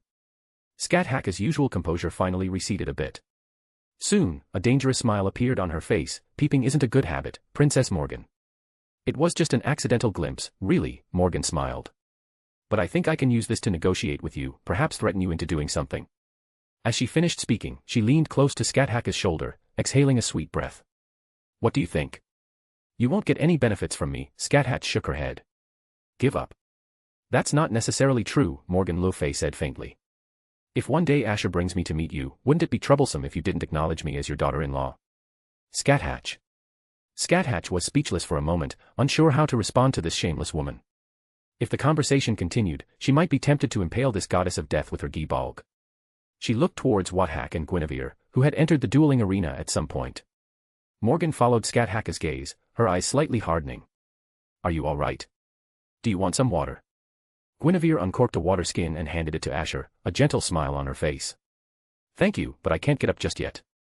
Just wait a moment, Asher replied, panting. Is that so? Guinevere thought for a moment, then, supporting Asher by the shoulder, slowly helped him sit up. She then held the water skin to his mouth. Now you can drink, right? Noticing Asher's surprised gaze, Guinevere smiled shyly, watching Asher drink several gulps of water as if he were a person lost in the desert who had found water. She raised her hand and wiped the water overflowing from the corner of his mouth, seemingly not caring if her clothes would get dirty. Thank you, Asher said gratefully. It's just a small thing, no need to thank me, Guinevere said with a smile. At this moment, Scáthach, who was beside them, had already raised her finger and skillfully began healing Asher. After observing for a while, Artoria also raised her finger, drawing a rune to heal Asher. Guinevere, supporting herself with her hands on her knees, semi-squatted nearby, smilingly observing the three. Seeing the runes released by the two girls, she blinked, her eyes full of curiosity. What is this? Can you tell me? Guinevere asked. Rune magic. To put it simply, you can think of it as magic, Asher said succinctly. I see. It seems very powerful, Guinevere nodded gently. To be honest, it is quite powerful, but we aren't very proficient with it. Currently, only Shishou uses it best, I suppose, Asher shook his head. It's natural to have a gap compared to your teacher. Rather, if you wanted to catch up to your teacher so quickly, the Queen of the Land of Shadows wouldn't have become your teacher, would she? Guinevere said with a comforting smile. That's true. Asher nodded softly, silently waiting for the two to finish their healing. That child is very dangerous, Morgan le Fay said after observing Guinevere for a while. If she had to say, Guinevere was probably the most dangerous person after Scáthach. Her gentle personality and unintentional displays of care made her a perfect goddess for an inexperienced child like Asher. Scáthach was silent. Although she didn't speak, she gave Guinevere a deep look. It wasn't just because of Guinevere's previous actions, but because she could feel that something seemed to be lurking within Guinevere. This girl gave off a divine and pure feeling at first glance. Scáthach had felt this way when she first saw Guinevere, but initially thought it was an illusion. But now, it seemed this wasn't an illusion, but an intuition. Just as she thought of this, Asher had recovered quite a bit under the healing of the two runes. Although his drained stamina and magical energy wouldn't fully recover so quickly, he could at least move now. He got up from the ground, stretched his muscles, thanked the two, then looked up at the sky, which had darkened at some point. Let's go, it's almost time for dinner. More bonus chapters. Every 300 power stones equals one bonus chapter. Chapter 129, Morgan and Shishou's consecutive night raids. Fire, you can find 40 chapters ahead here. Also other exciting fanfic available Fire. After a day of activities, Asher returned to his room. Probably because the training volume today was simply too immense, as soon as he lay on the soft bed, a wave of exhaustion quickly washed over him. Asher slowly closed his eyes. Just as he was about to fall into a deep sleep, a slight rustling sound suddenly came from the bedside. Asher instantly woke up. He turned his head and instinctively said, Lily. How are you here? In the dim room, Artoria sat quietly by the bed. Upon hearing Asher's voice, she turned and looked at him. You've been training for too long today, so you must be very tired now. It would be difficult for you to wake up in the middle of the night once you fall asleep, so I need to ensure your safety. Artoria's tone was very flat, as if stating a fact. No, it was indeed a fact. Asher was very tired right now, but the problem wasn't this Aho King one of the culprits? Not tonight, please go back and get some rest, Asher said. My Shishou and Sister Morgan are both here, and there are other patrolling knights. No one will be able to sneak in here. Artoria thought carefully, seeming still to be pondering. Asher immediately added, besides, you've been busy all day, haven't you? There are other tasks for you tomorrow. You can do better if you're well rested. Do you think anyone could harm me right under Shishou's and Sister Morgan's noses? Hearing this, Artoria hesitated, faced Asher's gaze, and finally just nodded, then left the room. Silence returned to the room. Asher quickly felt a wave of sleepiness. He turned and just walked to the bedside, intending to rest, when suddenly, there was another knock on the door outside. Could it be Lily changed her mind again? Asher thought helplessly. He opened the door, intending to persuade Artoria again, but found that it wasn't Lily standing at the door. Good evening, Morgan le Fay waved her hand. Without waiting for Asher to speak, she pushed his hand aside and walked into the room on her own. Sister Morgan. Is something wrong at this late hour? Asher turned to look at the golden-haired woman who sat casually on the bed, as if she were in her own home. Morgan le Fay looked at Asher for a few moments, a faint smile on her face. What do you think I'm here for? As she finished speaking, as if deliberately trying to attract Asher's gaze, she casually kicked off her sandals. Her tender white toes were remarkably eye-catching even in the dim light. If it was to attract attention, Morgan le Fay certainly succeeded now. At least, Asher's gaze did fall on her several times. This woman understood Asher's little thoughts too well. Asher subconsciously swallowed and quietly averted his gaze. I don't know. Hee hee, Morgan le Fay let out a highly mocking laugh, looked at Asher a few more times, and said with a smile. I just felt that today's training seemed a bit excessive, so I came to apologize to you. Today, after Scáthach's training ended, she somehow felt unwilling to give up, so after Scáthach's training finished, she also proposed to train with Asher. It could be said that most of Asher's stamina and magical energy today were drained by Morgan and Scáthach. It's good you even realized that today's training was a bit excessive, Asher gave Morgan le Fay an exasperated look. I'm tired now. If there's anything, let's talk tomorrow. Oh my, such a temper, huh? While it is my fault, your Shishou is also to blame, isn't she? Because she hasn't trained with you for too long, her attacks were much sharper than before. Morgan le Fay paused slightly, then continued, also, you have a problem yourself. If you hadn't kept getting distracted by your Shishou's indecent body, you wouldn't have been so flustered. Asher. The words he was about to retort vanished in an instant. He really couldn't refute Morgan on this point. During the battle today, he had indeed failed to resist peeking at Scáthach's body several times. Morgan had seen it all clearly from the side, so there was no point in arguing now. Also because of this, I suddenly realized something very serious today, which is the second reason I came to find you. Morgan's eyes suddenly became much more serious as she finished speaking. What is it? Asher asked subconsciously. This time it was your Shishou, which is fine, but what if next time you're distracted like this while fighting other women? Have you thought about the consequences? Morgan le Fay asked seriously. Asher was silent for a moment. It shouldn't be that bad. Morgan le Fay's serious expression quickly transformed into a casual smile. That's not necessarily true, after all, you're just a virgin boy, so it's very possible to get distracted. Aren't you, Sister Morgan? Asher asked subconsciously. Morgan froze for a moment, then quickly showed a mysterious smile. What do you think? For some reason, upon hearing Morgan's words, Asher felt an inexplicable discomfort in his heart. He shook his head. I don't know. Morgan le Fay observed the expression on Asher's face, easily discerning the thoughts in his heart. A hint of indulgence appeared in her smile as she walked forward, took Asher's hand, and led him to sit on the bed. Seeing Asher looking at her questioningly, Morgan gave an enchanting smile. If you're so curious, why don't you confirm it yourself? How about that? As she finished speaking, Morgan le Fay's voice suddenly softened a lot, her gentle tone mixed with an irresistible temptation, causing Asher's gaze to involuntarily fixate on Morgan's. If you're so concerned, why don't you confirm it yourself, and see if Sister is a virgin or not? Morgan le Fay guided Asher's hand to the red mark on her chest, and slightly tilted her head. You can do whatever you want. Asher's gaze instantly fixed on the mark on Morgan le Fay's chest, or rather, it was because his fingers touched that soft fullness that his mind swayed. Noticing Asher's gaze completely fixed on her, a light smile involuntarily appeared on Morgan's face. Indeed, she was still very charming, effortlessly making this child focus all his attention on her. But it probably also had something to do with what she said earlier, right? About whether she was a virgin or not. But Asher was thinking too much. How could there be anyone in this world who could get close to her? No one had that qualification. She was the only one who could make her own choices. Are you satisfied just leaving your hand there? Morgan le Fay, seeing Asher's prolonged inaction, couldn't help but tease, a playful glint in her eyes.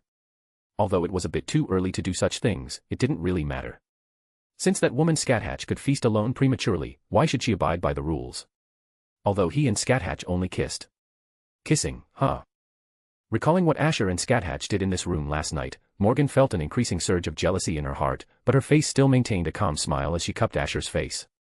What do you want to do now? She then asked. Morgan le Fay was truly too alluring at this moment. She was wearing a thin slip dress, and large expanses of her fair skin were exposed to the air. Just at first glance, she made one's heart race, and what's more, this woman's tone and movements were both captivating. Asher's gaze lingered in Morgan le Fay's captivating azure eyes for a long time. His fingers moved slightly, and he raised his other hand, about to touch her smooth, fair thighs. Thump, thump, thump. At that moment, a knock suddenly sounded outside the room. Asher's hand, which was about to touch, immediately froze. He felt a sudden sense of relief. But for some reason, there was also a strange sense of loss in his heart. What a truly terrifying goddess. He almost lost control. Asher couldn't help but think, as he got off the bed and prepared to open the door. Another knock came from outside the room. Soon, Scáthach's voice sounded from outside the door. Asleep. Asher's advancing footsteps halted. His heart jolted. It's Shishou. He turned to look at Morgan, who was still calmly sitting on the bed, his eyes flickering slightly. If Shishou sees Sister Morgan in my room. Just thinking about it felt bad. Beg me, Morgan le Fay seemed to understand Asher's meaning. Her mouth was slightly open, and though she didn't speak, her mouth shape conveyed her intention. Sister, please don't play around at a time like this. Asher could only quietly walk back to Morgan's side and whisper, Sister, could you please cooperate a bit? I can, yes. If I truly wanted to conceal my presence, even your Shishou wouldn't be able to detect it, Morgan le Fay chuckled softly. Asher's face lit up, then. But why should I agree to you? Morgan's tone shifted, and she suddenly smiled alluringly. Wouldn't that make it seem like I'm afraid of your Shishou? That's not the issue right now. Asher silently covered his face. Then what do you want? Here, Morgan pointed to her left cheek. Kiss me. Asher looked at Morgan le Fay's beautiful, flawless face, subconsciously swallowed, and without thinking further, another knock came from outside the room. Asher stopped thinking and leaned in to kiss Morgan le Fay's fair cheek. For some reason, despite it being such a simple action, seeing the playful glint in Morgan's eyes made Asher's heart pound incredibly fast, as if it were out of control. Your Shishou is still waiting for you to open the door, yet you're secretly flirting with Lily's imperial sister in the room. Isn't that exciting? Morgan seemed to have truly transformed into a witch, toying with Asher in various ways. She raised a slender index finger and gently pressed it against Asher's lips, licking her own moist lips. Next time, it won't be a kiss on the cheek. After speaking, Morgan pulled back the covers and slipped inside, a slightly excited expression on her face, as if expecting to be noticed by Scáthach. Asher looked at the woman hiding under the blanket, feeling utterly frantic. Sister, shouldn't you be transforming into a raven and flying out at a time like this? Hiding under the covers, how could Shishou not find you when she comes in a moment? Are you still awake? Scáthach's voice came from outside the room again. Asher was speechless in an instant. Shishou's perception ability is too strong. He could only hope that what Sister Morgan said earlier was true. If Shishou really couldn't sense her presence, then tonight should pass peacefully. More bonus chapters. Every 300 power stones equals 1 bonus chapter. Chapter 130, what a little bitch. Fire, you can find 40 chapters ahead here. Also other exciting fanfic available. Fire. Shishou, please come in. Asher opened the door. Scáthach was standing right at the doorway, observing him. You're much slower today. Scáthach remembered that usually, if she knocked, Asher would open the door very quickly. But today, it had taken a long time, and she sensed some faint movement inside the room. It's probably because I was too tired from training today, so I laid down for a bit longer, Asher said, then moved aside and changed the subject. Come in, Shishou. As Scáthach walked into the room, Asher closed the door and turned around, only to see Scáthach walking towards the bed where Morgan had previously hidden. Asher's heart immediately skipped a beat. He quickly stepped forward and sat down on the bed first. Scáthach looked confused, glanced at Asher twice, but didn't say anything more. She just sat down beside him. Shishou, did you need something from me this time? Asher asked, feigning calmness. He secretly glanced at Scáthach, confirming his Shishou was still looking around the room. He then quickly looked back where Morgan le Fay had been hiding. The quilt didn't look lumpy. Presumably, Sister Morgan also knew that hiding under the covers would be easily discovered, so she left when he opened the door, right? Thinking this, Asher felt much more at ease. His nerves were no longer as tense as before. Shishou, you're still awake so late tonight. Is something on your mind? Asher asked. Scáthach shook her head. I just felt that I was indeed much more serious when training you today than before, which might have put a lot of pressure on you, so I came to check on your condition. I'm fine, just a little sleepy now. Asher shook his head. Besides, it's been too long since I've sparred with Shishou. If I'm not serious, how can I test my current strength? A rare smile appeared on Scáthach's face.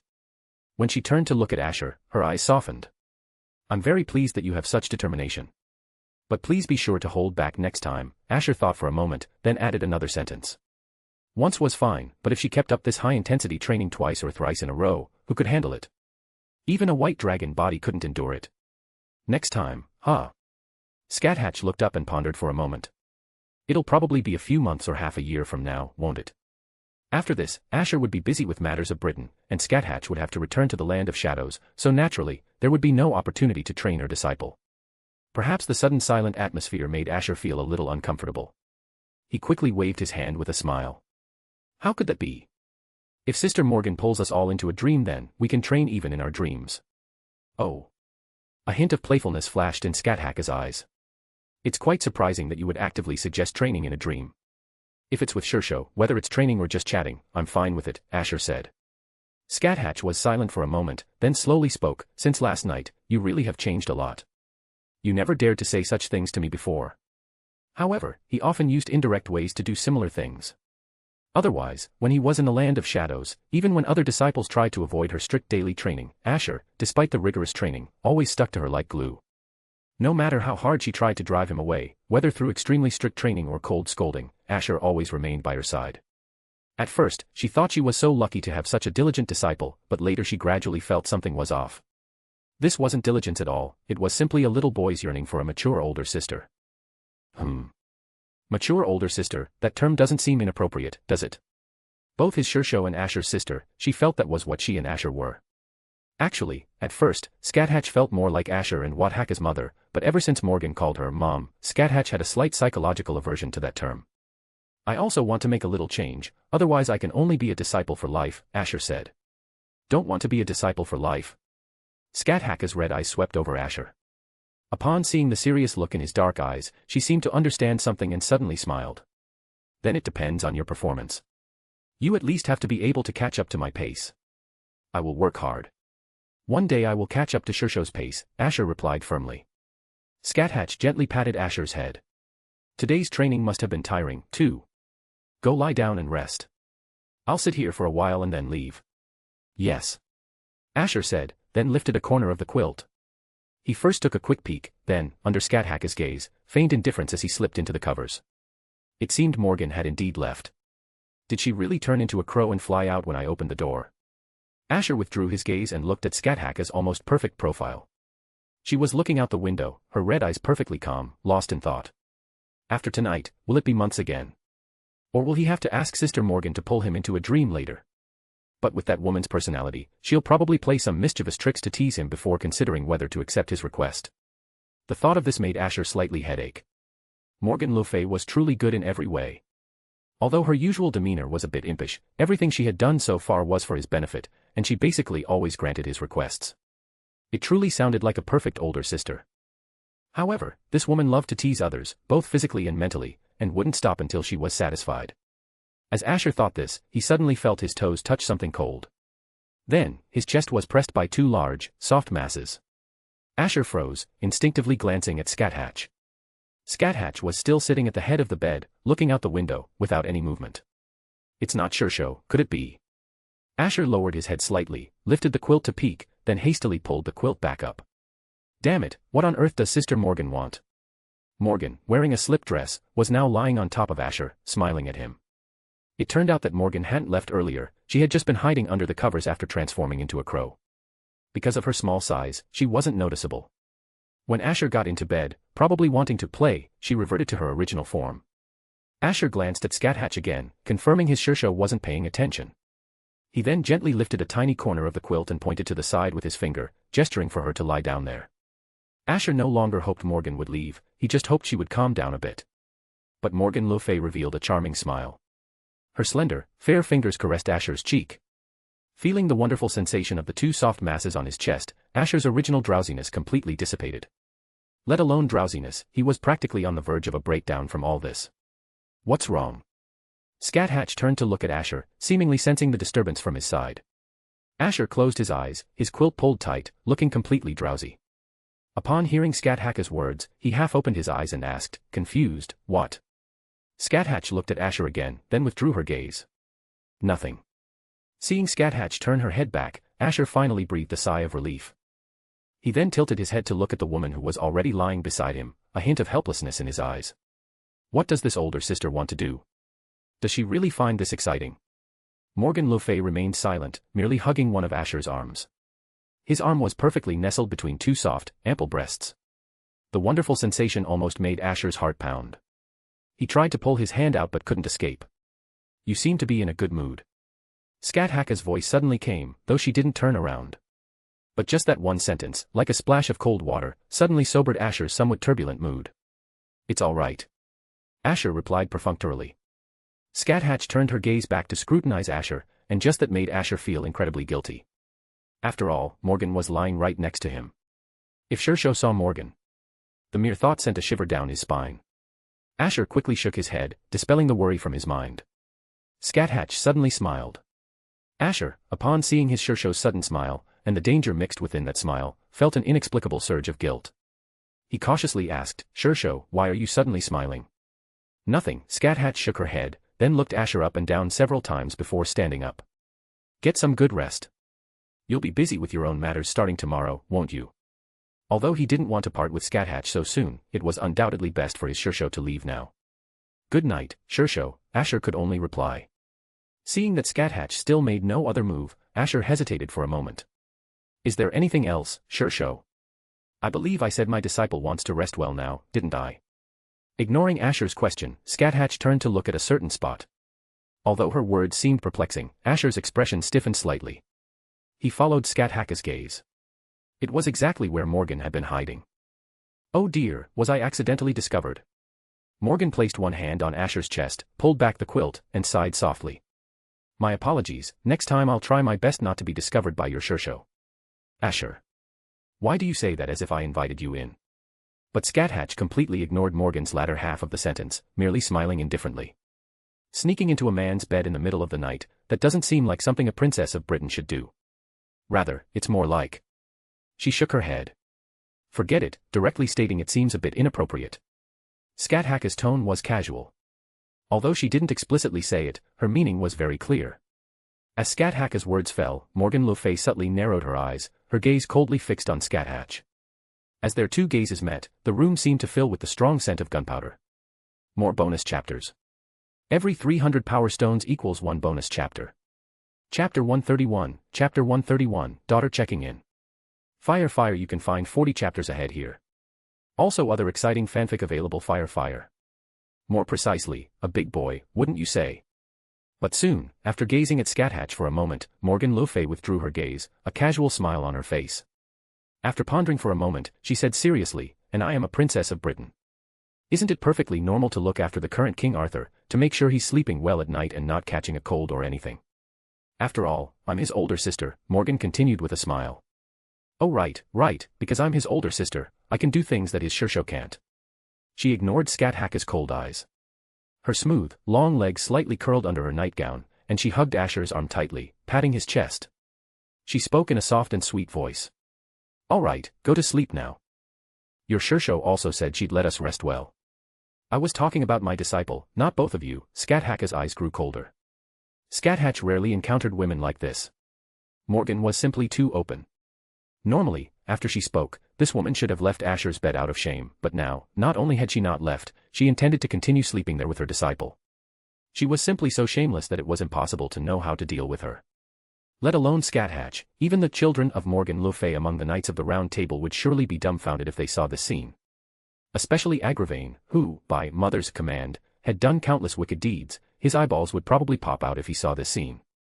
Both were raised by their mother's own hands, so why was the difference so vast? Looking at Shishou's dangerous gaze, as if she might pull out her spear and stab Morgan at any moment, Asher finally shook off Morgan's hand and turned to say, Sister, you should go rest too. Why are you so cold? You seem to be enjoying it just now. Morgan le Fay paused slightly, then her face showed a look of sudden realization. Ah, I see. You're embarrassed because Shishou is here? That's true. Then I'll come find you later. After saying that, she threw off the covers, stretched her arms, and yawned softly. One shoulder strap slipped onto her fair arm, but she seemed completely unconcerned about her seemingly high level of exposure. She got out of bed under Scáthach's cold gaze. What's wrong? Aren't you leaving now? Why are you suddenly still? Morgan looked at Scáthach next to her in confusion. You go first, Scáthach said, looking at the provocatively dressed Morgan le Fay. Her disciple was inexperienced in the world, and encountering such a shameless witch, it would be difficult for him to control himself. She even suspected that her disciple might have already been defiled by this witch. If this woman behaved like this every day, she truly didn't believe Asher could resist the temptation. However, judging by her disciple's appearance, this was probably the first time, right? Scáthach glanced at Asher's flushed cheeks, and she generally understood something in her heart. She must be deliberately trying to provoke me by doing this because she saw me here, right? Morgan le Fay walked to Scáthach's side, her left hand resting on Scáthach's shoulder. Actually, you say it's wrong for me to come looking for your disciple in the middle of the night, but what about you? What are you doing coming to see him in the middle of the night? Scáthach snapped out of her thoughts and glanced at her indifferently. None of your business. You're so cold. I really wanted to get along well with you, but it seems impossible, doesn't it? Morgan sighed with a hint of regret. Since you don't believe me, I'll go out first. After saying that, Morgan took a step to leave the room, but just as she reached the door, a knock came from outside. Ash, are you asleep? A very small voice rang out. Although the voice was very soft, Asher immediately recognized its owner. Sister Scáthach. He subconsciously looked at his Shishou, only to find that Scáthach's expression also seemed to have frozen slightly. Clearly, Scáthach's arrival was not within Scáthach's original expectations. Shishou, why don't you hide first? Asher tried to ask. Under her disciple's gaze, Scáthach was silent for a moment, then nodded gently. For a daughter to discover her mother in her disciple's room in the middle of the night, that kind of joke is not funny at all. Oh my, oh my. Still trying to hide. A good warrior wouldn't actively run away, would they? Morgan chuckled, adding insult to injury as she watched Scáthach walk behind the curtains. Sister Morgan, you should also say less. Asher looked around, seeing Northwest good place to hide. He forcefully pushed the ceaselessly teasing woman onto the bed, then pulled the covers over her. He glanced at Scáthach's side, where it was so dim that it was impossible to see clearly without looking closely. Remember to turn into a crow in a bit. Asher reminded Morgan.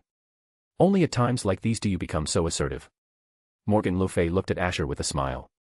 Older sister really likes this assertive attitude of yours.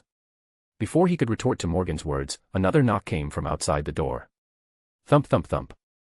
Asher pulled the quilt over Morgan le Fay without time to remind her again, then stepped forward and opened the door to peek out. Scáthach raised her small hand and waved, then poked her head in, sweeping her gaze around the room. Asher shifted his body to the side, perfectly blocking Scáthach's line of sight. Sister, do you need to find me urgently so late? Asher tried to distract Scáthach.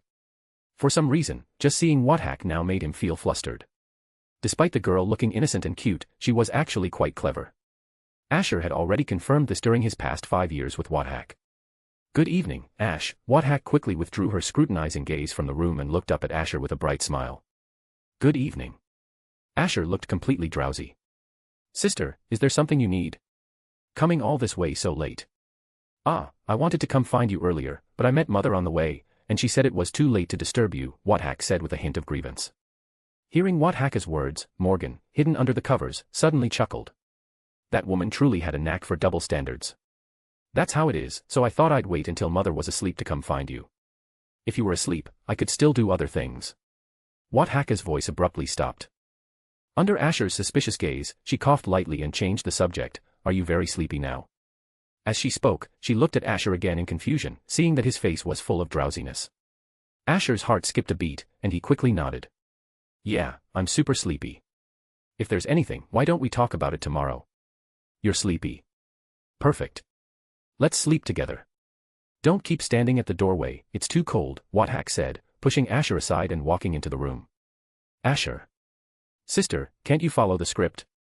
Shouldn't you be leaving the room now out of concern for your tired brother, so I can rest properly? What's wrong? You look a bit off. Scáthach looked at her brother, who was still standing at the doorway, in confusion, then yawned. After what you just said, I think I'm a little sleepy too. Good night.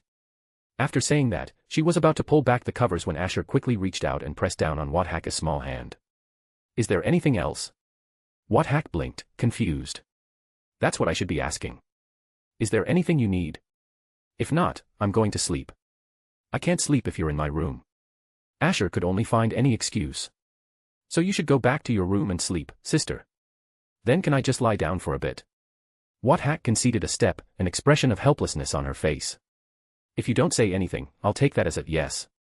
She looked up, observing Asher's expression for a moment, then pulled back the covers and slipped in. For some reason, a hint of disappointment appeared on the girl's face after she pulled back the covers. But on second thought, if she could catch him, it wasn't a loss. If not, she could still sleep with Ash for a while. Either way, she was making a profit. Scáthach patted the spot next to her. Why are you still standing there? Hurry up and lie down. Older sister will sing you to sleep. I'm not a 3-year-old child. Asher couldn't help but retort, then looked at Scáthach again. Her exquisite little face looked captivating even in the dim light, and her long hair draped over her shoulders gave her the air of a married wife.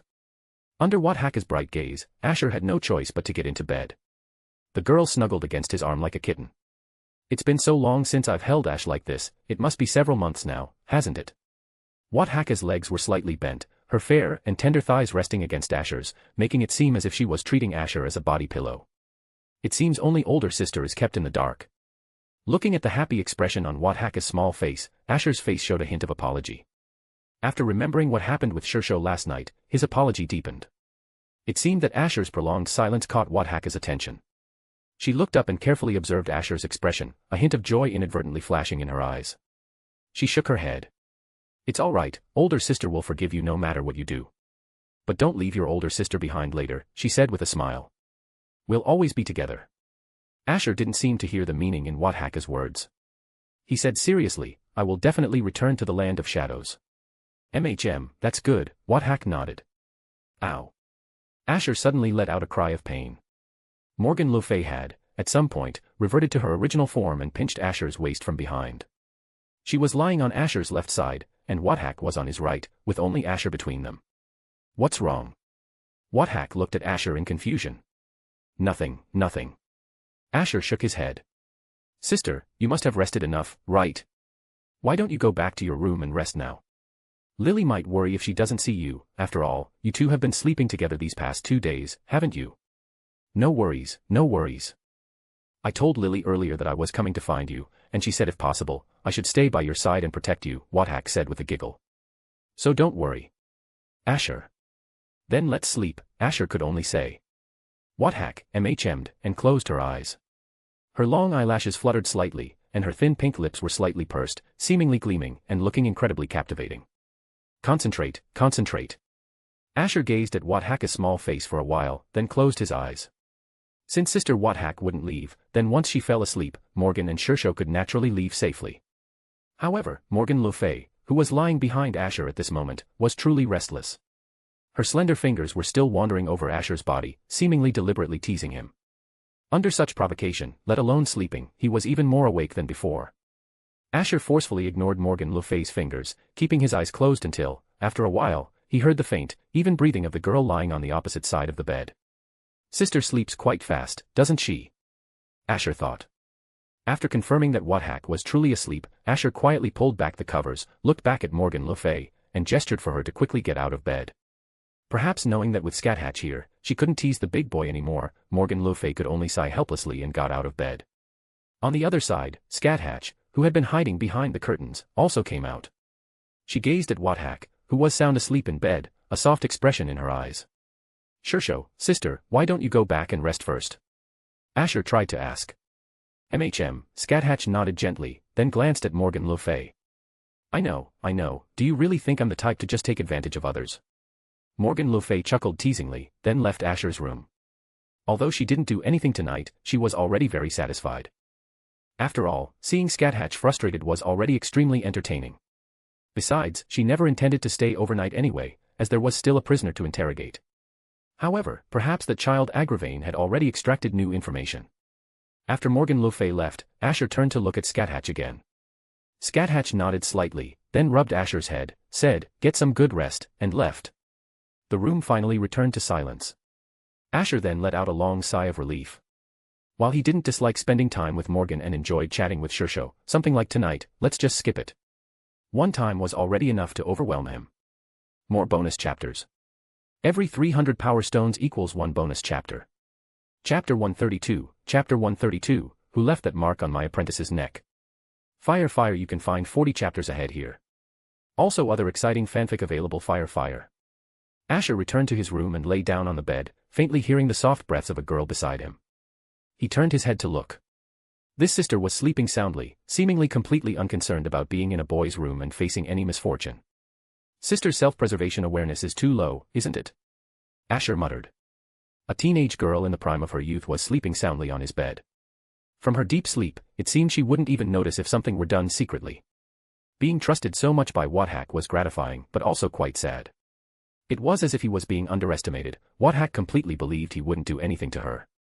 Asher looked at Scáthach's sleeping face, then quickly forced his gaze away and pulled up the blanket. The fatigue from a day of training and the mental shock from Morgan and Scáthach's successive visits hit him at once. Asher quickly felt a wave of drowsiness, slowly closed his eyes, and soon drifted off to sleep.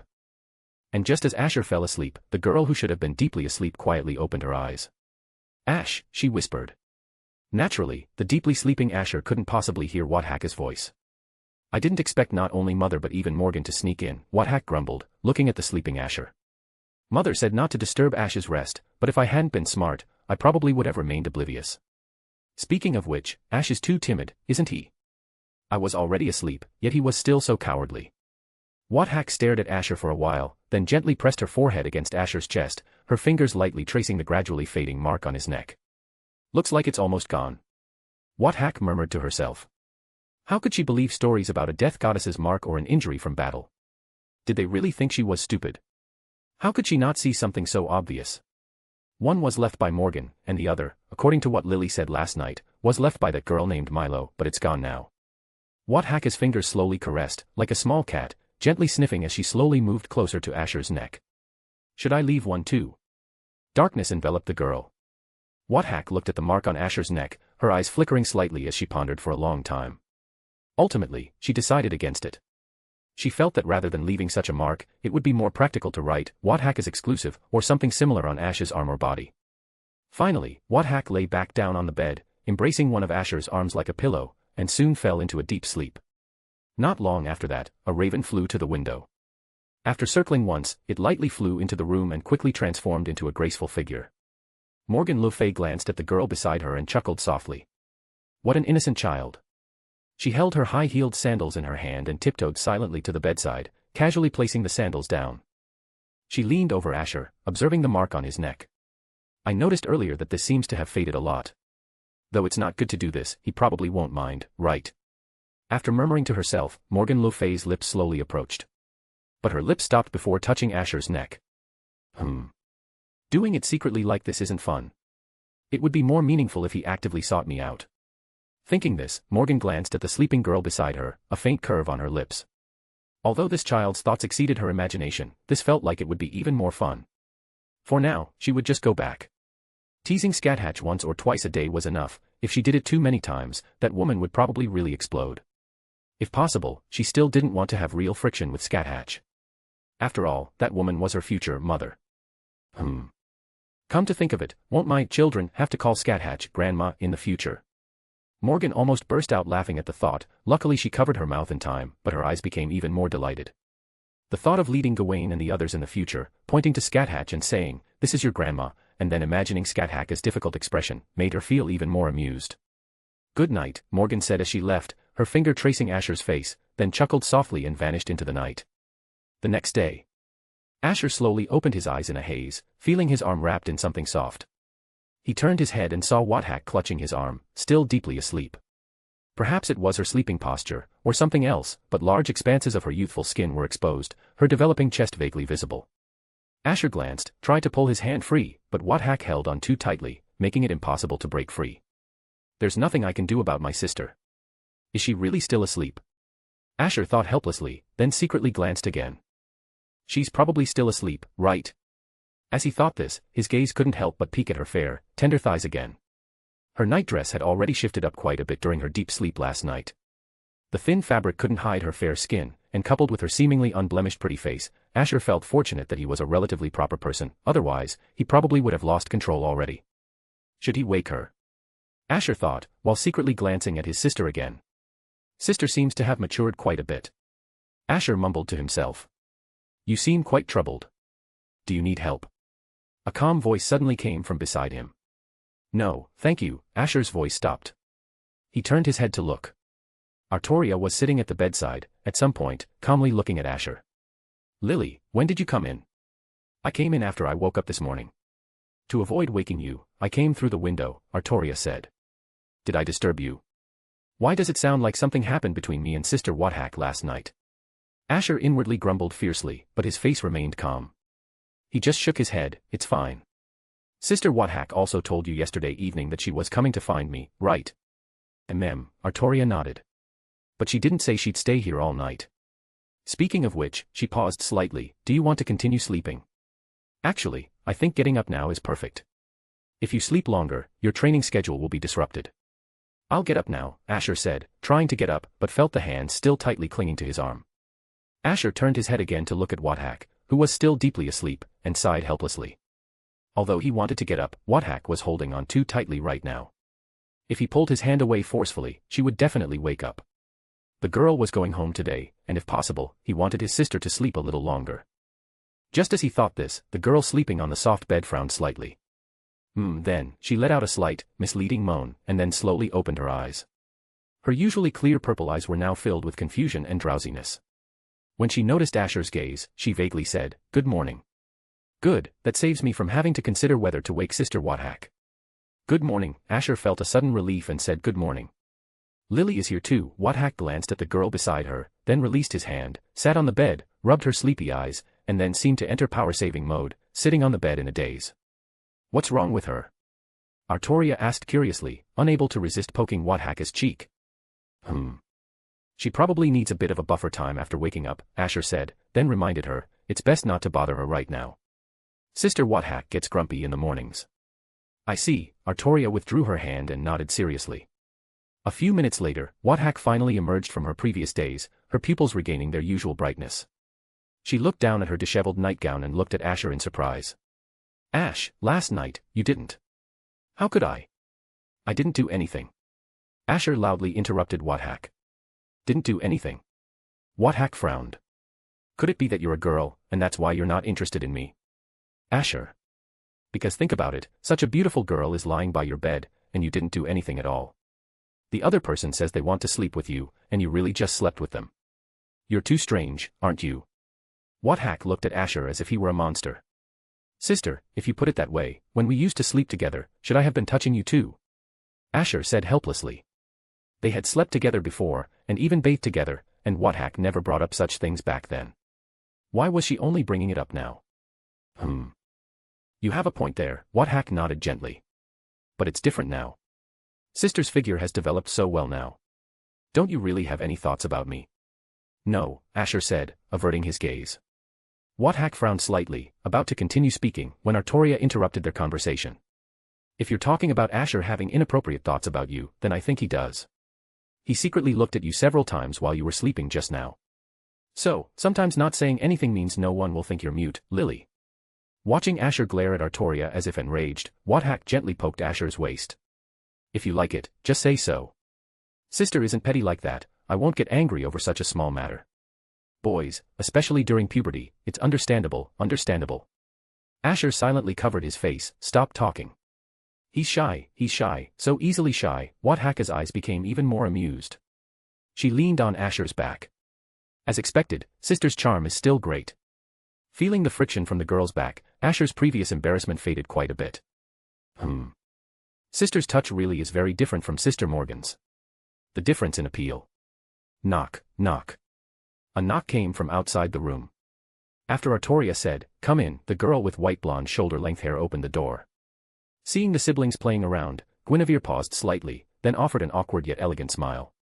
Perhaps I should come back later. It's fine.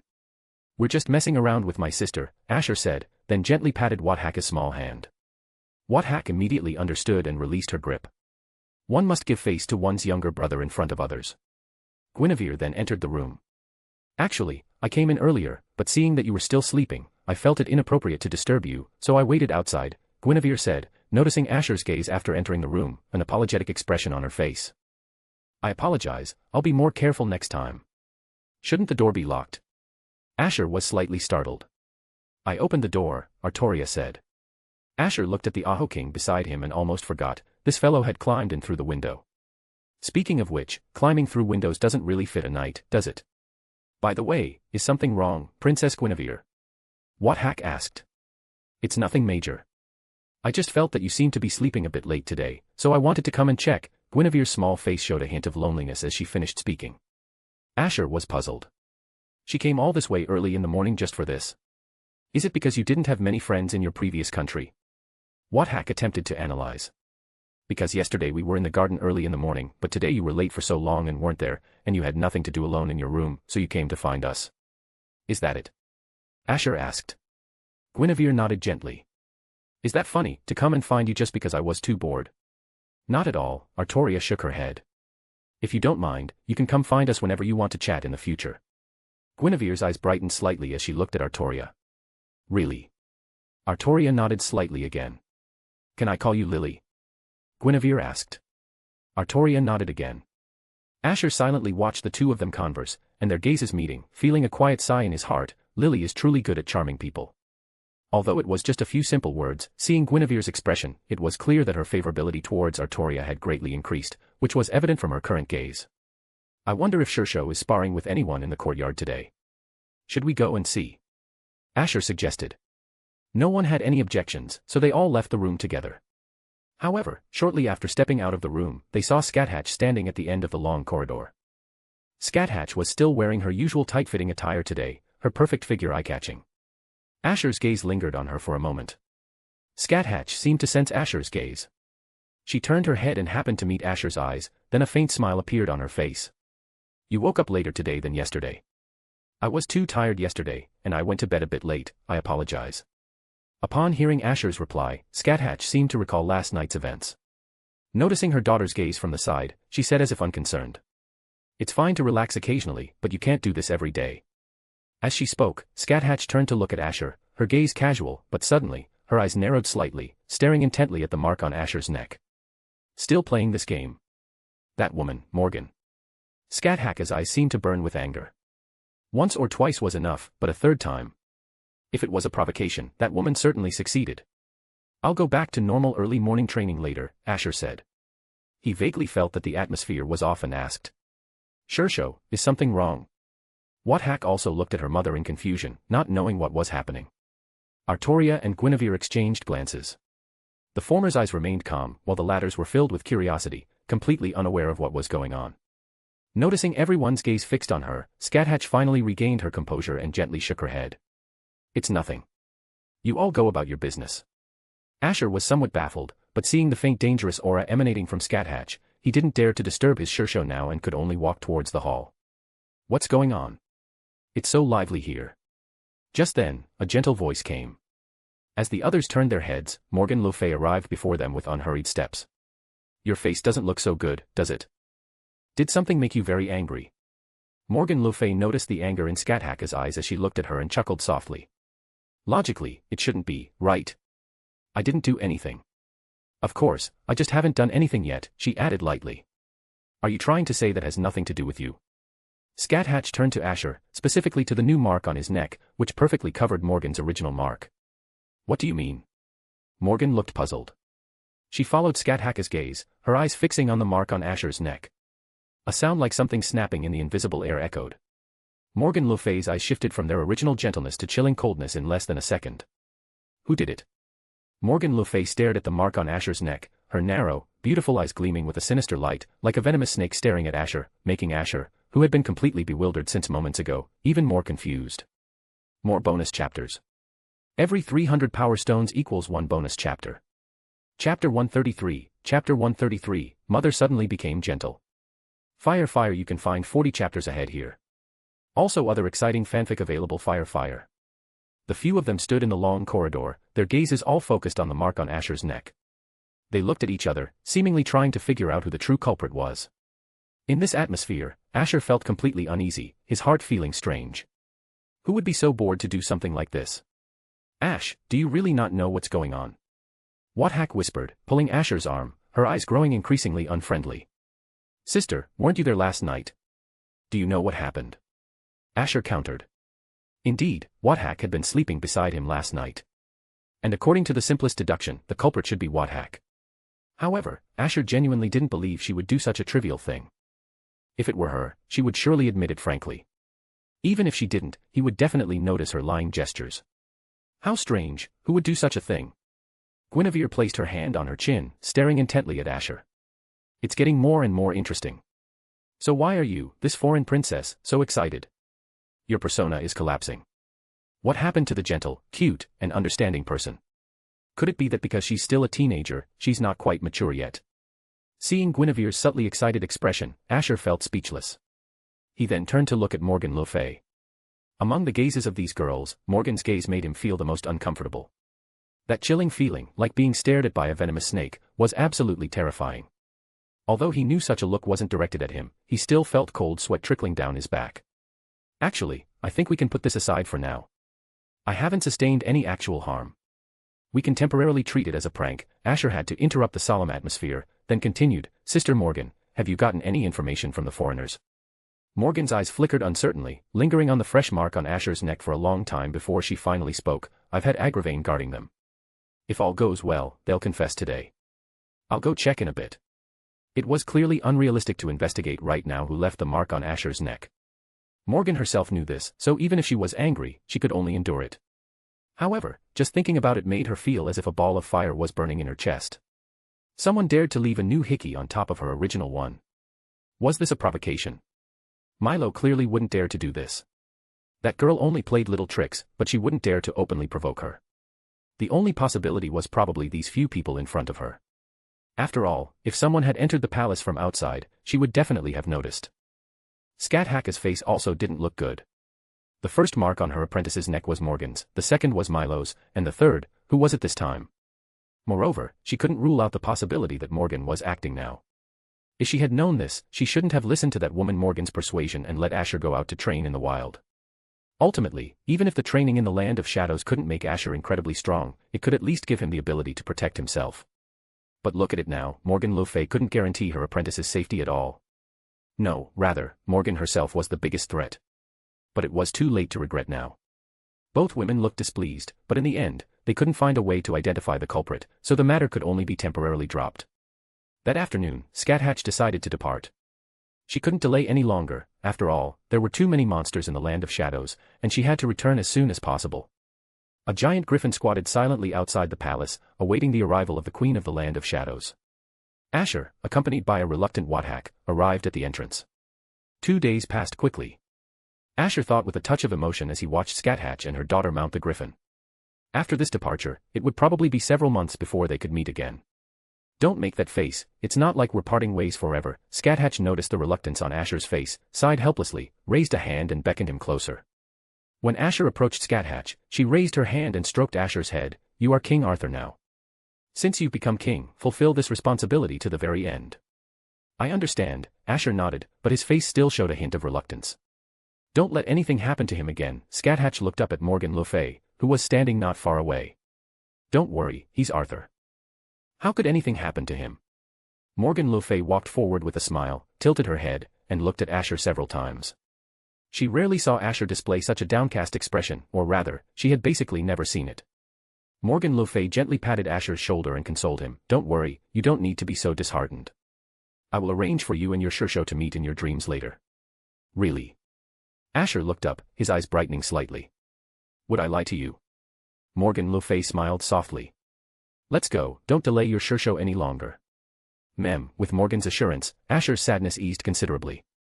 He looked up at Scáthach and Scáthach. I will definitely return later. Until then, please wait for me. Scáthach nodded slightly, no longer speaking, and patted the griffin's head. The griffin seemed to understand immediately. It spread its wings and flew high into the sky. Scáthach glanced at Asher one last time, raised her hand, and vigorously shook her head. Ash, I'll wait for you to come back. Asher nodded firmly, watching their figures disappear completely from sight before retracting his gaze. This wasn't a permanent farewell. Once he resolved the matters in Britain, he would naturally return to the land of shadows. You adjust quite quickly. Morgan stood nearby, observing Asher's expression. Seeing him quickly put away his disappointment, a hint of surprise appeared in her eyes. I was originally thinking of giving you a comforting hug, acting as a sympathetic big sister, but it's a pity, Morgan le Fay sighed as she finished speaking, seemingly genuinely disappointed. Sister Morgan, please take me to where the foreigners are being held now. Asher turned to Morgan. I want to see how the interrogation is going, and then we'll reclaim the remaining territories. Are you moving so quickly? Morgan pondered for a moment. All right, then come with me. After speaking, she glanced at Artoria and Guinevere. Lily, please take Princess Guinevere back first. They had come together to send off Scáthach and Scáthach. Now that Scáthach and her daughter had left, there was no need for them to stay here. Knowing that Morgan le Fay was accompanying him, Asher's safety was not a concern. Artoria nodded, then extended her hand to Guinevere. Let's go. Guinevere extended her hand, naturally linking it with Artoria's, and they departed. Asher watched the two leave, then turned to the woman beside him. Morgan le Fay had, at some point, put on a veil. Her exquisite and captivating features were concealed behind the veil, making Asher look at her a few more times. What's wrong? Noticing the young man's gaze beside her, Morgan couldn't help but look at him in confusion. Nothing. I just find it a bit new. I rarely see you wearing a veil, Asher said. Actually, long ago, I mostly wore a veil when I went out, Morgan said faintly. I only changed this habit later. Do you know why? She asked, looking at Asher. Anyway, let's go first, Sister Morgan, Asher said. He was more concerned about the foreigners' matters now. Morgan stared at Asher's face for a while, then reached out and pinched Asher's face hard, a hint of displeasure in her eyes. At a time like this, you should keep asking me questions. Acting so uninterested in me is very annoying. If Sister ever loses confidence in you, you'll know why everyone calls me a witch. Asher, hearing these seemingly unthreatening words, naturally didn't take them to heart. He just smiled and waved his hand. How could that be? Sister Morgan isn't that kind of person. Morgan gave Asher a meaningful look. Never mind, let's go. Is this where the foreigners are held? Asher looked around. The passage was exceptionally narrow. As soon as he stepped into the stairwell, Asher felt an unusual sense of oppression, as if countless negative emotions were rushing towards him, making his heart feel somewhat agitated. If you're not used to this atmosphere, wouldn't it be better to wait for my news in the palace? Morgan le Fay noticed Asher's emotional change and said with a concerned tone. Staying in a place like this for too long can make one's personality very suppressed, which isn't good for your physical and mental development. Asher shook his head. I still want to see it with my own eyes. If I leave everything to you, it would be better for you to be king from the start. If I could, I would, then I could marry you, but unfortunately, the people would certainly not want a witch to ascend to the throne as King Arthur. Morgan le Fay's gaze chilled considerably as she finished speaking. Asher knew that the witch issue had always been a sore spot for Morgan. Although she always acted as if she didn't care, she still secretly cared to some extent. So, he also consciously quieted down and didn't mention it again. The two walked silently down the passage, and before they knew it, they reached the end. Arthur, you're here too. As the view gradually widened, Agravain also noticed Asher and immediately stepped forward 2 paces, greeting him respectfully. He wanted to take a look, so I brought him. Morgan le Fay smiled. Did they speak? Yes, they have told everything they could, Agravain replied. Asher looked around, his gaze finally settling on the 3 foreigners in the prison. These were the foreigners who tried to harm him at the ball 2 days ago. In reality, their idea was correct, to make King Arthur swear an oath. Instead of capturing King Arthur and forcing him to swear, it was better to capture the women around him. However, at that time, even if they were beaten to death, they couldn't have imagined that the person they kidnapped would be the Queen of the Land of Shadows. When the 3 foreigners saw Asher approaching, their eyes immediately filled with intense fear, as if they were facing a demon. Could it be that my aura intimidated them? Asher couldn't help but wonder. But soon, he realized that the fear of these 3 did not originate from him, but from behind him. Asher followed the 3's gaze and looked back. Morgan le Fay, dressed in a court gown, stood behind him, her gaze casually surveying the surroundings, as if she didn't care about the environment. How strange, why are they so afraid of Sister Morgan? Did she do something? They didn't seem to have any wounds on them. Asher had observed earlier and indeed found no serious injuries on the 3. That's what made it so hard to understand. Why were they so afraid of Morgan when they weren't injured? Agravain, did they reveal the names of the traitors who colluded with the enemy? Asher composed himself and asked Agravain. Agravain nodded gently, however, further confirmation is needed. I will prepare a list and give it to you later. Asher nodded slightly, then looked at the 3 foreigners again. What are your names? None of the 3 foreigners spoke, only staring intently at Morgan le Fay, their pupils filled with unconcealed fear. Looking at them, it seemed hopeless to expect them to answer his questions. Seeing this scene, Asher roughly understood. He had originally wanted to ask about Vortigern, but now it seemed unlikely. The initial agreement of those tribes to cooperate temporarily was due to Vortigern's return, which was enough to prove what kind of presence that person held in the hearts of the tribal leaders.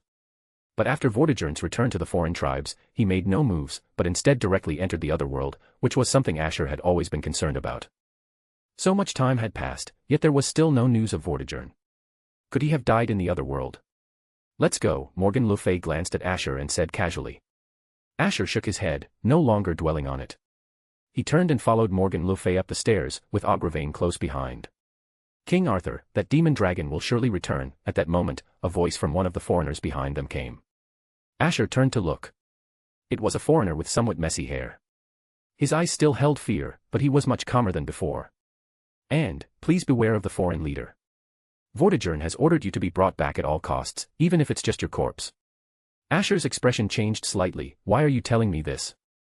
The foreigner slowly spoke. Vortigern abandoned us and went into the other world alone to seek refuge. Since that is the case, we have no need to conceal anything for him anymore. As he finished, he looked deeply at Asher, then at Morgan le Fay beside him. Recalling Vortigern's words in the military camp that night, he found them utterly ridiculous. This was called, "It's fine to kill King Arthur." Just Scáthach alone that night could make the entire foreign tribe panic, not to mention this terrifying witch. And if he wasn't mistaken, the hero of Ulster, Cuchulainn, also graduated from the Land of Shadows. If King Arthur also knew Cuchulainn, the thought alone was despairing.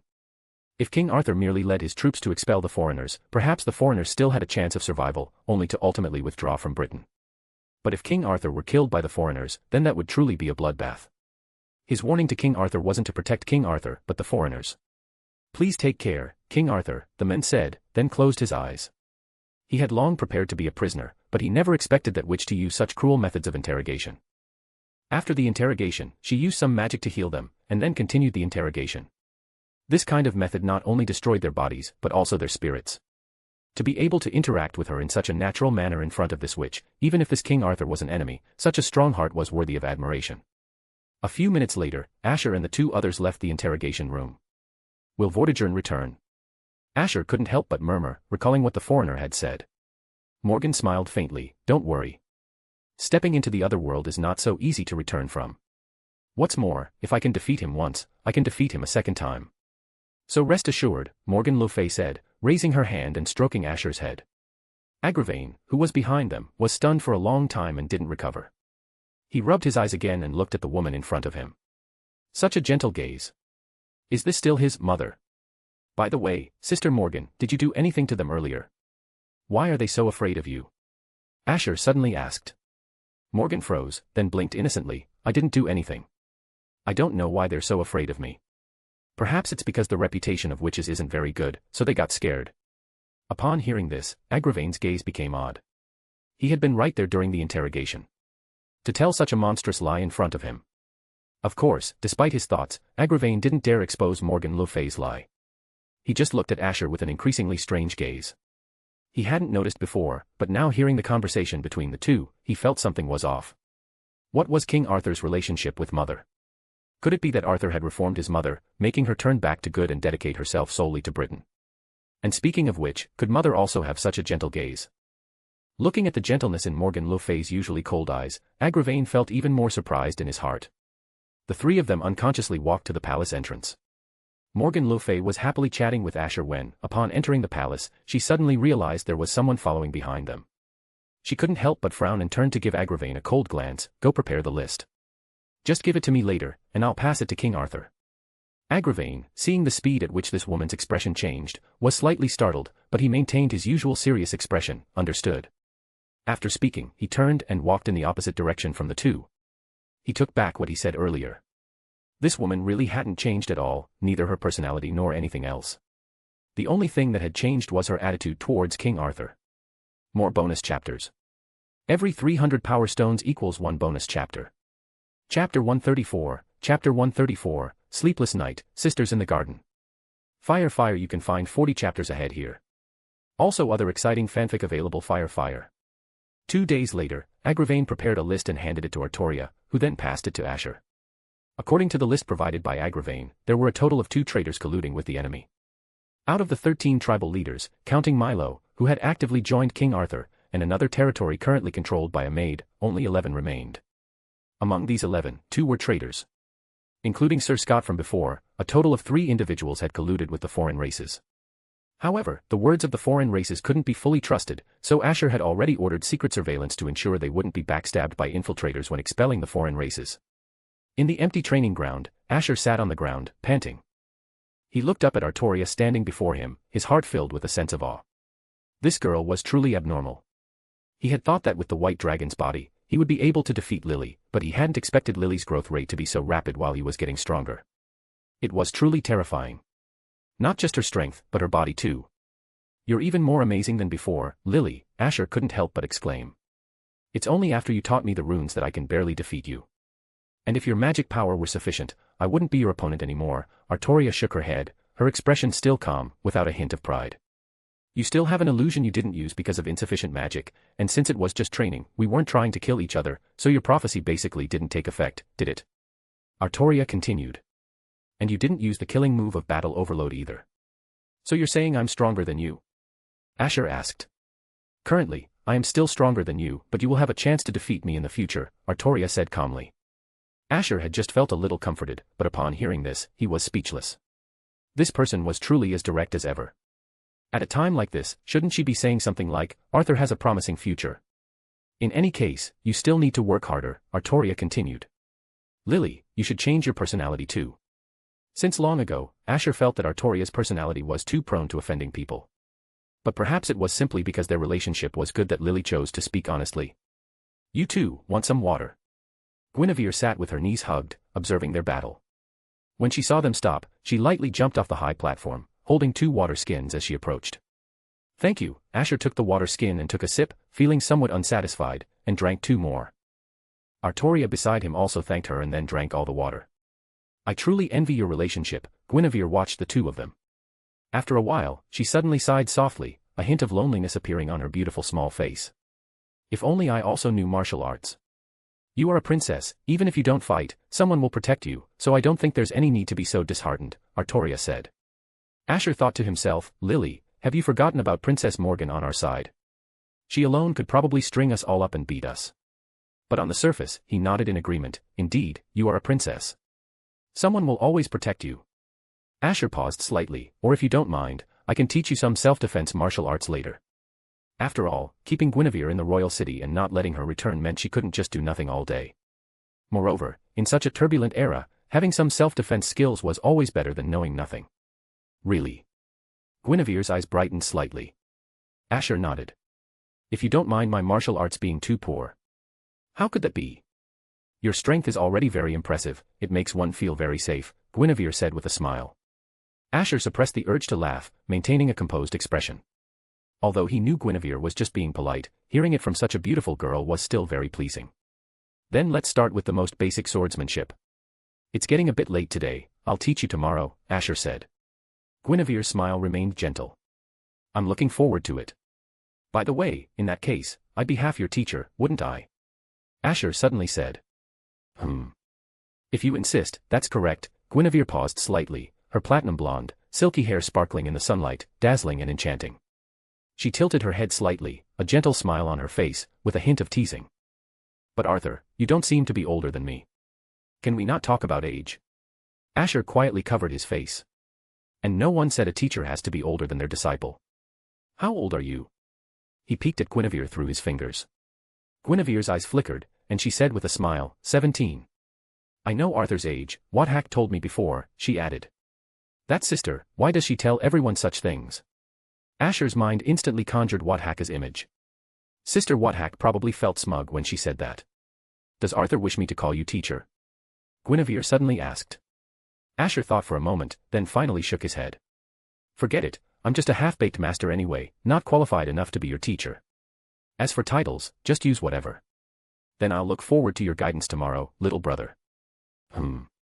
Asher suddenly tensed, looking up, only to see Guinevere reveal a playful smile, a hint of cunning glinting in her eyes. Artoria watched their conversation, a faint smile appearing on her face. The two quickly noticed the smile on the girl beside them and couldn't help but be stunned.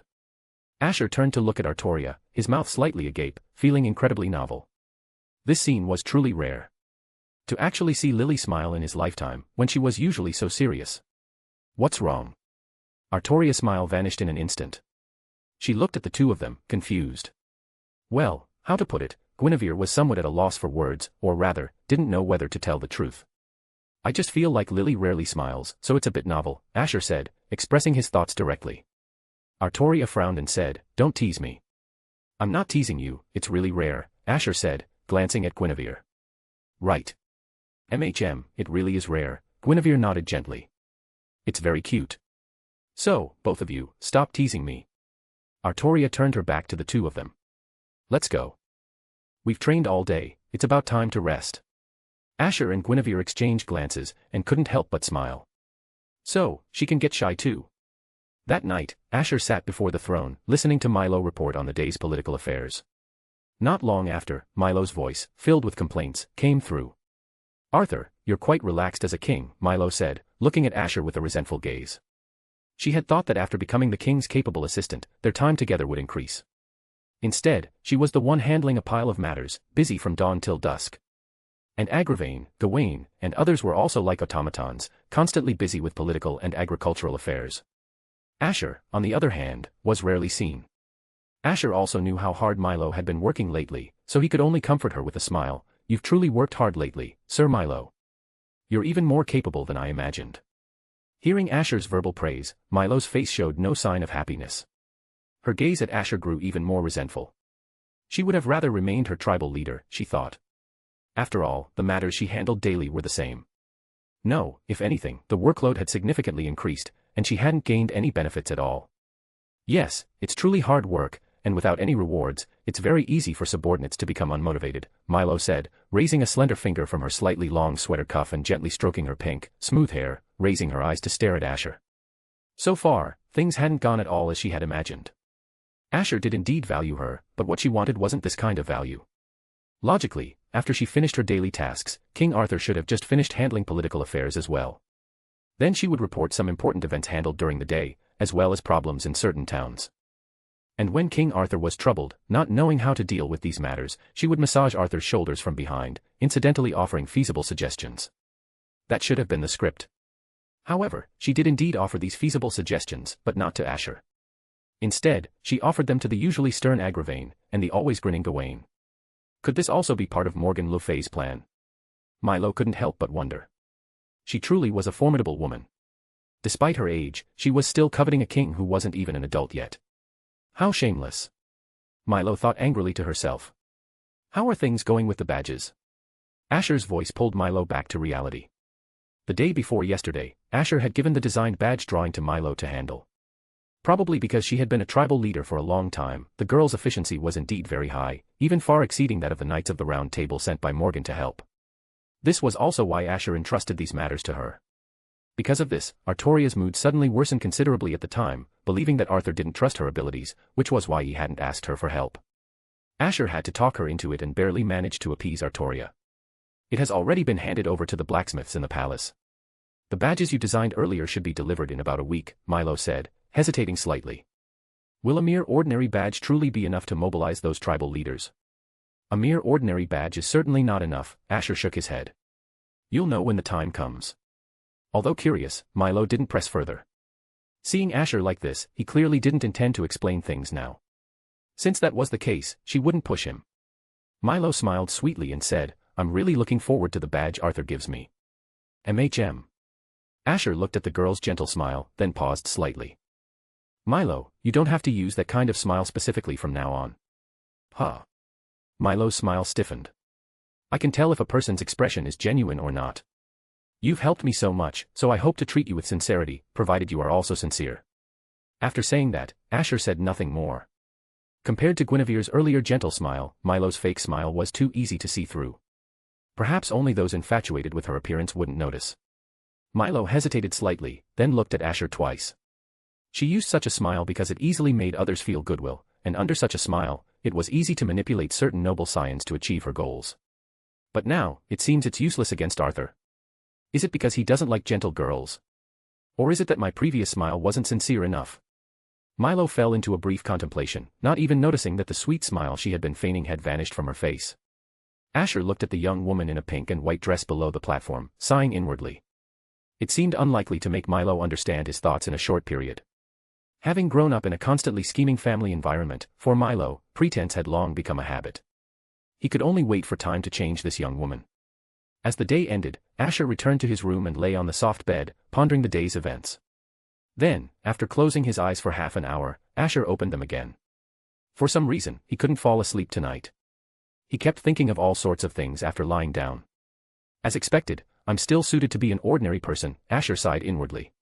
Even with the Knights of the Round Table and Milo sharing the burden of state affairs, he couldn't help but constantly think about various things, worrying if there was any movement from the foreign races, worrying about Vortigern hiding in the other world, and worrying whether these tribal leaders harbored rebellious intentions.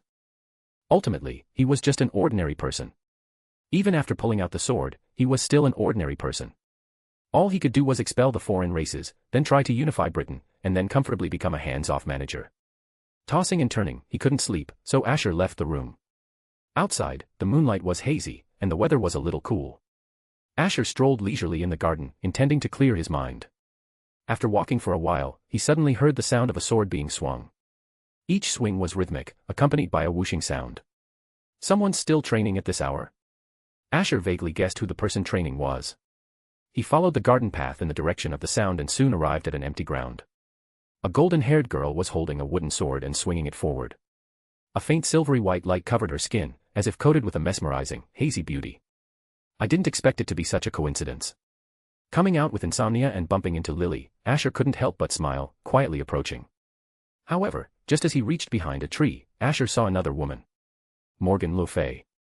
Morgan was hiding behind this tree, secretly observing her younger sister, her eyes calm, her gaze fixed on Artoria. Asher's eyes involuntarily showed a hint of oddity. He had been wondering if Morgan was a Super SisterCon fanatic, and now it seemed that was indeed the case. To secretly hide in the dark in the middle of the night and observe her younger sister training. Did she not notice me? Seeing Morgan still hiding, as if she hadn't noticed someone behind her, Asher's eyes flashed with confusion. He gently patted Morgan's shoulder. "Sister Morgan," he whispered. "Shoo." Morgan raised a finger to her lips, then glanced at Asher, pulling him in front of her. Her elbows rested on Asher's shoulders, and her hand supported her chin as she continued to secretly observe Artoria, who was still training nearby. "Is she treating me as a stand?" Asher glanced back at Morgan. The golden-haired woman was wearing a thin black dress. Her figure was slender, and a pair of large, soft breasts pressed against Asher's back, but her gaze remained fixed on Artoria not far away. "So beautiful," Morgan le Fay said, after watching quietly for a long time. "Indeed, a serious lily in training is quite captivating." Asher momentarily didn't know whether to complain about Morgan treating him as a stand, or why Morgan wasn't sleeping so late, but instead hiding in the dark to peep at her sister training. "Why are you still awake so late, Sister Morgan?" Asher finally couldn't help but ask after being used as a stand for about 10 minutes. Morgan looked down at Asher and said faintly, "Isn't it normal for the goddess of death not to sleep at night?" "Are you an owl?" Asher asked subconsciously. Morgan le Fay. Pat. She raised her hand and lightly tapped Asher on the head. "If you're going to use an analogy, it should be a crow." More bonus chapters. Every 300 power stones equals 1 bonus chapter. Chapter 135, Chapter 135, Meeting Shishou in a Dream. Fire, you can find 40 chapters ahead here. Also other exciting fanfic available. Fire. A crow and an owl, is there a difference? Although he wanted to say so, he decided against it. No need to quibble over names with Sister Morgan. He was King Arthur, after all, and almost 16. He needed to be more mature. Starting with his usual words and actions. "You seem very unconvinced by what older sister just said," Morgan le Fay said, teasingly poking Asher's waist with a smile in her eyes. To prevent Asher from moving, she grabbed his waist with one hand and attacked with the other. Asher was completely unable to resist. "I'm convinced, if you say crow, then it's a crow, all right." Asher desperately tried to evade Morgan le Fay's attacks, but it was completely in vain. He was continuously tickled by Morgan le Fay, and finally couldn't help but burst into laughter. Artoria, not far away, noticed the two people behind her playfully wrestling and walked towards them. Imperial Sister, and Asher. "What are you doing here?" A hint of confusion appeared in Artoria's eyes. In the middle of the night, two people appeared in the garden, and their posture looked quite ambiguous. Morgan had one hand on Asher's waist, while the other was poking his side. No, it wasn't just the posture. She had never seen Imperial Sister wear such a happy smile before. However, that smile quickly faded. Morgan le Fay quickly returned to her usual elegance. Asher couldn't help but express his deep gratitude for Artoria's timely appearance. If it weren't for her, he would probably still be in a state of torment right now. As expected of my court steward. Her usual observation of changes in those around her really is useful. It wasn't in vain that he trained for so long every day. Thinking of this, Asher suddenly remembered something. "By the way, Lily, why are you still training so late today?" Could it be that she usually trained late into the night every day? Was this a lingering effect from her past training?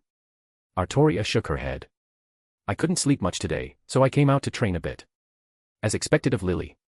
Even after fighting him all afternoon today, she still had the energy to train at night. Truly amazing. Asher couldn't help but sigh inwardly. "What about you two?" Artoria asked, confused. "I just happened to bump into your Imperial Sister in the garden, and then we accidentally started playing around," Asher said, glancing at Morgan le Fay, who had released him. Although she didn't speak, Morgan le Fay was also looking at Asher at this moment, smiling. She seemed as amiable as could be, yet she exuded a terrifying oppressive aura. "Your Imperial Sister probably couldn't sleep at night either, so she came out for a walk and just happened to bump into you," Asher quickly added. The oppressive feeling that had lingered briefly quietly dissipated. When Asher looked at Morgan again, although she still wore a smile, the previous oppressive feeling was gone. He truly couldn't understand this goddess. Even if Lily knew her Imperial Sister was a pervert who coveted her sister's beauty, it probably wouldn't matter, probably. "It's so late, it's better to rest early. You want to grow and develop healthily, right, Lily?" Morgan le Fay gently stroked Artoria's head, her tone soft. Artoria nodded lightly. Asher looked left and right, Artoria, who was bowing her head to receive the head pat, and Morgan le Fay, whose eyes were soft. Lily suddenly being so obedient. It seems she's still concerned about her physical development. "So Lily cares about these things too," Asher muttered. Seems to have heard Asher's words, Artoria turned to look at Asher. "Soon you'll be calling me older sister." Asher. "In another year, you'll definitely see me in a new light," Artoria said with great confidence, her tone incredibly firm. So the starting point was flawed from the beginning, wasn't it? Why can you be my older sister just because you developed perfectly? I treat you as my younger sister, but you want to ride over my head. Keep up the good work. When your figure and height can rival older sisters, Asher will obediently call you older sister too, Morgan said with a smile. So it was this goddess who was behind all this mischief. Asher's mouth slightly opened, about to speak, but Morgan gave him a look. The meaning was very clear. Dare to say one more word. Undoubtedly, that was the meaning of her gaze just now. Although he didn't think this goddess would kill him, he always felt that if Morgan le Fay were to take revenge, her methods would undoubtedly be bizarre and countless. So, Asher still closed his mouth. It wasn't until he watched Artoria's figure disappear that Asher walked through the garden with Morgan le Fay. The weather was slightly cool, and the moonlight was hazy. It was at a similar time. I saw Lily training late at night, so I told her then that early to bed and early to rise makes for healthy development, Morgan suddenly said. Guess what Lily said then? Asher remained silent, just listening to Morgan le Fay continue. Lily wasn't very concerned about her development, so at that time, I asked her if she wanted to be Asher's older sister instead of his younger sister. Then she nodded. Asher asked. Morgan le Fay smiled and nodded. Asher. So, for Lily's healthy growth, and for your own future happy life, you'll just have to make a little sacrifice, won't you? Morgan le Fay sounded very pleased as she finished speaking. Asher rolled his eyes. Why do I have to call her older sister when Lily develops? It's not like I can't develop. As he finished speaking, Asher felt a little uncertain. He didn't know if he could still develop. This is just a way to keep Lily from training late at night again, Morgan le Fay said with a smile. But that's still strange, isn't it? If what you say is true, then if I grow taller in the future, wouldn't you have to call me older brother? Asher complained. Older brother. Morgan le Fay froze. This child's imagination is truly rich. Older brother, Morgan le Fay cooed. Asher's body instantly broke out in countless goosebumps. He almost stumbled and fell, then rubbed his forehead and sighed, Please, don't talk like that anymore, Sister Morgan. Honestly, I'm getting goosebumps myself, Morgan le Fay sighed. It seems the pure girl next door routine doesn't quite suit me. A pure girl next door wouldn't coo like that. Asher coughed twice. If there's nothing else, I'm going to rest too. Go on, Morgan looked at Asher with a smile. As he turned, her gaze softened as she watched his back. As if remembering something, Asher suddenly turned around. By the way, Sister Morgan, you promised me before that you'd let me see Shishou again these next few days, right? Morgan's smile stiffened slightly. One hand was hidden behind her back, her fingernails unconsciously digging into her palm, but she still maintained a smile. Of course, my word is my bond. I'll arrange it within these 2 weeks. After all, this is a very mana-intensive ability. As expected, a goddess is a goddess. Even if she usually acts frivolous, she still keeps her promises. Asher was still very reassured by Morgan's words. Although Morgan usually appeared very casual, she was quite trustworthy, and she would basically fulfill what she promised him. It wasn't until Asher's figure disappeared from sight that Morgan le Fay withdrew her gaze and whispered to the empty darkness, Agravain. From the darkness, a man in knight's armor emerged, his head slightly bowed. Those 2 tribal leaders, I want their death news within these 3 days, Morgan le Fay said expressionlessly. The blood from her palm dripped down her fingers, but in almost a second, the wound slowly began to scab until it healed. Agravain hesitated but remained silent. What's wrong? Do you think this arrangement is inappropriate? Morgan turned to look at Agravain. I'm afraid, it might be difficult, Agravain whispered. Since the day of the ball, those 2 tribal leaders have increased the number of guards around them. If we forcibly kill them, I'm afraid news of King Arthur killing tribal leaders will spread throughout Camelot the very next day. So, those 2 were already prepared. Morgan le Fay narrowed her eyes, her original smile already gone. Do you have any opinion, Gawain? Morgan le Fay didn't turn around, but she had already sensed another person emerge from the darkness. My suggestion is to act according to King Arthur's methods. While I can understand your thoughts, if Arthur later finds out that you privately killed those 2 tribal leaders, I'm afraid there will be an unirascible rift between you 2, Gawain replied seriously, his usual smile also gone from his face. And by keeping those 2 under surveillance, we can at least ensure that no more information is leaked. That's enough, isn't it? Morgan glanced at Gawain. You're really siding with Arthur. Because we have to consider the interests of Britain, we naturally have to prioritize whether Arthur's approach is correct, Gawain said with a smile. On this matter, I support Arthur's approach. You seem to be in a bad mood. Gawain noticed a hint of anger in Morgan's cold expression. Morgan merely gave Gawain a cold look. None of your business. Gawain didn't press the topic further. Do you want to kill those two according to your previous order, or temporarily leave them alone? Morgan's eyes flickered as she fell into brief contemplation.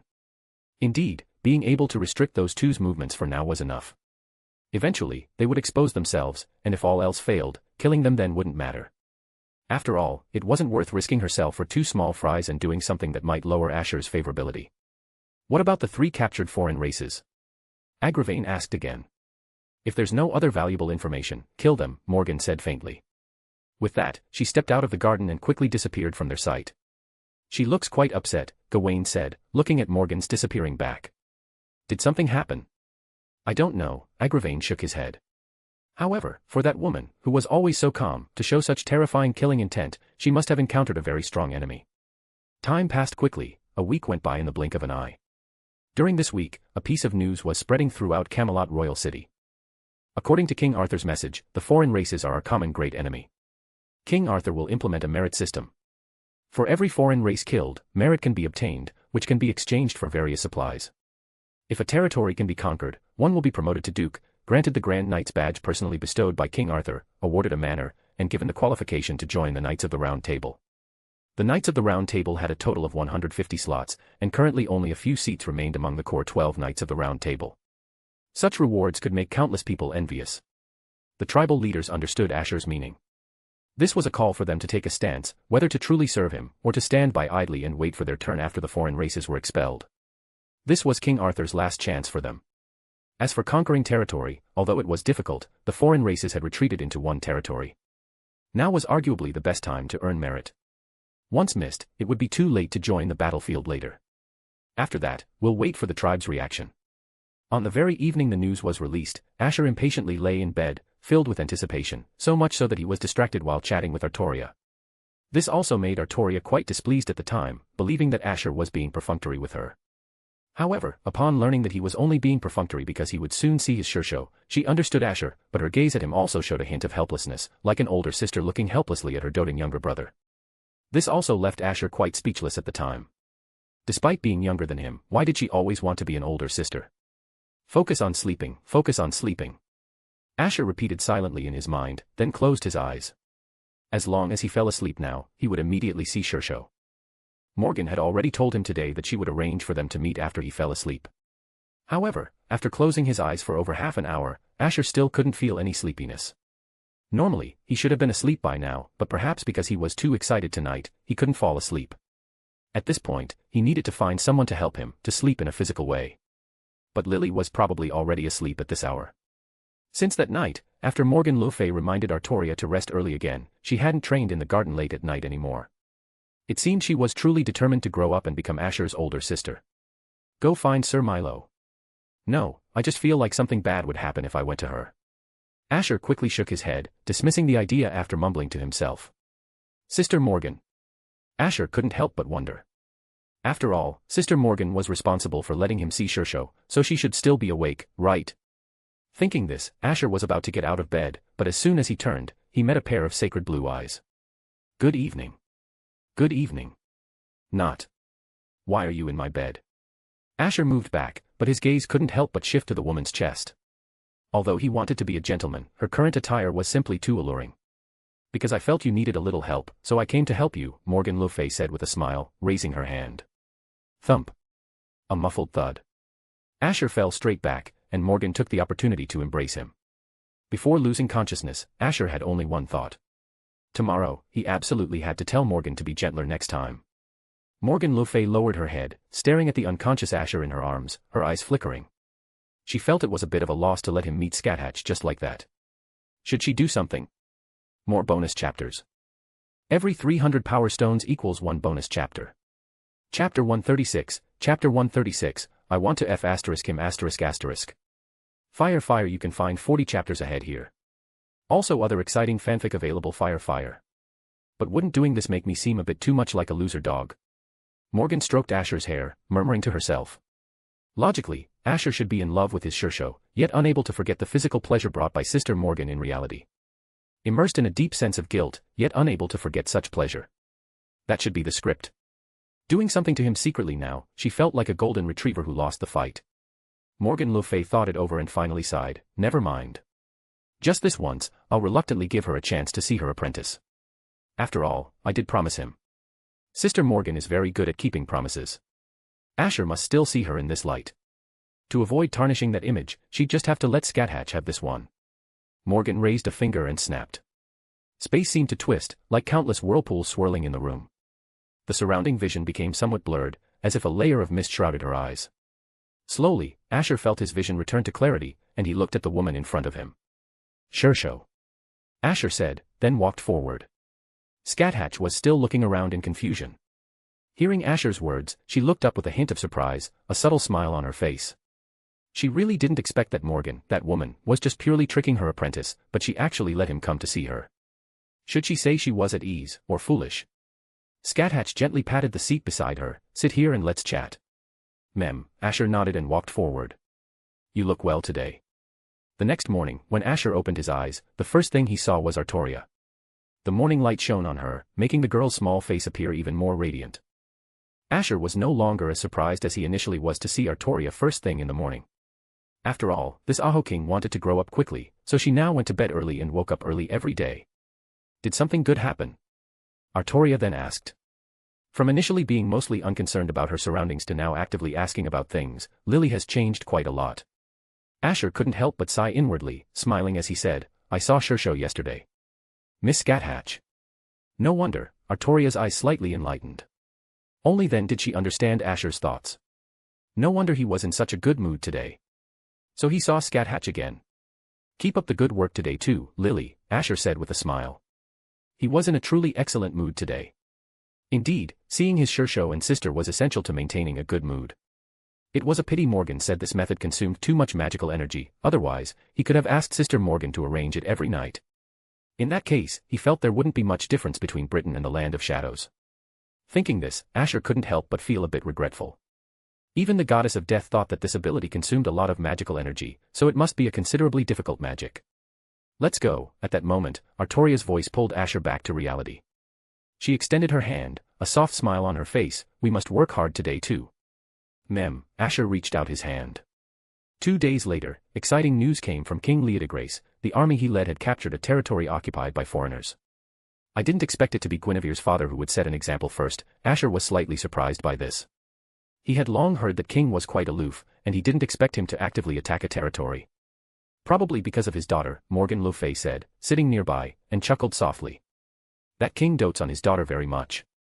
He's probably planning to use this territory as a future dowry or something. That's a bit too exaggerated, isn't it? Asher couldn't help but murmur. He had said before that any territory taken by the people of Great Britain could be given to that person as a reward, with him retaining higher authority, of course. Exaggerated. Morgan le Fay glanced at Asher. It's not exaggerated if the other party is playing a bigger game. A bigger game. Asher repeated. Yes, he wants something better. I said it before, he dotes on his daughter very much. Morgan le Fay paused slightly. Do you think he's a fool? He's left his daughter here for almost a month, yet he hasn't let her return. Why do you think that is? He's playing a big game, Morgan le Fay said, walking up to Asher, who was still somewhat bewildered. Princess Guinevere is a renowned beauty in Britain. Frankly, even I'm a bit smitten when I see her, let alone some inexperienced children. Don't you agree? Morgan le Fay asked with a smile. Why are you looking at me when you say that? Asher averted Morgan le Fay's gaze, feeling a little guilty. But no matter how beautiful, she's still just a little girl. To develop well, she'll need at least a few more years, right? Morgan le Fay gently stroked Asher's face. And even after a few more years of development, she might not be as beautiful as I am. What do you think? Morgan le Fay asked. Of course, Sister Morgan is more beautiful, Asher answered without hesitation. It was still difficult to choose between Scáthach and Morgan le Fay, but now it was just him and Morgan in the hall, so there was no need to worry about Guinevere overhearing. Very good, you're a truly honest and good child. Morgan le Fay's brows relaxed. Asher's praise made her feel much happier than anyone else's. Specifically, what do you find beautiful? Morgan then asked. Asher, after a brief silence, helplessly turned to look at Morgan le Fay. Can you stop asking such questions, Sister Morgan? Seeing Asher's helpless expression, Morgan le Fay's lips curved faintly. Does that mean everything is beautiful? Does this woman really not feel shy at all? What? Do you have an issue with what I just said? Morgan asked gently. No, Sister Morgan is beautiful, Asher quickly shook his head. So honest. Indeed, honesty is a knight's virtue. Morgan's mood improved even further. Which part do you think is more beautiful? As she spoke, her eyes were playful, and she tilted her head slightly. Her lustrous golden hair gently slid to her shoulder, subtly revealing her fair, alluring neck. It's the lips, right? Morgan le Fay brought her cheek closer to Asher's face and asked. Asher gazed into those beautiful eyes, and Morgan's alluring, parting lips, his gaze involuntarily deeply drawn. After gazing for a long time, Morgan slowly leaned closer. Asher seemed to realize Morgan le Fay's intention. His mind felt hazy, and Morgan le Fay's image was reflected in his eyes. His lips moved closer, and the two pairs of lips were about to touch. Princess Morgan. King Arthur. At that moment, a voice suddenly came from outside the hall, bringing Asher's movements to a halt. He startled from his previous state and quickly sat back up. Morgan le Fay's expression was slightly displeased. She turned to look at Agravain, who had entered the hall, frowning and coldly asking, "Is something wrong?" Agravain hesitated. Although he didn't understand why his mother's attitude was worse than before, he still, sticking to the principle of doing his duty, said, "King Leodegrace has taken a territory. Should we, according to the previous agreement, hand over the territory to him?" "Of course. After this, I will give him the Grand Knight's emblem and that territory, in front of everyone else." Asher nodded, having fully recovered from his previous state. That was close. If Agravain hadn't come in time, he would have almost succumbed to the temptation. But it feels a bit regrettable. As Asher breathed a sigh of relief, he couldn't help but feel a little regret in his heart. "Is there anything else?" Morgan le Fay asked. She swept her eyes over Agravain impatiently. Such a cold gaze, let alone Agravain, even ordinary people would probably have noticed. Agravain looked at Morgan with some confusion. Why is Mother in such a bad mood today? Did something happen?" "No. The reason Mother is so angry is probably because she feels I haven't done my job properly. After all, King Leodegrace has had the territory for so long, and he's only just now reporting it. Perhaps Mother thinks his work is a bit careless." Thinking this, Agravain composed himself and calmly said, "I've been busy with state affairs just now, which is why the message came late. I apologize." It's fine. You've worked hard, Lord Agravain," Asher replied amiably. Agravain's usually stern expression softened slightly. He couldn't help but feel touched by Arthur's magnanimity. Amidst his gratitude, Agravain suddenly remembered something and said, "By the way, Arthur, there's one more thing you might need to handle later." Although most state affairs could be handled by him, the final implementation of some plans still required Asher's ultimate review and confirmation. "I understand," Asher nodded. "I'll be right there." Agravain nodded slightly, subconsciously glancing at Morgan le Fay beside him. Morgan le Fay's narrow, beautiful eyes held a chilling gaze that seemed to freeze people, her azure eyes devoid of emotion, coldly staring at Agravain, her gaze filled with murderous intent. "Why? Is there still something I haven't done well enough?" Agravain's face was expressionless, but in Morgan's gaze, his heart was like a stormy sea. Why was Mother looking at him with such murderous eyes? Undoubtedly, Mother had absolutely intended to kill just now.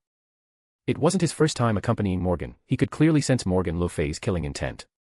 Was there something he missed or didn't do properly? Though inwardly puzzled, Agravain still didn't dare to ask more and turned to leave the hall. Morgan le Fay looked deeply at Agravain's disappearing back. Only after he had left did the cold murderous intent that had permeated the air slowly recede. Asher suddenly shivered, unconsciously rubbing his arm. "Are you cold?" Morgan retracted her gaze and turned to Asher, asking with concern. "I suddenly felt a bit cold just now." "I feel much better now," Asher said, rubbing his arm. He always felt that shortly after Agravain came in, an extremely terrifying coldness suddenly enveloped the surroundings. This coldness wasn't directed at him, but it still made him feel an intense pressure. Morgan reached out and took Asher's hand, half squatting beside him, helping to rub Asher's hand. "It's all right. No matter what happens, Sister will protect you, so rest assured.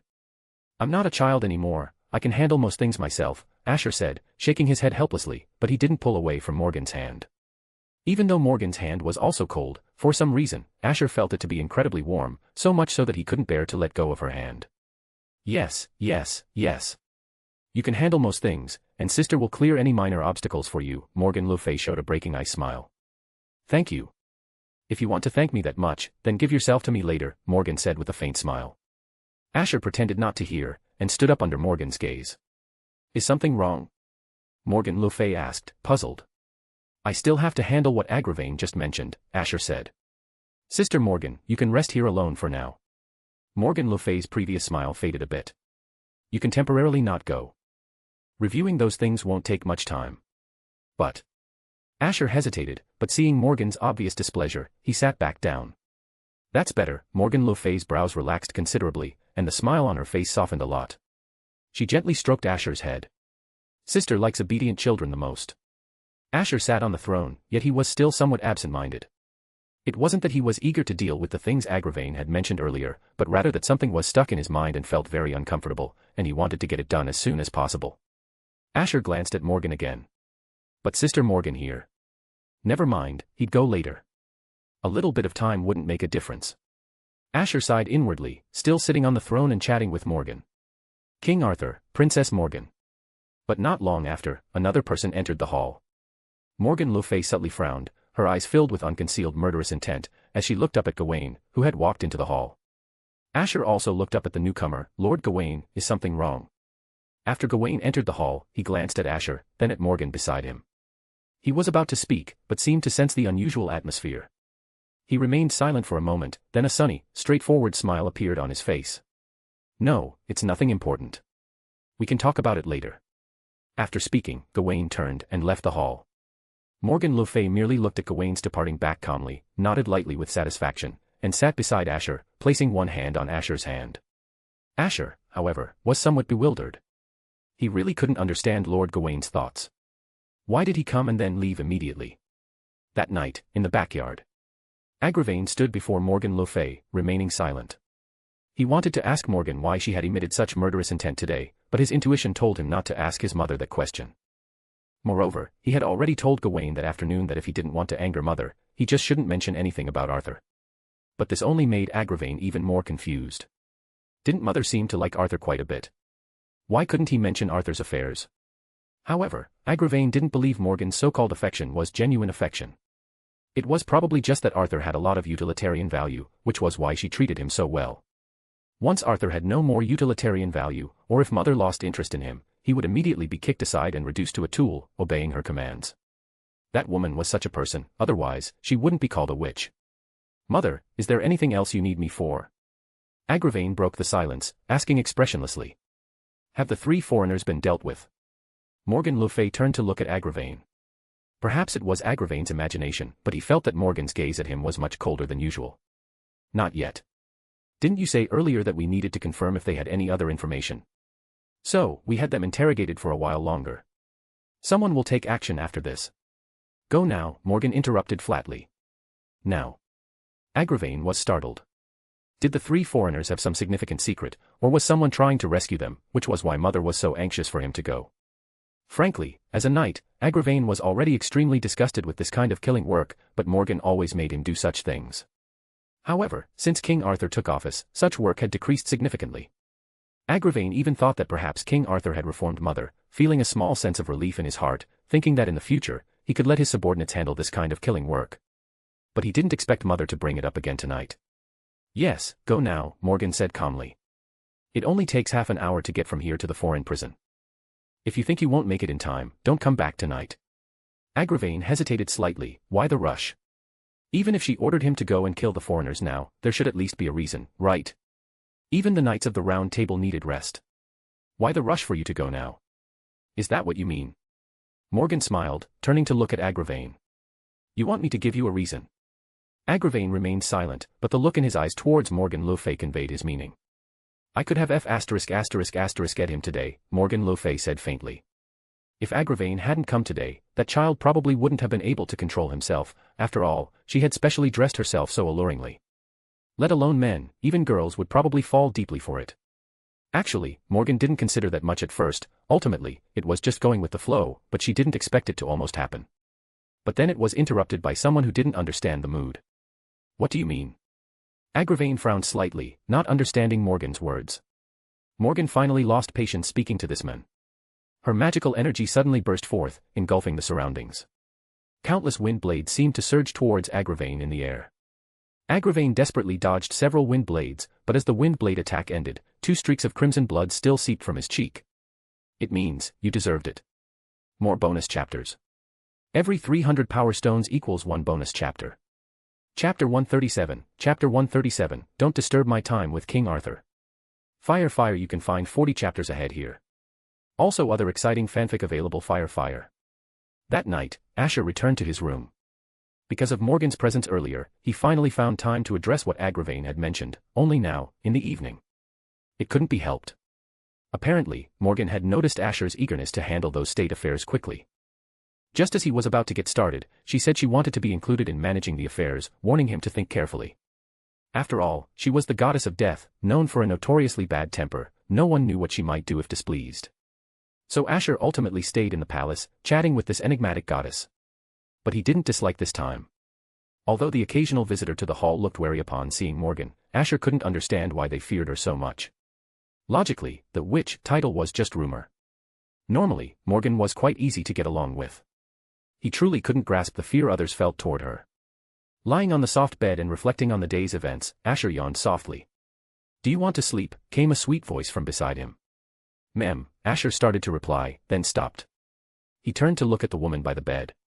Morgan le Fay gazed at Asher with a smile in her eyes. The soft cotton blanket gently covered her.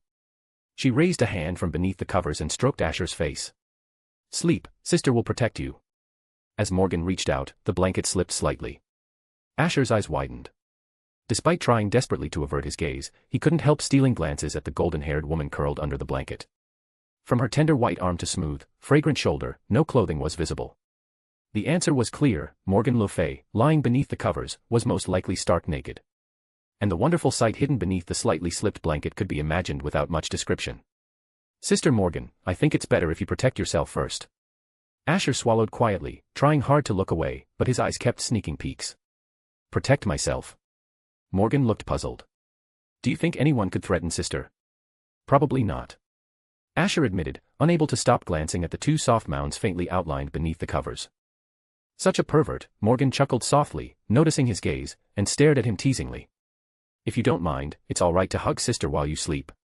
As she spoke, her other hand, still under the covers, took one of Asher's hands and placed it on her waist. "Hold my waist." Even through the fabric, he felt the pleasant sensation. His heart pounded uncontrollably, and as he hugged her slender waist, he was startled. Sensing his confusion, Morgan pulled the thin shoulder straps back onto her shoulders and teased, "Was your heart racing just now?" Under her gaze, Asher nodded softly. "My heart was indeed racing." "You're quite honest today," Morgan said in surprise. "Even if I said it wasn't, you wouldn't believe me, right?" Asher sighed. Should he say his resistance was too weak? Or that this goddess was just too alluring?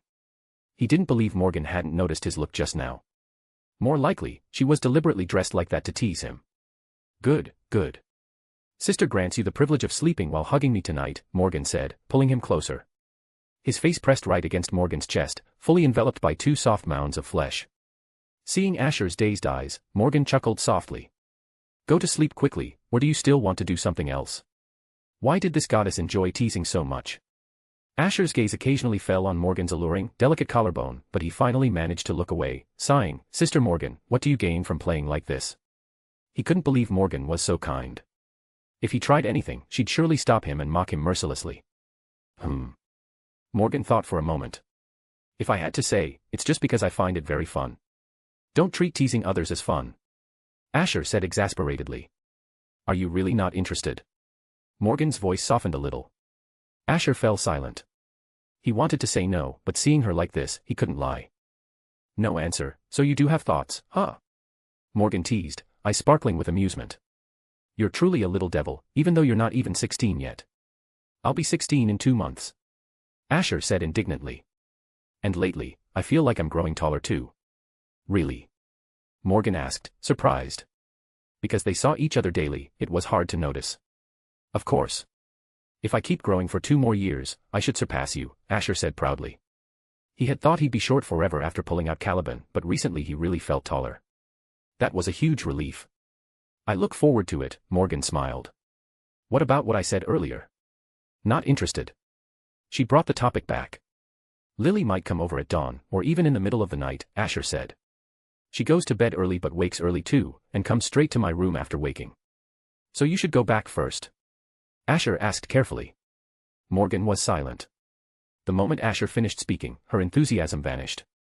She had no interest in doing anything with Asher while her sister watched. Others didn't matter, but with Lily, she had to be cautious. Sneaking around was one thing, but if Lily knew her elder sister sneaked into Arthur's room at night, her beautiful sister image would be destroyed. Moreover, if Asher married Lily later, and Lily remembered what her sister and husband did, her favorability might drop or she might turn dark. That would ruin Morgan's monogamy plan. Sister Morgan. Seeing her still silent, Asher called again. I'll go back later. You sleep first, Morgan said, her smile fading. Although somewhat helpless, she decided to endure it a while longer. Of course, if Asher couldn't resist, that would be an act of God. Morgan thought this, her ample chest still resting against Asher's. She looked into his eyes but saw he had already fallen asleep. This guy falls asleep too fast, huh? Morgan couldn't resist pinching his face gently. But sometimes, this was good. Her eyes softened. She held him close, enjoying the warmth. The next morning, Morgan stood before the long corridor, her expression cold as usual. Though stunning, none of the passing attendants dared meet her gaze. They quickened their pace, fearing the wrath of Britain's princess. But in truth, because of last night's events, Morgan was in a very good mood. It was just that no one dared approach her, giving an invisible pressure that made people think she was in a bad mood. Mother, Agravain began early work, walking along the corridor into the hall, and happened upon Morgan. Encounter any trouble? He asked quietly. Though he disliked her, Morgan's role was significant. What she had implemented so far benefited Britain. He felt he should help solve her problems if possible. Morgan seemed to recall yesterday's events. She gave Agravain a cold glance. None of your business. You can't help me either. Agravain raised an eyebrow, bristling at her disdain. His expression serious, he said, just tell me who you want me to deal with. Deal with? Morgan repeated playfully, then said faintly, I told you, you can't deal with it. Mind your own business. By the way, one more thing, she turned to him, eyes cold. Don't come to the hall to bother Arthur over every little thing. He has other matters. Other matters? Agravain frowned. What could be more important than daily state affairs? Lately in town. You and the others can handle those trivial matters. Only come to him for things truly unmanageable. Arthur has more to do than you imagine, Morgan interrupted. Enough. Withdraw. Her gaze was venomous, so fierce Agravain bit back words and nodded softly. Morgan looked up at the sky, murmuring, he should be awake by now, right? She turned and walked toward Asher's room. Agravain watched her leave, muttering, that woman is truly hard to understand. Gawain, approaching quietly, looked after Morgan with a deep gaze. Probably because what you said hit a nerve. I want to help her clear obstacles and make Britain prosper. Is that wrong? Agravain frowned. And saying Arthur has other things to do is truly strange. Gawain smiled bitterly, thinking that if he tried to solve Mother's problems, the foreigners would probably be back the next day. No. The first to throw Britain into chaos would probably be Mother herself. Only because Arthur was in charge did she slightly restrain her usual ruthless ways. If Arthur were gone, Gawain couldn't imagine the horrors to come. More bonus chapters. Every 300 power stones equals bonus chapter. Give me more power stones. Chapter 138, Chapter 138, Agravain, what are you doing, Agravain? Fire, you can find 40 chapters ahead here. Also other exciting fanfic available fire. That afternoon, Asher sat before the throne, feeling an inexplicable sense of strangeness. Why aren't Lord Agravain and Lord Gawain here today? How odd, he murmured to himself. Normally, Agravain would arrive around this time each day to report on the day's work, but today he was late. Could something have delayed them? Asher couldn't help but wonder. Perhaps they think they can handle those matters themselves, so they didn't come to bother you, Morgan said with a smile, feeling very pleased. Agravain, though stubborn, still understood reason. As for Gawain, she was quite relieved, that child was rather intelligent. Now, finally, no one would disturb them. Is that so? Asher frowned, still feeling that something wasn't quite right. Morgan le Fay sat close beside him, crossing her legs, and continued with a smile, of course. If it were something very important, how could they not come to you? That's true, Asher nodded slightly upon hearing this, then glanced at the woman beside him. He subconsciously looked down and saw Morgan le Fay was wearing a dress, her full, slender legs completely visible. Sister Morgan, it might be better not to cross your legs. It wouldn't be good if someone came in and saw, Asher kindly reminded her. It's fine, no one will be coming for a while, Morgan said casually, slowly swinging her crossed foot. The nail on her toe in the sandal was painted a seductive red, drawing extra attention. Perhaps someone will come to report something soon. Asher shook his head helplessly. You can never tell. Don't worry, no one will come, Morgan simply smiled faintly, her smile full of confidence. That confident. Asher frowned, then his gaze subconsciously fell on Morgan's constantly swinging foot. Because everyone knows you usually work hard, so if there's anything, they'll try to handle it themselves and won't bother you. Morgan noticed Asher's gaze, and a hint of pleasure appeared in her eyes, but she pretended not to notice, and continued slowly. Besides, they have their own things to be busy with. I see. Asher nodded gently in agreement, forcing his gaze away from Morgan. Thinking about it, it was true. Whether it was Agravain, Gawain, or anyone else, they needed their own free time. As expected, Sister Morgan thought things through thoroughly. Morgan stopped speaking. She remained seated with her legs crossed, turning her head to casually glance at Asher. She couldn't help but narrow her eyes, her body naturally relaxing as she leaned against Asher, enjoying the beautiful moment. Asher didn't say anything either, he was already used to Morgan's intimate gestures. By the way, why haven't I seen Lily these past 2 days? Morgan suddenly asked. Logically, as Asher's court steward, she should be by Asher's side during the day, but for 2 days, Lily had basically not been seen, which was indeed a bit strange. Lily has been teaching Princess Guinevere martial arts these past 2 days, Asher said. He had previously promised Guinevere that he would teach her martial arts, but often had people coming to him for other things after teaching for only a short while. So, Asher had no choice but to let Artoria take his place. After all, he had made a promise, and it wouldn't be good to back out now. Moreover, Lily's martial arts wouldn't be any worse than his. Is that so? Then let's go find them now, Morgan said after a moment of contemplation. Anyway, there's nothing to do just sitting here. Asher thought about it carefully, it was indeed true. No one had come to find him so late today, so there was probably nothing that needed his attention. It would be a good opportunity to see how Lily was teaching Guinevere. For some reason, he found the thought quite amusing. Give me a hand, my leg's a bit numb from sitting for so long, Morgan said, looking at Asher as he stood up. Leg numb. Asher wondered if his ears were playing tricks on him. The goddess of death saying her leg was numb from sitting too long. You might as well say you can't walk, Asher retorted, but still extended his hand to help Morgan le Fay up. Morgan blinked, looking at Asher, who was about to step forward. Her eyes flickered, and she suddenly squatted down. What's wrong, Sister Morgan? Asher found his hand grasped by Morgan, unable to move. He turned to look and saw her squatting on the ground. He quickly asked with concern. My leg's numb from sitting for too long, I can't walk. Morgan looked up. Carry me. Can't you make up a more believable lie? Asher muttered helplessly. But he still squatted down. Come on up. Morgan looked at Asher with a slight surprise, her eyes soft. He knows it's a lie, but he still agreed to my request. This child is truly kind. Morgan le Fay wrapped her arms around Asher's neck. She suddenly thought of something and added, let me tell you first, if you can't carry me now or if you dare to complain that I'm heavy, you're dead. Got it, got it. You're not that heavy. Asher placed his hands on Morgan's full, smooth thighs, leaned slightly forward, and stood up. You have good stamina, Morgan said in surprise. I am the white dragon's body, after all. Carrying a person is no problem. Asher's voice grew a bit prouder at the end. But you're not tall enough, Morgan said with a smile. Sister.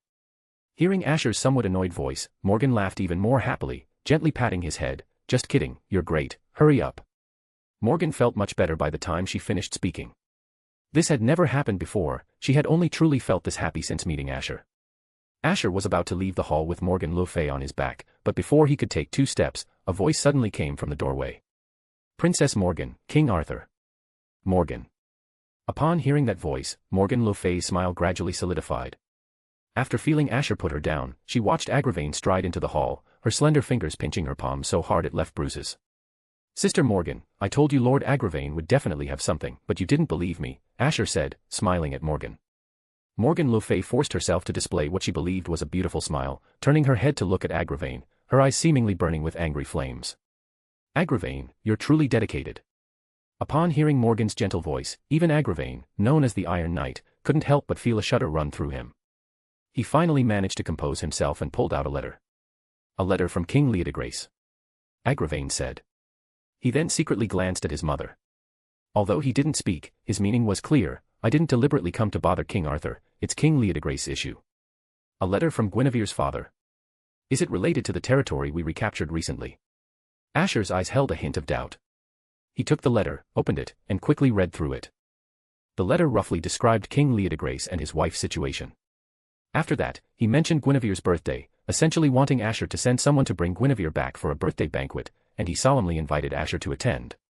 Morgan le Fay leaned closer and glanced at it, muttering to herself, what is that old man up to? Guinevere's birthday, so having Asher send someone to bring Guinevere back was understandable, but why invite Asher to attend as well? The date is 2 days from now. I'll go then. Asher folded the letter back up and put it away, looking at Agravain. Thank you for your hard work, Lord Agravain. No, it's nothing, Agravain shook his head. Just doing my duty. I'll go with you 2 days later, Morgan le Fay said. Asher thought for a moment, then nodded. He wasn't very familiar with the etiquette between these nobles.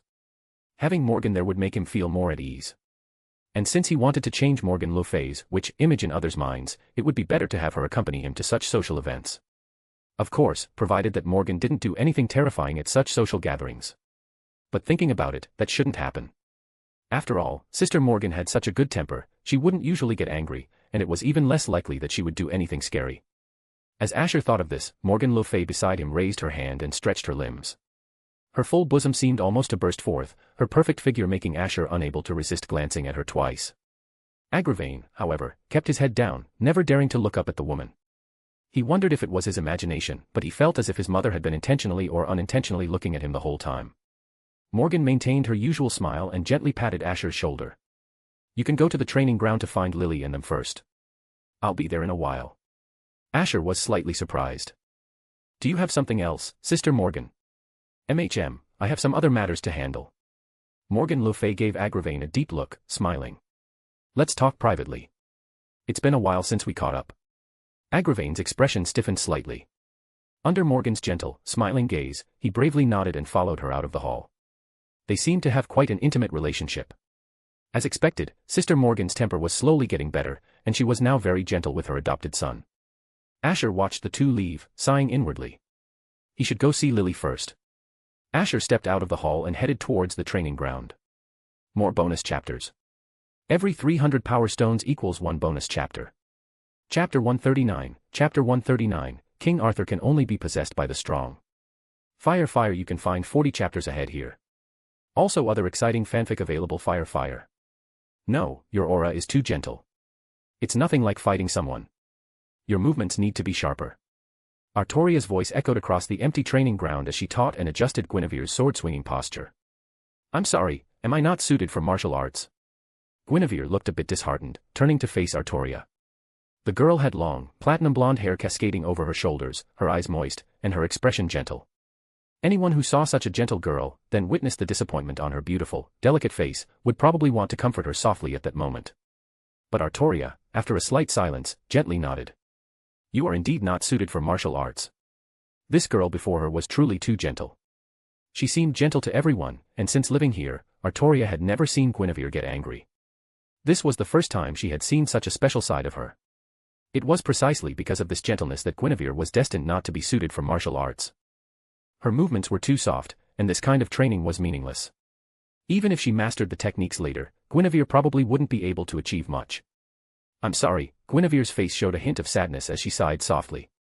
I understand all the techniques you explained, but why can't I achieve that effect? Perhaps it's because you lack that kind of aura.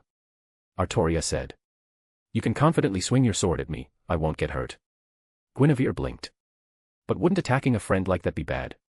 What if I really get hurt? With the healing effect of the runes, even if I get hurt, I can heal immediately. Artoria paused slightly. And with your current ability, it's impossible for you to hit me. But Guinevere seemed about to say something more. Artoria thought for a moment, then said, or how about you treat me as an enemy? Guinevere tilted her head, looking very troubled. It was easy to say, but how could she treat the friend who had painstakingly taught her for the past 2 days as an enemy? Just as she was still troubled, Asher happened to walk into the training ground not far away. Guinevere's eyes brightened slightly. A love rival. Artoria. Do you like Asher? After a moment, Artoria asked. I don't dislike him. Arthur is a very excellent person, but it hasn't reached the point of liking him yet, Guinevere said, turning to look at Asher who was walking towards them. She remembered that day at the ball when Arthur, as if possessed, took her hand and danced, looking very clumsy. No, not just clumsy in appearance, he was quite clumsy to begin with. Otherwise, he wouldn't have mistaken someone else. It was said that the person Arthur was looking for that day was Princess Morgan. I think he's more like a younger brother, Guinevere continued. A younger brother? Artoria's Ahog wiggled slightly. She lowered her head in thought for a moment, then looked up and said, if he can only acknowledge one person as an older sister, what if that person arises between you and me? How about such an enemy? Guinevere thought for a moment, her eyes slowly brightening. Let's try again. She raised her sword against Artoria, her gaze fixed forward. Arthur only had one older sister, and that person would emerge between her and Artoria. Only by defeating her could she become Arthur's older sister. Guinevere's previously gentle expression became much more focused. She raised her sword and slashed at Artoria. Good momentum, Artoria nodded slightly, raising her sword to block Guinevere's strike. Asher quickly walked into the training ground, sat down not far from the two, and rested his chin in his hand, observing their battle. As expected, Lily is better at teaching, and Princess Guinevere's aura seems quite good now too. Asher watched the two girls fighting, secretly admiring them in his heart. When he had taught Guinevere before, her attacks were always soft and weak, but now they looked much sharper. He really didn't know how Lily managed it. Their battle lasted several minutes before finally ending. Artoria had noticed Asher's presence early on and was now walking towards him. You've worked hard, Asher said with a smile. Artoria shook her head. It's nothing, just to give you time to deal with other things. This Ahokchan is truly very straightforward. Looking at Artoria's serious expression and the sweat trickling down her forehead, he couldn't help but smile, taking out a face towel and offering it to her. Thank you, Artoria returned a faint smile, taking the face towel Asher offered. You two get along so well, Guinevere emerged from behind Artoria, eyeing Asher with a gentle smile. This level is quite normal, right? Asher said as he took out a second face towel and handed it to Guinevere. Thank you, Guinevere smiled as she took the towel, tilting her head slightly to wipe away the glistening sweat beads trickling down her fair neck. Almost every one of her movements was elegant, so much so that Asher's gaze couldn't help but linger on her delicate collarbone for a moment. Guinevere noticed Asher's gaze, but only smiled faintly, folding the face towel and putting it away. By the way, why are you free to come to the training ground so early today? Previously, Asher rarely came to the training ground so early. He usually arrived near dusk, but today was much earlier than usual. I don't have much to do today, and it was too boring staying in the hall alone, so I came early to take a look, Asher said. It looks like you've been practicing quite well. That's all thanks to Lily's good teaching, Guinevere said, tilting her head towards Artoria beside her. Asher looked left and right, thinking to himself, why does the atmosphere seem a bit gay? Just then, Morgan le Fay also walked into the training ground. It looks like you two are getting along quite well, Morgan le Fay glanced at Guinevere a few times, then withdrew her gaze, looking at Asher with a radiant smile. I just arrived not long ago, Asher said. Lily is a great teacher. When I arrived, Princess Guinevere's swordsmanship already looked quite impressive. Morgan stroked Artoria's head, her eyes soft. If that's the case, my children can also be taught by Lily in the future. Your children? Asher was slightly startled. Their current strength shouldn't require Lily to teach them, should it? Morgan's eyes flickered. She merely smiled and said nothing. These people don't need Lily to teach them now, but perhaps they will in the future. By the way, what were you looking for Agravain just now, Sister Morgan? Asher suddenly remembered Morgan's private conversation with Agravain earlier. Are you curious? Morgan tilted her head slightly, observing Asher's expression, seemingly trying to discern something from his face. Just a little bit, Asher said, pausing slightly, then continued, if it's inconvenient, then never mind. Just a little curious. Morgan le Fay extended a finger and poked Asher's face. Could it be jealousy? Jealousy. Asher's expression stiffened slightly, then he waved his hand. How could that be? Agravain is your adopted son. Why would I be jealous of him? I was just a little curious, thinking that if there was any trouble, perhaps I could help. Morgan gave Asher a meaningful look, then smiled faintly. If an adopted son isn't enough, then a Shishou and disciple probably aren't either, right? Asher. Suddenly bringing up the matter of his Shishou now was like hitting Asher's vital point, leaving him speechless for a moment. I see. A mature older sister will occasionally tease her younger brother. Artoria gently nodded while observing their conversation. Lily, what random things are you remembering? Asher gave Artoria a speechless look. What's the necessary connection between teasing someone and being a mature older sister? Your imperial sister is dark-hearted, simply taking pleasure in provoking others. Let's go.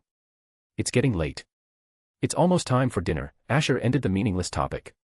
Artoria's eyes remained calm, and she nodded lightly, but if one looked closely, they would notice the eager glow in her eyes.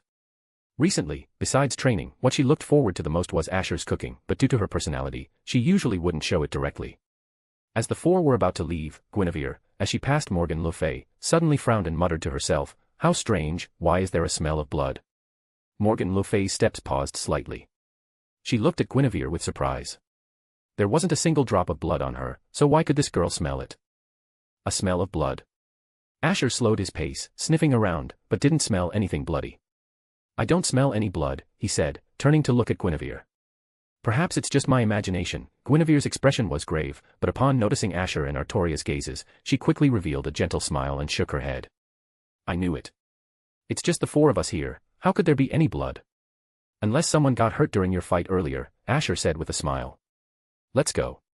With that, he walked ahead first, followed closely by Artoria. Morgan le Fay deliberately slowed her pace because Guinevere glanced at her again, clearly wanting to say something privately. You have a very dangerous ability, Morgan le Fay said, casting Guinevere a faint glance. It's a very dangerous ability, for both others and yourself. Was it indeed the scent of blood coming from you? Guinevere looked at the proud woman beside her. I remember Arthur saying earlier that you went to find Agravain, so, this scent of blood is related to him. Guinevere suddenly stopped speaking. Morgan le Fay placed an index finger gently on Guinevere's lips to silence her. Morgan's face revealed a captivating smile, her beautiful eyes holding a hint of gentleness. Just pretend you don't know anything, like just now. You're a smart child, aren't you? Sister Morgan, hurry up. Asher called from not far away. Coming. So impatient, Morgan smiled faintly, her finger gently stroking Guinevere's fair cheek. Let's go. Guinevere followed behind Morgan, looking deeply at the woman. She still couldn't understand why this woman, known as the witch, was so close to King Arthur. Was she trying to gain some benefit from him? Arthur must have been deceived by the facade Morgan presented to him. From the first moment she met Morgan, she could feel the terrifying aura Morgan carried. There must be some purpose behind her approaching Arthur. After this birthday banquet, she would return to Camelot with Arthur. She had to stop Morgan's evil plan, no matter what. Guinevere subtly clenched her fist, her expression gentle, but her heart secretly resolute. The next day, Asher and the others prepared to go to the kingdom of Leodegrace, first to send Guinevere back, and second to attend her birthday banquet. This was an invitation from King Leodegrace, so Asher had to go. He wanted to know what this king was truly thinking and why he had taken the initiative to attack and capture a territory at that time. Because with him setting an example, others among the tribes had also begun to stir. Even if they were unwilling to hand over their tribes to King Arthur, they were still very tempted by new territories. Moreover, they knew well that they would have to face this issue sooner or later. Whether to betray the country or choose to submit. And the reason why the tribal kings considered this so seriously was because of King Leodegrace's capture of the territory. Asher truly couldn't understand why the other party was helping him so much. Is it just because his daughter is with me? Asher often thought this way. After the attendants led out the horses, Asher, accompanied by several knights of the Round Table, arrived at the city gate. Lord Agravain, you seem to be in a bad mood today. Has something happened? For some reason, Asher felt that the Iron Knight following behind him seemed to be in a considerably bad mood. Thank you for your concern, Your Majesty. I'm fine, Agravain said, then secretly glanced at Morgan beside him. Please be careful on this journey. The foreign races have not yet been eliminated, so there may be danger on the way. It's fine. Don't look at me like this, I can protect myself, and Sister Morgan is also here, she'll protect us, Asher said with a smile. Agravain gave Morgan a strange look. This woman protecting others, that was truly hard to imagine. And it was quite strange that his mother, who rarely left the royal city, would choose to come along. Does she have another plan? Do you have a problem? Morgan looked at Agravain with a sweet smile. Agravain collected himself and calmly shook his head, no. But as he shook his head, as if recalling some unpleasant events from yesterday, Agravain's body trembled slightly. Let's go, Arthur, Milo's sweet voice came from beside him. Asher nodded, spurring his horse out of the city gate. Artoria and Guinevere followed closely behind. Do you remember what I told you? Morgan le Fay tilted her head and looked at Milo. Yes, Milo said with a smile, if it's for Arthur, I'm happy to help. I'll draw out those two tribal leaders attending the banquet, she said again. My father had some connections with Duke Bell during his lifetime. It shouldn't be difficult to draw him out. The other one might be a bit more troublesome, but it's not impossible. Morgan le Fay withdrew her gaze and said faintly, let's go. Although not entirely satisfied with Milo's earlier remark about being for Arthur, Morgan temporarily pretended not to hear it, as she still needed Milo's help this time. Sister Morgan, you're so slow, Asher turned to look at Morgan le Fay, who was chasing him on horseback. After all, I'm not a knight. I'm not particularly familiar with horses, Morgan smiled faintly, not annoyed. Arthur's horsemanship has improved a lot compared to before. Milo quickly caught up to Asher on horseback, her pink hair fluttering slightly in the wind. She wore a black uniform dress, with the top two buttons of her full bust unbuttoned, revealing a glimpse of her milky white cleavage. The skirt barely covered her upper thighs, exposing a pair of full, long, fair legs, with a black thigh ring on one leg making her already snowy skin appear even more striking. And because she was riding a horse, Milo's ample chest bounced up and down. Even when Asher looked straight ahead, he could feel the two hearts beside him. After enduring for a while, he finally couldn't resist glancing at the girl beside him, then quickly looked away, pretending not to notice. How lustful. Secretly watching a woman's chest while riding a horse is not gentlemanly behavior. Morgan le Fay's faint voice immediately came from behind. Is Sister Morgan staring at me? She noticed even that. I'm going ahead to catch up with Lily and the others, Asher said, a little embarrassed, then spurred his horse to gallop faster towards the front. Guinevere, not very good at riding horses, was sitting behind Artoria. The white horse named Duin Stallion ran so fast that they were almost out of sight in a blink. Arthur is really innocent, Milo said, looking at Asher chasing Artoria on horseback, a faint smile on her face. If it were the noble scions she used to know, their gaze would probably be glued to her by now, unable to move. Milo didn't think this was because Arthur wasn't interested in her. If he wasn't interested, he wouldn't have been peeking at her just now. His running away now was just because he was easily shy. He was becoming more and more to her liking. Milo subtly licked her vivid lips, but suddenly felt a chill down her spine. When she turned to look, she immediately saw Morgan le Fay's cold gaze. Morgan examined Milo's attire, then said faintly, maintain a distance of at least 10 meters from Arthur until we reach the kingdom of Leah de Grace. As she spoke, Morgan le Fay secretly noted this lesson. Even though her advantages were greater than Milo's, they weren't highlighted at all. Instead, she wore a relatively conservative dress, which was truly a misstep. But this was not a big deal. In this world, strength reigned supreme. Milo's strength dictated that she could only act sneakily, while Morgan could act openly. After speaking, Morgan rode off, leaving Milo staring at Morgan le Fay's back with resentment, but helpless. Who made the other party so powerful? This ensured Morgan would hold the dominant position. Asher quickly noticed Morgan catching up beside him, so he turned his head to look at her, curiously asking, I think I just saw you talking to Milo. Yes, she had some confusions, so I answered them for her, Morgan le Fay said. Asher looked at Morgan in surprise. When did your relationship with Sir Milo become so good? Our relationship has always been pretty good, Morgan said with a sweet smile. Probably because I have a relatively good temper. I see. Asher showed a thoughtful expression. He looked back at Milo, who had caught up to them not far behind but hadn't gotten a single bit closer. He couldn't help but feel a little confused. Why is Sir Milo so far away from us? Perhaps she's thinking. It's better not to disturb her right now, Morgan raised a hand to block Asher's sight, smiling faintly. She's currently thinking about the questions I just answered for her. I see, then I won't disturb her, Asher nodded gently, withdrawing his gaze. To still be answering Milo's confusions while on the road, truly worthy of Morgan le Fay. He believed that if things continued this way, everyone would soon understand Morgan's goodness, instead of treating her as a witch. Glancing at Morgan le Fay beside him, who wore a gentle smile and appeared exceptionally warm in the sunlight, Asher couldn't help but sigh inwardly.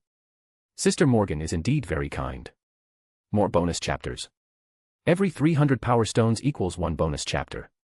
Chapter 140, Chapter 140, See No Evil. Fire, you can find 40 chapters ahead here. Also other exciting fanfic available. Fire. Are you done with your work? Gawain was just finishing his day's work. When he finally had some free time, he stretched his arms and turned to Agravain, who was sitting nearby, asking. Almost, Agravain snapped out of his thoughts, tapping his pen lightly on the table, a contemplative look on his face. After a moment, he murmured to himself, it's truly hard to understand why Mother doesn't want us to seek out King Arthur. She didn't even let us accompany them to this birthday banquet. That woman must have her own thoughts. Even if we speculate now, it might not be correct, Gawain smiled. And with her there, Arthur won't be in any trouble. You believe that woman will protect Arthur? Agravain frowned. That's quite a naive thought, Gawain. Gawain was slightly taken aback, then quickly smiled. Pay more attention to the people around you, Agravain. He wasn't the naive one, Agravain was. What do you mean? Agravain asked. Gawain just shook his head, saying nothing more. If he continued speaking now, and Mother found out, she would probably find him an eyesore. To survive under that woman's thumb, one needed to know how to read the room. By the way, are you feeling better now? As if sensing that Agravain was about to continue the previous topic, Gawain casually changed the subject. Agravain shuddered slightly, as if remembering a terrifying memory.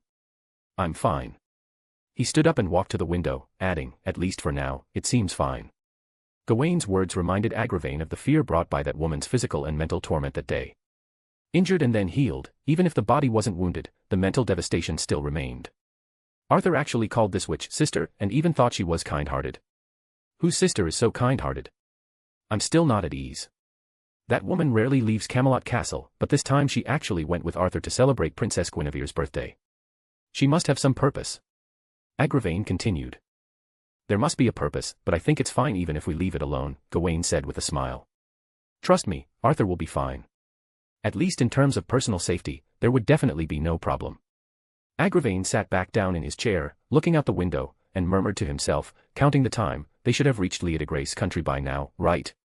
I hope they have a safe journey, Gawain whispered. Yes, I hope Arthur returns safely. No, I mean. Gawain turned to look at Agravain. I hope those tribal chiefs and nobles have a safe journey. Asher and his companions walked along a spacious road.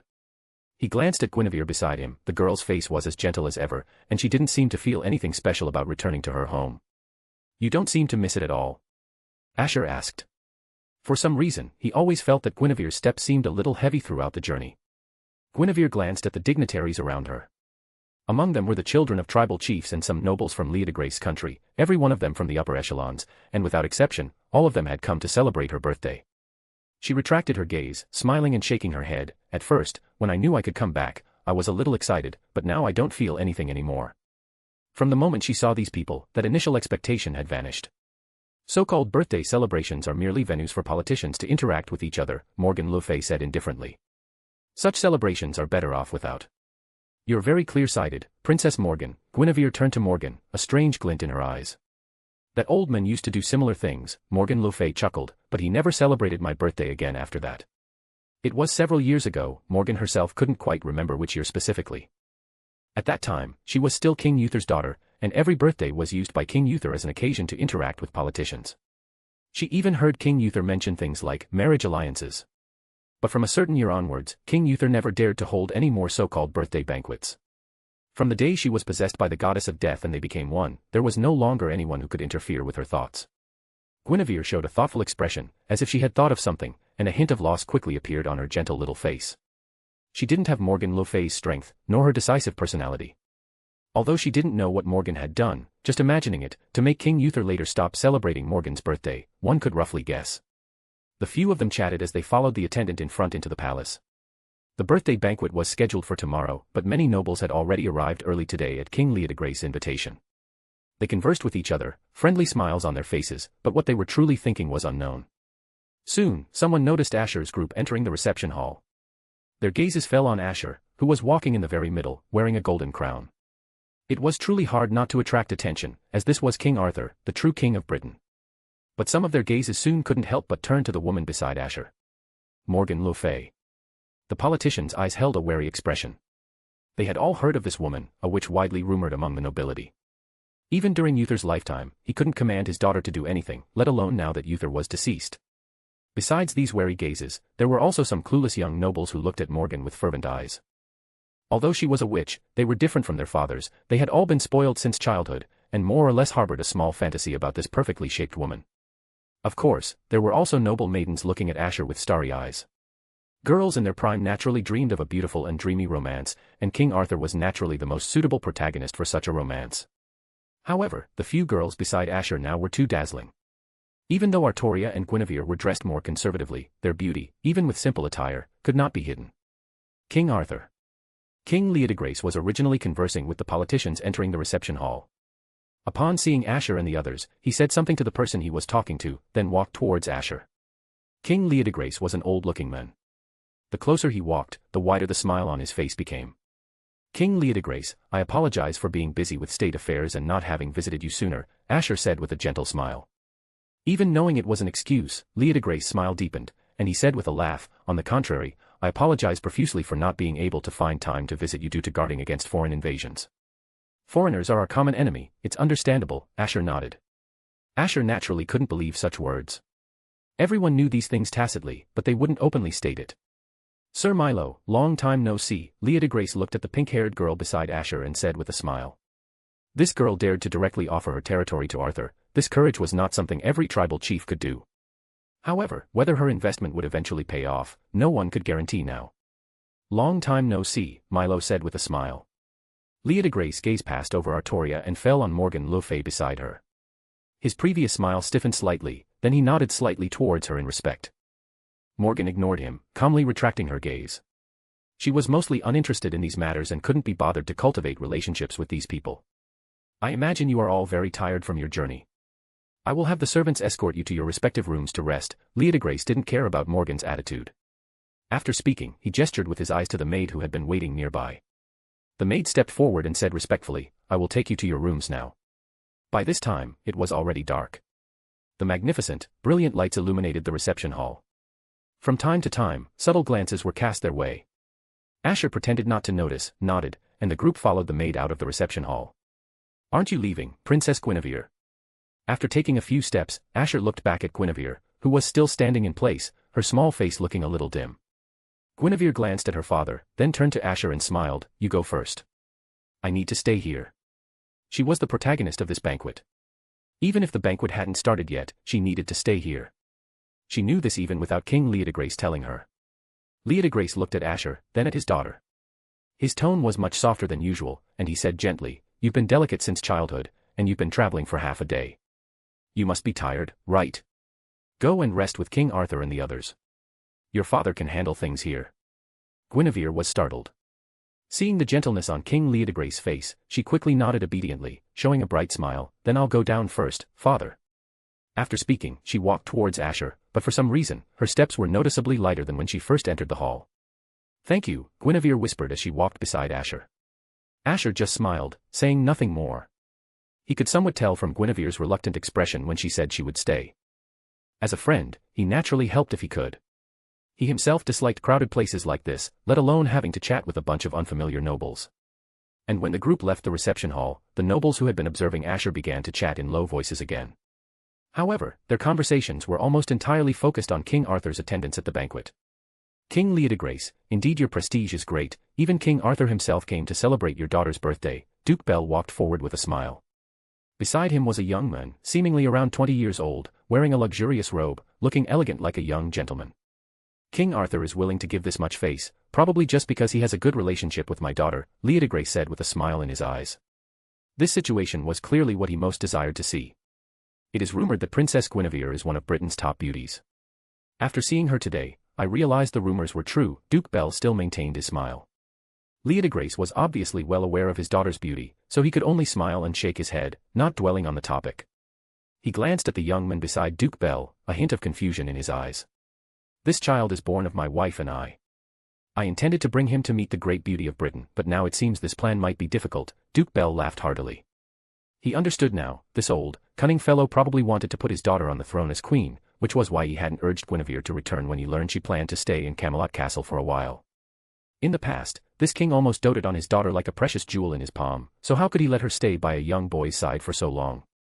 But if that person was King Arthur, it was understandable.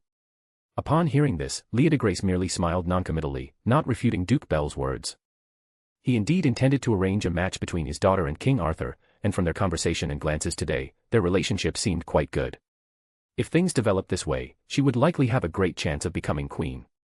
After all, from his observations just now, among the girls around Arthur, probably only Sir Milo could compete with his daughter. As for the court stewardess next to King Arthur, she looked too young, clearly not within the scope of concern. And Princess Morgan, needless to say, that woman couldn't possibly fancy a child like Arthur, who was not even 16. After all, whether that woman even had the concept of love in her mind was still debatable. What are you thinking about? Duke Bell asked, looking at Leodegrace's thoughtful expression. It's quite strange, why would that, which follow Arthur? Leodegrace deliberately lowered his voice when he said, which? Could it be that King Arthur is being threatened? He then offered his speculation. Duke Bell's smile faded a bit, and he shook his head, saying, Merlin once said that whoever pulls out the Caliban will become the true king. How could King Arthur possibly be threatened by a mere witch? Leodegrace's eyes grew even more confused. Then why is she accompanying King Arthur? It seems she's responsible for protecting King Arthur, right? Leodegrace said, with a hint of jest, could it be that even the witch obeys King Arthur? Duke Bell merely smiled, saying nothing. He couldn't possibly believe that witch would obey anyone else's words, such a thing was completely unimaginable. Father, I always feel they are very close. Could it be a secret lover relationship? Or, that witch is interested in King Arthur and wants his body or something? That's why she came to the banquet with him. Duke Bell's son, named Bert, who had been silent, tried to say. Nonsense, how is that possible? Duke Bell looked at his son, Bert, with disappointment in his eyes. We are seriously discussing a problem, and you are talking about such unrealistic ideas. No, this is no longer unrealistic, it's a fantasy. How can I trust you to inherit the leadership position later if you're like this? He's truly a child with wild ideas, Leodegrace laughed. But such a thing is indeed impossible. That tyrannical and ruthless Morgan le Fay could never like anyone else. She only cares about her own interests, Leodegrace continued. Indeed, you've seen my folly, Duke Bell said, patting Bert's head. We'll be going now. I wish you success. He was, of course, referring to Guinevere becoming queen. Then I shall take your auspicious words, Leodegrace said. As he watched the father and son return to the hall to chat with others, a sarcastic smile appeared on his face. That which followed King Arthur to the birthday banquet because she liked him. Duke Bell's son must have lost his mind to come up with something like that. But then again, given that Duke Bell was suspected of colluding with foreigners, he must have had a rough time recently, so it was not surprising that his mind was a bit unstable. It feels too tight. If only it could be a little looser. Morgan le Fay stood in a room, looking slightly troubled as she gazed at herself in the mirror. She was wearing a pure white dress, a garment that at first glance felt quite innocent, and one of Guinevere's favorite dresses. Yet, on Morgan le Fay, it looked exceptionally seductive and alluring. Her full, soft chest was completely unrestrained, as if it could burst out at any moment. Isn't there a slightly looser dress? She turned to look at Guinevere behind her. I'm sorry, this is already my largest size dress. Guinevere's eyes were filled with regret as she finished speaking, the gentle expression on her face fading considerably, looking somewhat defeated. She glanced at Morgan le Fay's ample chest, then looked down at her own, sighing softly in her heart, but still maintaining a gentle smile. I'll have a servant prepare 2 more suitable dresses for you in a moment. Thank you in advance, then, Morgan returned with a smile. Why did you specifically change clothes? Aren't you going to change into a ball gown tomorrow night anyway? Asher sat on the edge of the bed, looking at Morgan le Fay and asking. You wouldn't understand, it's a woman's secret, Morgan said with a mysterious smile. Inspired by Milo's previous attire, she wanted to wear something more revealing. Of course, she couldn't directly tell Asher that. Women have many secrets, Arthur. Milo quietly moved to sit beside Asher, her cheek subtly nearing him. Do you want me to tell you? Asher leaned back, reminding her, you're too close. It's fine, I don't mind. Seeing Asher's small eyes seemingly having nowhere to rest, Milo's smile widened a bit, and a sense of delight surged within her. She was about to continue her playful offense, but at that moment, she suddenly noticed Morgan le Fay's gaze. Milo's smile stiffened slightly, and she subtly glanced toward Morgan le Fay. After a brief silence, Milo moved back again, maintaining a certain distance from Asher. What happened suddenly? Asher looked at Milo, who was leaving the room, puzzled. Perhaps Sir Milo herself realized that her actions just now were impolite. Morgan glanced at Milo indifferently, then smiled and said, never mind that, do you think this dress suits sister? As Morgan le Fay spoke, she lifted the hem of the pure white dress, subtly revealing a pair of fair, delicate legs. Asher's gaze couldn't help but linger on Morgan le Fay for several moments, unsure where to look first. It was clearly such an innocent dress, so why did it become so erotic when Sister Morgan wore it? Want to get a closer look? Morgan le Fay pressed her advantage, taking a step forward as if to approach Asher. Princess Morgan, this dress is too tight.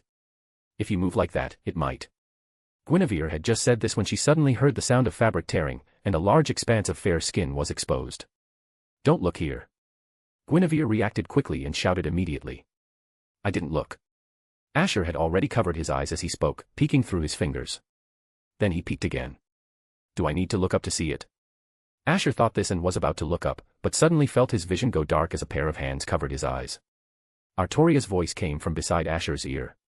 See no evil. More bonus chapters. Every 300 power stones equals 1 bonus chapter. Chapter 141, Chapter 141, if you can talk, talk more.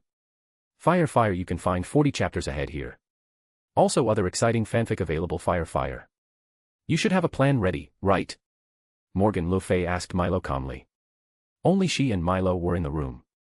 Asher had gone out for a stroll with Artoria earlier, and Guinevere had gone to instruct the servants to prepare clothes for Morgan. Of course, after all, this doesn't require much of a plan, Milo said with a smile. It's just about calling out Duke Bell and another tribal chief. My father had a good private relationship with Duke Bell before he died, so it won't be difficult to trick him out. As for the other person, I naturally have my ways. Then I'll leave it to you. I'll wait for you on the south side of the manor, Morgan le Fay said. Mem, please rest assured, I'll definitely be able to bring them out. However, making them swear an oath might be up to you, Milo smiled sweetly. Princess Morgan, it should be no problem, right? You don't need to worry about such things, Morgan said indifferently. That's for the best, Milo said, then stood up and prepared to leave the room, but Morgan called her back. Wait here first. Someone will send clothes over in a moment. Milo was slightly startled. Send clothes over? Why would she make me stay here? You're dressed too conspicuously. It might affect the plan later. I've already had Guinevere prepare less noticeable clothes for you. You can change into them in a moment, Morgan le Fay said casually, playing with a strand of her hair. Too conspicuous? Clearly, she just didn't want her to dress too beautifully and tempt King Arthur, right? Milo's eyes held indignation. Morgan raised her gaze and looked at her coldly. Do you have an objection? No. None, Milo averted her gaze. Changing clothes or whatever didn't matter. Anyway, she'd have plenty of opportunities in the future, as she lived in the room next to King Arthur's. The main goal this time wasn't to increase King Arthur's favorability but to help him acquire new territories by bringing the territories controlled by those two chiefs, who were suspected of colluding with foreigners, under his control. By the way, you should know to keep this secret, Morgan said again. Milo nodded. Can't let King Arthur know about this. I understand. Milo was actually a bit confused by Morgan's thoughts. Even if King Arthur knew they acquired the territory through dirty means, it wouldn't change anything, would it? The deed was already done, and there was nothing he could do even if he was unwilling. However, Morgan was extremely firm about concealing this plan from King Arthur, which greatly puzzled Milo. Morgan didn't explain much, merely squinting her eyes, enjoying the brief tranquility, waiting for Guinevere's clothes to arrive. Asher stood on the palace balcony, staring blankly at the garden below. The reception hall must be quite lively now. By tomorrow, even the garden would be bustling, as tomorrow was Guinevere's birthday banquet. What are you thinking about? Artoria's voice came from beside him.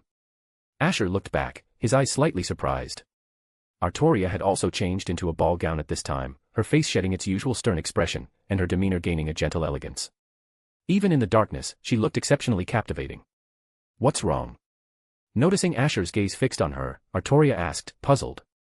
It feels quite rare. I think this is the first time I've seen you in a dress, Asher said, unable to resist looking at her a few more times. Normally, Artoria, as the court steward, often stayed by Asher's side, which meant he rarely paid much attention to the girl. Seeing her in a ball gown today, she looked like a completely different person, her demeanor had entirely changed. The attendant just sent it over, saying Guinevere prepared it for me, so I tried it on, Artoria replied. She then stared closely into Asher's eyes for a moment. Your eyes are darting around. Are you shy? Lily, can you stop being alert when you shouldn't be? It's embarrassing for me, Asher said helplessly. So you are shy? I think any normal person would be shy when an opposite-sex person is this close, so. Asher pressed his hands on Artoria's shoulders, pushing her away slightly.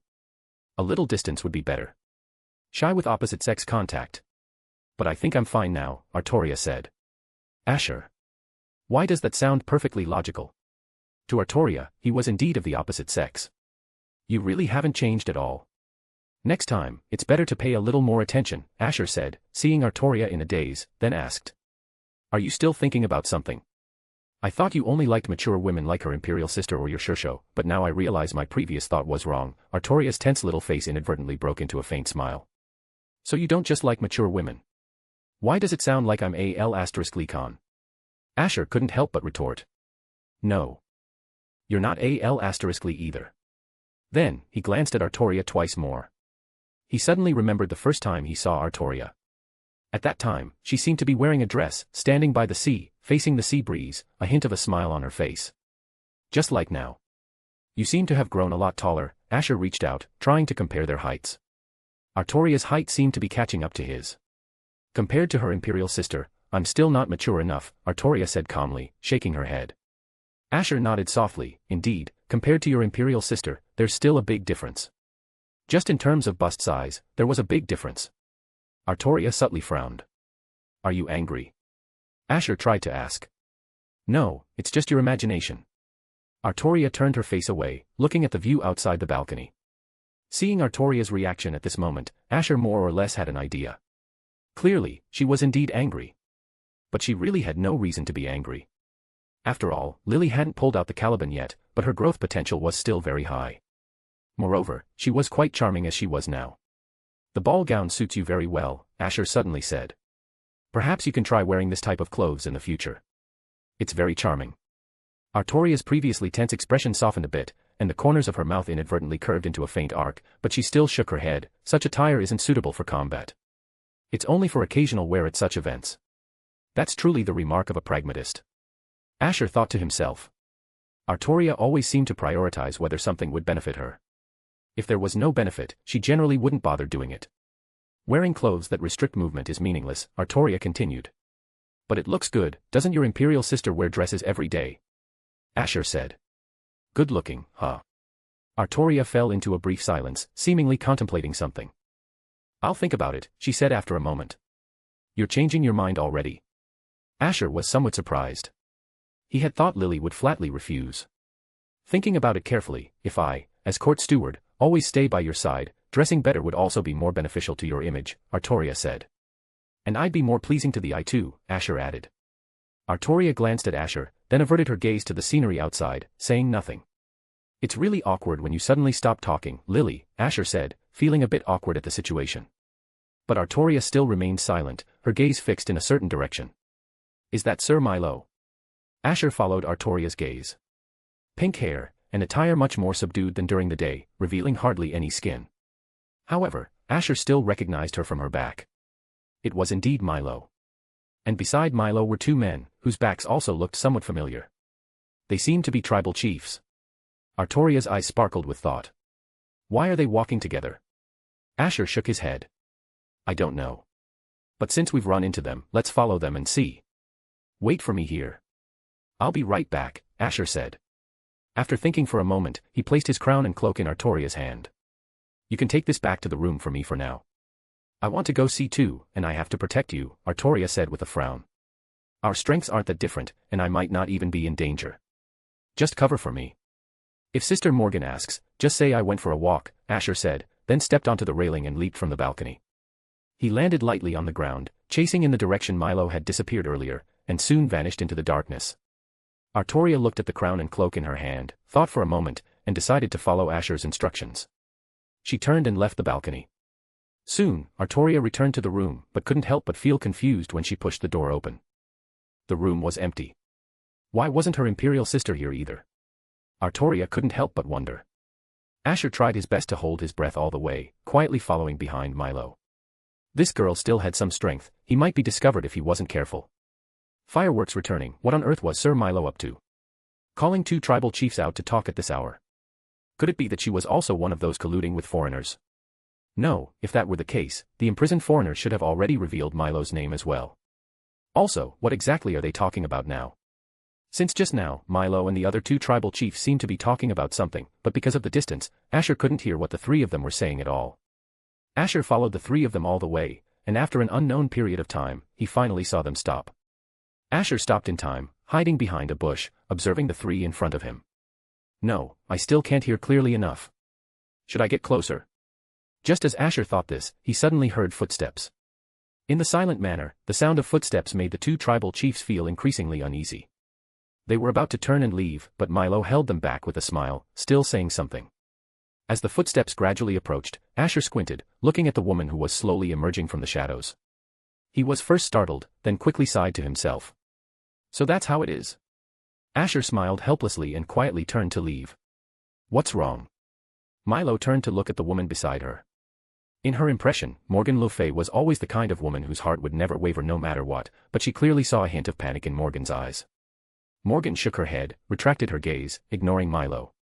Instead, she turned to look at the two men trying to escape, and said coldly, "Give up. You should know why I had Milo bring you out."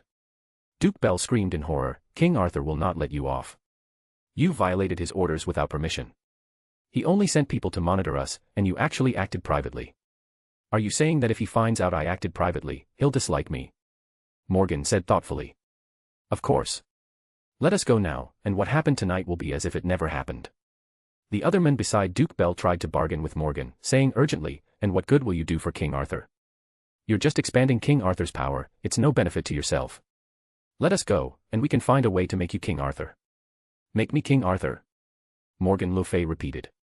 "Yes, make you King Arthur." Duke Bell took over, staring at Morgan le Fay, alluringly saying, "King Uther was unwilling to pass the throne to you even on his deathbed. You must have harbored resentment all this time, right?" This is only natural. Anyone would feel unbalanced being robbed of the King Arthur position by a mere brat who pulled out the Caliban halfway, and a flirtatious brat at that. Flirtatious.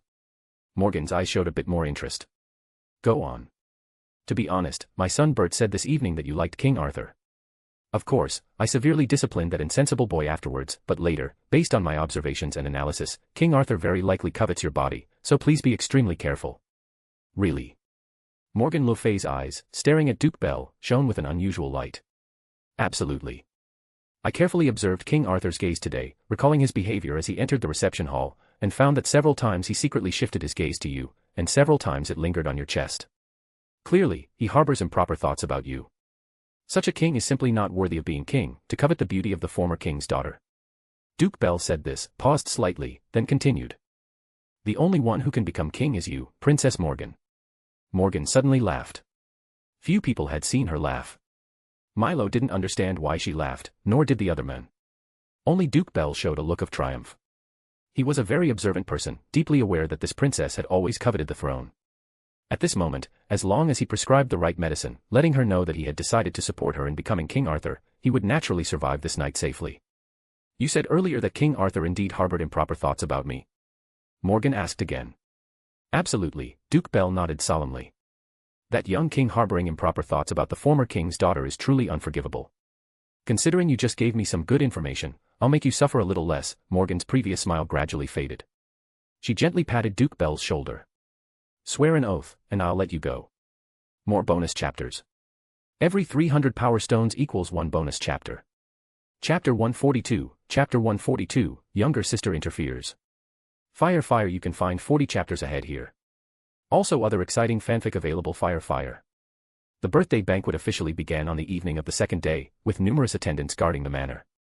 Many nobles approached Asher to converse with him, and Asher politely responded to each of them. However, after a while, Asher began to grow impatient.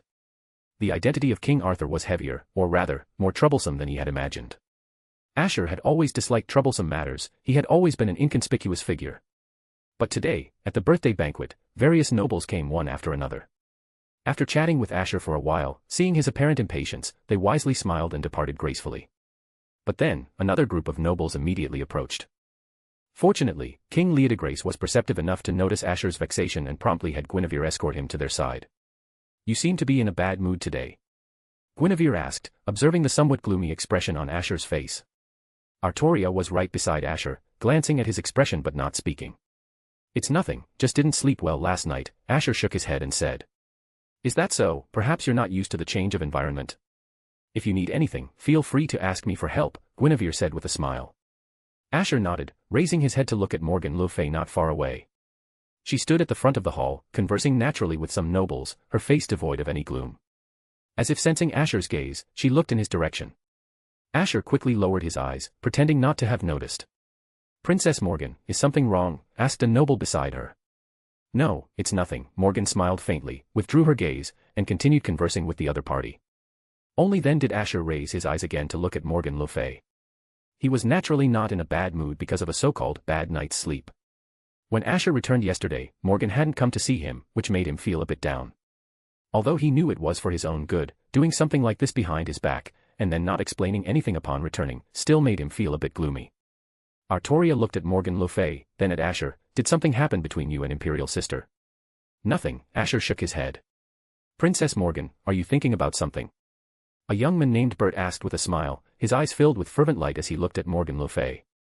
He was the son of Duke Bell, but unlike others, he didn't believe Morgan le Fay was a witch, because yesterday he had clearly seen the tenderness in Morgan le Fay's eyes, and that tenderness captivated Bert. Imagine, a cold witch in the eyes of outsiders secretly harboring affection for someone. Such a thought was incredibly exciting. Moreover, he had never seen such a charming woman. It wasn't just her figure or face, even her inherent beauty was enchanting. So he decided to try a little. He was the son of a tribal chief, as long as he didn't commit a major mistake, he could be forgiven. No matter how irritable the witch was, she wouldn't throw a tantrum in front of so many nobles, would she? Nothing, Morgan le Fay withdrew her gaze, glancing at Bert beside her. Where's your father? My father is chatting with others not far ahead, Bert maintained his elegant smile. It seems Duke Bell didn't tell his son about last night's events, Morgan le Fay thought. Just then, soothing music began to play, and royal musicians started accompanying an elegant dance. This was one of the dance activities specially organized for Guinevere's birthday today. May I have this dance, Princess Morgan? Bert had already extended his hand, making a standard inviting gesture. Some nobles nearby showed surprise, seemingly not expecting anyone to set their sights on Morgan le Fay. While wary of Morgan le Fay, they couldn't help but secretly admire Bert's boldness. If one disregarded her identity as a witch, this daughter of the former king was indeed a stunning beauty. Asher also noticed the slight commotion over there and frowned when he looked up and saw the scene.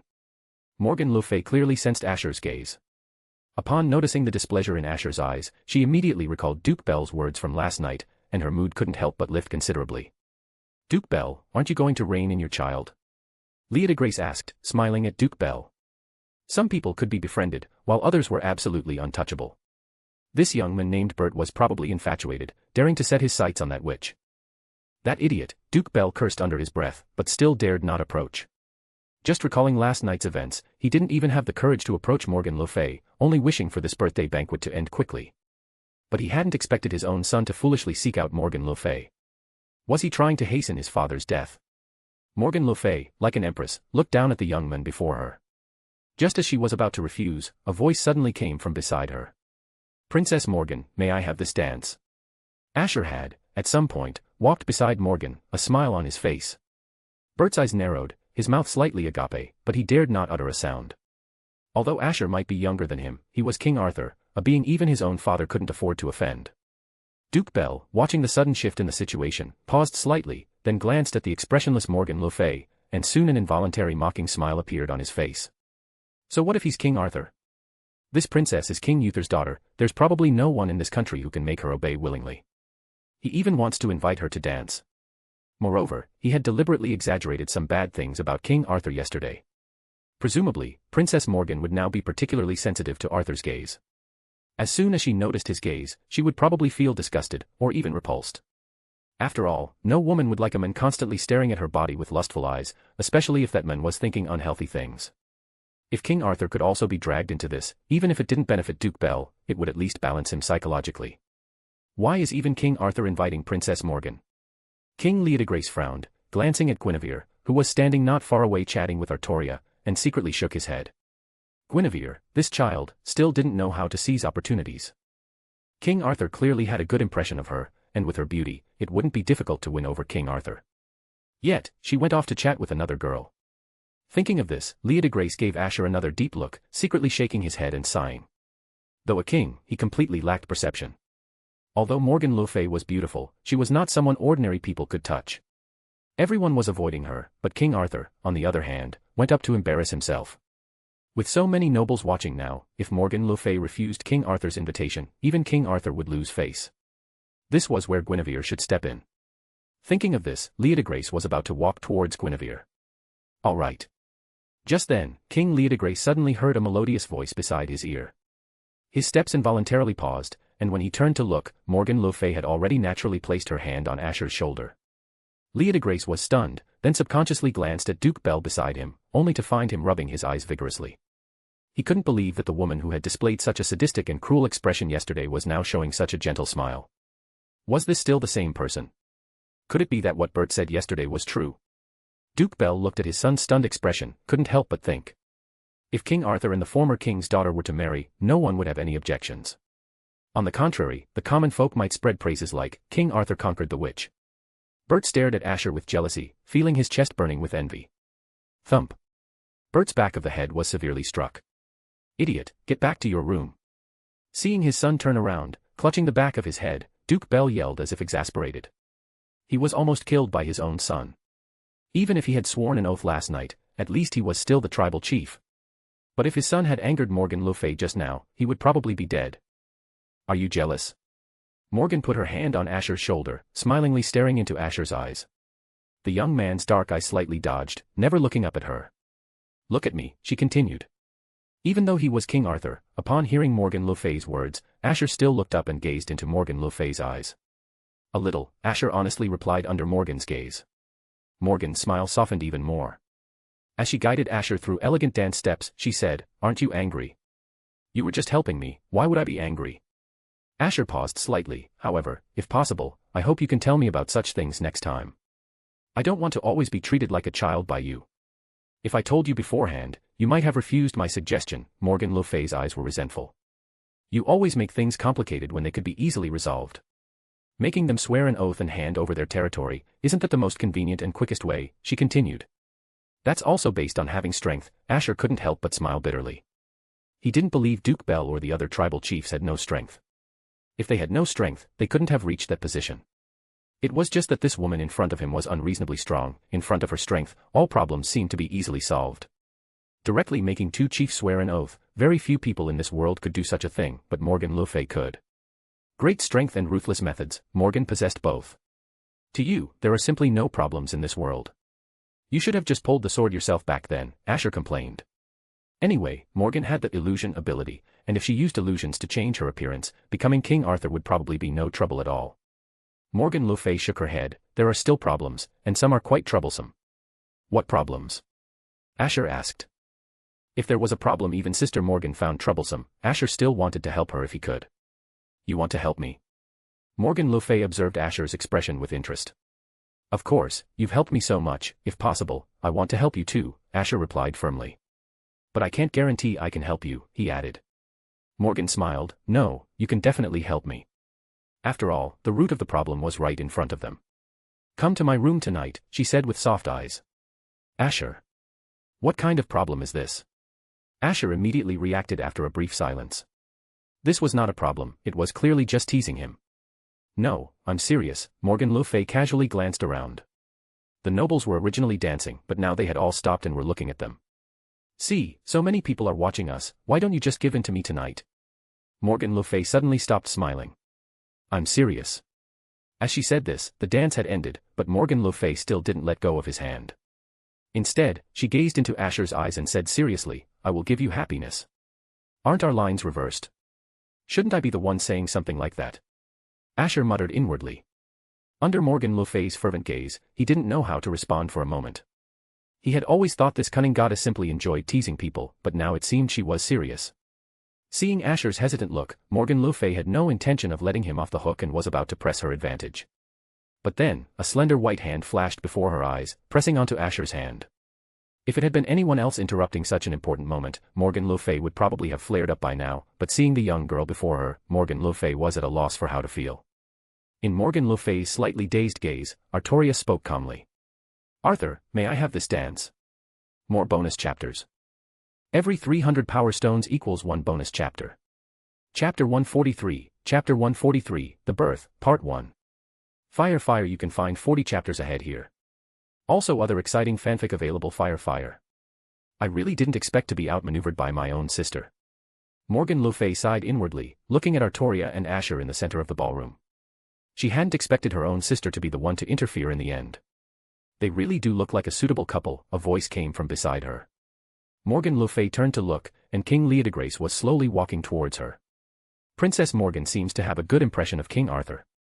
Morgan le Fay looked at the aging man and smiled faintly. As the daughter of the former king, isn't it normal for me to assist the king in his growth? King Leodegrace nodded slightly, looking towards Asher with a somewhat nostalgic expression. It seems Princess Morgan has a good impression of King Arthur. Morgan turned back to look at Asher, her eyes softening a little. After all, Asher could be said to have grown up under her watch. King Leodegrace noticed the slight softening in Morgan le Fay's eyes and smiled faintly. To Princess Morgan, King Arthur must be like your younger brother, right? Morgan le Fay paused slightly, momentarily unsure what the king meant, but silently nodded nonetheless. No one said a brother couldn't be a lover. Currently, the foreign tribes have not yet been pacified, and King Arthur's power, though seemingly vast, is still somewhat limited. If a suitable marriage alliance could be formed, it would probably greatly assist the situation, King Leodegrace said slowly, looking at the two in the center of the ballroom. Morgan le Fay's eyes slightly lifted. Are you saying, to form a marriage alliance with Princess Guinevere? For Princess Morgan, King Arthur is like her younger brother. To see her younger brother marry and have children would also be a beautiful thing, wouldn't it? Leodegrace laughed heartily. Indeed, Morgan said with a smile. So, after this, I'll trouble Princess Morgan to lend a small hand, King Leodegrace said with a smile. To be frank, I know my time is short. In this chaotic world, I also hope my daughter can have a good destination. Your remaining days are indeed few. It seems you've met someone with prophetic abilities. Morgan looked deeply at Leodegrace. She could sense the aura of death on Leodegrace. Although he hadn't reached the age of dying of old age, some parts of his body were already showing signs of aging. At this rate, he would probably pass away in a few years. Leodegrace nodded gently, looking at Guinevere, who was walking into the center of the ballroom, his eyes deep. Though my life has had many regrets, I am mostly content. My only concern is my daughter. Many people covet her beauty. King Arthur is an upright man. As long as her safety can be ensured, I will be satisfied. Your daughter will be very safe, don't worry, Morgan le Fay said calmly. Provided you behave yourself. Then I thank Princess Morgan in advance for her willingness to play matchmaker. Leodegrace turned to Morgan with a smile. Morgan didn't answer, just looked at the three people conversing on the stage, lost in thought. The next morning, Asher and the others set off, leaving Leodegrace's kingdom. When Guinevere suggested returning with Asher and the others, Leodegrace readily agreed. This surprised and delighted Guinevere slightly. She hadn't expected her father to be so amenable, agreeing to her request so easily. Be extra careful on this journey. If you encounter any difficulties, you can send someone to write to me. Leodegrace gently patted his daughter's head, appearing very gentle. However, as he spoke, he glanced at Asher again. King Arthur, I'll trouble you to take good care of my daughter. Asher mounted his horse, and hearing King Leodegrace's words, he felt a strange sensation in his heart. Why did those words sound so odd? Asher nodded slightly. I and the others will take good care of Princess Guinevere. Leodegrace looked deeply at Asher, then said no more. It seemed Arthur wasn't completely clueless either. He said, I and the others, not just I. Did that mean he understood the meaning behind his words just now? But it didn't matter. With his daughter's charm, no man could resist her. They set off to return to Camelot, arriving at the palace around noon. What was Lily thinking last night? Asher looked at Artoria, who was conversing with Morgan le Fay ahead, and couldn't help but wonder. He knew Artoria had never been very interested in dancing, but last night she suddenly stepped forward and invited him to dance, which was truly baffling. Is something wrong? Artoria, seemingly sensing Asher's gaze, turned back to look at him. No, nothing. Although he really wanted to ask Artoria directly, for some reason, Asher felt that even if he asked, she might not answer. Lost in thought throughout the journey, they entered the palace. At the palace entrance stood a golden-haired man, clad in armor, looking exceptionally handsome. However, his handsome face was currently etched with melancholy, his expression casting a shadow even in the sunlight.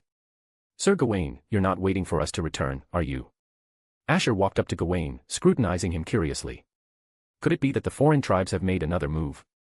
King Arthur, you finally returned. Gawain breathed a sigh of relief upon seeing Asher. If you didn't return soon, things would probably escalate. Did something happen? Seeing Gawain's solemn expression, Asher's heart sank, and he asked. Morgan frowned, looking at Gawain's grim expression, and for some reason, a bad premonition arose in her heart. You all come with me first. Gawain glanced at Asher and the others, then took the lead and walked into the palace. Asher, seeing this, followed Gawain into the palace. Along the way, Asher felt that the surrounding attendants' gazes seemed strange, which gave him a very bad feeling. I'll wait for you outside. Guinevere stopped before the room door, wisely choosing to wait at the entrance. While Milo wanted to follow Asher into the room, she was stopped by Morgan le Fay, and could only stamp her foot in anger, daring not to voice her resentment. 10 minutes later, Gawain generally recounted the events of the past 2 days. Towards the end, his gaze fell upon the expressionless Asher, and he continued. That is to say, there's a rumor spreading throughout Camelot. King Arthur is of the White Dragon lineage, and his true identity is the son of Vortigern. Gawain looked at the expressionless Asher, a hint of helplessness in his tone. I had intended to inform you as soon as possible, but calculating the time, even if I had gone to report last night, it would have been around the same time you returned to the capital anyway. It seems to be a trick of the foreign tribes. Morgan narrowed her eyes. No, the foreign tribes shouldn't know about this, which means Vortigern. Asher muttered to himself. Few people in this world knew his identity, and among his enemies, only Vortigern came to mind. You seem calmer than I imagined. Morgan le Fay turned to look at Asher, finding him much calmer than she had expected. Actually, I'm a little angry, Asher said. Only a little? Morgan asked. Asher nodded, just a little. I am of the White Dragon lineage. Vortigern is also of the White Dragon lineage. Why am I his son? Is King Arthur really of the White Dragon lineage? Hearing their conversation, Gawain couldn't help but ask, his gaze fixed on Asher. His mother had never told him these things. He had always been kept in the dark until yesterday when the news suddenly spread throughout the capital, and he suddenly remembered something. Asher's second attempt at drawing the sword seemed to have failed. He should have guessed something then. He had once thought Morgan had simply cultivated a second red dragon, but he hadn't expected her to cultivate the white dragon that Merlin's prophecy spoke of, representing the Saxons. What's the point of saying that now? Morgan said coldly, regardless of whether he is a white dragon, has he done anything to harm Britain so far? Gawain was silent for a while, his gaze still fixed on the black-haired young man. His expression was more relaxed than expected, or perhaps, relieved. I am of the white dragon lineage, under Gawain's gaze, Asher candidly admitted. Gawain's eyes changed slightly, his gaze fixed on Asher's eyes, seemingly trying to discern any emotions other than calmness. But he saw nothing. If anything, the king's eyes at this moment, besides calmness, showed more relief. You may withdraw. I will handle the rest myself, Asher said. Gawain still wanted to say something, but seeing that Asher had no intention of continuing the conversation, he could only turn and leave. This should be the foreign tribe's last resort, right? Asher lightly tapped the table with his finger, seemingly pondering some issues. What do you plan to do? Morgan le Fay asked in a low voice. She hadn't expected Vortigern to dare leave such a method before entering the other world, attempting to crush King Arthur. Now, rumors outside claimed that the foreign tribes had already colluded with King Arthur, which was why they had readily surrendered several territories to King Arthur, aiming to reduce casualties on both sides. It's over, Sister Morgan, Asher turned to Morgan le Fay with a smile. It was indeed over. This country would never recognize a white dragon as King Arthur. Once someone asked him to prove his identity, his white dragon identity would immediately be exposed. The only feasible method was to let everything return to normal. This is not the time to be smiling, is it? Morgan le Fay frowned. Why could he still smile so easily at this time? Then do you have a solution? Asher asked, unless you draw all my blood to ensure my identity isn't leaked. Morgan fell silent. That was impossible to do. But once someone demanded Asher's blood, it would immediately prove certain things, and then the truthfulness of the rumors would be confirmed. At that time, Britain's internal situation would probably fall into chaos first. Vortigern. Morgan le Fay's eyes seemed to burn with fire, killing intent erupting. She should have killed him directly then, that way, no one would have known about the white dragon. No. Even so, there was still Merlin who knew about it. Did he already foresee this point? Morgan couldn't help but wonder. Should I have pulled the sword at that time after all? A hint of regret showed in Artoria's eyes. If she had pulled the Caliban back then, Asher wouldn't be in this predicament now. Pulling the sword was my choice, it has nothing to do with you, Asher shook his head. Lily, you must be tired from your journey, go rest first. But, Artoria seemed to want to say something, but Asher interrupted her. Trust me, I'll handle it. Artoria looked at Asher's gaze, and finally nodded gently, leaving the room. Knock knock. A moment later, another knock came from outside the room. Lancelot pushed the door open. King Arthur, you finally returned. Lancelot looked at Asher in front of him, his face solemn. Gawain has already told you the situation, right? Mem, Asher nodded, I will clarify and prove myself as soon as possible. You may go now. Lancelot still wanted to say something, but ultimately nodded and left. After that, Lamorak and Bedivere also arrived successively, all for the same reason. After sending off a continuous stream of people, the room returned to silence, leaving only Morgan le Fay and Asher. What do you plan to do? Morgan le Fay looked at Asher with complex eyes. Currently, not only the common people but even some members of the Knights of the Round Table were questioning King Arthur's identity, hoping he could prove himself. But because he had previously consumed white dragon blood, Asher couldn't prove that he wasn't a white dragon. I'm sorry, Morgan le Fay said softly. After all, it was she who wanted to transfer the white dragon's power to Asher. If it weren't for her, this situation wouldn't be happening now. It has nothing to do with you. If it weren't for you, my body would probably still be in a sickly state now, Asher said with a smile, and there's still a way to solve it. Morgan le Fay frowned slightly, you won't do anything reckless, will you? Asher's smile made her a little uneasy. I will ensure that Britain can continue to function normally, Asher continued, and I will be fine. There's such a way. Morgan considered herself very intelligent, but she hadn't thought of a suitable solution now, yet Asher, who had just learned about this, immediately had a way to deal with it. Aren't you going to tell me for now? Seeing that Asher had no intention of explaining, Morgan stared at him for a while, then turned to leave. By the way, Sister Morgan. Asher looked at Morgan le Fay's retreating back and suddenly called out to her. Morgan's steps paused slightly, and she turned back to look at him. I'm leaving Lily to you from now on. Morgan's eyes slowly widened, as if she realized something. She turned and quickly walked to his front, placing a hand on Asher's shoulder, staring into his calm, dark eyes. What do you want to do? Let everything return to normal, Asher said calmly. Lily hasn't pulled the Caliban yet, and the tribes have mostly been unified. Although it was a conspiracy orchestrated by the foreign tribes, at least the territories have been largely reclaimed. Now, letting everything return to normal shouldn't be a problem. And then, he should leave here. You want to leave? Morgan le Fay understood Asher's meaning and stared at him intently. I will stabilize the situation in Britain before leaving. After that, as long as we proceed steadily, driving out the foreign tribes won't be difficult. With you there for Vortigern, I'm also very relieved. This was a conspiracy planned by the foreign tribes, but in reality, for Asher, it was also an opportunity. He had never found a suitable opportunity, but this time, upon reflection, it was indeed a good one. Although the reason for this opportunity was a bit undesirable. Sister Morgan, don't you think it would be better if I went back? We can live like we used to, and Lily's problems have been resolved, haven't they? You just need to have Agravain and Gawain continue to assist Lily, just as you assisted me before. Asher smiled at the end. It's just that after this, I probably won't be able to come to Britain often. Are you serious? Morgan asked. I'm very serious, Asher nodded. Take this opportunity to resign. Morgan's eyes flickered as she stared at Asher, then she quickly nodded, I understand. Come to my room tonight. We need to discuss this in more detail. Why your room? Asher was stunned. My room has a barrier set up. Morgan played with a strand of her hair, raising her eyes to look at Asher. After all, we have to be careful of eavesdroppers. More bonus chapters. Every 300 power stones equals 1 bonus chapter. Chapter 144, Chapter 144, The Birth of, Part 2. Fire you can find 40 chapters ahead here. Also other exciting fanfic available Fire. King Arthur, haven't you heard what's being widely spread outside the royal city? Milo pressed her hands on the table, staring intently at Asher. If we don't deal with it soon, the situation will escalate, and the entire royal city will be in chaos. Asher still sat on the throne, calmly looking at Milo. I will handle this matter, don't worry. However, once it was handled, he probably wouldn't be in Britain anymore. Thinking of this, Asher suddenly asked, Sir Milo, may I ask you a question? What is it? Milo asked. Though it might just be my imagination, or rather, self-consciousness, I still want to confirm, do you want to be the queen? Asher asked.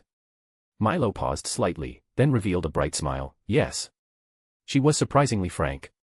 What's the reason? Do you simply want more power? Or is there another reason? Milo put a finger to her lips, pondered for a moment, then looked up at Asher again. After gazing at him for a while, a charming smile appeared on her face. If I had to say, it's probably for power. Why? So no one can order me to do anything. Milo's eyes sparkled as she looked at Asher at the end of her sentence. Arthur, have you changed your mind? I'm sorry. Asher shook his head. He let someone help him for so long, but in the end, he got no benefits, although Milo's initial motivation was a bit problematic. What do you mean? Milo tilted her head in confusion, her eyes filled with bewilderment. You should go down first, Asher said. Arthur, how do you plan to deal with that rumor? Milo didn't leave immediately but asked. I'll resolve it. You should go back and rest. Although she still wanted to press Asher further, seeing that he had no intention of continuing the conversation, Milo had no choice but to temporarily withdraw. Asher watched Milo leave, then pondered for a while. After this, he would ask Sister Morgan to take care of her. No matter what Milo had done before, at least everything she had done so far was beneficial to Britain. What does Sister Morgan want to discuss with me? Does she already have a clue about who spread this message? Asher thought to himself. Time unknowingly arrived at evening. Because of Asher's previous orders, Agravain and the other knights of the Round Table were working as usual. However, the rumors in the royal city grew more and more intense. Everyone already knew that King Arthur had returned to Camelot, but he had not made any statement, which made everyone very confused and even began to doubt whether the rumor was true. King Arthur being someone cultivated by the foreign race, this kind of joke was not funny at all. Meanwhile, on the other side, Agravain was, as usual, carrying out his daily work. He naturally knew about King Arthur being a white dragon, but he did not question King Arthur like others did. He intensely disliked Morgan le Fay, even to the point of disliking other women because of her, but he firmly believed in one thing, Morgan le Fay would not misjudge someone. A shadow fell over him. Agravain shifted his gaze from the ledger on the table and looked up. Morgan le Fay stood before him. Is there something you need me to resolve, mother? Agravain asked expressionlessly. No, I just came to visit you, Morgan said with a smile. No need for jokes, just tell me directly what you want. Agravain naturally couldn't believe anything this woman said. Visit him. Only children would fall for that. But she looks to be in a good mood. Agravain eyed Morgan le Fay a few times, feeling increasingly puzzled. Could it be that even King Arthur encountering this situation was part of Mother's plan? Otherwise, why would she be in such a good mood? She was practically humming a happy tune. Alright, I know you don't want to see me, and I generally wouldn't come looking for you. Morgan le Fay shrugged. Don't disturb King Arthur tonight, no matter what happens. Also, don't come looking for me today either. A hint of confusion flashed in Agravain's eyes, and he looked up. Don't ask for reasons. Without giving Agravain a chance to speak, Morgan spoke again. If I see you again tonight. Morgan le Fay raised a finger and flicked Agravain's forehead. You'll resolve yourself. It was twilight when he left the room. Asher was breathing fresh air in the garden, looking around leisurely. For some reason, despite what had happened, he was much calmer than expected, almost without much emotional fluctuation. The only emotion was probably reluctance. He had been here for a while now. Lily, Guinevere, Morgan, the Knights of the Round Table, and even Milo with her other motives, were all quite difficult to part with. However, it wasn't as if he wouldn't be able to see them again after leaving, so it wasn't particularly sad. And it seemed he hadn't seen his Shishou for a while, so it was time to go back and check on him. Suddenly, a pink petal flashed before his eyes, followed by countless pink petals dancing around Asher, beautiful beyond compare. Asher raised his hand and grasped one of the petals, saying without lifting his eyelids, Merlin. I thought you went AFK after not showing up for so long. How could that be? I've always been here, Merlin floated over to Asher's side. Peeping Tom. Asher asked. Even I would be sad to hear something like that, Arthur. Merlin circled Asher, examining him a few times, then placed a hand on his shoulder. Or should I call you Asher? Perverted Peeping Tom. Asher glanced at the men beside him and waved his hand away. Don't stand with me. Are you angry? Why? I didn't do anything, I was just looking forward to whether you, who pulled out the Caliban instead of Lily, would change history.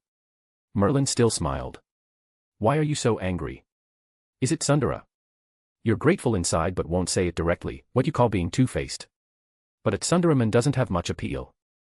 I'm not grateful to you, but I'm not angry with you either. On the contrary, it would be inexplicable if I got angry with you, Asher said. Then why? A hint of confusion appeared in Merlin's eyes. You're too tall, the comparison is a bit obvious when we stand together. Asher shuffled his feet, maintaining a certain distance from Merlin. Merlin couldn't help but chuckle. If it were your second form, I might consider letting you stand a bit closer, Asher added. Merlin was startled, and after a moment, sighed, oh dear, you even know that. You're the pervert, aren't you? If I were a perverted, I wouldn't have pulled out the Caliban instead of Lily, Asher shot a glance at Merlin. Does this internet fraudster have no idea who the pervert is? When you put it that way, I really can't argue. I'm starting to consider nipping it in the bud. Merlin's tone remained casual as he spoke the last part, pausing slightly, and then looking directly into Asher's eyes. What do you plan to do? I think a great court magician would probably have guessed it, right? Asher smiled. Lily will be troublesome for you later. Oh dear, are you really planning to be a villain? Merlin's smile receded a bit. While the method is good, you don't seem to have considered the feelings of those around you. This is the most suitable method right now, and frankly, I think it's enough, Asher spread his hands. If things progress at the current rate, all the foreign races can be driven out soon. Merlin's eyes deepened considerably as he looked at Asher. After gazing at Asher for a long time, a smile returned to his face. Even so, nothing will return to normal. What do you mean? Asher frowned slightly. But Merlin didn't answer Asher again. His body seemed to be constructed of countless petals, and as his words faded, countless petals drifted away with the wind. This charlatan really likes playing mysterious, Asher muttered. But for some reason, he felt a little uneasy. Although Merlin's behavior was a bit unreliable, he wasn't far off in his prophecies. Did Merlin specifically come to warn him because he had already seen the future? Asher shook his head, no longer thinking about it. It's better to deal with the current situation first. He also wondered what Sister Morgan wanted to discuss with him. Thinking this, Asher strode towards Morgan le Fay's room. Although he didn't know if Morgan was in her room at the moment. As he walked down the long corridor, Asher happened to see Artoria. He raised his hand and greeted her, Lily. Artoria was standing in front of the corridor, staring blankly at the scenery, a thoughtful expression on her face. Hearing Asher's voice, she turned to him, You seem to be in a good mood, my king. There's no one else here, just call me by my name, Asher smiled. Have you seen Sister Morgan? Royal sister. Artoria paused slightly. I saw her go to the magic workshop earlier. Understood, then I'll wait a bit longer, Asher said, walking over to Artoria's side and scrutinizing her for a while. Do you have something on your mind?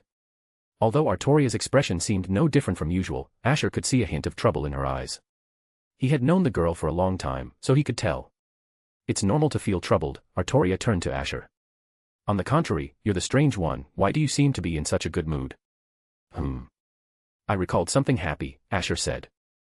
Artoria frowned slightly, you're in the mood for jokes at a time like this. Actually, I prefer being a house husband more than being king, Asher said. He had become King Arthur half-heartedly to begin with. Now, though the situation seemed unstable, it was actually a golden opportunity. House husband. Artoria tilted her head slightly, her ahogue seemingly forming a question mark. Asher pondered for a moment, simply put, it's about being responsible for cooking and cleaning at home. It sounds a bit like that word you mentioned before, what was it called? Lazybones, Asher said. Artoria nodded gently, retracting her gaze from Asher and turning to look out the window. She was silent for a moment. You're indeed a sister complex, or rather, you only like mature women, don't you? Why does the topic feel like it jumped quite a bit? Artoria shook her head. I was just making a simple deduction based on what you just said. After she finished speaking, she walked past Asher. If anything comes up, you can always call me in my room. I need to sort out our recent conversation. This time it was Asher's turn to have question marks pop up over his head. He watched the gradually departing Artoria, tilting his head in confusion. Sort out what? Why did he feel like he understood Lily less and less? Heavy footsteps echoed on the ground, approaching Asher step by step. Asher looked up and saw two knights in silver armor walking towards him. Sustained knights. Asher muttered to himself. Why were Sister Morgan's sustained knights here?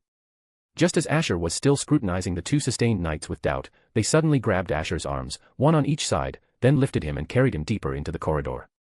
What trick is Sister Morgan up to now? Asher tried to struggle for a moment then gave up. Although he could break free, it would inevitably damage the two sustained knights.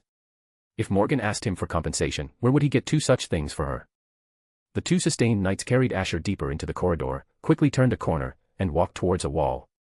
Are these two sustained knights crazy? Taking me to crash into a wall. Asher had just thought of this, but no collision with the wall occurred. They carried Asher through the wall, entering an area he had never seen before. When did Sister Morgan set up a barrier in a place like this? Asher looked back at the wall behind him, muttering to himself. The surroundings were silent. The sustained knights released Asher, then simultaneously took 2 steps back, making a please gesture. Asher stepped forward and continued down the passage. He could even hear his own footsteps, and the involuntary quickening of his heart. Asher walked inward, looking around. He could see 2 sustained knights almost every 2 steps. They stood still, never moving, but gave off a strong sense of pressure. At the end, a room appeared. Pushing open the door, the room's environment came into view. Almost all the decor was deep red, a deep red bed, deep red walls, a duvet with hearts on it, and a woman sitting on the headboard. Sister Morgan, when did you get a room like this? Asher surveyed the surroundings. For some reason, just a glance made his heart inexplicably quicken. I've had it for a long time.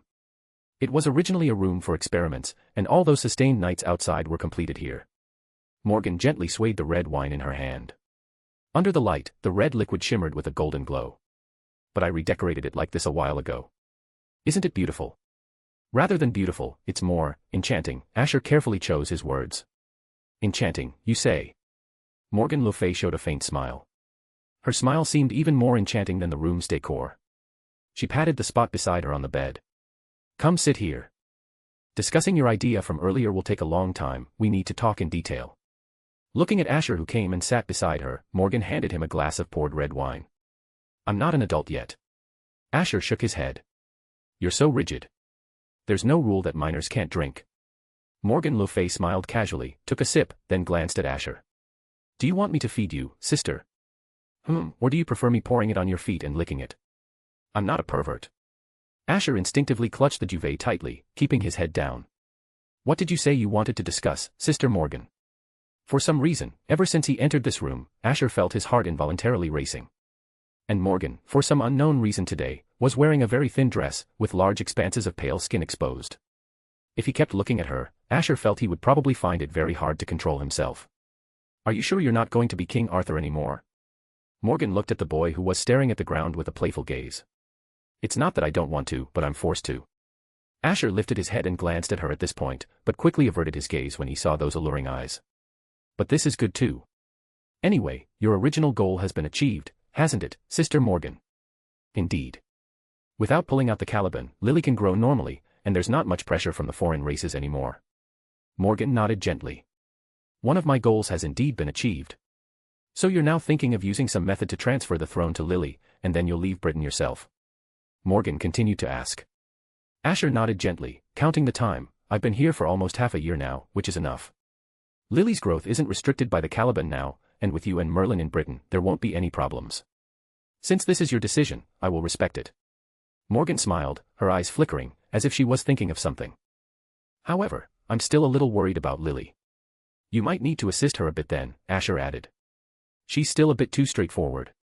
If that's the case, why don't you assist her? Morgan took another sip of red wine. She seemed to have a low tolerance for alcohol, as a faint blush colored her pale cheeks, and her eyes were somewhat hazy with intoxication. No, I already said, I won't be King Arthur anymore then. I know, but even if you're not King Arthur, it doesn't stop you from assisting Lily, Morgan le Fay smiled, her eyes hazy as she stared at Asher. No. Rather, it's better if you're not King Arthur now, so you'll have more free time. Morgan reached out and placed her hand on Asher's face. Since you don't want to be King Arthur, then stay and be queen, mine and Lily's queen. Sister Morgan, are you drunk? Asher looked up at Morgan, whose face was already flushed. I won't get drunk. This wine tastes good, are you sure you don't want to try it? Morgan raised the red wine to Asher's face, but Asher immediately turned his head away. You really are drunk. I told you, I won't get drunk, I'm very seriously discussing this with you, Morgan said softly. Even if you don't want to be King Arthur, you can stay and be queen. If you weren't drunk, how could you say something like that? Have you ever seen a male queen? Asher's pupils slowly widened. His lips touched soft lips, and red liquid flowed from Morgan's mouth into Asher's. A wonderful, rich taste filled his mouth, slowly flowing down his throat. See, I told you, this wine tastes very good. Looking at Asher, who seemed somewhat stunned, Morgan gave an enchanting smile, took another sip of wine, pressed Asher's face, and her soft lips sealed his once more. Asher's mind went blank for a moment. He smelled a faint fragrance, which seemed to make his brain a little chaotic. After swallowing the red wine, a thought instinctively popped into his mind, so, Morgan le Fay's kiss tasted like red wine. It was a long time later that Morgan le Fay released his mouth, gently exhaling a sweet, wine-tinged breath on Asher's face, her eyes intensely fixed on his. What your Shishou didn't teach you that night, let me teach you. More bonus chapters. Every 300 power stones equals 1 bonus chapter. Chapter 145, Chapter 145, Like a Dream, Feeling Cheated On. Fire, you can find 40 chapters ahead here. Also other exciting fanfic available. Fire. In the dimly lit room, listening to Morgan le Fay's words, Asher quietly swallowed. He felt somewhat at a loss, his gaze finally, with difficulty, shifting from Morgan le Fay's chest to the floor. Morgan le Fay seemed to be enjoying Asher's reaction. While observing his expression, she elegantly sipped from her cup, then, with a mischievous look, offered the cup to Asher. Want a sip yourself?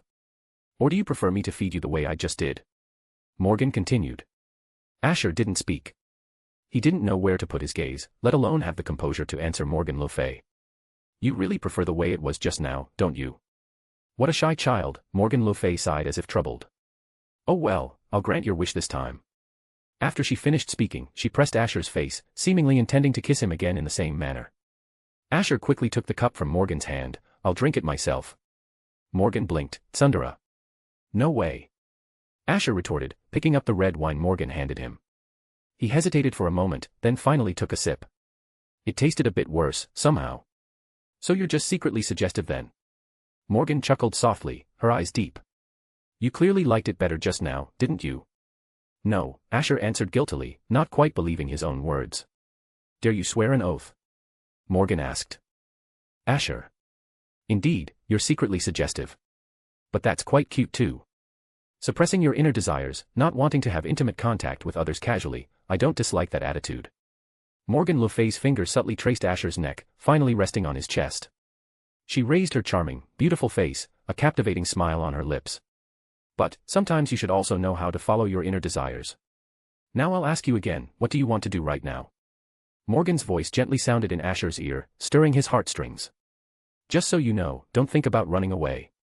No one will disturb us here. Unless they can break through the Sustained Knight's defensive perimeter outside, or are someone acknowledged by the Sustained Knights, but that's impossible.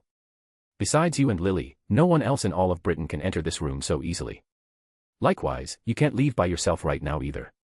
Big sister already told you, don't fully trust me, or you might be eaten one day without even knowing it, Morgan continued.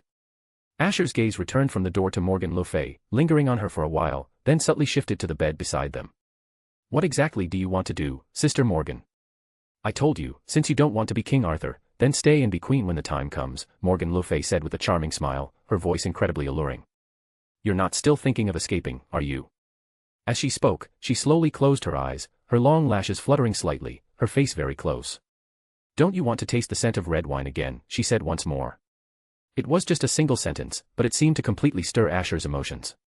His gaze involuntarily lingered on that seductive and alluring mouth for a long time, his fingers unconsciously clutching the cup tightly, but after a while, he slowly relaxed his grip. You win. Sister Morgan. It no longer mattered. Since Morgan had gone to such lengths, trying to act like a gentleman now would probably just make Sister Morgan look down on him. Hearing Asher's words of surrender, Morgan quietly opened her eyes, about to say something more, but Asher's lips had already sealed Morgan's. Perhaps due to being overly excited or shy, Asher's body trembled slightly, his cheeks a little flushed, but he never let go of the kiss. Morgan's eyes flashed with surprise. But soon, the surprise in her eyes turned to pleasure. Morgan gazed into Asher's eyes, her gaze full of greed. Her perspiring skin exuded a faint fragrance, and the scent stimulated Asher's nostrils even more. Whether it was due to the red wine he'd just had, the atmosphere in the room, or the woman's earlier teasing, Asher's eyes could only see Morgan le Fay's captivating face. After a long time, their lips parted. Asher looked earnestly at Morgan and whispered, "Is it okay, Sister Morgan?" Of course, if you can do it, Morgan le Fay's every move and smile seemed to tug at Asher's nerves. Upon hearing this, the last shred of Asher's rationality was completely eroded. Perhaps due to nervousness, Asher's fingers trembled slightly. He had thought about such things before and believed he could remain calm, but reality told him that he was very nervous right now. So nervous that his body was trembling slightly. Morgan le Fay also sensed the young man's nervousness at this moment and comforted him in a soft voice, "Calm down, it's my first time too. So, there's no need to be too nervous, we can take it slow." Her voice suddenly stopped. Morgan le Fay paused for a moment before raising her eyes to look at Asher. "You're more intense than I imagined, but it would be even better if you could be a little gentler." "Sorry." Hearing Asher's apology, Morgan only smiled gently. "It's fine, no need to apologize, continue. I'll teach you everything your Shishou didn't teach you." "Are you satisfied?" A soft, alluring voice sounded in his ear. Asher lay on the soft velvet bed, turning his head slightly to look at the woman beside him. Even in the dim light of the room, he could clearly see her snow-white, tender skin. Although covered by a blanket, he could distinctly see her fair, fragrant shoulders. She was now docile, like a small bird nestling close. Asher hummed, closing his eyes, seemingly still reliving what had just happened. In the warm bed, Morgan le Fay was clearly naked. Her beautiful body, even without elaborate description, could be imagined to hold such wonderful sights. Morgan le Fay gathered her silver hair from her back and brought it over her shoulder, a gentle smile on her face. Although she usually appeared alluring and charming, it was actually her first time, which somewhat surprised Asher earlier. He had thought that given her penchant for teasing others, Morgan would have extensive experience, but it turned out she was just putting on a brave front, probably not wanting Asher to see her naive side. However, even without experience in that regard, the previous seduction was something no normal person could resist. In that situation just now, let alone Asher, any normal person would probably have lost control. Fortunately, due to his white dragon body and previous training, his physical constitution was quite good, otherwise, he might not have been able to satisfy this woman.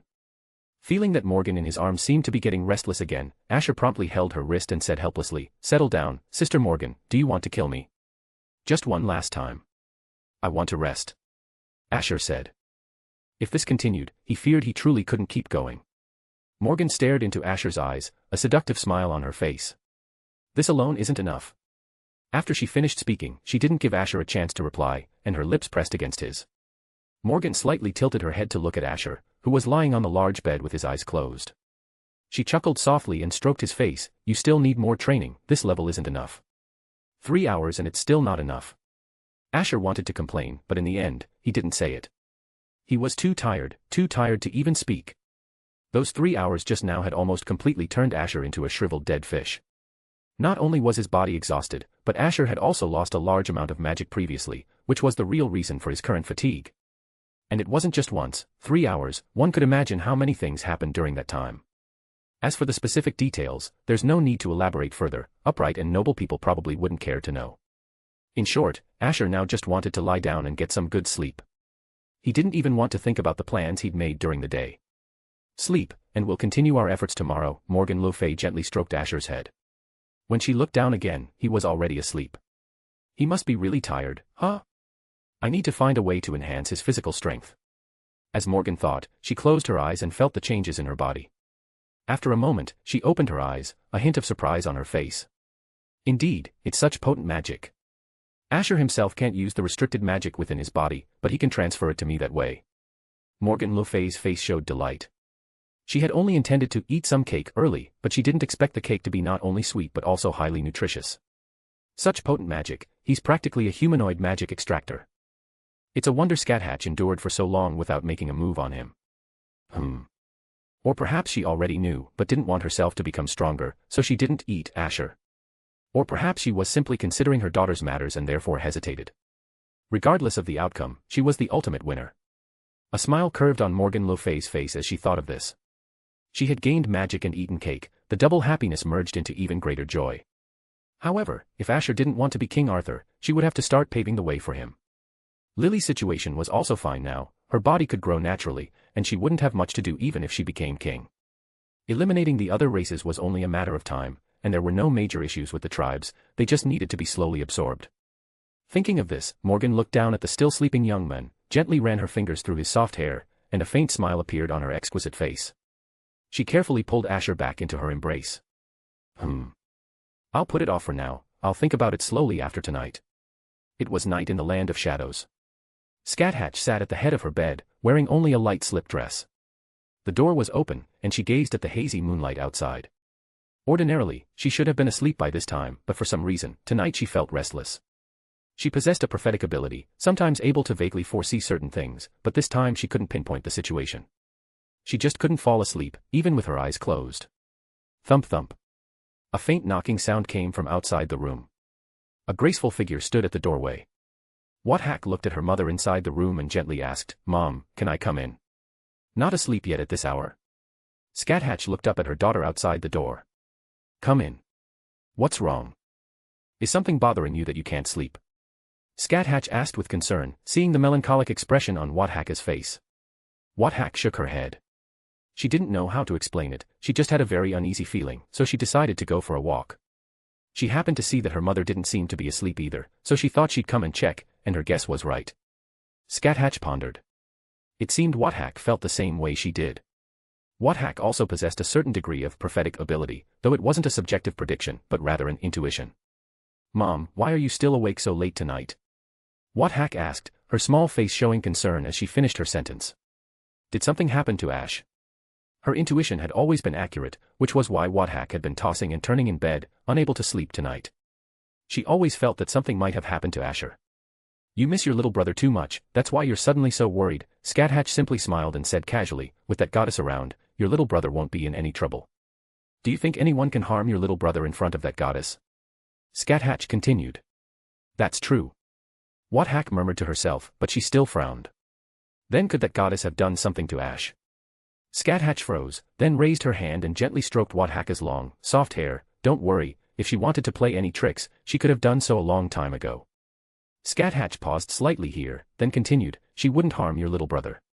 Your intuition today is probably just a delusion, or perhaps your little brother is coming back soon or something." "Is that really true?" Scáthach still looked worried. "Asher is quite excellent among the disciples I've taken.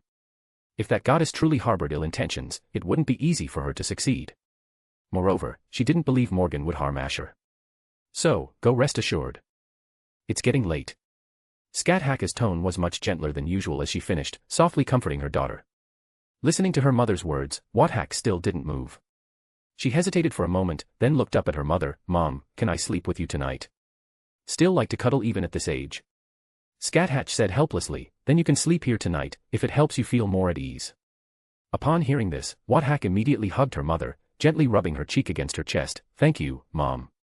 Scáthach said nothing, only raising her head to look at the night outside the door. What could be the reason? Both Scáthach and she simultaneously had a very strange feeling. Where did this feeling come from?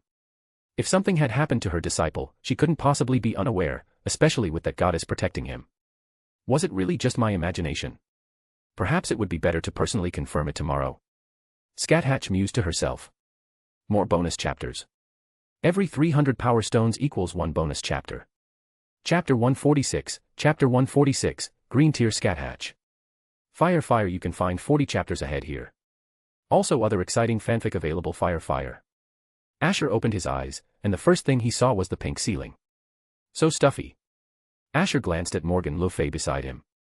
Although the soft touch of her skin was intoxicating, Morgan le Fay was holding him so tightly that he felt a little difficulty breathing. The sweet scent filled his nostrils, and his previously muddled mind immediately cleared up. Asher tried to get out of bed, but Morgan le Fay had no intention of letting go. Why could Sister Morgan sleep for so long? Or was she actually very tired last night too? Asher observed Morgan le Fay's sleeping posture. She was only covered by a single blanket, and her sleeping face looked tranquil and gentle. Should he wake her up? Asher gazed at Morgan le Fay's sleeping face, hesitating. Last night, being teased by the red wine and Morgan's words, he had forgotten a very important thing, which he only just remembered. Lily almost always waited for him in his room early in the morning every day. If Lily entered the room this morning and didn't see him, he wondered if she would go looking for him everywhere.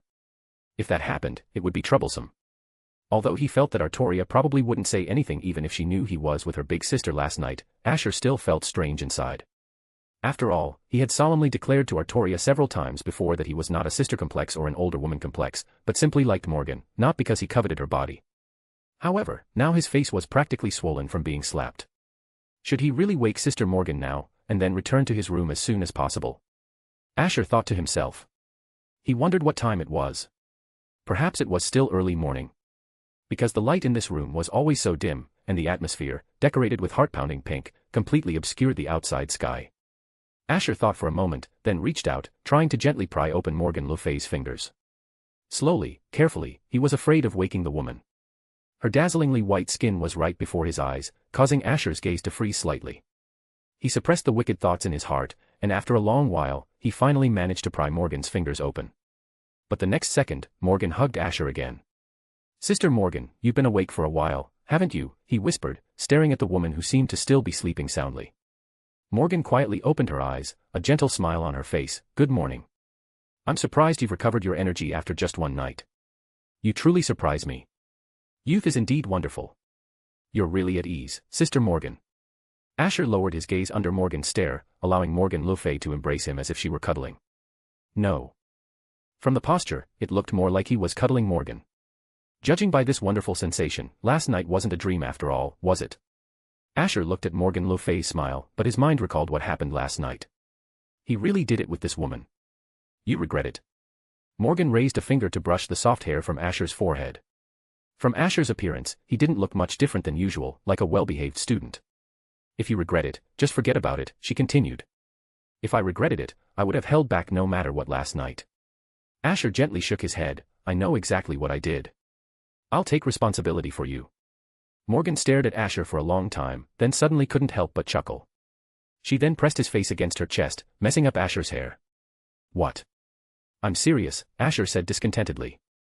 He always felt that Morgan seemed to be underestimating his resolve. Do. Continue now. Morgan cupped Asher's face and blinked. Are you sure? Sister is worried your body won't be able to handle it. But after all, you're young, so your energy is indeed better. Asher was stunned for a long while before he reacted, silently covering his face. I'm not kidding you. I know, you really can't take a joke. Morgan moved Asher's hands away, staring at his face. Are you serious? Otherwise, should I put on my pants and pretend not to know you? Asher said helplessly. What responsible words. Have you really grown into a man without realizing it? Big sister likes your character very much. Morgan le Fay's eyes seemed particularly deep. Frankly, if you had played dumb just now, Big sister might have considered some extreme measures, she said, smiling brightly at the end, but it's so good that the person big sister likes is responsible. It sounds a bit unsettling.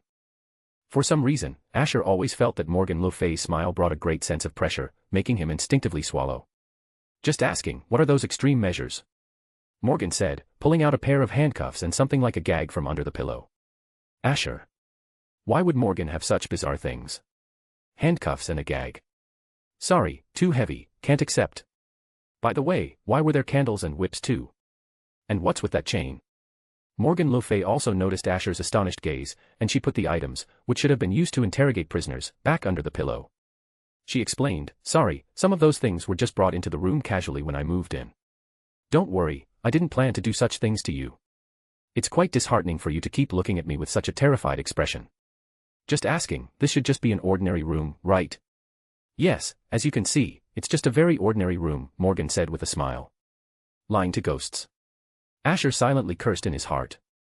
I know you don't believe me, but it really is just a very ordinary room, Morgan said lightly. You wouldn't use such gentle tools to interrogate prisoners. She said this, looking at the slightly speechless Asher, reaching out and gently caressing his face, saying softly, but if you had played dumb just now, Sister might have considered locking you in this room for life. Should I be glad of my decision? Asher said. Such a secluded room would be very difficult to find. If Morgan locked him up here, he probably would never escape. Of course. Morgan smiled. All right, go change your clothes. If nothing unexpected happens, someone will probably try to test you today, to see if you really possess the white dragon body. Asher's heart immediately sank upon hearing this. He wasn't worried about the white dragon body being exposed, he had already made up his mind. What he was worried about now was whether Lily was searching for him everywhere. Why did it feel like a husband who didn't come home all night was being frantically searched for by his worried wife? Asher thought to himself. Your body seems to want to do other things, what should we do? Just as Asher thought this, Morgan le Fay's voice suddenly rang out, and Asher subconsciously glanced at Morgan le Fay. Again. If it happened again, he would probably turn from a dead fish into a dead fish. But fortunately, Morgan le Fay had obviously just been joking.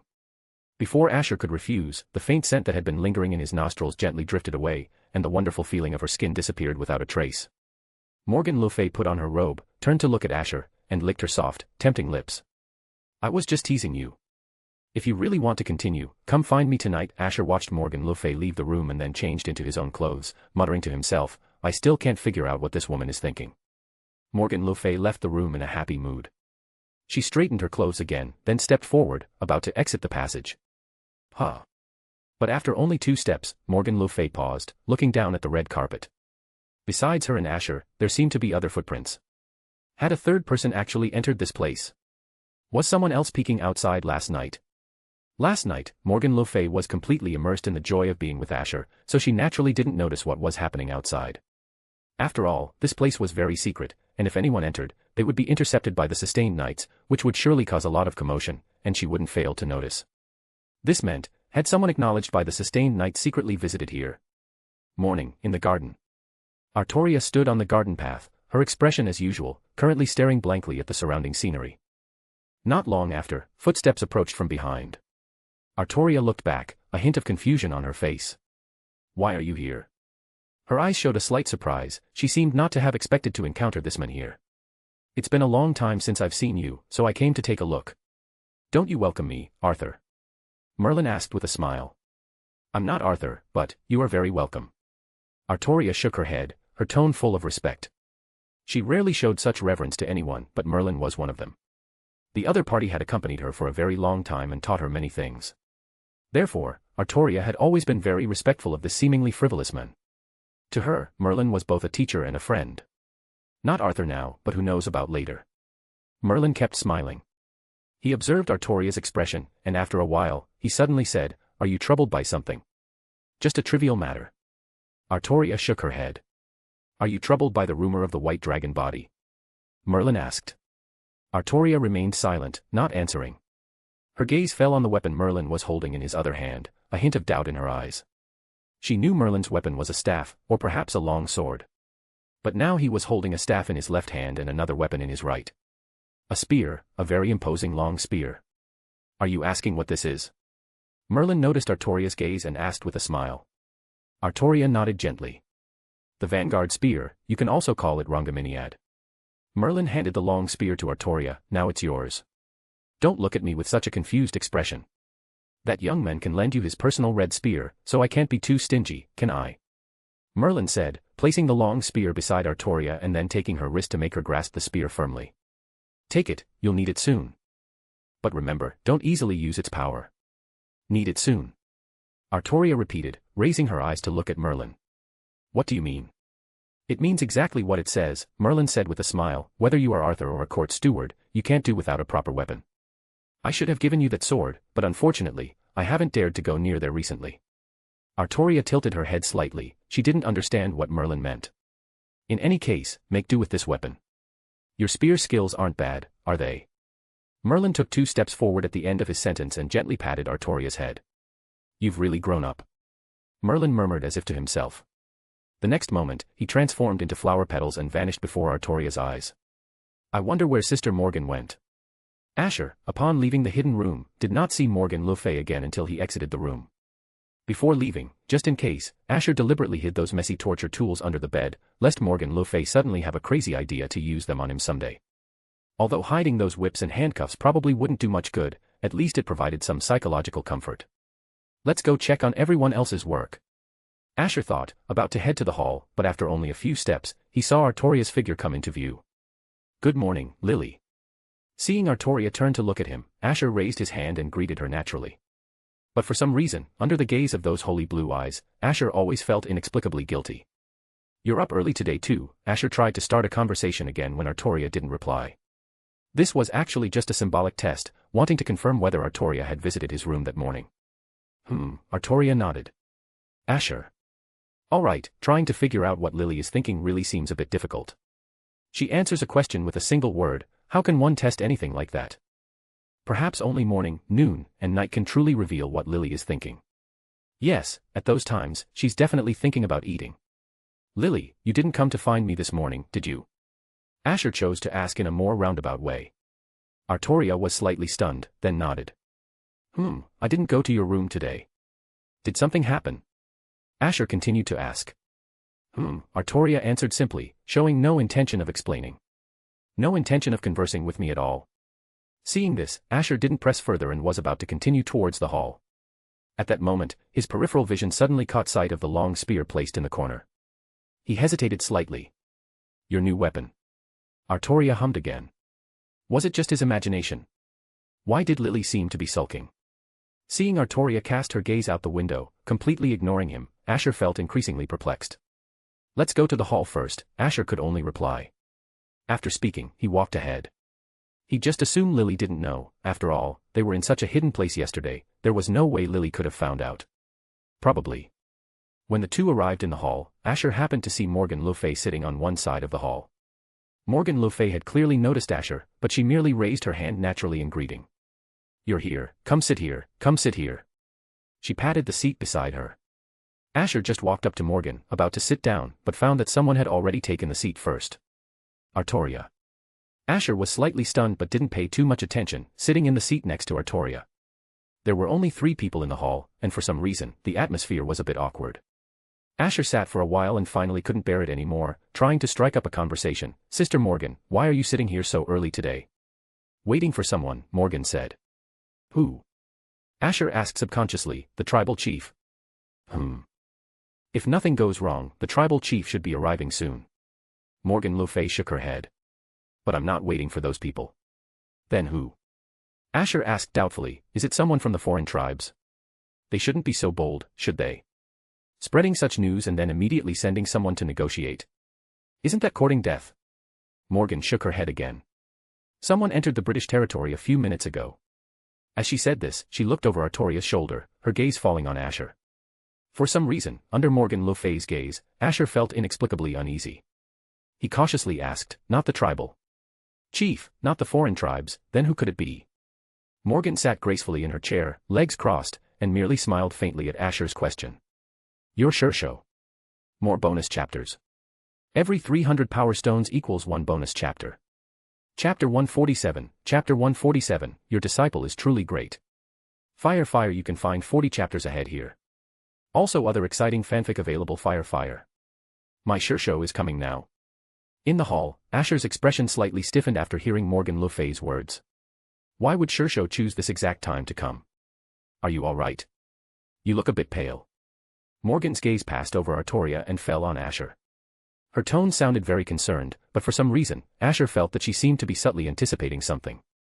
In fact, Asher's feeling was correct. Morgan le Fay was indeed looking forward to Scáthach's arrival now. No, she should be looking forward to Mom's arrival. Of course, Morgan le Fay wasn't so foolish as to say anything inappropriate in front of Lily and Asher, even though she really wanted to say to that woman upon her arrival, Mom, your disciple is so useful. However, she could still endure it a bit longer. Such words could be said later, after some time. After all, if she had a first time with Asher, a second time wouldn't be difficult. Morgan le Fay was still very confident in her charm. Then, once the situation completely stabilized, she could go to the land of shadows to propose marriage. The only thing that truly bothered Morgan le Fay was probably the girl beside her. Remembering that a sister might have been squatting outside the door last night, Morgan le Fay felt a headache, and her previously very happy mood significantly subsided. Sister Morgan, Sister Morgan. Asher's voice pulled Morgan le Fay back to reality. What's wrong? Morgan le Fay asked. You just said my Shishou has entered the territory of Britain, is that true? Asher asked.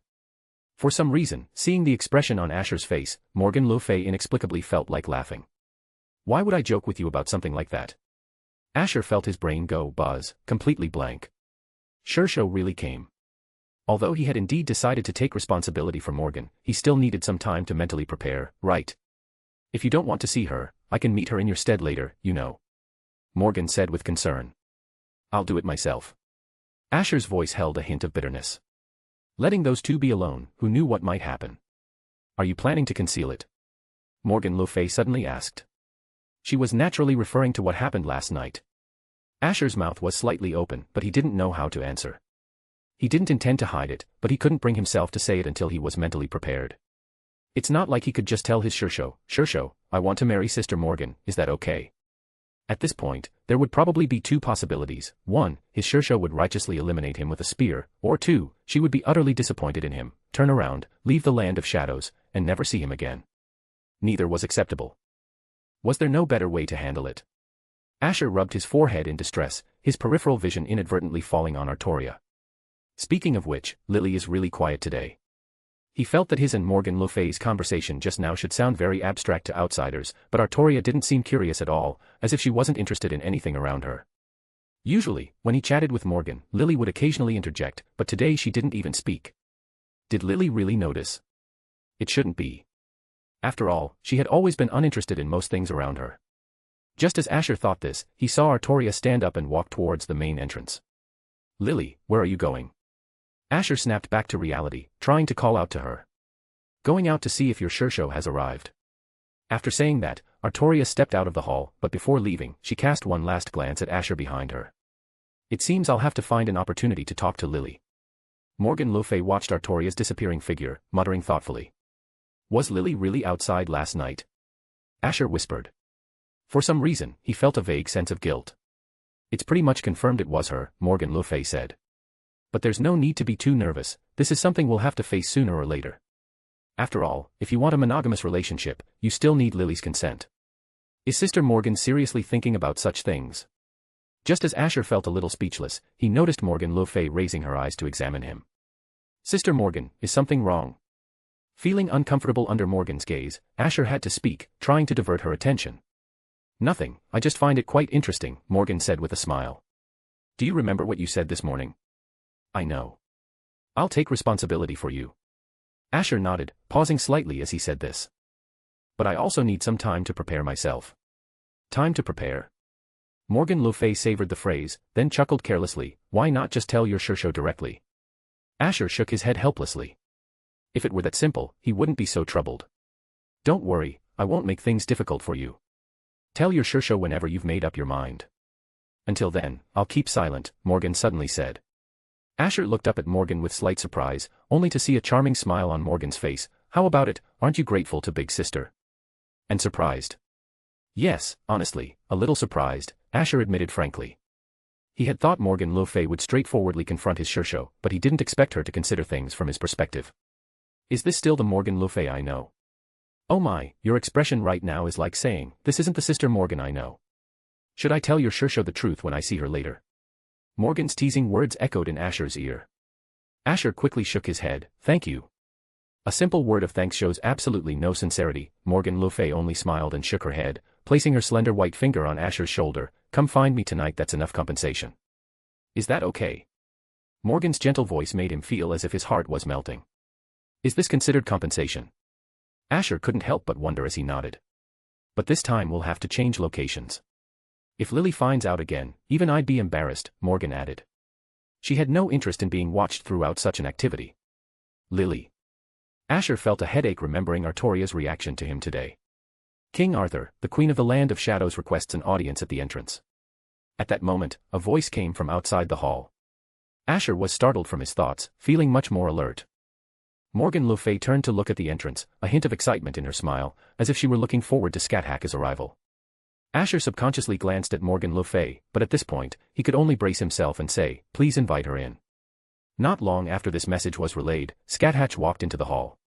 Seeing his Shishou, whom he had missed for so long, again, Asher inexplicably felt a sense of apology. "Shishou." Asher stood up and spoke. Scáthach looked Asher over a few times, then walked up to him, a gentle smile on her face. "You've matured quite a bit since before." "Good. It seems your training here has been very beneficial." "Matured." Before Asher could speak, Morgan le Fay behind him repeated Scáthach's words, a hint of amusement in her smile. Asher's heart skipped a beat. "Can't you just keep quiet right now, Sister Morgan? You haven't encountered anything here, have you?" But fortunately, Scáthach ignored Morgan le Fay's words and looked down at Asher, asking. "Nothing really. Why do you ask so suddenly?" Asher cautiously observed Scáthach's expression. "Last night in the Land of Shadows, I felt a sense of unease, so I came to check. It's good that nothing is wrong." Scáthach paused here, then continued, "I heard about that rumor when I entered Camelot earlier. Was it the work of the foreign tribes?" Even Shishou heard this news. "It seems it has really spread far and wide." Asher nodded. "Please don't worry about this, I will handle it." He suddenly paused as he said this. If he followed yesterday's plan, wouldn't he be returning to the Land of Shadows afterward? What about Sister Morgan? Running back to the Land of Shadows the day after being with Morgan, wouldn't that make him a complete scoundrel? "I trust your abilities."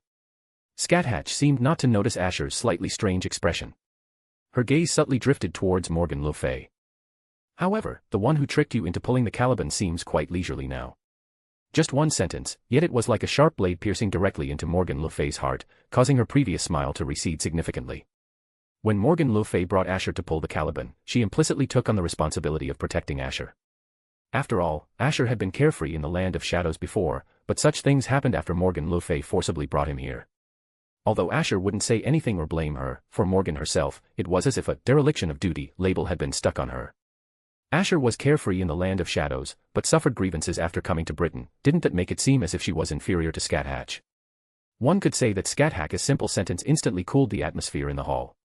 Morgan le Fay's face also darkened considerably at Scáthach's words, but after glancing at Asher beside her, her expression immediately brightened significantly. She looked Scáthach over a few times, then smiled calmly, uttering two words lightly. "Sore loser." Scáthach's brows furrowed slightly, but she maintained her aloof Shishou image, casually glancing at Morgan. "Indeed, a sore loser." Morgan's breathing hitched for a moment. After a shallow breath, her face returned to its usual calm smile, and she did not reply. She simply met Scáthach's gaze. As their two cold gazes met, the air seemed to be filled with gunpowder. Asher glanced left and right, cold sweat unknowingly trickling down his back. His mouth was slightly open, but he never found the courage to speak. He always felt that if he spoke at this moment, the animosity between the two would immediately shift to him. "King Arthur."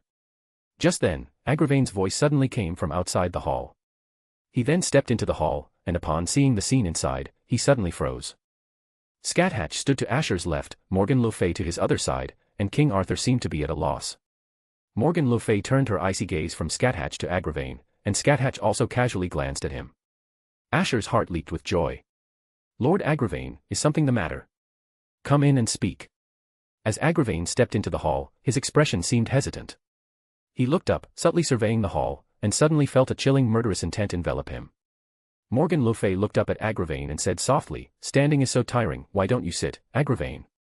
Her voice sounded very gentle, but it made Agravain feel a pounding in his heart he had never experienced before.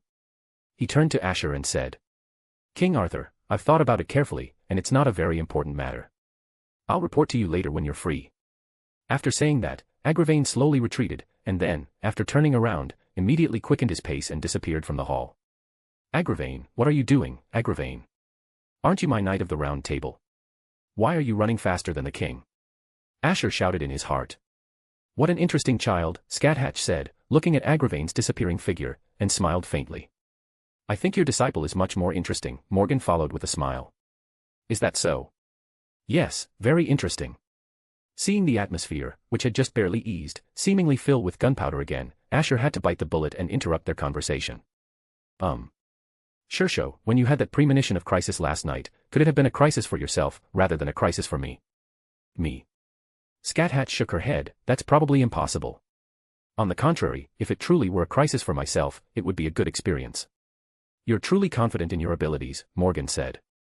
If one lacks confidence in oneself, one cannot accomplish anything, Scáthach replied calmly. After saying this, she glanced at Asher again.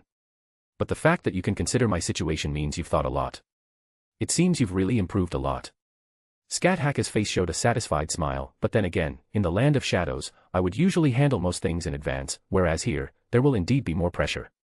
Morgan's eyelids twitched slightly, then she nodded slightly. Indeed, he will face considerable pressure here, but he can generally resolve difficulties correctly. He truly improves quickly.